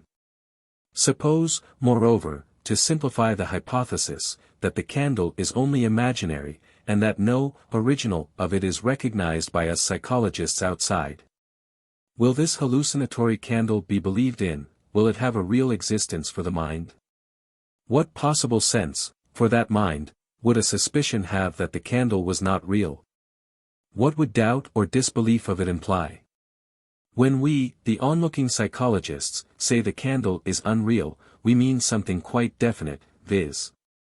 that there is a world known to us which is, page 288, real, and to which we perceive that the candle does not belong. It belongs exclusively to that individual mind, has no status anywhere else, etc. It exists, to be sure, in a fashion, for it forms the content of that mind's hallucination, but the hallucination itself, though unquestionably it is a sort of existing fact, has no knowledge of other facts. And since those other facts are the realities par excellence for us, and the only things we believe in, the candle is simply outside of our reality and belief altogether. By the hypothesis, however, the mind which sees the candle can spin no such considerations as these about it, for of other facts, actual or possible, it has no inkling whatever. That candle is its all, its absolute. Its entire faculty of attention is absorbed by it. It is that, it is there. No other possible candle, or quality of this candle, no other possible place, or possible object in the place, no alternative, in short, suggests itself as even conceivable, so how can the mind help believing the candle real? The supposition that it might possibly not do so is, under the supposed conditions, unintelligible. 301. This is what Spinoza long ago announced. Let us conceive a boy, he said, imagining to himself a horse, and taking note of nothing else. As this imagination involves the existence of the horse, and the boy has no perception which annuls its resistance, he will necessarily contemplate the horse as present, nor will he be able to doubt of its existence. However little certain of it he may be. I deny that a man in so far as he imagines, percipit, 302, affirms nothing. For what is it to imagine a winged horse but to affirm that, the horse, that horse, namely, 303, has wings? For if the mind had nothing before it but the winged horse it would contemplate the same as present, would have no cause to doubt of its existence, nor any power of dissenting from its existence. Unless the imagination of the winged horse were joined to an idea which contradicted, Tollett, 304, its existence. Ethics, 11, 49, Scholium. The sense that anything we think of is unreal can only come, then, when that thing is contradicted by some other, page 289, thing of which we think. Any object which remains uncontradicted is ipso facto believed and posited as absolute reality. Now, how comes it that one thing thought of can be contradicted by another?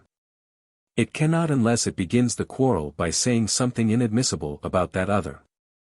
Take the mind with the candle, or the boy with the horse.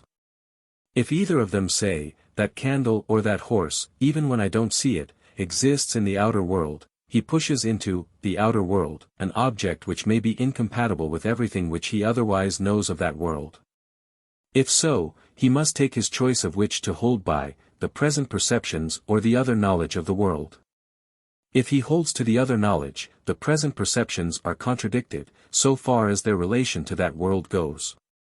Candle and horse, whatever they may be, are not existence in outward space. They are existence, of course, they are mental objects have existence as mental objects. But they are situated in their own spaces, the space in which they severally appear, and neither of those spaces is the space in which the realities called the outer world exist. Take again the horse with wings. If I merely dream of a horse with wings, my horse interferes with nothing else and has not to be contradicted. That horse, its wings, and its place, are all equally real. That horse exists no otherwise than as winged, and is moreover really there, for that place exists no otherwise than as the place of that horse, and claims as yet no connection with the other places of the world. But if with this horse I make an inroad into the world otherwise known, and say, for example, that is my old mare Maggie, having grown a pair of wings where she stands in her stall, the whole case is altered. For now the horse and place are identified with a horse and place otherwise known, and what is known of the latter objects is incompatible with what is perceived with the former. Maggie in her stall with wings. Never. The wings are unreal, then, visionary. I have dreamed a lie about Maggie in her stall. The reader will recognize in these two cases the two sorts of judgment called in the logic books existential and, page 290, attributive respectively. The candle exists as an outer reality is an existential, my Maggie has got a pair of wings is an attributive, proposition. 305, and it follows from what was first said that all propositions, whether attributive or existential, are believed through the very fact of being conceived, unless they clash with other propositions believed at the same time. By alarming that their terms are the same with the terms of these other propositions. A dream candle has existence, true enough, but not the same existence for itself, namely, or extra mentem meme, which the candles of waking perception have. A dream horse has wings. But then neither horse nor wings are the same with any horses or wings known to memory.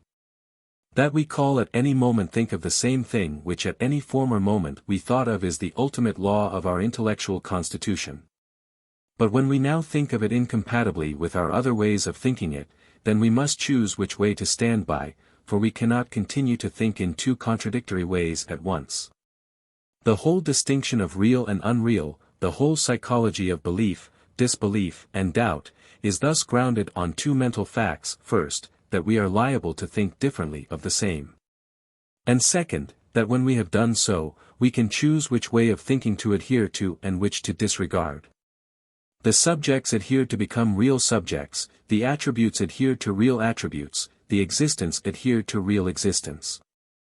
Whilst the subjects disregarded become imaginary subjects, the attributes disregarded erroneous, page 291, it attributes, and the existence disregarded an existence into men's land, in the limbo, where footless fancies dwell. The real things are, in Mr. Taine's terminology, the reductives of the things judged unreal. The many worlds. Habitually and practically we do not count these disregarded things as existence at all. For them vo victis is the law in the popular philosophy, they are not even treated as appearances, they are treated as if they were mere waste, equivalent to nothing at all. To the genuinely philosophic mind, however, they still have existence, though not the same existence, as the real things. As objects of fancy, as errors, as occupants of dreamland, etc. They are in their way as indefeasible parts of life, as undeniable features of the universe, as the realities are in their way. The total world of which the philosophers must take account is thus composed of the realities plus the fancies and illusions. Two sub-universes, at least, connected by relations which philosophy tries to ascertain. Really there are more than two sub-universes of which we take account, some of us of this one, and others of that. For there are various categories both of illusion and of reality, and alongside of the world of absolute error, i.e. error confined to single individuals, but still within the world of absolute reality, i.e. reality believed by the complete philosopher, there is the world of collective error, there are the worlds of abstract reality, of relative or practical reality, of ideal relations, and there is the supernatural world.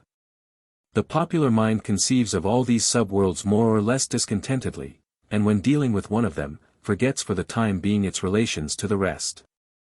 The complete philosopher is he who seeks not only to assign to every given object of his thought its right place in one or other of these sub-worlds, but he also seeks to determine the relation of each sub-world to the others in the total world, which is the most important sub-universes commonly discriminated from each other and recognized by most of us as existing, each with its own special and separate style of existence, are the following, p. 292. 1. The world of sense, or of physical things, as we instinctively apprehend them, with such qualities as heat, color, and sound, and such forces as life, chemical affinity, gravity, electricity. All existing as such within or on the surface of the things. 2. The world of science, or of physical things as the learned conceive them, with secondary qualities and forces, in the popular sense, excluded, and nothing real but solids and fluids and their laws, i.e., customs, of motion. 306. 3. The world of ideal relations, or abstract truths believed or believable by all, and expressed in logical, mathematical, metaphysical, ethical, or aesthetic propositions. 4. The world of idols of the tribe, illusions or prejudices common to the race. All educated people recognize these as forming one sub-universe. The motion of the sky round the earth, for example, belongs to this world. That motion is not a recognized item of any of the other worlds, but as an idol of the tribe, it really exists. For certain philosophers, matter exists only as an idol of the tribe. For science, the secondary qualities of matter are but idols of the tribe. 5. The various supernatural worlds, the Christian heaven and hell, the world of the Hindu mythology, the world of Swedenborg's Visa et Nudita, etc. Each of these is a consistent system, with definite relations among its own parts. Neptune's trident, e.g., has no status of reality whatever in the Christian heaven. But within the classic Olympus certain definite things are true of it, whether one believe in the reality of the classic mythology as a whole or not. The various worlds of deliberate fable may be ranked with these worlds of faith, the world of the Iliad, that of King Lear, of the Pickwick Pacers, etc., 307, page 293. 6. The various worlds of individual opinion, as numerous as men are. 7. The worlds of sheer madness and vagary, also indefinitely numerous. Every object we think of gets at last referred to one world or another of this or of some similar list. It settles into our belief as a common-sense object, a scientific object, an abstract object, a mythological object, an object of someone's mistaken conception, or a madman's object. And it reaches this state sometimes immediately, but often only after being hustled and bandied about amongst other objects until it finds some which will tolerate its presence and stand in relations to it which nothing contradicts. The molecules and ether waves of the scientific world, for example, simply kick the object's warmth and color out, they refuse to have any relations with them. But the world of idols of the tribe stands ready to take them in. Just so the world of classic myth takes up the winged horse, the world of individual hallucination, the vision of the candle, the world of abstract truth, the proposition that justice is kingly, though no actual king be just. The various worlds themselves, however, appear, as aforesaid, to most men's minds in no very definitely conceived relation to each other, and our attention, when it turns to one, is apt to drop the others for the time being out of its account. Propositions concerning the different worlds are made from different points of view, and in this more or less chaotic state the consciousness of most thinkers remains to the end. Each world whilst it is attended to is real after its own fashion. Only the reality lapses with the attention. The world of practical realities. Each thinker, however, has dominant habits of attention. And these practically elect from among the various worlds some one to be for him the world of ultimate realities. From this world's objects he does not appeal. Whatever, page 294, positively contradicts them must get into another world or die. The horse, e.g., may have wings to its heart's content, so long as it does not pretend to be the real world's horse, that horse is absolutely wingless. For most men, as we shall immediately see, the things of sense hold this prerogative position, and are the absolutely real world's nucleus. Other things, to be sure, may be real for this man or for that, things of science, abstract moral relations, things of the Christian theology, or what not. But even for the special man, these things are usually real with a less real reality than that of the things of sense. They are taken less seriously. And the very utmost that can be said for anyone's belief in them is that it is as strong as his belief in his own senses. 308. In all this the everlasting partiality of our nature shows itself, our inveterate propensity to choice. For, in the strict and ultimate sense of the word existence, everything which can be thought of at all exists as some sort of object, whether mythical object, individual thinker's object, or object in outer space and for intelligence at large. Errors, fictions, tribal beliefs, are parts of the whole great universe which God has made, and he must have meant all these things to be in it, each in its respective place. But for us finite creatures, 'tis to consider too curiously to consider, page 295, so. The mere fact of appearing as an object at all is not enough to constitute reality. That may be metaphysical reality, reality for God.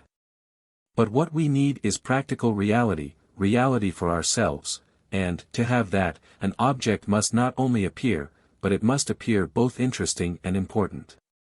The worlds whose objects are neither interesting or important we treat simply negatively, we brand them as unreal.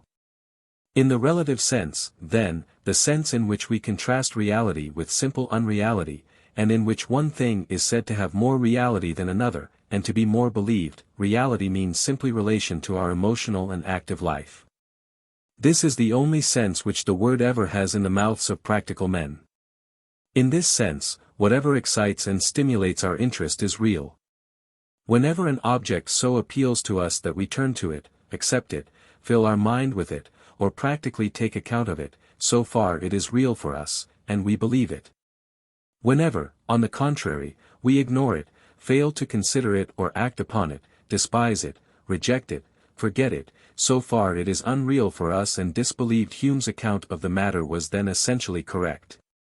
When he said that belief in anything was simply the having the idea of it in a lively and active manner.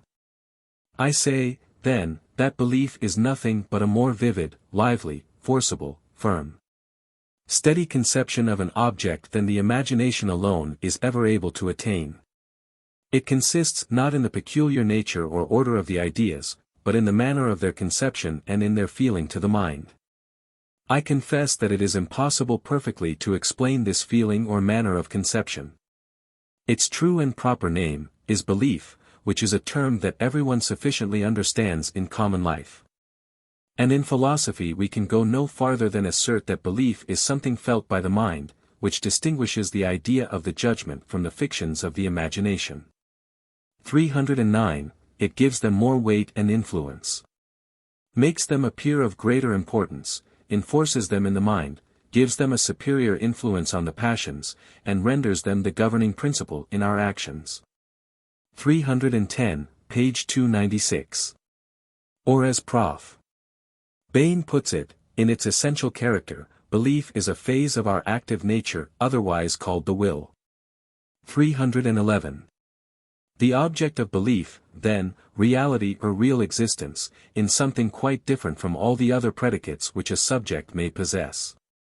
Those are properties intellectually or sensibly intuited. When we add any one of them to the subject, we increase the intrinsic content of the latter, we enrich its picture in our mind.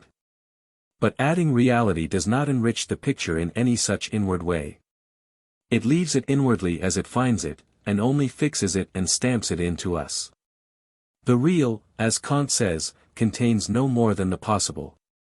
100 real dollars do not contain a penny more than 100 possible dollars.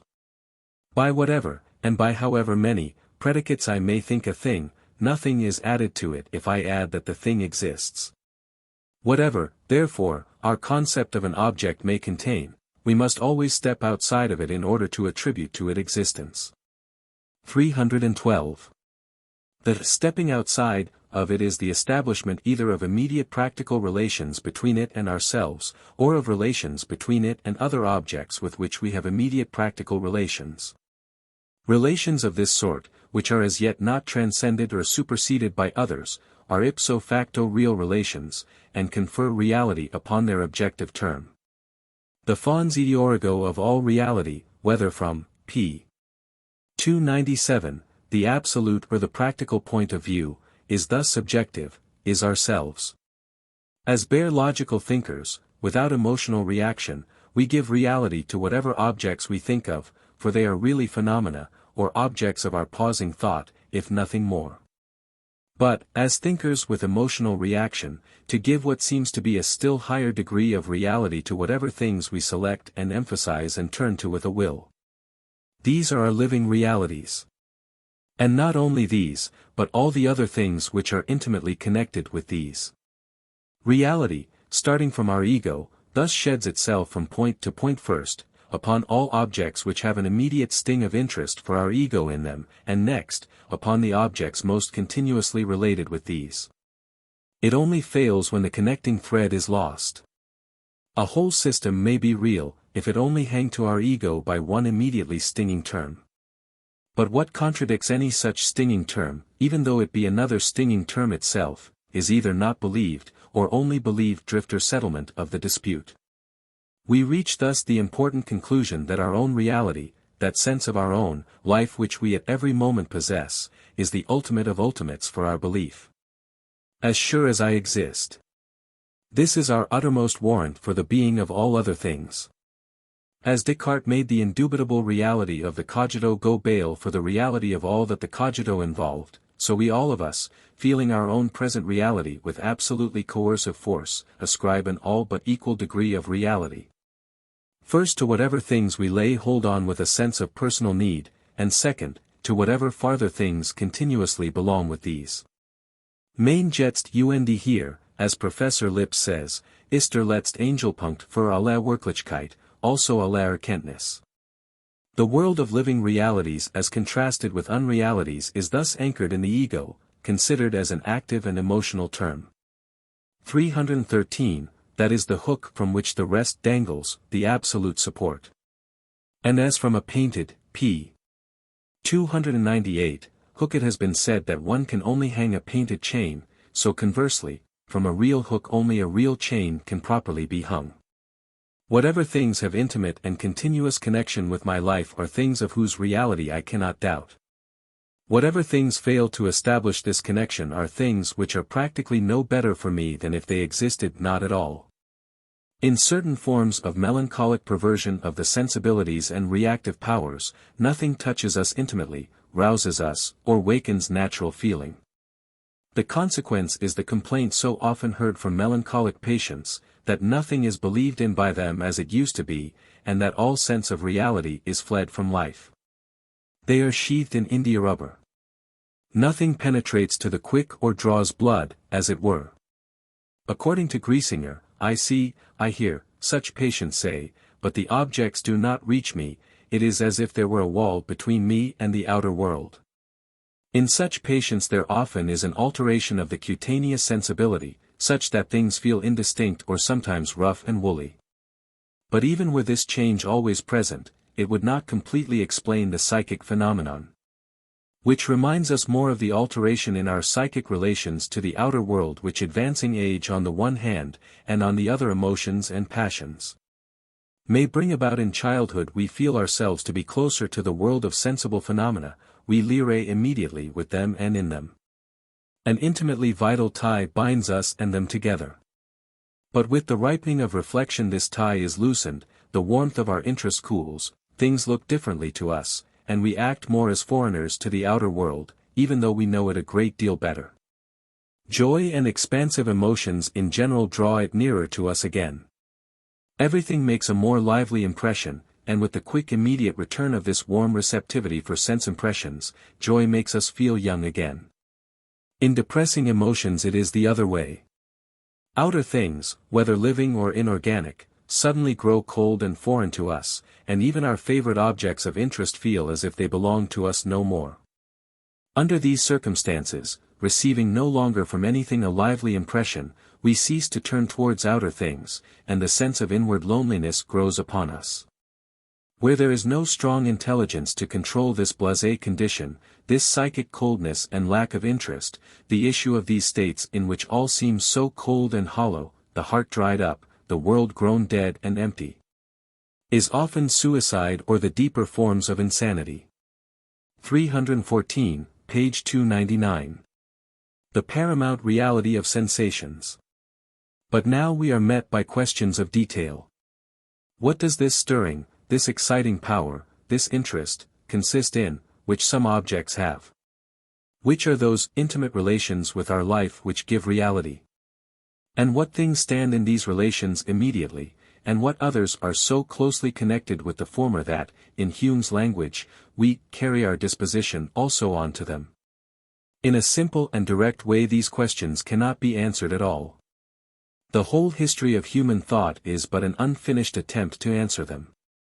For what have men been trying to find out, since men were men, but just those things? Where do our true interests lie? Which relations shall we call the intimate and real ones, which things shall we call living realities and which not?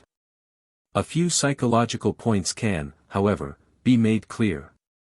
Any relation to our mind at all, in the absence of a stronger relation, suffices to make an object real. The barest appeal to our attention is enough for that. Revert to the beginning of the chapter, and take the candle entering the vacant mind. The mind was waiting for just some such object to make it spring upon. It makes it spring and the candle is believed. But when the candle appears at the same time with other objects, it must run the gauntlet of their rivalry, and then it becomes a question which of the various candidates for attention shall compel belief. As a rule we believe as much as we can. We would believe everything if we only could. When objects are represented by us quite unsystematically they conflict but little with each other, and the number of them which in this chaotic manner we can believe is limitless. The primitive savage's mind is a jungle in which hallucinations, dreams, superstitions, conceptions, and sensible objects all flourish alongside of each other, unregulated except by the attention turning in this way or in that. The child's mind is the same. It is only as objects become permanent and their relations fixed that, page 300, discrepancies and contradictions are felt and must be settled in some stable way. As a rule, the success with which a contradicted object maintains itself in our belief is proportional to several qualities which it must possess.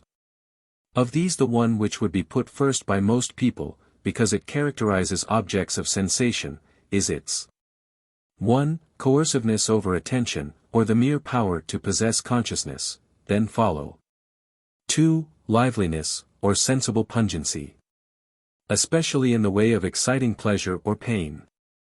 3. Stimulating effect upon the will, i.e., capacity to arouse active impulses, the more instinctive the better. 4. Emotional interest, as object of love, dread, admiration, desire, etc. 5. Congruity with certain favorite forms of contemplation, unity, simplicity, permanence, and the like. 6. Independence of other causes, and its own causal importance. These characters run into each other. Coerciveness is the result of liveliness or emotional interest. What is lively and interesting stimulates eo ipso the will. Congruity holds of active impulses as well as of contemplative forms. Causal independence and importance suit a certain contemplative demand, etc. I will therefore abandon all attempt at a formal treatment, and simply proceed to make remarks in the most convenient order of exposition. As a whole, sensations are more lively and are judged more real than conceptions, things met with every hour more real than things seen once, attributes perceived when awake, more real than attributes perceived in a dream. But, owing to the diverse relations contracted by the various objects with each other, the simple rule that the lively and permanent is the real is often enough disguised. A conceived thing may be deemed more real than a certain sensible thing, if it only be intimately related to other sensible things more vivid, permanent, or interesting than the first one. Conceived molecular vibrations, e.g., are by the physicist judged more real than felt warmth, because so intimately related to all those other facts of motion in the, page 301, world which he has made his special study. Similarly, a rare thing may be deemed more real than a permanent thing if it be more widely related to other permanent things. All the occasional crucial observations of science are examples of this. A rare experience, too, is likely to be judged more real than a permanent one, if it be more interesting and exciting. Such is the sight of Saturn through a telescope. Such are the occasional insights and illuminations which upset our habitual ways of thought. But no mere floating conception, no mere disconnected rarity, ever displaces vivid things or permanent things from our belief. A conception, to prevail, must terminate in the world of orderly sensible experience. A rare phenomenon, to displace frequent ones, must belong with others more frequent still.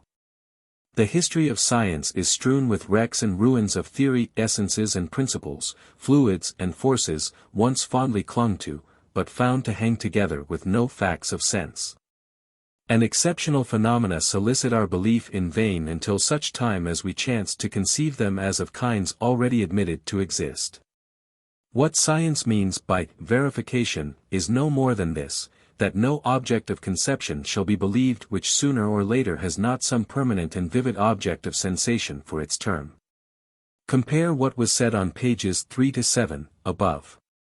Sensible objects are thus either our realities or the tests of our realities. Conceived objects must show sensible effects or else be disbelieved.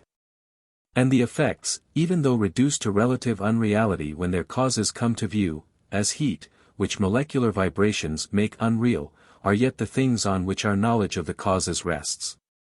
Strange mutual dependence this, in which the appearance needs the reality in order to exist, but the reality needs the appearance in order to be known. Sensible vividness or pungency is then entire vital factor in reality when once the conflict between objects, and the connecting of them together in the mind, has begun. No object which neither possesses this vividness in its own right nor is able to borrow it from anything else has a chance of making headway against vivid rivals, or of rousing in us that reaction in which belief consists. On the vivid objects we, page 302, pin, as the saying is, our faith in all the rest, and our belief returns instinctively even to those of them from which reflection has led it away. Witness the obduracy with which the popular world of colors, sounds, and smells holds its own against that of molecules and vibrations. Let the physicist himself but nod, like Homer, and the world of sense becomes his absolute reality again. 315. That things originally devoid of this stimulating power should be enabled, by association with other things which have it, to compel our belief as if they had it themselves, is a remarkable psychological fact, which since Hume's time it has been impossible to overlook. The vividness of the first conception, he writes, diffuses itself along the relations and is conveyed, as by so many pipes or channels, to every idea that has any communication with the primary one. Superstitious people are fond of the relics of saints and holy men, for the same reason that they seek after types and images, in order to enliven their devotion and give them a more intimate and strong conception of those exemplary lives. Now, 'tis evident one of the best relics a devotee could procure would be the handiwork of a saint, and if his clothes and furniture are ever to be considered in this light, 'tis because they were once at his disposal, and were moved and affected by him. In which respect they are, connected with him by a shorter train of consequences than any of those from which we learn the reality of his, page 303, existence. This phenomenon clearly proves that a present impression, with a relation of causation, may enliven any idea, and consequently produce belief or assent, according to the precedent definition of it. It has been remarked among the Mohammedans as well as Christians that those pilgrims who have seen Mecca or the Holy Land are ever after more faithful and zealous believers than those who have not had that advantage.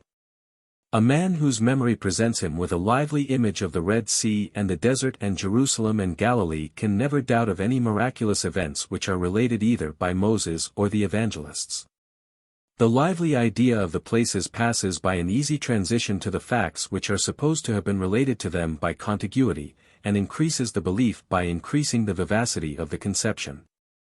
The remembrance of those fields and rivers has the same influence as a new argument. The ceremonies of the Catholic religion may be considered as instances of the same nature. The devotees of that strange superstition usually plead an excuse for the mummeries with which they are upbraided that they feel the good effect of external motions and postures and actions in enlivening their devotion and quickening their fervor, which otherwise would decay, if directed entirely to distant and immaterial objects. We shadow out the objects of our faith, say they, in sensible types and images, and render them more present to us by the immediate presence of these types than it is possible for us to do merely by an intellectual view and contemplation. 316. Hume's cases are rather trivial, and the things which associated sensible objects make us believe in are supposed by him to be unreal. But all the more manifest for that is the fact of their psychological influence. Who does not realize more the fact of a dead or distant friend's existence, at the moment when a portrait, letter, garment or other material reminder of him is found? The whole notion of him then grows pungent and speaks to us and shakes us, in a manner unknown at other times.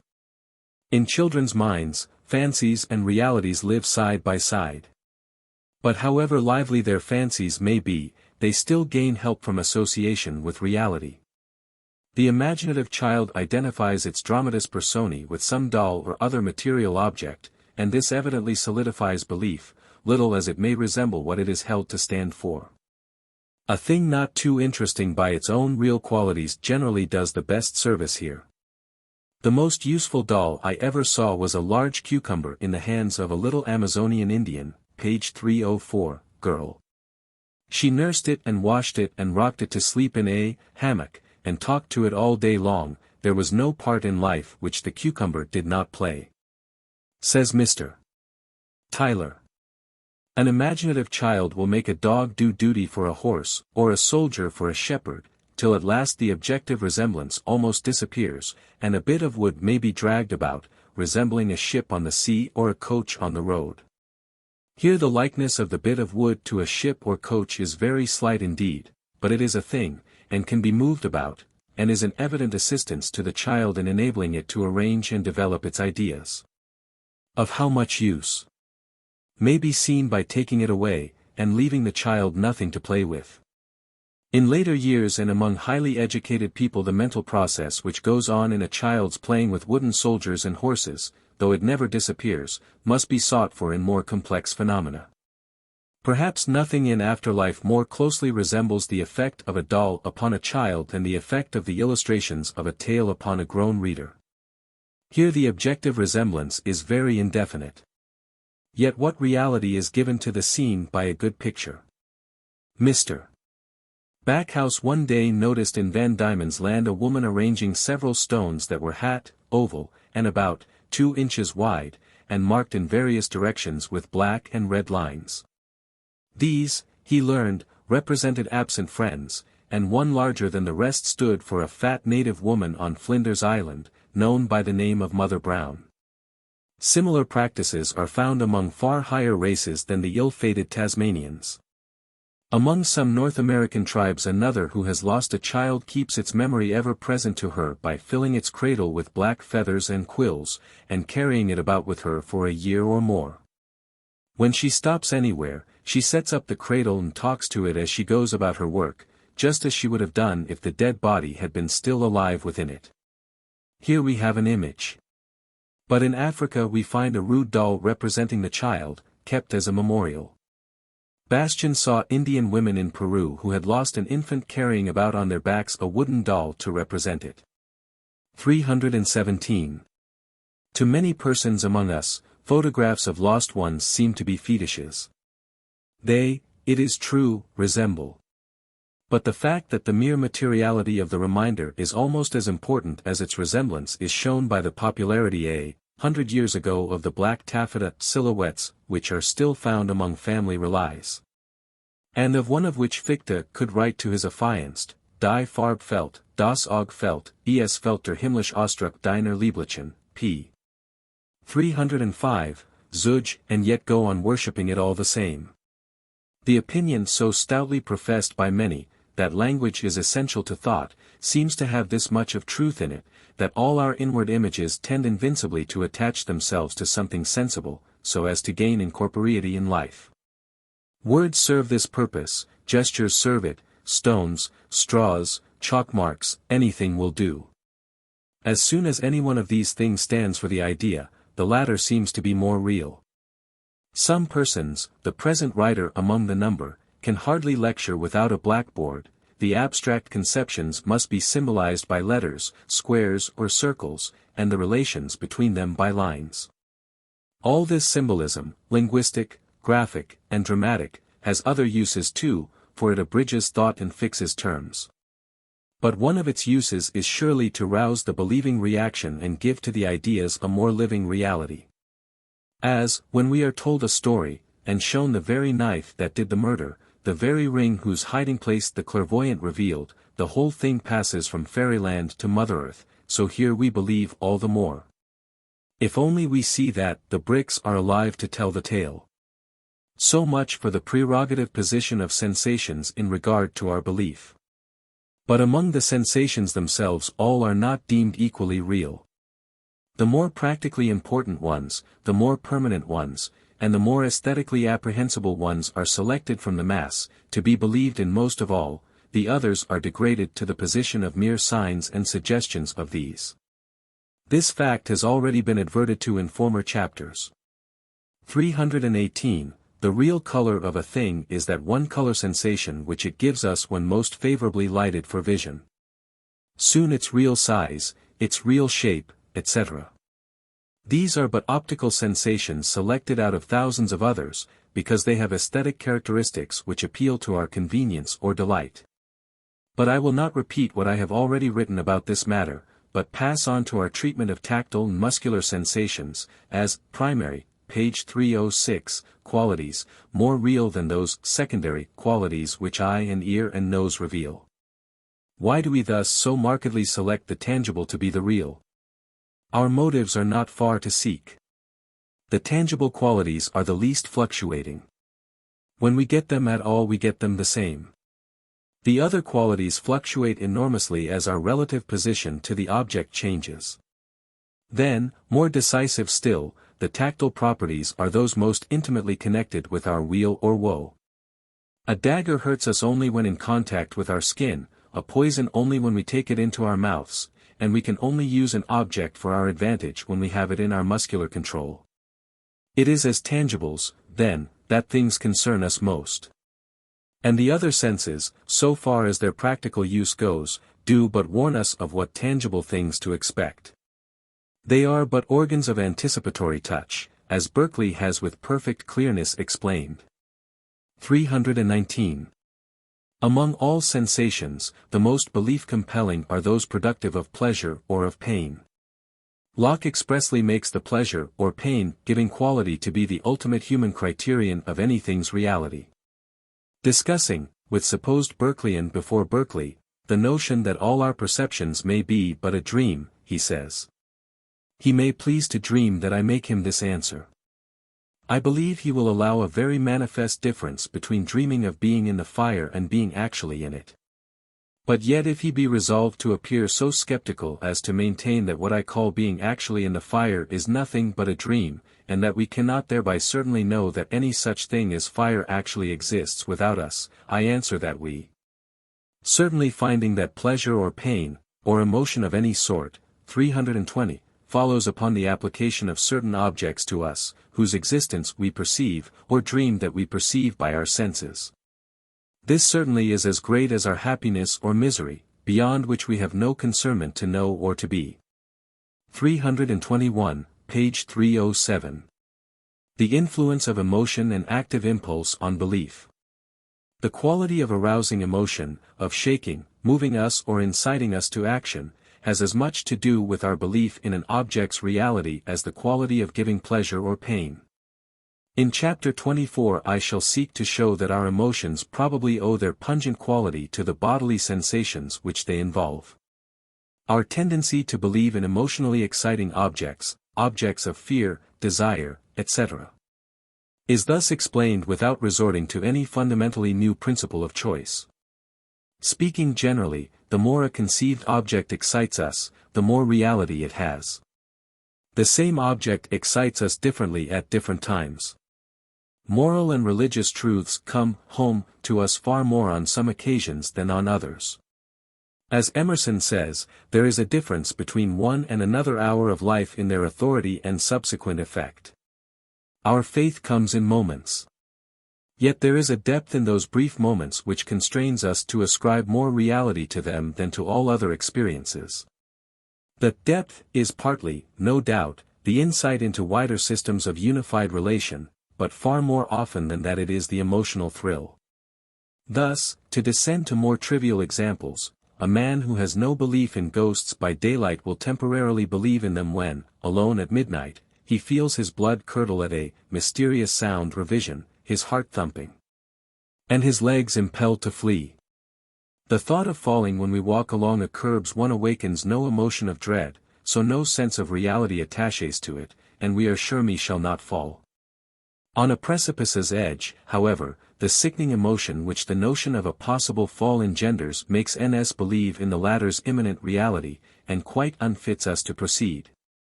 p. 308. The greatest proof that a man is sui compass is his ability to suspend belief in presence of an emotionally exciting idea. To give this power is the highest result of education. In untutored minds the power does not exist. Ever-exciting thought in the natural man carries credence with it.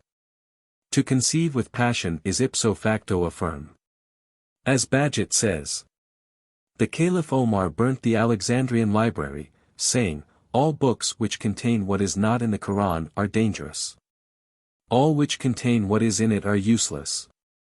Probably no one ever had an intenser belief in anything than Omar had in this. Yet it is impossible to imagine it preceded by an argument.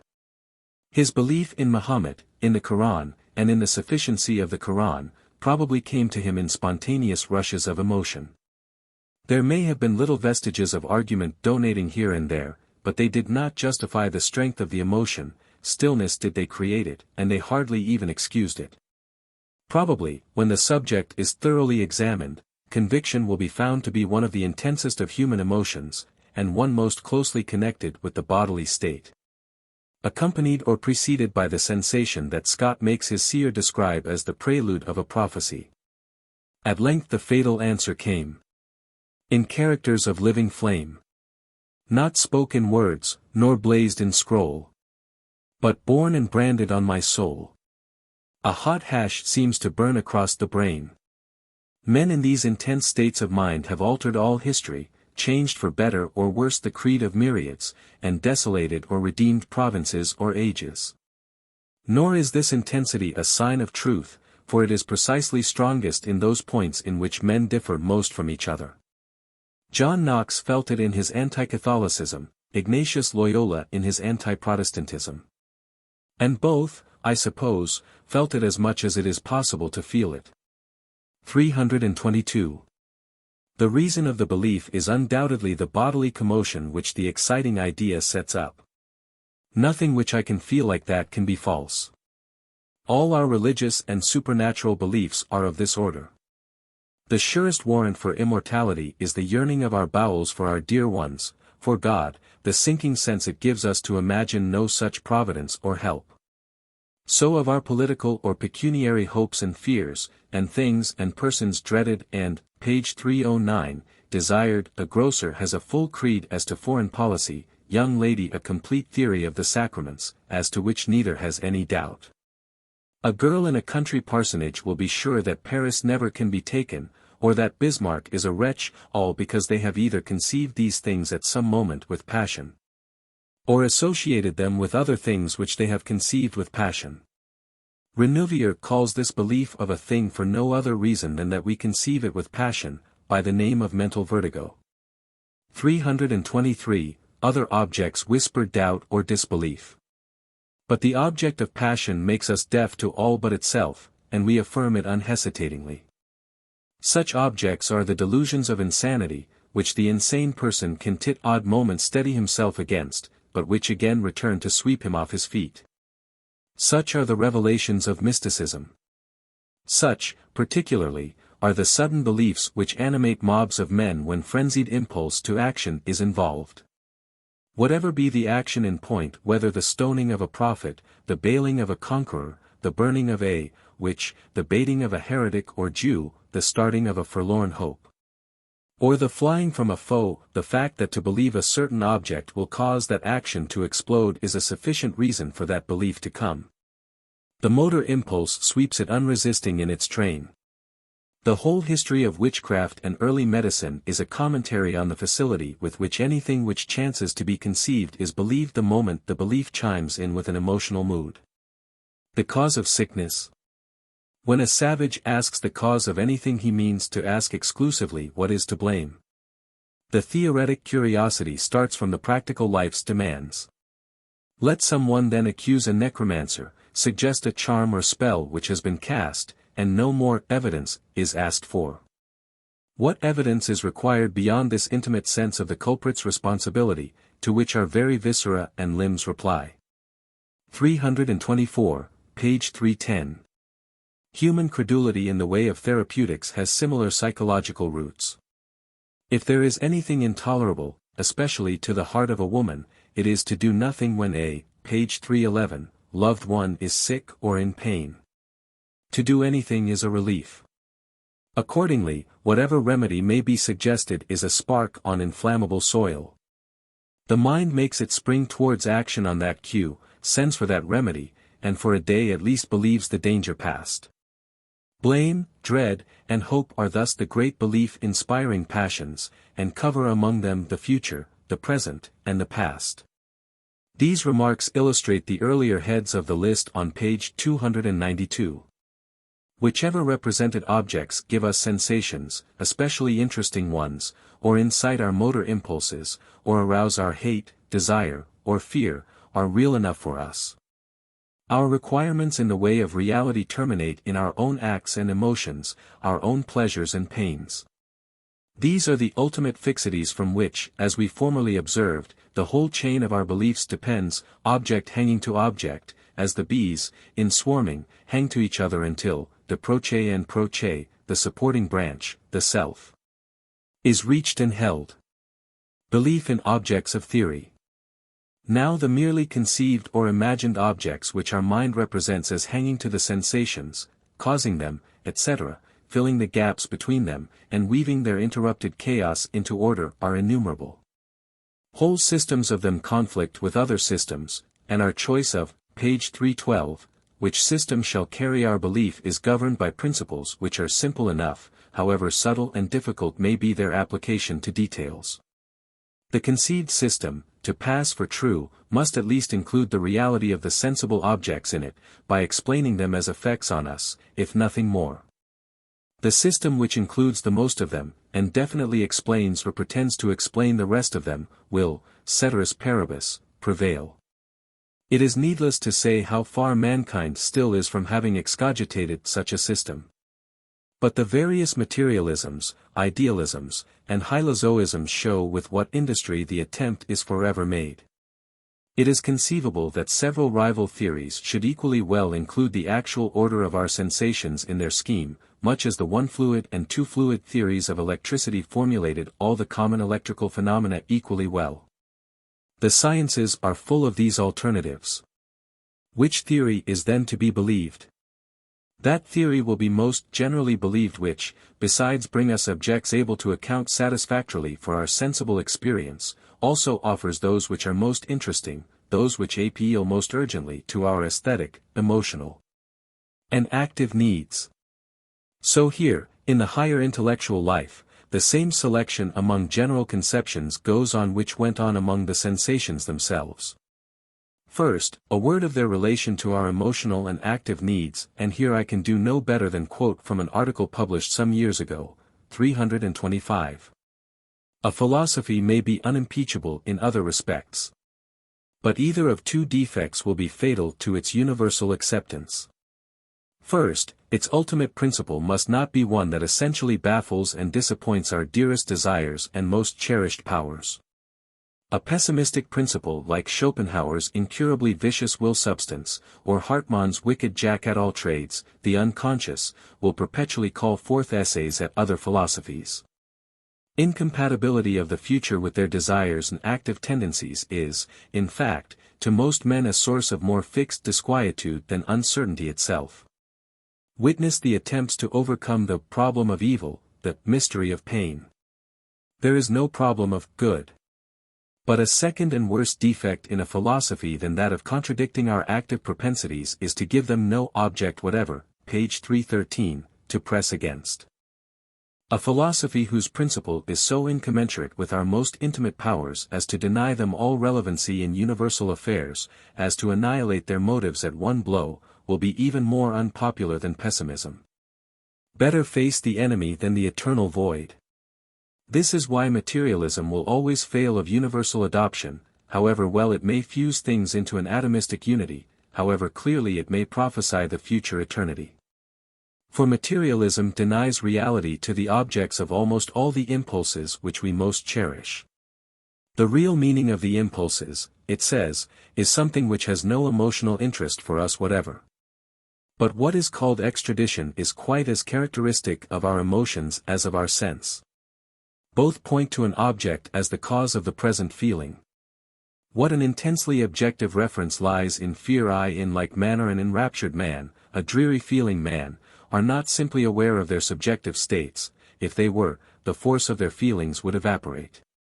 Both believe there is outward cause why they should feel as they do, either, it is a glad world. How good is life, or, what a loathsome tedium is existence.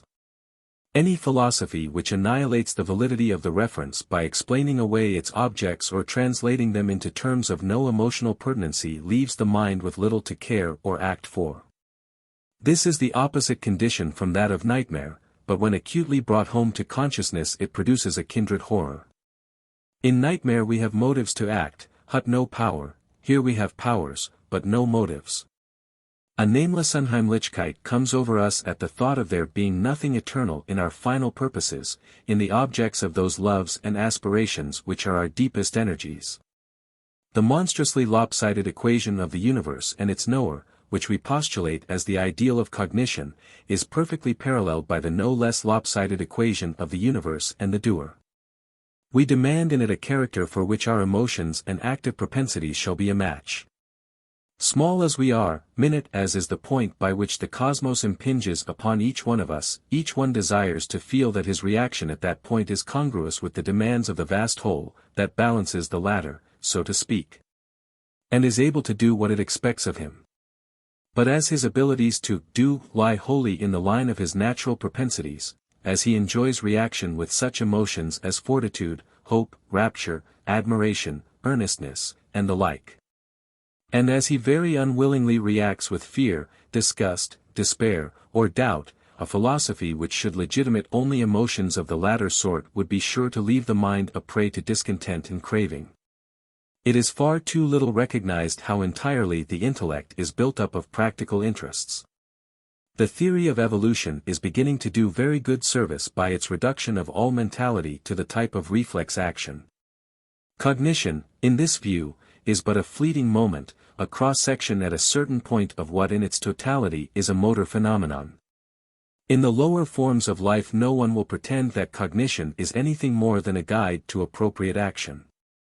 The germinal question concerning, page 314, things brought for the first time before consciousness is not the theoretic, what is that, but the practical, who goes there, or rather, as Horwich has admirably put it, what is to be done.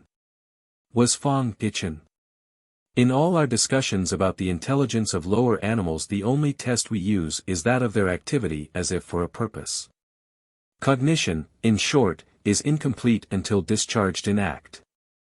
And although it is true that the later mental development, which attains its maximum through the hypertrophied cerebrum of man, gives birth to a vast amount of theoretic activity over and above that which is immediately ministerial to practice. Set the earlier claim is only postponed, not effaced, and the active nature asserts its rights to the end. If there be any truth at all in this view, it follows that however vaguely a philosopher may define the ultimate universal datum, he cannot be said to leave it unknown to us so long as he in the slightest degree pretends that our emotional or active attitude towards it should be of one sort rather than another.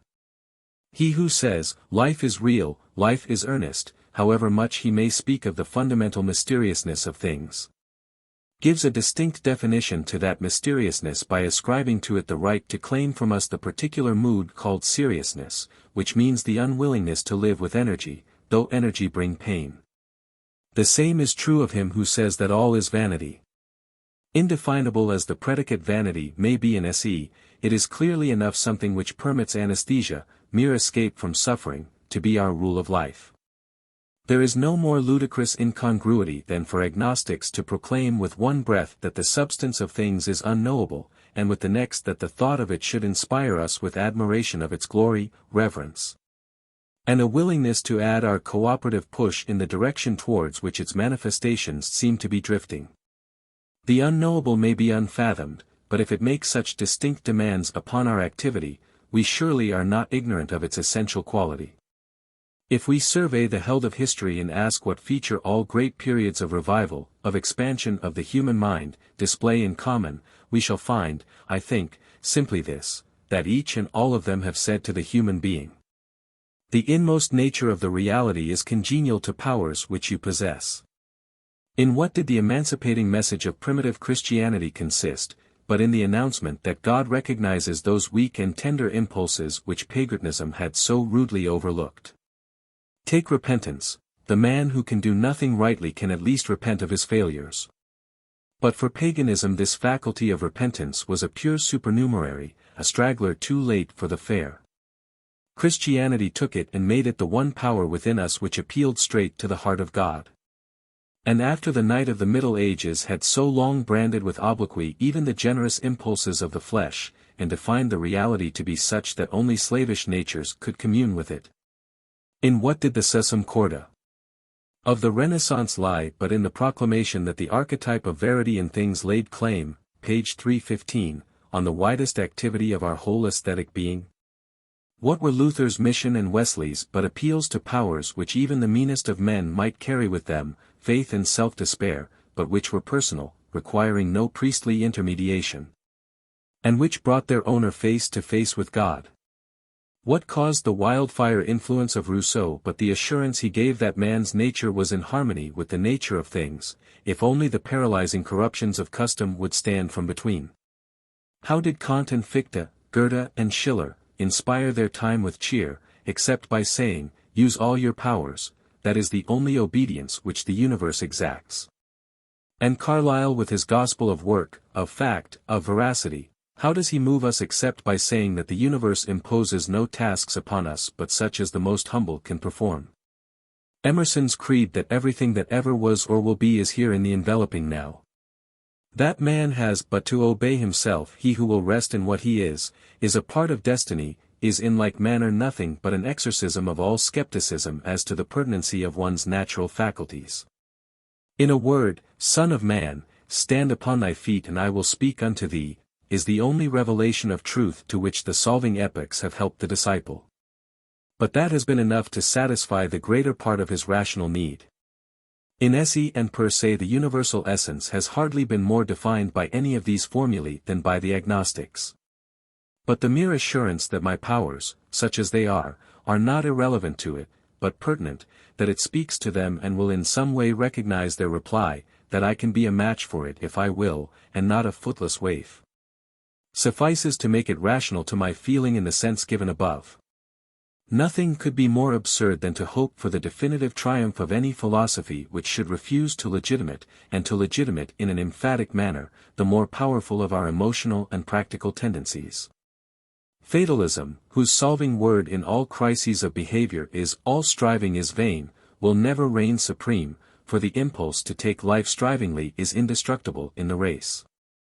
Moral creeds which speak to that impulse will be widely successful in spite of inconsistency, vagueness, and shadowy determination of expectancy. Man needs a rule for his will, and will invent one if one be not given him. After the emotional and active needs come the intellectual and aesthetic ones. The two great aesthetic principles, of richness and of ease, dominate our intellectual as well as our sensuous life. And, ceteris paribus, no system which should not be rich, simple, and harmonious would have a chance of being chosen for belief, if rich, simple, and harmonious systems were also there. Into the latter we should unhesitatingly settle, with that welcoming attitude of the will, page 316, in which belief consists. To quote from a remarkable book. This law that our consciousness constantly tends to the minimum of complexity and to the maximum of definiteness, is of great importance for all our knowledge. Our own activity of attention will thus determine what we are to know and what we are to believe. If things have more than a certain complexity, not only will our limited powers of attention forbid us to unravel this complexity, but we shall strongly desire to believe the things much simpler than they are. For our thoughts about them will have a constant tendency to become as simple and definite as possible. Put a man into a perfect chaos of phenomena, sounds, sights, feelings, and if the man continued to exist, and to be rational at all, his attention would doubtless soon find for him a way to make up some kind of rhythmic regularity, which he would impute to the things about him, so as to imagine that he had discovered some laws of sequence in this mad new world. And thus, in every case where we fancy ourselves sure of a simple law of nature, we must remember that a great deal of the fancied simplicity may be due, in the given case, not to nature, but to the ineradicable prejudice of our own minds in favor of regularity and simplicity. All our thoughts are determined, in great measure, by this law of least effort, as it is found exemplified in our activity of attention. The aim of the whole process seems to be to reach as complete and united a conception of reality as possible, a conception wherein the greatest fullness of data shall be combined with the greatest simplicity of conception. The effort of consciousness seems to be to combine the greatest richness of content with the greatest definiteness of organization. 326. The richness is got by including all the facts of sense in the scheme. The simplicity, by deducing them out of the smallest possible number of permanent and independent primordial entities, the definite organization. By assimilating these latter to ideal objects between which relations of an inwardly rational sort obtain. That these ideal objects and rational relations are will require a separate chapter to show. 327. Meanwhile, enough has surely been said to justify the assertion made above that no general off-hand answer can be given as to which objects mankind shall choose as its realities. The fight is still under way. Our minds are yet chaotic. And at best we make a mixture and, page 317, a compromise, as we yield to the claim of this interest or that, and follow first one and then another principle in turn. It is undeniably true that materialistic, or so-called scientific, conceptions of the universe have so far gratified the purely intellectual interests more than the mere sentimental conceptions have. But, on the other hand, as already remarked, they leave the emotional and active interests cold. The perfect object of belief would be a God or soul of the world, represented both optimistically and moralistically, if such a combination could be. And withal so definitely conceived as to show us why our phenomenal experiences should be sent to us by him in just the very way in which they come. All science and all history would thus be accounted for in the deepest and simplest fashion. The very room in which I sit, its sensible walls and floor, and the feeling the air and are within it give me. No less than the scientific conceptions which I am urged to frame concerning the mode of existence of all these phenomena when my back is turned, would then all be corroborated, not derealized, by the ultimate principle of my belief. The world soul sends me just those phenomena in order that I may react upon them, and among the reactions is the intellectual one of spinning these conceptions. What is beyond the crude experiences is not an alternative to them, but something that means them for me here and now. It is safe to say that, if ever such a system is satisfactorily excogitated, mankind will drop all other systems and cling to that one alone as real. Meanwhile the other systems coexist with the attempts at that one, and, all being alike fragmentary, each has its little audience and day.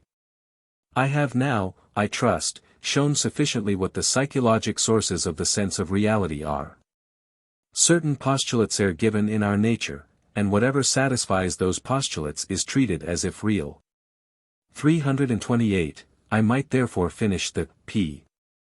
318, it not that a few additional words will chapter here, were it not that a reset the truth in a still clearer light. Doubt. There is hardly a common man who, if consulted, would not say that things come to us in the first instance as ideas. And that if we take them for realities, it is because we add something to them, namely, the predicate of having also real existence outside of our thought. This notion that a higher faculty than the mere having of a conscious content is needed to make us know anything real by its means has pervaded psychology from the earliest times, and is the tradition of scholasticism, Kantism, and common sense. Just as sensations must come as inward affections and then be extradited, as objects of memory must appear at first as presently unrealities, and subsequently be projected backwards as past realities. So conceptions must be entia rationis till a higher faculty uses them as windows to look beyond the ego, into the real extramental world, so runs the orthodox and popular account. And there is no question that this is a true account of the way in which many of our later beliefs come to pass. The logical distinction between the bare thought of an object and belief in the object's reality is often a chronological distinction as well. The having and the crediting of and, page 319, idea do not always coalesce. For often we first suppose and then believe, first play with the notion, frame the hypothesis, and then affirm the existence, of an object of thought. And we are quite conscious of the succession of the two mental acts. But these cases are none of them primitive cases. They only occur in minds long schooled to doubt by the contradictions of experience. The primitive impulse is to affirm immediately the reality of all that is conceived. 329, when we do doubt, however, in what does the subsequent resolution of the doubt consist? It either consists in a purely verbal performance, the coupling of the adjectives real or outwardly existing, as predicates, to the thing originally conceived, as subject. Or it consists in the perception in the given case of that for which these adjectives, abstracted from other similar concrete cases, stand. But what these adjectives stand for, we now know well. They stand for certain relations, immediate, or through intermediaries, to ourselves. Whatever concrete objects have hitherto stood in those relations have been for us real, outwardly existing. So that when we now abstractly admit a thing to be real, without perhaps going through any definite percept, page 320, tie-in of its relations, it is as if we said, it belongs in the same world with those other objects. Naturally enough, we have hourly opportunities for this summary process of belief. All remote objects in space or time are believed in this way. When I believe that some prehistoric savage chipped this flint, for example, the reality of the savage and of his act makes no direct appeal either to my sensation, emotion, or volition. What I mean by my belief in it is, imply my dim sense of a continuity between the long-dead savage and his doings and the present world of which the hint forms part. It is preeminently a case for applying our doctrine of the fringe, see Volume 1. Page 258. When I think the savage with one fringe of relationship, I believe in him. When I think him without that fringe, or with another one, e.g., if I should class him with scientific vagaries in general, I disbelieve him. The word real itself is, in short, a fringe. Relations of belief and will. We shall see in chapter 25 that will consists in nothing but a manner of attending to certain objects, or consenting to their stable presence before the mind. The objects, in the case of will, are those whose existence depends on our thought, movements of our own body for example, or facts which such movements executed in future may make real. Objects of belief, on the contrary, are those which do not change according as we think regarding them. I want to get up early tomorrow morning, I believe that I got up late yesterday morning. I will that my foreign bookseller in Boston shall procure me a German book and write to him to that effect. I believe that he will make me pay $3 for it when it comes, etc.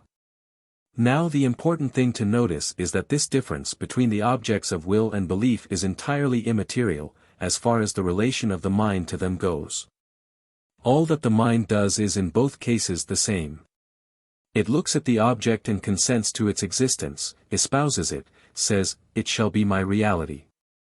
It turns to it, in short, in the interested active emotional way. The rest is done by nature, which in some cases makes the objects real which we think of in this, page 321, manner, and in other cases does not. Nature cannot change the past to suit our thinking. She cannot change the stars or the winds. But she does change our bodies to suit our thinking, and through their instrumentality changes much besides. So the great practical distinction between objects which we may will or unwill, and objects which we can merely believe or disbelieve, grows up, and is of course one of the most important distinctions in the world. Its roots, however, do not lie in psychology, but in physiology, as the chapter on volition will abundantly make plain. Will and belief, in short, meaning a certain relation between objects and the self, are two names for one and the same psychological phenomenon. All the questions which arise concerning one are questions which arise concerning the other. The causes and conditions of the peculiar relation must be the same in both. The free will question arises as regards belief. If our wills are indeterminate, so must our beliefs be, etc. The first act of free will, in short, would naturally be to believe in free will, etc. In chapter 26, I shall mention this again. A practical observation may end this chapter.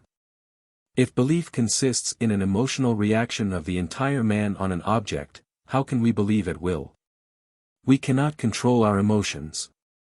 Truly enough, a man cannot believe at will abruptly.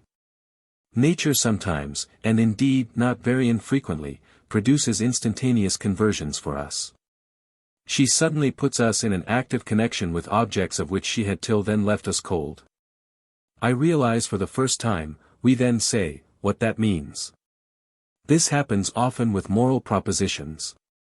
We have often heard them, but now they shoot into our lives, they move us, we feel their living force. Such instantaneous beliefs are truly enough not to be achieved by will. But gradually our will can lead us to same results by a very simple method. We need only in cold blood act as if the thing in question were real, and keep acting as if it were real. And it infallibly end by growing into such a connection with our life that it will become real. It will become so knit with habit and emotion that our interests in it will be those which characterize belief. p. 322. Those to whom God, and duty are now mere names can make them much more than that, if they make a little sacrifice to them every day. But all this is so well known in moral and religious education that I need say no more.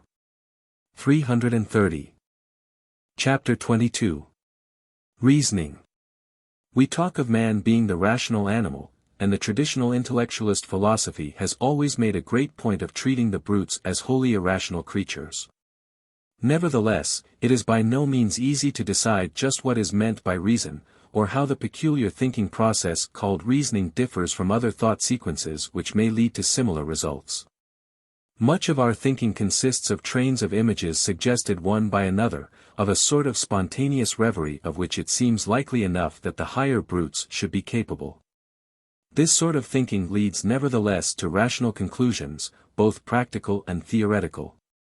The links between the terms are either contiguity or similarity, and with a mixture of both these things we can hardly be very incoherent. As a rule, in this sort of irresponsible thinking, the terms which fall to be coupled together are empirical concretes, not abstractions. A sunset may call up the vessel's deck from which I saw one last summer, the companions of my voyage, my arrival into port, etc. Or, it may make me think of solar myths, of Hercules and Hector's funeral pyres, of Homer and whether he could write, of the Greek alphabet, etc. If habitual contiguities dominate, we have a prosaic mind. If rare contiguities, similarities, have free play, we call the person fanciful, poetic, or witty. But the thought as a rule is of matters taken in their entirety. Having been thinking of one, we later that we are thinking of another, to which we have I lifted along, we hardly know how. If an abstract, p. 326, quality figures in the procession, it arrests our attention but for a moment, and fades into something else, and is never very abstract. Thus, in thinking of the sun myths, we may have a gleam of admiration at the gracefulness of the primitive human mind, or a moment of disgust at the narrowness of modern interpreters. But, in the main, we think less of qualities than of whole things, real or possible, just as we may experience them. The upshot of it may be that we are reminded of some practical duty, we write a letter to a friend abroad, or we take down the lexicon and study our Greek lesson. Our thought is rational, and leads to a rational act, but it can hardly be called reasoning in a strict sense of the term. There are other shorter flights of thought, single couplings of terms which suggest one another by association, which approach more to what would commonly be classed as acts of reasoning proper. Those are where a present sign suggests an unseen, distant, or future reality. Where the sign and what it suggests are both concretes which have been coupled together on previous occasions, the inference is common to both brutes and men, being really nothing more than association by contiguity. A and B, dinner bell and dinner, have been experienced in immediate succession. Hence A no sooner falls upon the sense than B is anticipated, and steps are taken to meet it. The whole education of our domestic beasts, all the cunning added by age and experience to wild ones, and the greater part of our human knowingness consists in the ability to make a mass of inferences of this simplest sort. Our perceptions, or recognitions of what objects are before us, are inferences of this kind. We feel a patch of color, and we say, a distant house, a whiff of odor crosses us, and we say, a skunk, a faint sound is heard, and we call it, a railroad train. Examples are needless. For such inferences of sensations not presented form the staple and tissue of our perceptive life, and our chapter 19 was full of them, illusory or veracious. They have been called unconscious inferences. Certainly we are commonly unconscious that we are inferring at all. The sign and the signified melt into what seems to us the object of a single pulse of, page 327, thought. Immediate inferences would be a good name for these simple acts of reasoning requiring but two terms, 331, were it not that formal logic has already appropriated the expression for a more technical use. Recepts. In these first and simplest inferences the conclusion may follow so continuously upon the sign, that the latter is not discriminated or attended to as a separate object by the mind. Even now we can seldom define the optical signs which lead us to infer the shapes and distances of the objects which by their aid we so unhesitatingly perceive. The objects, too, when thus inferred, are general objects. The dog crossing a scent thinks of a deer in general, or of another dog in general, not of a particular deer or dog. To these most primitive abstract objects Dr. G. J. Romanes gives the name of recepts or generic ideas, to distinguish them from concepts and general ideas properly so called. 332, they are not analyzed or defined, but only imagined. It requires but a slight analysis of our ordinary mental processes to prove that all our simpler ideas are group arrangements which have been formed spontaneously or without any of that intentionally comparing, sifting, and combining process which is required in the higher departments of ideational activity. The comparing, sifting, and combining is here done, as it were, for the conscious agent, not by him. Recepts are received, it is only concepts that require to be conceived.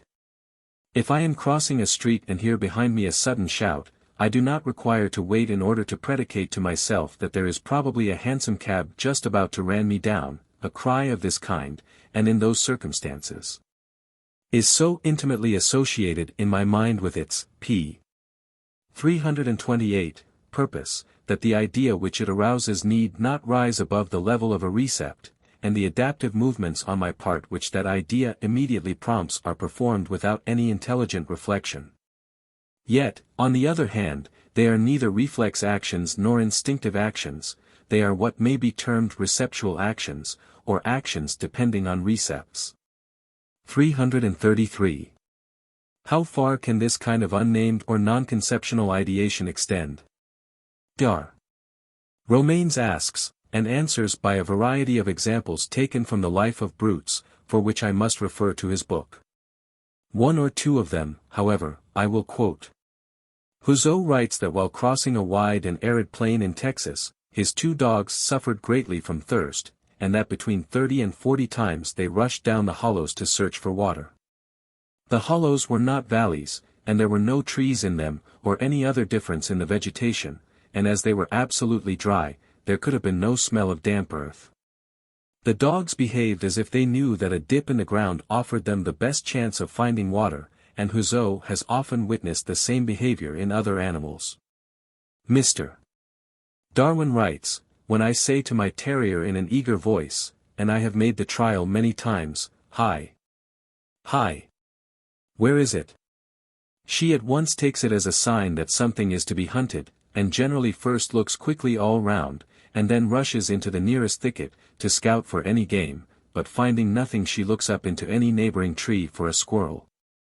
Now do not these actions clearly show that she had in her mind a general idea, or concept, that some animal is to be discovered and hunted? 334. They certainly show this. But the idea in question is of an object about which nothing farther may be articulately known. The thought of it prompts to activity, but to no theoretic consequence. Similarly in the following example. Waterfowl adopt a somewhat different mode of alighting upon land, or even upon ice, from that which they adopt when alighting upon water. And those kinds which dive from a height, such as terns and gannets, never do so upon land or upon ice. These facts prove that the animals have one recept answering to a solid surface, and another answering to a fluid. Similarly a man will not dive from a height over hard ground or over ice, nor will he jump into water in the same way as he jumps upon dry land. In other words, like the waterfowl, p. 329, he has 2 distinct recepts, one of which answers to solid ground, and the other to an unresisting fluid. But unlike the waterfowl he is able to bestow upon each of these recepts a name, and thus to raise them both to the level of concepts. So far as the practical purposes of locomotion are concerned, it is of course immaterial whether or not he thus raises his recepts into concepts, but, for many other purposes it is of the highest importance that he is able to do this. 335. In reasoning, we pick out essential qualities. The chief of these purposes is predication, a theoretic function which, though it always leads eventually to some kind of action, yet tends as often as not to inhibit the immediate motor response to which the simple inferences of which we have been speaking give rise. In reasoning, I may suggest B, but B, instead of being an idea which is simply obeyed by us, is an idea which suggests the distinct additional idea C. And where the train of suggestion is one of reasoning distinctively so-called as contrasted with mere revelry or associative sequence, the ideas bear certain inward relations to each other which we must proceed to examine with some care. The result C yielded by a true act of reasoning is apt to be a thing voluntarily sought, such as the means to a proposed end, the ground for an observed effect, or the effect of an assumed cause. All these results may be thought of as concrete things, but they are not suggested immediately by other concrete things, as in the trains of simply associative thought. They are linked to the concretes which precede them by intermediate steps, and these steps are formed by general characters articulately denoted and expressly analyzed out. A thing inferred by reasoning need neither have been an habitual associate of the datum from which we infer it, nor need it be similar to it. It may be a thing entirely unknown to our previous experience, something which no simple association of concretes could ever have evoked. The great difference, in fact, between that simpler kind of rational thinking which consists in the concrete objects of past experience merely suggesting each other, and reasoning distinctively so called, is this, that, p. 330, whilst the empirical thinking is only reproductive, reasoning is productive. An empirical, or rule of thumb, thinker can deduce nothing from data with whose behavior and associates in the concrete he is unfamiliar. But put a reasoner amongst a set of concrete objects which he has neither seen nor heard of before, and with a little time, if he is a good reasoner, he will make such inferences from them as will quite atone for his ignorance. Reasoning helps us out of unprecedented situations for which all our common associative wisdom, all the education, which we share in common with the beasts, leaves us without resource. Let us make this ability to deal with novel data the technical differentia of reasoning. This will sufficiently mark it out from common associative thinking, and will immediately enable us to say just what peculiarity it contains. It contains analysis and abstraction. Whereas the merely empirical thinker stares at a fact in its entirety, and remains helpless, or gets stuck, if it suggests no concomitant or similar, the reasoner breaks it up and notices some one of its separate attributes. This attribute he takes to be the essential part of the whole fact before him.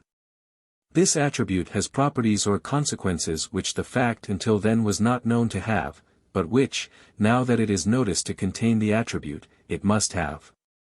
Call the fact or concrete datum S. The essential attribute M. The attribute's property P. Then the reasoned inference of P from S cannot be made without M's intermediation. The essence M is thus that third or middle term in the reasoning which a moment ago was pronounced essential. For his original concrete S the reasoner substitutes its abstract property, M. What is true of M, what is coupled with M, then holds true of S, is coupled with S. As M is properly one of the parts of the entire S, reasoning may then be very well defined as the substitution of parts and their implications or consequences for wholes. And the art of the reasoner will consist of two stages, p. 331. First, sagacity, 336, or the ability to discover what part, M, lies embedded in the whole S which is before him. Second, learning, or the ability to recall promptly M's consequences, concomitants, or implications. 337. If we glance at the ordinary syllogism, M is P. S is M. S is P. Page 332, we see that the second or minor premise, that a subsumption, as it is sometimes called, is the one requiring the sagacity. The first or major the one requiring the fertility, or fullness of learning. Usually the learning is more apt to be ready than the sagacity, the ability to seize fresh aspects in concrete things, being rarer than the ability to learn old rules. So that, in most actual cases of reasoning, the minor premise, or the way of conceiving the subject, is the one that makes the novel step in thought. This is, to be sure, not always the case. For the fact that M carries P with it may also be unfamiliar and now formulated for the first time. The perception that S is M is a mode of conceiving S. The statement that M is P is an abstract or general proposition. A word about both is necessary. What is meant by a mode of conceiving? When we conceive of S merely as M, of vermilion merely as a mercury compound, for example, we neglect all the other attributes which it may have, and attend exclusively to this one. We mutilate the fullness of S's reality. Every reality has an infinity of aspects or properties. Even so simple a fact as a line which you trace in the air may be considered in respect to its form, its length, its direction, and its location. When we reach more complex facts, the number of ways in which we may regard them is literally endless.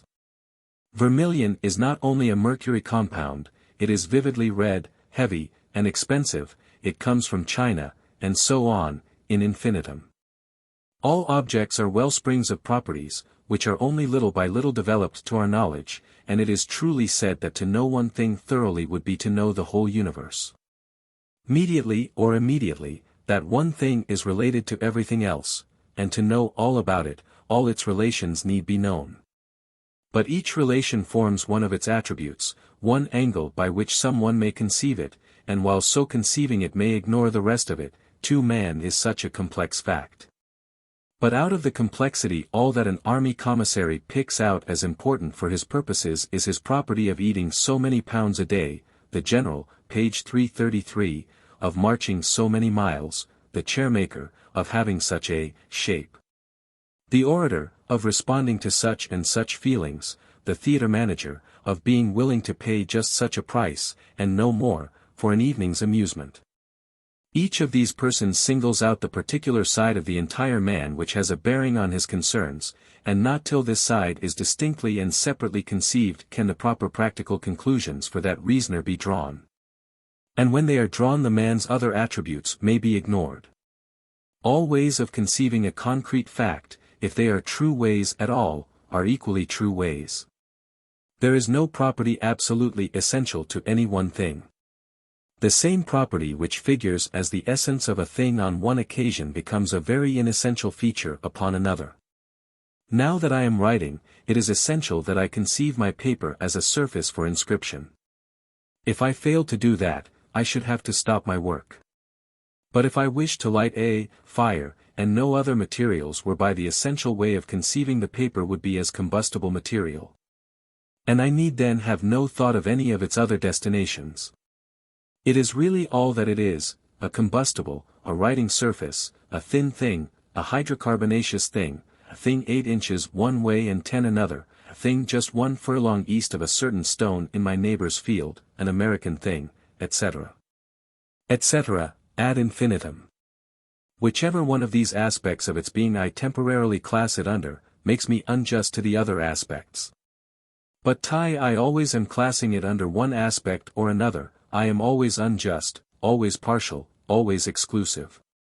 My excuse is necessity, the necessity which my finite and practical nature lays upon me. My thinking is first and last and always for the sake of my doing, and I can only do one thing at a time. A God, who is supposed to drive the whole universe abreast, may also be supposed, without detriment to his activity, to see all parts of it at once and without emphasis. But were our human attention so to disperse itself we should simply stare vacantly at things at large and forfeit our opportunity of doing any particular act. Mr. Warner, in his Adirondack story, shot a beer by aiming, not at his eye or heart, but at him gen, page 334, airily. But we cannot aim, generally, at the universe, or if we do, we miss our game. Our scope is narrow, and we must attack things piecemeal, ignoring the solid fullness in which the elements of nature exist, and stringing one after another of them together in a serial way. To suit our little interests as they change from hour to hour. In this, the partiality of one moment is partly atoned for by the different sort of partiality of the next. To me now, writing these words, emphasis and selection seem to be the essence of the human mind. In other chapters other qualities have seemed, and will again seem, more important parts of psychology. Men are so ingrained partial that, for common sense and scholasticism, which is only common sense grown articulate, the notion that there is no one quality genuinely, absolutely, and exclusively essential to anything is almost unthinkable. Be thing's essence makes it what it is. Without an exclusive essence it would be nothing in particular, would be quite nameless, we could not say it was this rather than that. What you write on, for example, why talk of its being combustible, rectangular, and the like, when you know that these are mere accidents, and that what it really is, and was made to be, is just paper and nothing else? The reader is pretty sure to make some such comment as this. But he is himself merely insisting on an aspect of the thing which suits his own petty purpose, that of naming the thing. Or else on an aspect which suits the manufacturer's purpose, that of producing an article for which there is a vulgar demand. Meanwhile the reality overflows these purposes at every pore. Our usual purpose with it, our commonest title for it, and the properties which this title suggests, have in reality nothing sacramental. They characterize us more than they characterize the thing. But we are so stuck in our prejudices, so petrified intellectually, that to our vulgarest names, with their suggestions, we ascribe an eternal and exclusive worth. The thing must be, essentially, what the vulgarest name connotes. What less usual names connote, it can be only in an accidental and relatively unreal sense. 338. Locke undermined the fallacy. But none of his successors, so far as I know, have radically escaped it, or seen that the only meaning of essence is teleological, and that classification and conception are purely teleological weapons of the mind. The essence of a thing is that one of its properties which is so important for my interests that in comparison with it I may neglect the rest. Amongst those other things which have this important property I class it, after this property I name it, as a thing endowed with this property I conceive it. And whilst so classing, naming, and conceiving it, all other truth about it becomes to me as naught. 339. The properties which are important vary from man to man and from hour to hour. 340. Hence Cliver's appellations and p. 336. Conceptions for the same thing.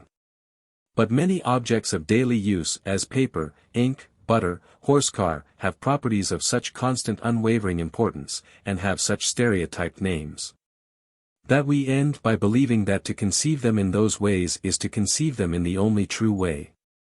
Those are no truer ways of conceiving them than any others, they are only more important ways, more frequently serviceable ways. 341, p. 337. So much for what is implied, when the reasoner conceives of the fact S before him as a case of which the essence is to be M.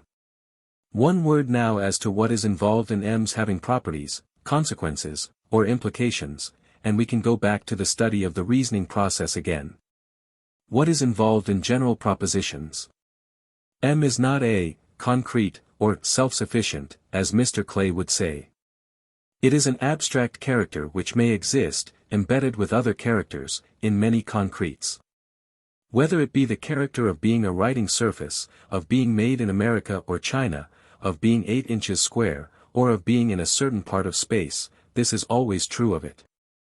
Now we might conceive of this being a world in which all such general characters were independent of each other, so that if any one of them were found in a subject S, we never could be sure what others would be found alongside of it. On one occasion there might be P with M, on another Q, and so on. In such a world there would be no generic sequences or coexistences, and no universal laws. Each grouping would be sui generis. From the experience of the past no future could be predicted, and reasoning, as we shall presently see, would be an impossibility. But the world we live in is not one of this sort. Though many general characters seem indifferent to each other, there remain a number of them which affect constant habits of mutual concomitance or repugnance. They involve or imply each other. One of them is a sign to us that the other will be found. They hunt in couples, as it were. And such a proposition as that M is P, or includes P, or precedes or accompanies P, if it prove to be true in one instance, may very likely be true in every other instance which we meet. This is, in fact, a world in which general laws obtain, in which universal propositions are true, and in which reasoning is therefore possible. Fortunately for us, for since we cannot handle things as wholes, but only by conceiving them through some general character which for the time we call their essence, it would be a great pity if the matter ended there, and if the general character, once picked out and in our possession, helped us to no farther advance. In p. 338, chapter 28 we shall have again to consider this harmony between our reasoning faculty and the world in which its lot is cast, 342. To revert now to our symbolic representation of the reasoning process. S is P. S is M. S is P. M is discerned and picked out for the time being to be the essence of the concrete fact. Phenomenon, or reality, S. But M in this world of ours is inevitably conjoined with P, so that P is the next thing that we may expect to find conjoined with the fact S. We may conclude or infer P, through the intermediation of the M which our sagacity began by discerning, when S came before it, to be the essence of the E's. Now note that if P have any value or importance for us, M was a very good character for our sagacity to pounce upon and abstract. If, on the contrary, P were of no importance, some other character than M would have been a better essence for us to conceive of S by. Psychologically, as a rule, P overshadows the process from the start. We are seeking P, or something like P. But the bare totality of S does not yield it to our gaze, and casting about for some point in S to take hold of, which will lead us to P, we hit, if we are sagacious, upon M, because M happens to be just the character which is knit up with P. Had we wished instead of P, and were N a property of S conjoined with Q, we ought to have ignored M, noticed N, and conceived of S as a sort of N exclusively. Reasoning is always for a subjective interest, to attain some particular conclusion, or to gratify some special curiosity. It not only breaks up the datum placed before it and conceives it abstractly, it must conceive it rightly too. And conceiving it rightly means conceiving it by that one particular abstract character which leads to the one, page 339, sort of conclusion which it is the reasoner's temporary interest to attain. 343. The results of reasoning may be hit upon by accident. The stereoscope was actually a result of reasoning. It is conceivable, however, that a man playing with pictures and mirrors might accidentally have hit upon it. Cats have been known to open doors by pulling latches, etc. But no cat, if the latch got out of order, could open the door again, unless some new accident of random fumbling taught her to associate some new total movement with the total phenomenon of the closed door. A reasoning man, however, would open the door by first analyzing the hindrance. He would ascertain what particular feature of the door was wrong. The lever, e.g., does not raise the latch sufficiently from its slot case of insufficient elevation, raise door bodily on hinges. Or door sticks at top by friction against lintel, press it bodily down. Now it is obvious that a child or an idiot might without this reasoning learn the rule for opening that particular door. I remember a clock which the maidservant had discovered would not go unless it were supported so as to tilt slightly forwards. She had stumbled on this method after many weeks of groping. The reason of the stoppage was the friction of the pendulum bob against the back of the clock case, a reason which an educated man would have analyzed out in 5 minutes. I.P. 340. Have a student's lamp of which the flame vibrates most unpleasantly unless the collar which bears the chimney be raised about 1/16 of an inch. I learned the remedy after much torment by accident, and now always keep the collar up with a small wedge. But my procedure is a mere association of two totals, diseased object and remedy. One learned in pneumatics could have named the cause of the disease, and thence inferred the remedy immediately. By many measurements of triangles one might find their area always equal to their height multiplied by half their base, and one might formulate an empirical law to that effect. But a reasoner saves himself all this trouble by seeing that it is the essence, pro hac vice, of a triangle to be the half of a parallelogram whose area is tile height into the entire base. To see this he must invent additional lines. And the geometer must often draw such to get at the essential property he may require in a figure.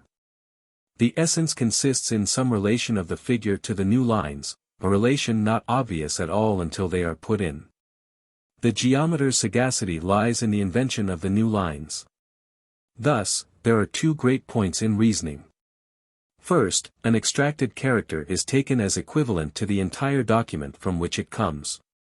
And second, the character thus taken suggests a certain consequence more obviously than it was suggested by the total datum as it originally came. Take them again, successively. 1. Suppose I say, when offered a piece of cloth, I won't buy that. It looks as if it would fade, meaning merely that something about it suggests the idea of fading to my mind. My judgment, though possibly correct, is not reasoned, but purely empirical. But, if I can say that into the color there enters a certain dye which I know to be chemically unstable, and that therefore the color will fade, my judgment is reasoned.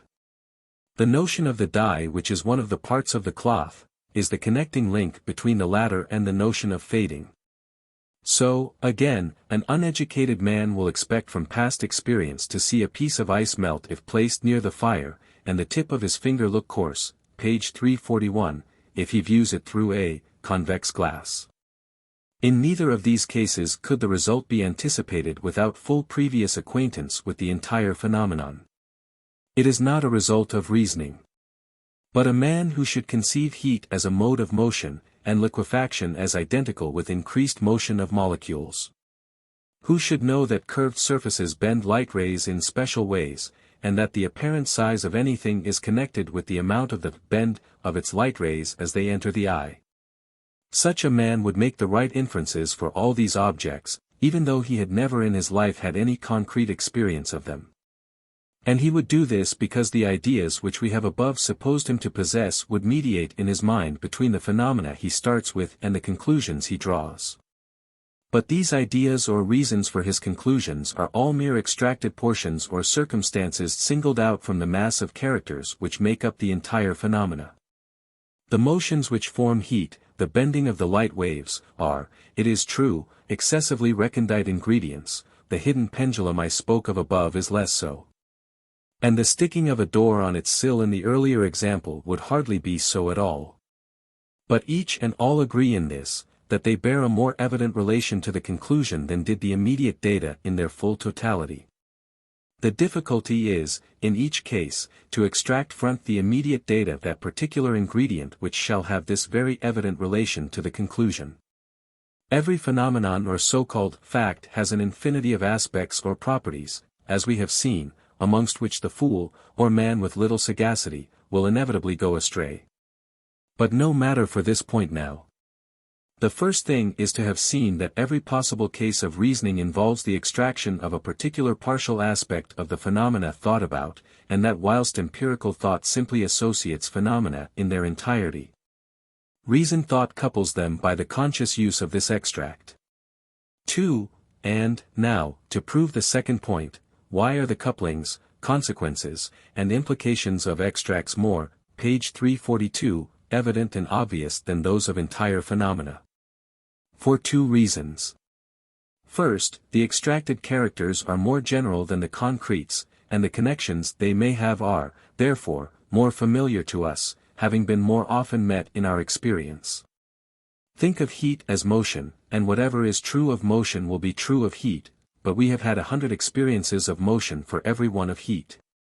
Think of the rays passing through this lens as bending towards the perpendicular, and you substitute for the comparatively unfamiliar lens the very familiar notion of a particular change in direction of a line. Of which notion every day brings us countless examples. The other reason why the relations of the extracted characters are so evident is that their properties are so few, compared with the properties of the whole, from which we derive them. In every concrete total the characters and their consequences are so inexhaustibly numerous that we may lose our way among them before noticing the particular consequence it behooves us to draw. But, if we are lucky enough to single out the proper character, we take in, as it were, by a single glance all its possible consequences. Thus the character of scraping the sill has very few suggestions, prominent among which is the suggestion that the scraping will cease if we raise the door, whilst the entire refractory door suggests an enormous number of notions to the mind. Take another example. I am sitting in a railroad car, waiting for the train to start. It is winter, and the stove fills the car with pungent smoke. The brakeman enters, and my neighbor asks him to stop that stove smoking. He replies that it will stop entirely as soon as the car begins to move. Why so? Asks the passenger. It always does, replies the brakeman. It is evident from this always that the connection between car moving and smoke stopping was a purely empirical one in the brakeman's mind, bred of habit. But, if the passenger had been an acute reasoner, he, with no experience of what that stove always did, might have anticipated the brakeman's reply, and spared his own question. Had he singled out of all the p. 343, numerous points involved in a stove's not smoking the one special point of smoke pouring freely out of the stovepipe's mouth, he would, probably, owing to the few associations of that idea, have been immediately reminded of the law that a fluid passes more rapidly out of a pipe's mouth if another fluid be at the saline time streaming over that mouth. And then the rapid draft of air over the stovepipe's mouth, which is one of the points involved in the car's motion, would immediately have occurred to him. Thus a couple of extracted characters, with a couple of their few and obvious connections, would have formed the reasoned link in the passenger's mind between the phenomena, smoke stopping and car moving. which were only linked as holes in the brakeman's mind.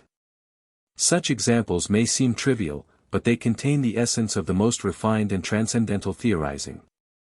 The reason why physics grows more deductive the more the fundamental properties it assumes are of a mathematical sort, such as molecular mass or wavelength, is that the immediate consequences of these notions are so few that we can survey them all at once, and promptly pick out those which concern us. Sagacity, or the perception of the essence. To reason, then, we must be able to extract characters, not any characters, but the right characters for our conclusion. If we extract the wrong character, it will not lead to that conclusion. Here, then, is the difficulty: how are characters extracted, and why does it require the advent of a genius in many cases before the fitting character is brought to light? Why cannot anybody reason as well as anybody else? Why does it need a Newton to notice tile law of the squares, a Darwin to notice the survival of the fittest? To answer these questions we must begin a new research, and see how our insight into facts naturally grows. All our knowledge at first is vague. When we say that a thing is vague, we mean that it has no subdivisions of intra, nor precise limitations of extra, but still all the forms of thought may apply to it. It may have unity, reality, externality, extent, and what not, thinghood, in a word, but, page 344, thinghood only as a whole. 344, in this vague way, probably, does the room appear to the babe who first begins to be conscious of it as something other than his moving nurse. It has no subdivisions in his mind, unless, perhaps, the window is able to attract his separate notice. In this vague way, certainly, does every entirely new experience appear to the adult. A library, a museum, a machine shop, are mere confused holes to the uninstructed, but the machinist, the antiquary, and the bookworm perhaps hardly notice the whole at all, so eager are they to pounce upon the details. Familiarity has in them bred discrimination. Such vague terms as grass, mold, and meat do not exist for the botanist or the anatomist. They know too much about grasses, molds, and muscles. A certain person said to Charles Kingsley, who was showing him the dissection of a caterpillar, with its exquisite viscera, why, thought it was nothing but skin and squash. A layman present at a shipwreck, a battle, or a fire is helpless. Discrimination has been so little awakened in him by experience that his consciousness leaves no single point of the complex situation accented sick, standing out for him to begin to act upon. But the sailor, the fireman, and the general know directly at what corner to take up the business. They see into the situation, that is, they analyze it with their first glance. It is full of delicately differenced ingredients which their education has little by little brought to their consciousness, but of which the novice gains no clear idea. How this power of analysis was brought about we saw in our chapters on discrimination and attention. We dissociate the elements of originally vague totals by attending to them or noticing them alternately, of course. But what determines which element we shall attend to first? There are two immediate and obvious answers: first, our practical or instinctive interests, and, second, our aesthetic interests. The dog singles out of any situation it smells, and the horse it sounds, because they may reveal facts of practical moment, and are instinctively exciting to these several cray, page 345, tours. The infant notices the candle flame or the window, and ignores the rest of the room, because those objects give him a vivid pleasure. So, the country boy dissociates the blackberry, the chestnut, and the wintergreen, from the vague mass of other shrubs and trees, for their practical uses, and the savage is delighted with the beads, the bits of looking-glass, brought by an exploring vessel, and gives no heed to the features of the vessel itself, which is too much beyond his sphere. These aesthetic and practical interests, then, are the weightiest factors in making particular ingredients stand out in high relief. What they lay their accent on, that we notice, but what they are in themselves, we cannot say. We must content ourselves here with simply accepting them as irreducible ultimate factors in determining the way our knowledge grows. Now, a creature which has few instinctive impulses, or interests, practical or aesthetic, will dissociate few characters, and will, at best, have limited reasoning powers, whilst one whose interests are very varied will reason much better. Man, by his immensely varied instincts, practical wants, and aesthetic feelings, to which every sense contributes, would, by dint of these alone, be sure to dissociate vastly more characters than any other animal. And accordingly we had that the lowest savages reason incomparably better than the highest brutes. The diverse interests lead, too, to a diversification of experiences, whose accumulation becomes a condition for the play of that law of dissociation by varying concomitants of which I treated in a former chapter, see Volume 1, page 506. The help given by association by similarity. It is probable, also, that man's superior association by similarity has much to do with those discriminations of character on which his higher flights of reasoning are based. As this latter is an important matter, and as little or nothing was said of it in the chapter on discrimination, it behooves me to dwell a little upon it here. That does the reader do when he wishes to see in what the precise likeness or difference of two objects lies. He, page 346, transfers his attention as rapidly as possible, backwards and forwards, from one to the other. The rapid alteration in consciousness shakes out, as it were, the points of difference or agreement, which would have slumbered forever unnoticed if the consciousness of the objects compared had occurred at widely distant periods of time. What does the scientific man do who searches for the reason or law embedded in a phenomenon? He deliberately accumulates all the instances he can and which have any analogy to that phenomenon. And by simultaneously filling his mind with them all, he frequently succeeds in detaching from the collection the peculiarity which he was unable to formulate in one alone. Even though that one had been preceded in his former experience by all of those with which he now at once confronts it. These examples show that the mere general fact of having occurred at some time in one's experience, with varying concomitants, is not by itself a sufficient reason for a character to be dissociated now. We need something more. We need that the varying concomitants should in all their variety be brought into consciousness at once. Not till then will the character in question escape from its adhesion to each and all of them and stand alone. This will immediately be recognized by those who have read Mill's logic as the ground of utility in his famous four methods of experimental inquiry, the methods of agreement, of difference, of residues, and of concomitant variations.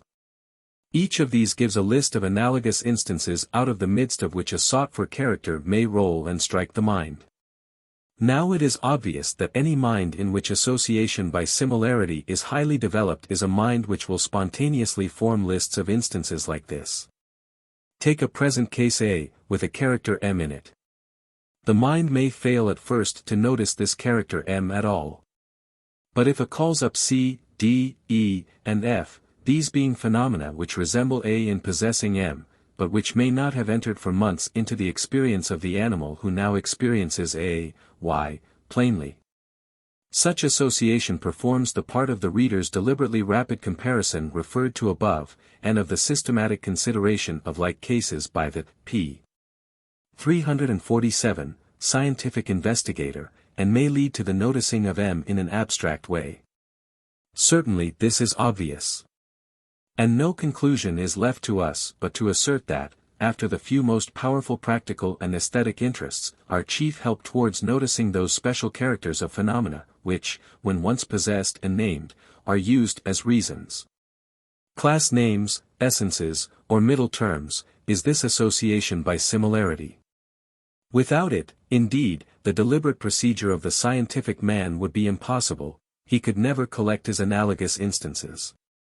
But it operates of itself in highly gifted minds without any deliberation, spontaneously collecting analogous instances, uniting in a moment whet in nature the whole breadth of space and time keep separate, and so permitting a perception of identical points in the midst of different circumstances, which minds governed wholly by the law of contiguity could never begin to attain. Figure 80 shows this. If M, in the present representation A, calls up B, C, D, and E, which are similar to A in possessing it, and calls them up in rapid succession, then M, being associated almost simultaneously with such varying concomitants, will roll out and attract our separate notice. Page 348. If so much is clear to the reader, he will be willing to admit that the mind in which this mode of association most prevails will, from its better opportunity of extricating characters, be the one most prone to reason thinking. Whilst, on the other hand, a mind in which we do not detect reason thinking will probably be one in which association by contiguity holds almost exclusive sway. Geniuses are, by common consent, considered to differ from ordinary minds by an unusual development of association by similarity. One of Professor Bain's best strokes of work is the exhibition of this truth. 345, it applies to geniuses in the line of reasoning as well as in other lines. And as the genius is to the vulgar Ian, so the vulgar human mind is to the intelligence of a brute. Compared with men, it is probable that brutes neither attend to abstract characters, nor have associations by similarity. Their thoughts probably pass from one concrete object to its habitual concrete successor far more uniformly than is the case with us. In other words, their associations of ideas are almost exclusively by contiguity. It will clear up still farther our understanding of the reasoning process, if we devote a few pages to the intellectual contrast between brute and man. I will first try to show, by taking the best stories I can find of animal sagacity, that the mental process involved may as a rule be perfectly accounted for by mere contiguous association, based on experience. Mr. Darwin, in his Descent of Man, instances the Arctic dogs, described by Dr. Hayes, who scatter, when drawing a sledge, as soon as the ice begins to crack. This might be called by some an exercise of reason. The test would be, would the most intelligent Eskimo dogs that ever lived act so when placed upon ice for the first time together? A band of men from the tropics might do so easily. Recognizing cracking to be a sign of breaking, and seizing immediately the partial character that the point of rupture is the point of greatest, p. 349, strain, and that the massing of weight at a given point concentrates there the strain, a. Hindu might quickly infer that scattering would stop the cracking, and, by crying out to his comrades to disperse, save the party from immersion. But in the dog's case we need only suppose that they have individually experienced wet skins after cracking, that they have often noticed cracking to begin when they were huddled together, and that they have observed it to cease when they scattered. Naturally, therefore, the sound would redintegrate all these former experiences, including that of scattering, which latter they would promptly renew. It would be a case of immediate suggestion or of that logic of recepts as Mr. Romanes calls it, of which we spoke above on page 327. A friend of the writer gave as a proof of the almost human intelligence of his dog that he took him one day down to his boat on the shore, but found the boat full of dirt and water. He remembered that the sponge was up at the house, a third of a mile distant, but, disliking to go back himself, he made various gestures of wiping out the boat and so forth, saying to his terrier, "Sponge, Sponge, go fetch the sponge." But he had little expectation of a result, since the dog had never received the slightest training with the boat or the sponge.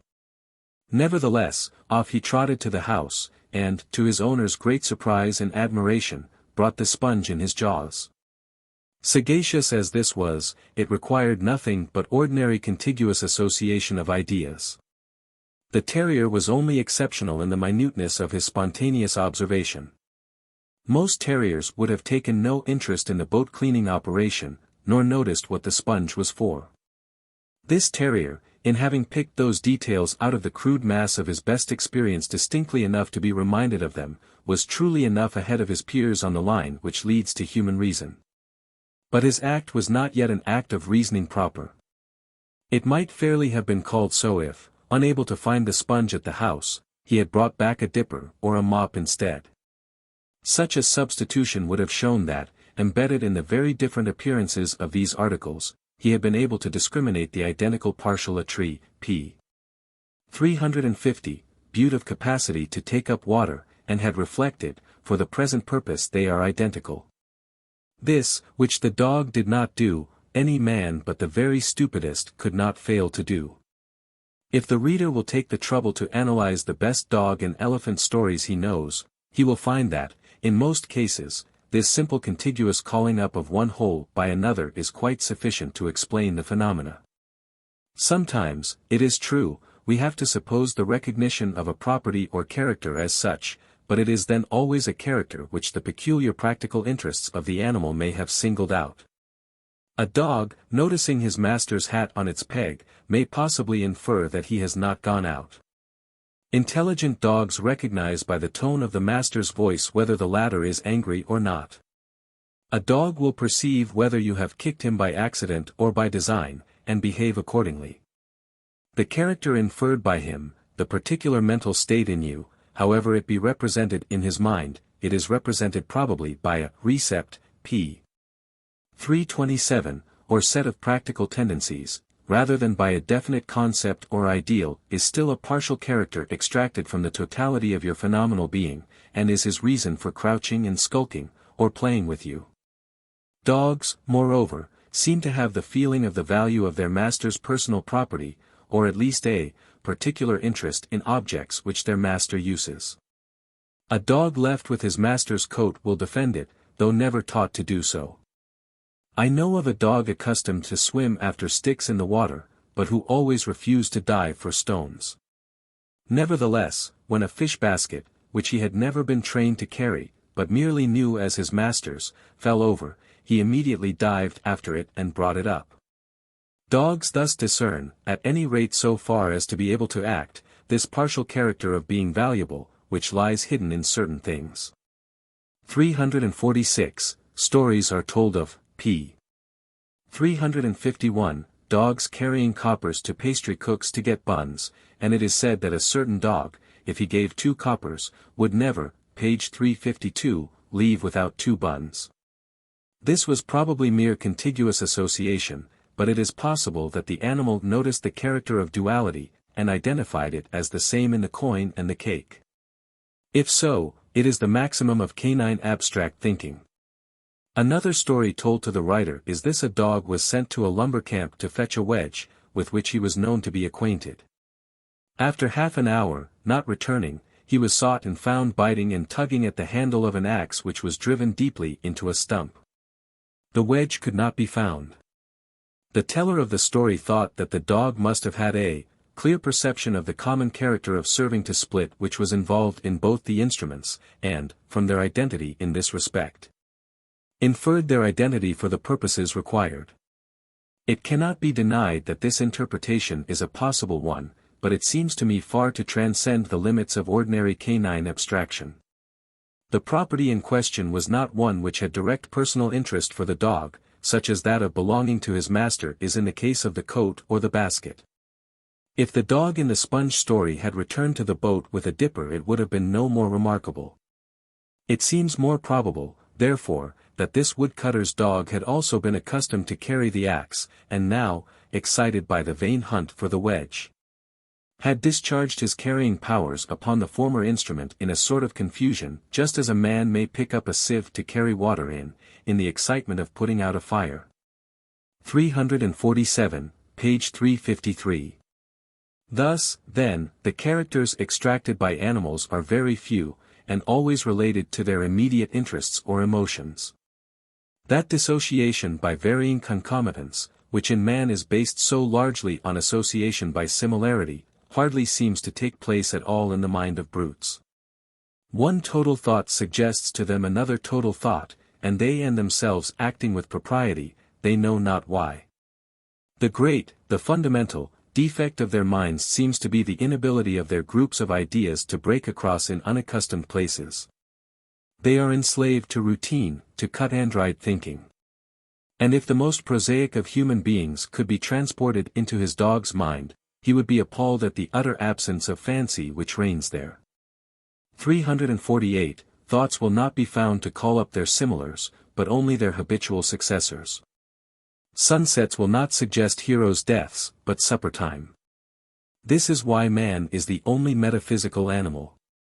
To wonder why the universe should be as it is presupposes the notion of its being different, and a brute, which never reduces the actual to fluidity by breaking up its literal sequences in his imagination, can never form such a notion. He takes the world simply for granted, and never wonders at it at all. Professor Strumpel quotes a dog story which is probably a type of many others. The feat performed looks like abstract reasoning. But an acquaintance with all the circumstances show it to have been a random trick learned by habit.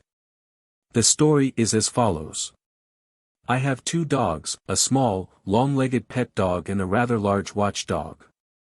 Immediately beyond the house court is the garden, into which one enters through a low lattice gate which is closed by a latch, page 354, on the yard side. This latch is opened by lifting it. Besides this, moreover, the gate is fastened on the garden side by a string nailed to the gatepost. Here, as often as one wished, could the following sight be observed. If the little dog was shut in the garden and he wished to get out, he placed himself before the gate and barked. Immediately the large dog in the court would hasten to him and raise the latch with his nose while the little dog on the garden side leaped up and, catching the string in his teeth, bit it through.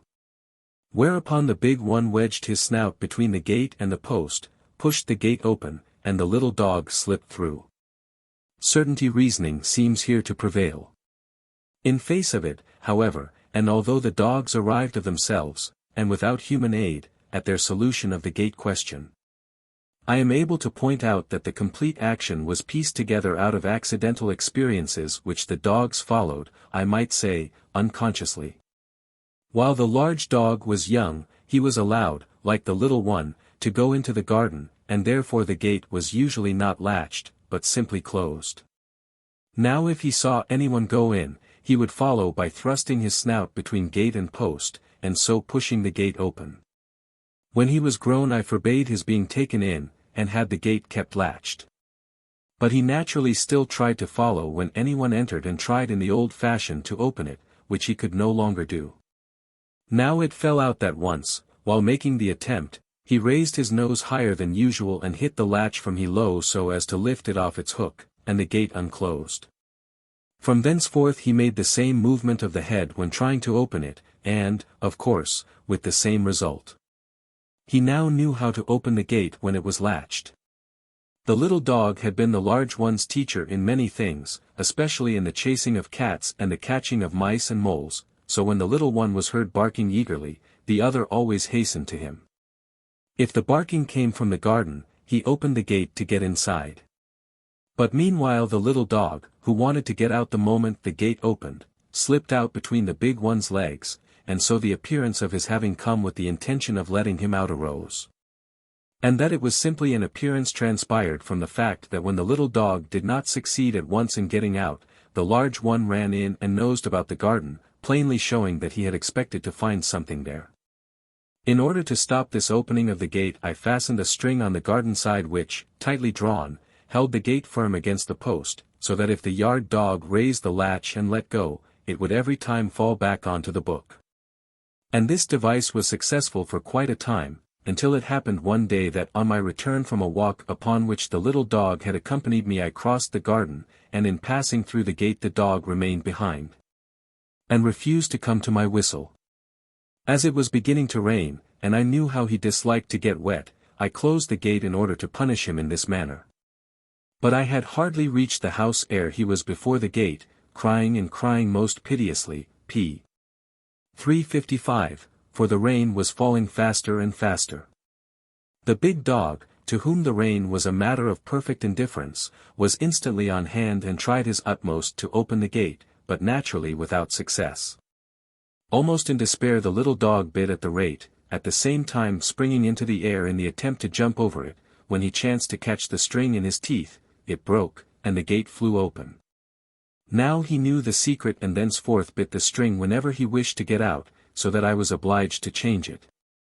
That the big dog in raising the latch did not in the least know, that the latch closed the gate, that the raising of the same opened it, but that he merely repeated the automatic blow with his snout which had once had such happy consequences.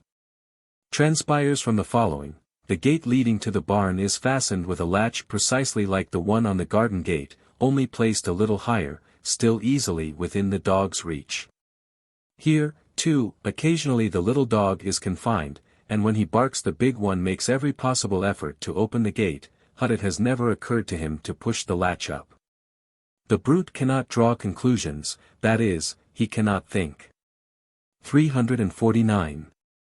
Other classical differentia of man besides that of being the only reasoning animal, also seem consequences of his unrivaled powers of similar association. He has, e.g., been called the laughing animal. But humor has often been defined as the recognition of identities in things different. When the man in Coriolanus says of that hero that, there is no more mercy in him than there is milk in a male tiger.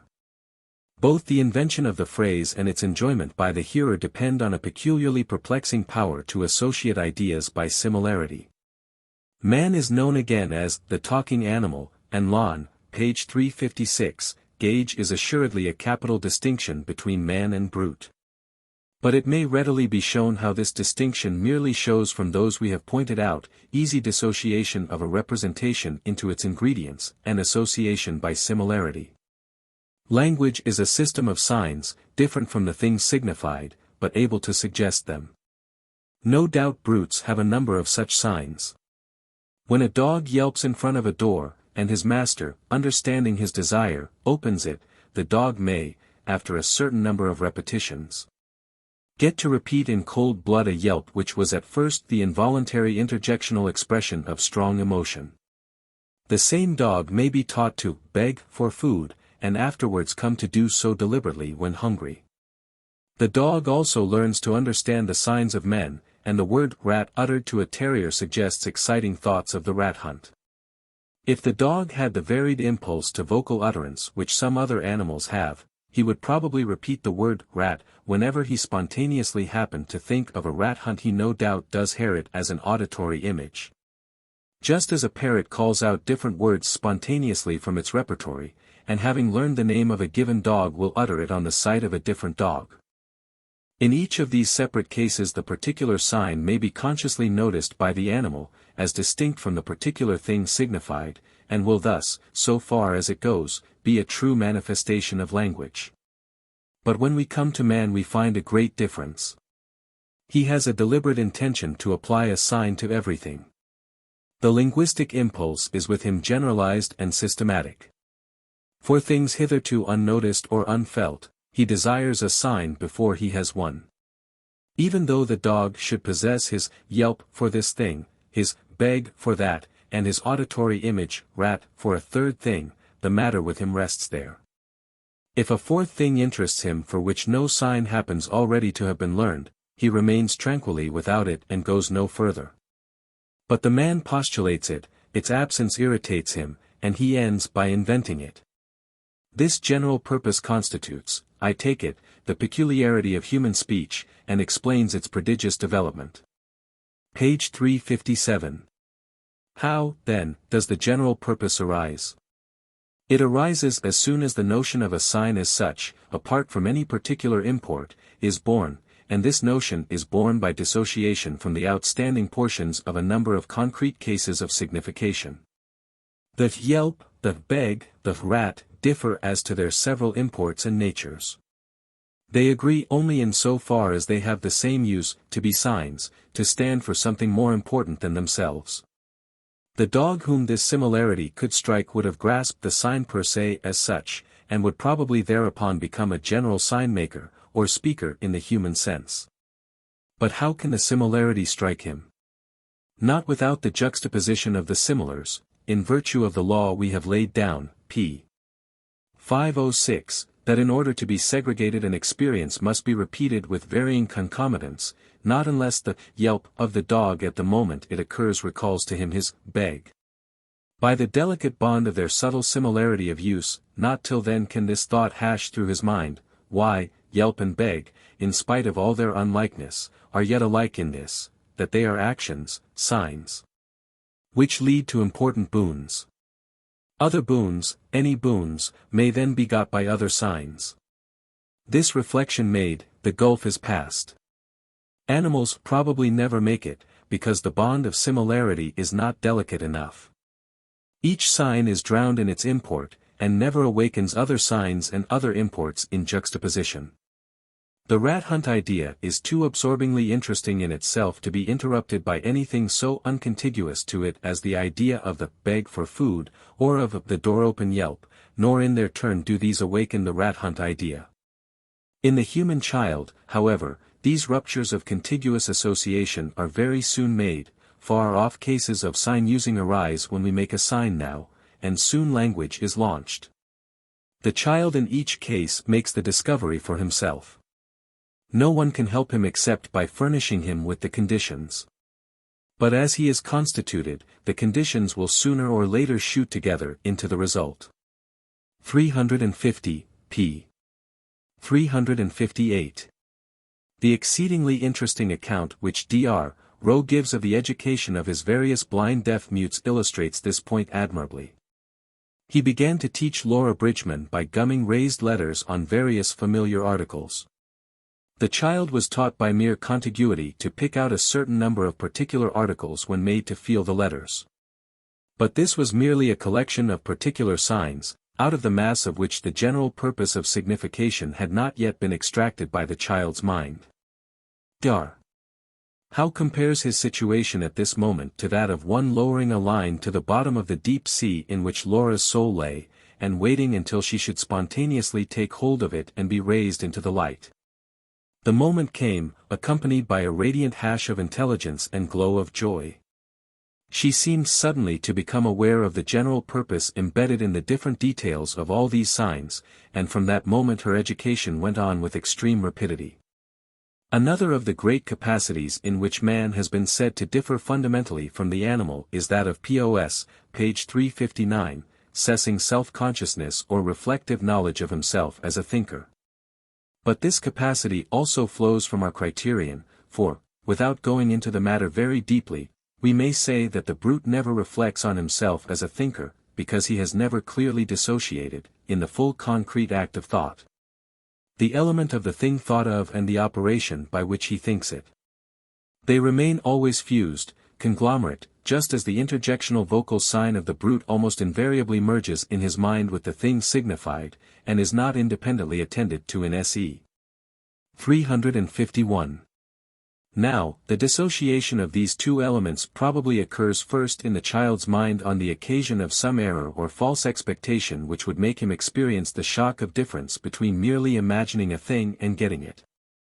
The thought experienced once with the concomitant reality, and then without it or with opposite concomitants, reminds the child of other cases in which the same provoking phenomenon occurred. Thus the general ingredient of error may be dissociated and noticed per se, and from the notion of his error or wrong thought to that of his thought in general the transition is easy. The brute, no doubt, has plenty of instances of error and disappointment in his life, but the similar shock is in him most likely always swallowed up in the accidents of the actual case. An expectation disappointed may breed dubiety as to the realization of that particular thing when the dog next expects it.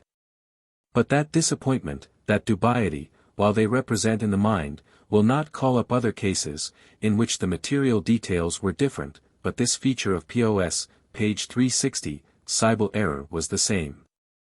The brute will, therefore, stop short of dissociating the general notion of error per se, and a fortiori will never attain the conception of thought itself as such. We may then, we think, consider it proven that the most elementary single difference between the human mind and that of brutes lies in this deficiency on the brute's part to associate ideas by similarity, characters. The abstraction of which depends on this sort of association, must in the brute always remain drowned, swamped in the total phenomenon which they help constitute, and never used to reason from. If a character stands out alone, it is always some obvious sensible quality like a sound or a smell which is instinctively exciting and lies in the line of the animal's propensities. Or it is some obvious sign which experience has habitually coupled with a consequence, such as, for the dog, the sight of his master's hat on and the master's going out. Different orders of human genius. But, now, since nature never makes a jump, it is evident that we should find the lowest men occupying in this respect an intermediate position between the brutes and the highest men. And so we do. Beyond the analogies which their own minds suggest by breaking up the literal sequence of their experience, there is a whole world of analogies which they can appreciate when imparted to them by their betters, but which they could never excogitate alone. This answers the question why Darwin and Newton had to be waited for so long. The flash of similarity between an apple and the moon, between the rivalry for food in nature and the rivalry for man's selection, was too recondite to have occurred to any but exceptional minds. Genius, then, as has been already said, is identical with the possession of similar association to an extreme degree. Professor Bain says, "This I count the leading fact of genius. I consider it quite impossible to afford any explanation of intellectual originality except on the supposition of unusual energy on this point. Alike in the arts, in literature, in practical affairs, and in science, association by similarity is the prime condition of success." p. 361. But as, according to our view, there are two stages in reason thought, one where similarity merely operates to call up cognate thoughts, and another farther stage, where the bond of identity between the cognate thoughts is noticed. So minds of genius may be divided into two main sorts, those who notice the bond and those who merely obey it. The first are the abstract reasoners, properly so called, the men of science, and philosophers, the analysts, in a word. The latter are the poets, the critics, the artists, in a word, the men of intuitions. These judge rightly, classify cases, characterize them by the most striking analogic epithets, but go no further. At first sight it might seem that the analytic mind represented simply a higher intellectual stage, and that the intuitive mind represented an arrested stage of intellectual development, but the difference is not so simple as this. Professor Bain has said that a man's advance to the scientific stage, the stage of noticing and abstracting the bond of similarity, may often be due to an absence of certain emotional sensibilities. The sense of color, he says, may no less determine a mind away from science than it determines it toward painting. There must be a penury in one's interest in the details of particular forms in order to permit the forces of the intellect to be concentrated on what is common to many forms. 352, in other words, supposing a mind fertile in the suggestion of analogies, but, at the same time, keenly interested in the particulars of each suggested image. That mind would be far less apt to single out the particular character which called up the analogy than one whose interests were less generally lively. A certain richness of the aesthetic nature may, therefore, easily keep one in the intuitive stage. All the poets are examples of this. Take Homer. Ulysses, too, spied round the house to see if any man were still alive and hiding, trying to get away from gloomy death. He found them all fallen in the blood and dirt, and in such number as the fish which the fishermen to the low shore, out of the foaming sea, drag with their meshy nets. These all, sick for the ocean water, are strewn around the sands, while the blazing sun takes their life from them. So there the suitors lay strewn round on one another. p. 362. Or again. And as when a Meonian or a Carian woman stains ivory with purple to be a cheek piece for horses, and it is kept in the chamber, and many horsemen have prayed to bear it off. But it is kept a treasure for a king, both a trapping for his horse and a glory to the driver, in such wise were thy stout thighs, Menelaus, and legs and fair ankles stained with blood. A man in whom all the accidents of an analogy rise up as vividly as this, may be excused for not attending to the ground of the analogy. But he need not on that account be deemed intellectually the inferior of a man of drier mind, in whom the ground is not as liable to be eclipsed by the general splendor. Rarely are both sorts of intellect, the splendid and the analytic, found in conjunction. Plate among philosophers, and M. Taine, who cannot quote a child saying without describing the voix chantanti, etani heureux, in which it is uttered, are only exceptions whose strangeness proves the rule. An often quoted writer has said that Shakespeare possessed more intellectual power than anyone else that ever lived. If by this he meant the power to pass from given premises to right or congruous conclusions, it is no doubt true. The abrupt transitions in Shakespeare's thought astonish the reader by their unexpectedness no less than they delight him by their fitness. Why, for instance, does the death of Othello so stir the spectator's blood and leave him with a sense of reconcilement? Shakespeare himself could very likely not say why, for his invention, though rational, was not ratiocinative. Wishing the curtain to fall upon a reinstated Othello, that speech about the turbaned Turk suddenly simply hashed across him as the right end of all that went before. The dry critic who comes after can, however, point out the subtle bonds of identity that guided Shakespeare's pen through that speech to the death of the Moor. Othello is sunk in ignominy, lapsed from his height from the beginning of the play. What better way to rescue him at last from this abasement than to make him for an instant identify himself in memory with the old Othello of better days, and then execute justice on his present disowned body. As he used then to smite all enemies of, p. 363, the state.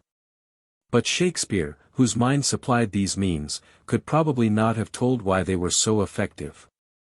But though this is true, and though it would be absurd in an absolute way to say that a given analytic mind was superior to any intuitional one, yet it is none the less true that the former represents the higher stage. Men, taken historically, reason by analogy long before they have learned to reason by abstract characters. Association by similarity and true reasoning may have identical results. If a philosopher wishes to prove to you why you should do a certain thing, he may do so by using abstract considerations exclusively. A savage will prove the same by reminding you of a similar case in which you notoriously do as he now proposes, and this with no ability to state the point in which the cases are similar. In all primitive literature, in all savage oratory, we find persuasion carried on exclusively by parables and similes, and travelers in savage countries readily adopt the native custom.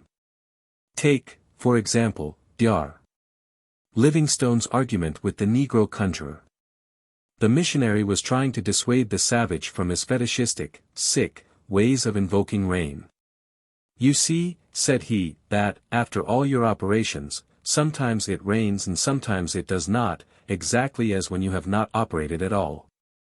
But, replied the sorcerer, it is just the same with you doctors.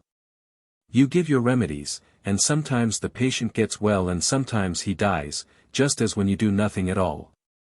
To that the pious missionary replied, the doctor does his duty, after which God performs the cure if it pleases him. Well, rejoined the savage, it is just so with me. I do what is necessary to procure rain, after which God sends it or withholds it according to his pleasure. 353. This is the stage in which proverbial philosophy reigns supreme. An empty sack can't stand straight, will stand for the reason why a man with debts may lose his honesty, and, a bird in the hand is worth two in the bush, will serve to back up one's exhortations to prudence. Or we answer the question, why is snow white, by saying, for the page 364, same reason that soapsuds or whipped eggs are white, in other words, instead of giving the reason for a fact, we give another example of the same fact. This offering a similar instance, instead of a reason, has often been criticized as one of the forms of logical depravity in men.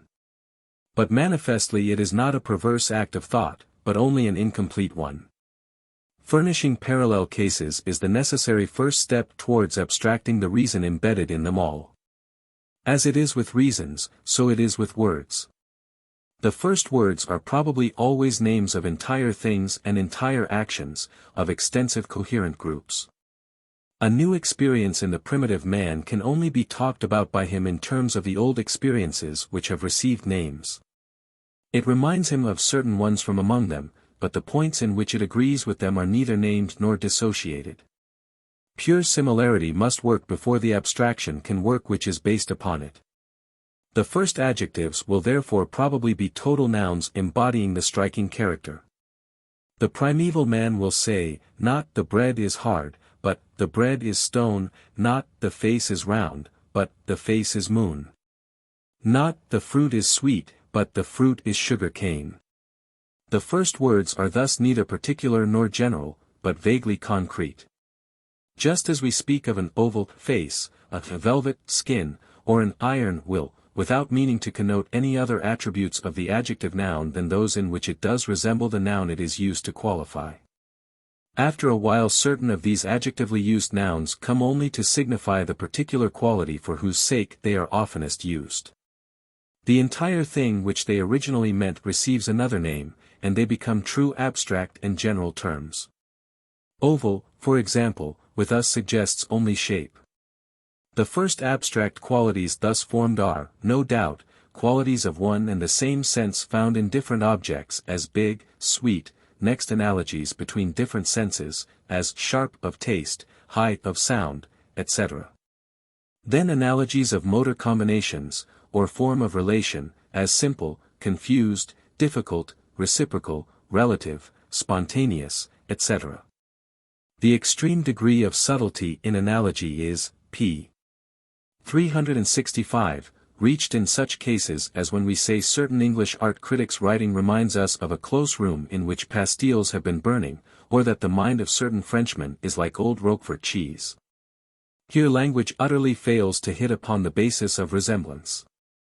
Over immense departments of our thought we are still, all of us, in the savage state.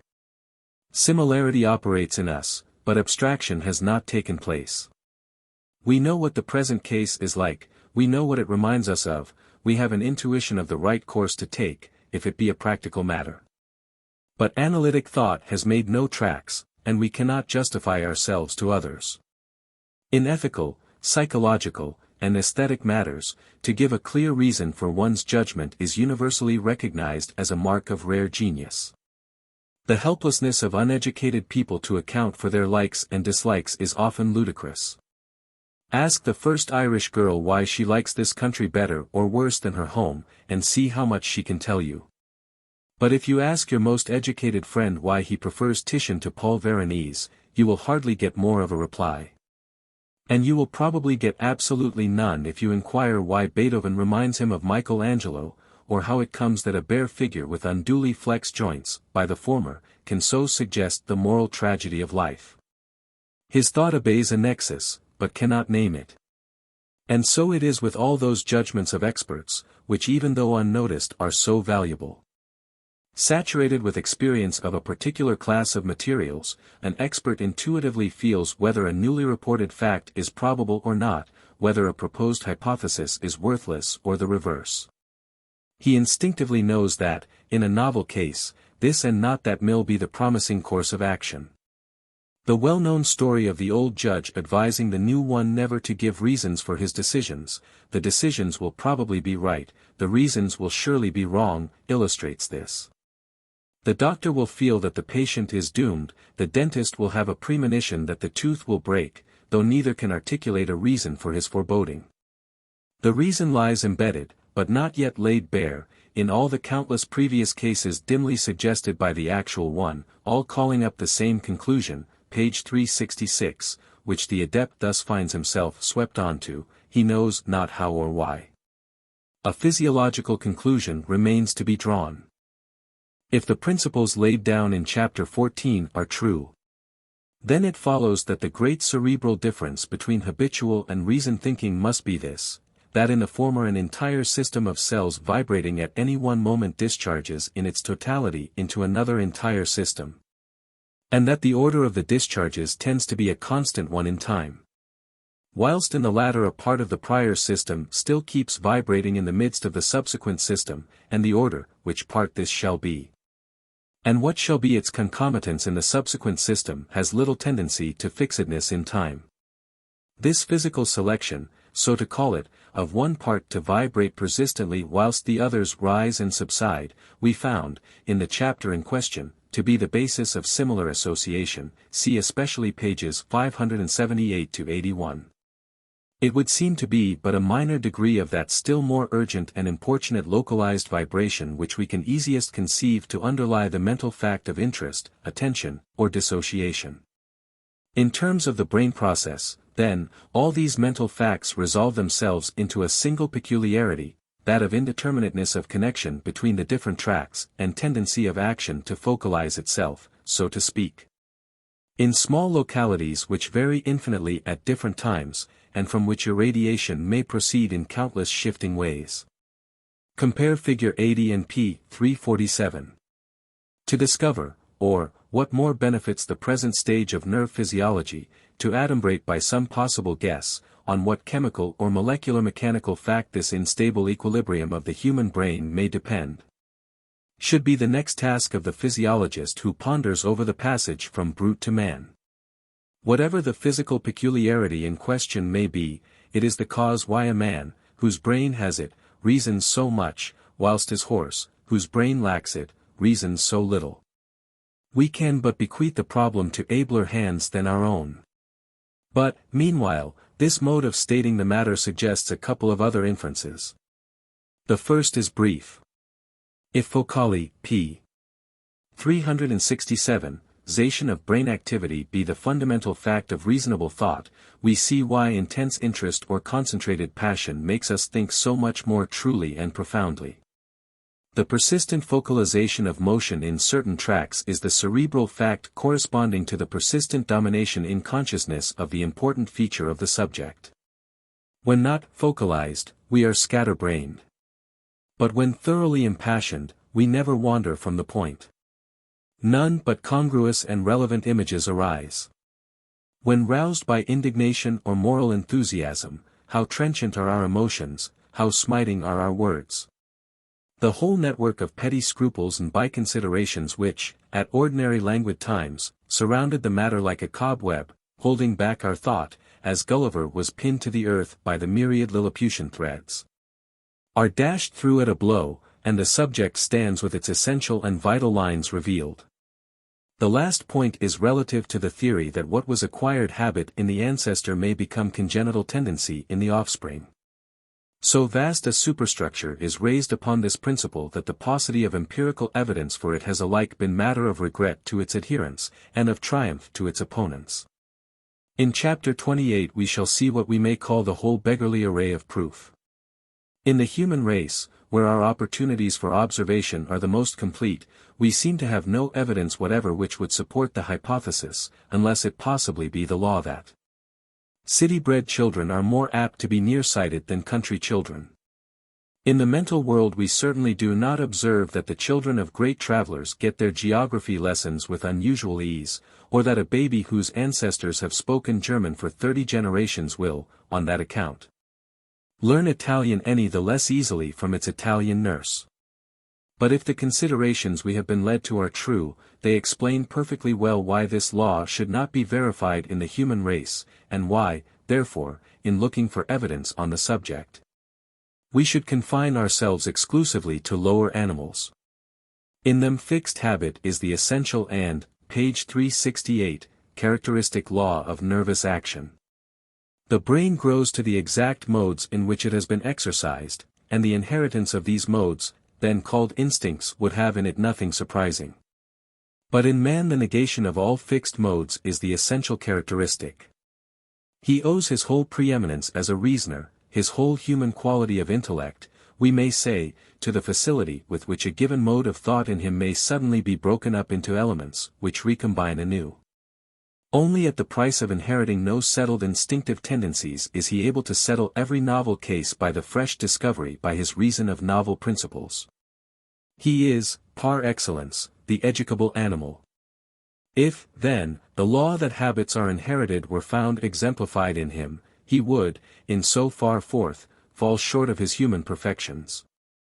And, when we survey the human races, we actually do find that those which are most instinctive at the outset are those which, on the whole, are least educated in the end. An untutored Italian is, to a great extent, a man of the world. He has instinctive perceptions, tendencies to behavior, reactions, in a word, upon his environment, which the untutored German wholly lacks. If the latter be not drilled, he is apt to be a thoroughly loutish personage.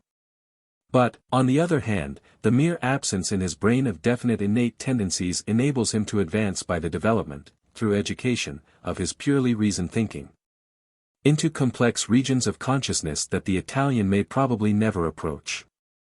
We observe an identical difference between men as a whole and women as a whole. A young woman of 20 reacts with intuitive promptitude and security in all the usual circumstances in which she may be placed. 354, her likes, p. 369, and dislikes are formed, her opinions, to a great extent, the same that they will be through life. Her character is, in fact, finished in its essentials. How inferior to her is a boy of 20 in all these respects. His character is still gelatinous, uncertain what shape to assume, trying it on, in every direction. Feeling his power, yet ignorant of the manner in which he shall express it, he is, when compared with his sister, a being of no definite contour.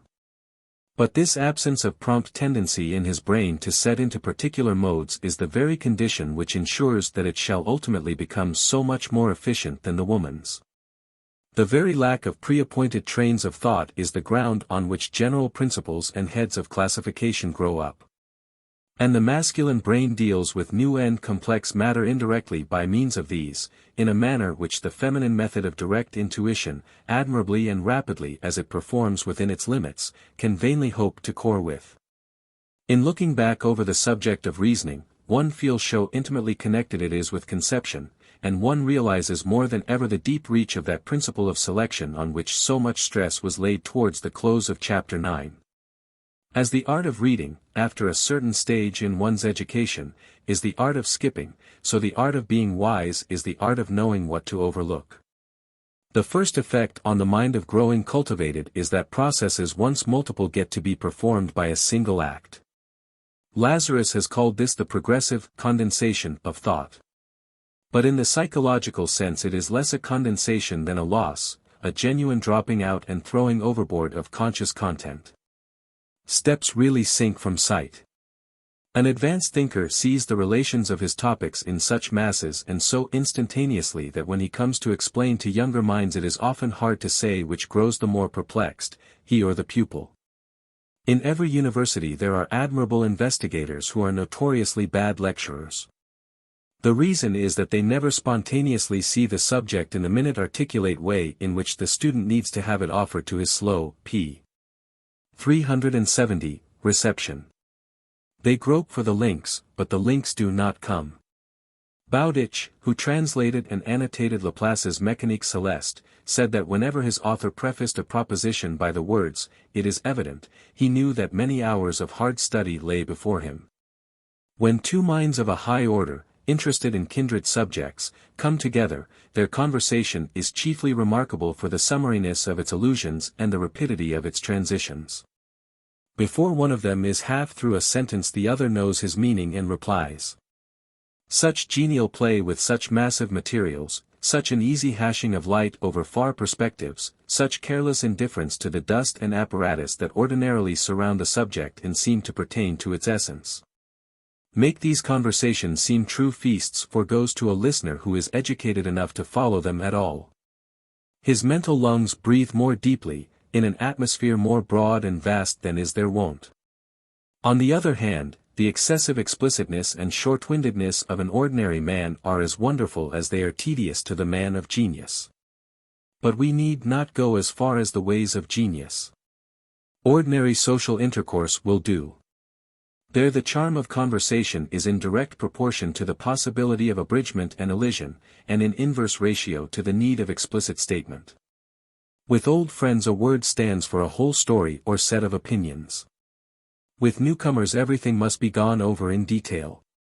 Some persons have a real mania for completeness, they must express every step.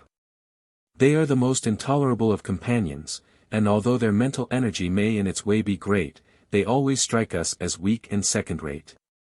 In short, the essence of plebeianism, that which separates vulgarity from aristocracy, is perhaps less a defect than an excess, the constant need to animadvert upon matters which for the aristocratic temperament do not exist.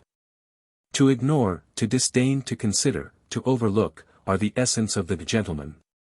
Often most provokingly so, for the things ignored may be of the deepest moral consequence. But in the very midst of our indignation with the gentleman, we have a consciousness that his preposterous inertia and page 371, ativeness in the actual emergency is, somehow or other, allied with his general superiority to ourselves.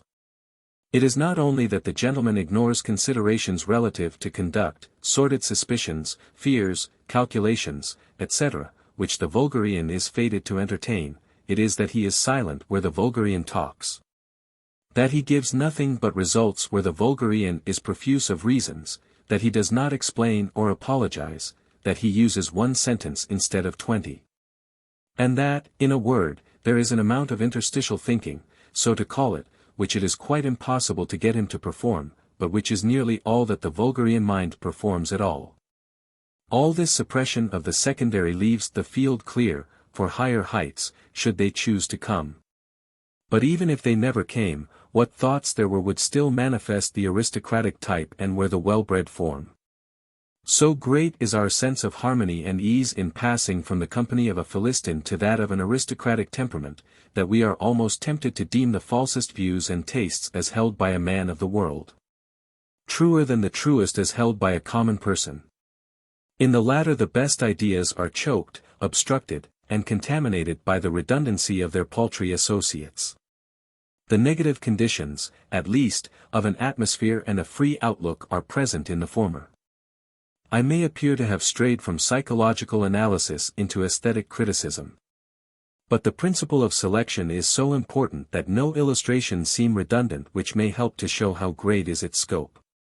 The upshot of what I say simply is that selection implies rejection as well as choice, and that the function of ignoring, of inattention, is as vital a factor in mental progress as the function of attention itself.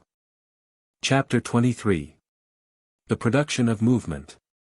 The reader will not have forgotten, in the jungle of purely inward processes and products through which the last chapters have borne him, that the final result of them all must be some form of bodily activity due to the escape of the central excitement through outgoing nerves. The whole neural organism, it will be remembered, is, physiologically considered, but a machine for converting stimuli into reactions. And the intellectual part of our life is knit up with but the middle or central portion of the machine's operations.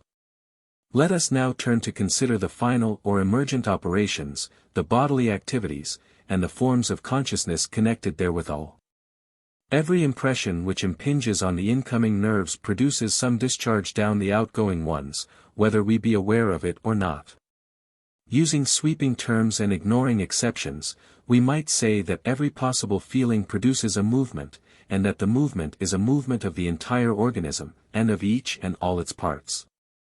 What happens patently when an explosion or a flash of lightning startles us, or when we are tickled, happens latently with every sensation which we receive. The only reason why we do not feel the startle or tickle in the case of insignificant sensations is partly its very small amount, partly our obtuseness. Professor Bain many years ago gave the name of the law of diffusion to this phenomenon of general discharge, and expressed it thus: according as an impression is accompanied with feeling, the aroused currents diffuse themselves over the brain, leading to a general agitation of the moving organs, as well as affecting the viscera. Page 373, in cases where the feeling is strong the law is too familiar to require proof. As Prof. Bain says, each of us knows in our own experience that a sudden shock of feeling is accompanied with movements of the body generally, and with other effects. When no emotion is present, we are quiescent. A slight feeling is accompanied with slight manifestations, a more intense shock has a more intense outburst. Every pleasure and every pain, and every mode of emotion, has a definite wave of effects, which our observation makes known to us. And we apply the knowledge to infer other men's feelings from their outward display. The organs first and prominently affected, in the diffused wave of nervous influence, are the moving members, and of these, by preference, the features of the face, with the ears in animals, whose movements constitute the expression of the countenance. But the influence extends to all the parts of the moving system, voluntary and involuntary. While an important series of effects are produced on the glands and viscera, the stomach, lungs, heart, kidneys, skin, together with the sexual and mammary organs. The circumstance is seemingly universal, the proof of it does not require a citation of instances in detail, on the objectors is thrown the burden of adducing unequivocal exceptions to the law. 355. There are probably no exceptions to the diffusion of every impression through the nerve centers. The effect of the wave through the centers may, however, often be to interfere with processes, and to diminish tensions already existing there. And the outward consequences of such inhibitions may be the arrest of discharges from the inhibited regions and the checking of bodily activities already in process of occurrence. When this happens, it probably is like the draining or siphoning of certain channels by currents flowing through others. When, in walking, we suddenly stand still because a sound, sight, smell, or thought catches our attention, something like this occurs. But there are cases of arrest of peripheral activity which depend, not on central inhibition, but on stimulation of centers which discharge outgoing currents of an inhibitory sort. Whenever we are startled, for example, our heart momentarily stops or slows its beating, and then palpitates with accelerated speed. The brief arrest is due to an outgoing current down the pneumogastric nerve. This nerve, when stimulated, stops or slows the heartbeats, and this, page 374, particular effect of startling fails to occur if the nerve be cut. In general, however, the stimulating effects of a sense impression preponderate over the inhibiting effects, so that we may roughly say, as we began by saying, that the wave of discharge produces an activity in all parts of the body. The task of tracing out all the effects of any one incoming sensation has not yet been performed by physiologists. Recent years have, however, begun to enlarge our information. And although I must refer to special treatises for the full details, I can briefly string together here a number of separate observations which prove the truth of the law of diffusion. First, take effects upon the circulation. Those upon the heart we have just seen. Haller long ago recorded that the blood from an open vein flowed out faster at the beat of a drum, 356, in chapter 3. p. 98, we learned how instantaneously, according to Mosso, the circulation in the brain is altered by changes of sensation and of the course of thought. The effect of objects of fear, shame, and anger upon the blood supply of the skin, especially the skin of the face, are too well known to need remark. Sensations of the higher senses produce, according to Couty and Charpentier, the most varied effects upon the pulse rate and blood pressure in dogs. Fig. 81, a pulse tracing from these authors, shows the tumultuous effect on a dog's heart of hearing the screams of another dog. The changes of blood pressure will occur when the pneumogastric nerves were cut, showing the vasomotor effect to be direct and not dependent on the heart. When Mosso invented that simple instrument, the plethysmograph, for recording the fluctuations in volume of the members of the body, what most astonished him, he says, in the first experiments which he made in Italy, was the extreme unrest of the blood vessels of the hand, which at every smallest emotion, whether during waking or sleep, changed their volume in surprising fashion. 357, figure 82, from Fear, 358, page 375. Figure 81. Page 376, shows the way in which the pulse of one subject was modified by the exhibition of a red light lasting from the moment marked A to that marked B. The effects upon respiration of sudden sensory stimuli are also too well known to need elaborate comment. We catch our breath at every sudden sound. We hold our breath whenever our attention and expectation are strongly engaged, and we sigh when the tension of the situation is relieved. When a fearful object is before us, we pant and cannot deeply inspire. When the object makes us angry, it is, on the contrary, the act of expiration which is hard. I subjoin a couple of figures from Fear which explain them. Page 377, selves. They show the effects of light upon the breathing of two of his hysteric patients, 359. On the sweat glands, similar consequences of sensorial stimuli are observed. Tarchinov, testing the condition of the sweat glands by the power of the skin to start a gal, p.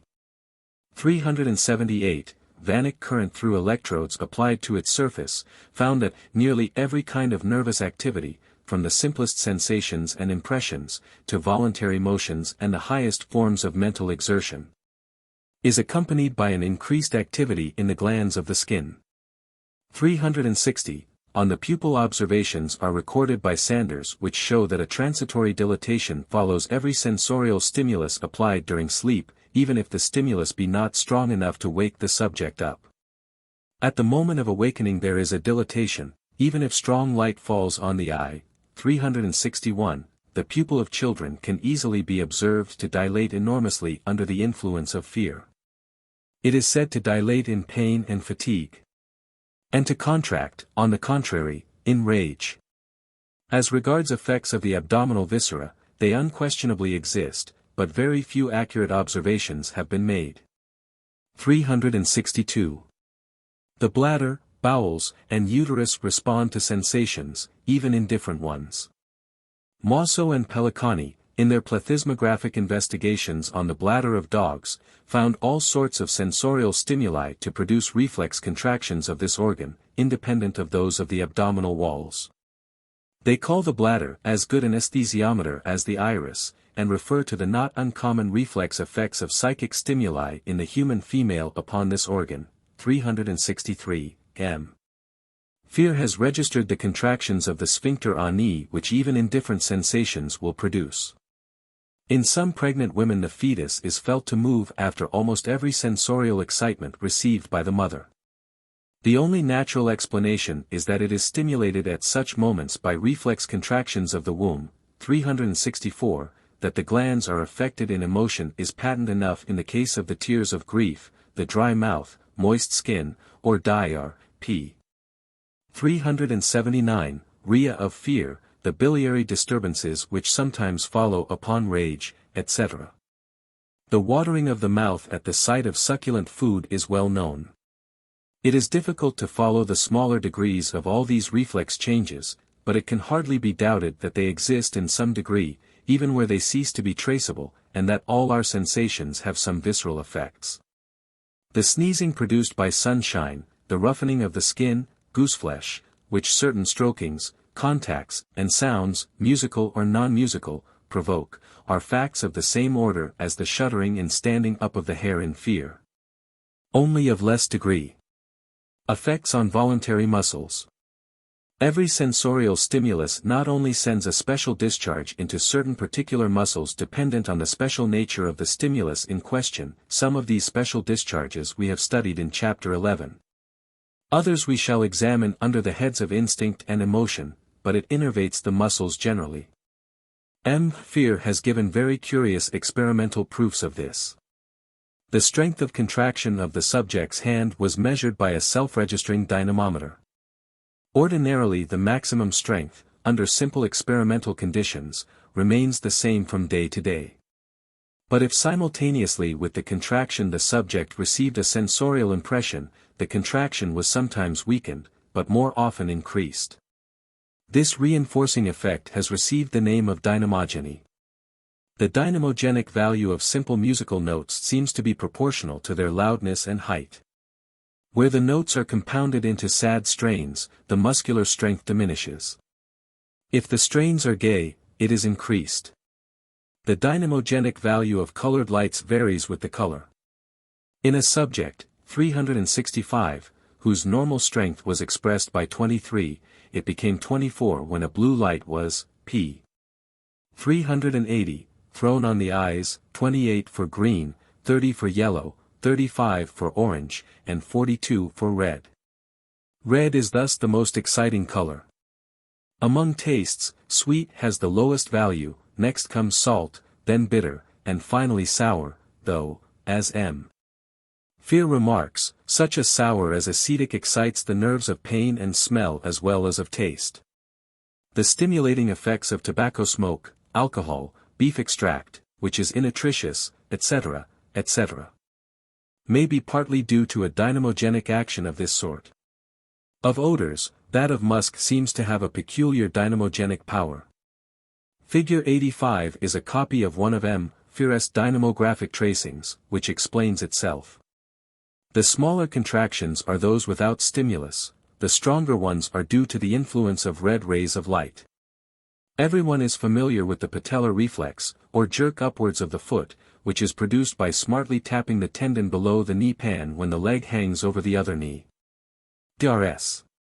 Where Mitchell and Lombard have found that when other sensations come in simultaneously with the tap, the jerk is increased. 366. Heat, cold, pricking, itching, or phoratic stimulation of the skin, sometimes strong optical impressions, music, all have this dynamogenic effect, which also results whenever voluntary movements are set up in other parts of the body. simultaneously with the tap.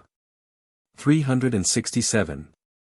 These dynamogenic effects, in which one stimulation, page 381, simply reinforces another already underway, must not be confounded with reflex acts properly so called, in which new activities are originated by the stimulus. All instinctive performances and manifestations of emotion are reflex acts. But underneath those of which we are conscious there seem to go on continually others smaller in amount, which probably in most persons might be called fluctuations of muscular tone, but which in certain neurotic subjects can be demonstrated ocularly. Fear figures some of them in the article to which I have already referred, 368. Looking back over all these facts, it is hard to doubt the truth of the law of diffusion, even where verification is beyond reach.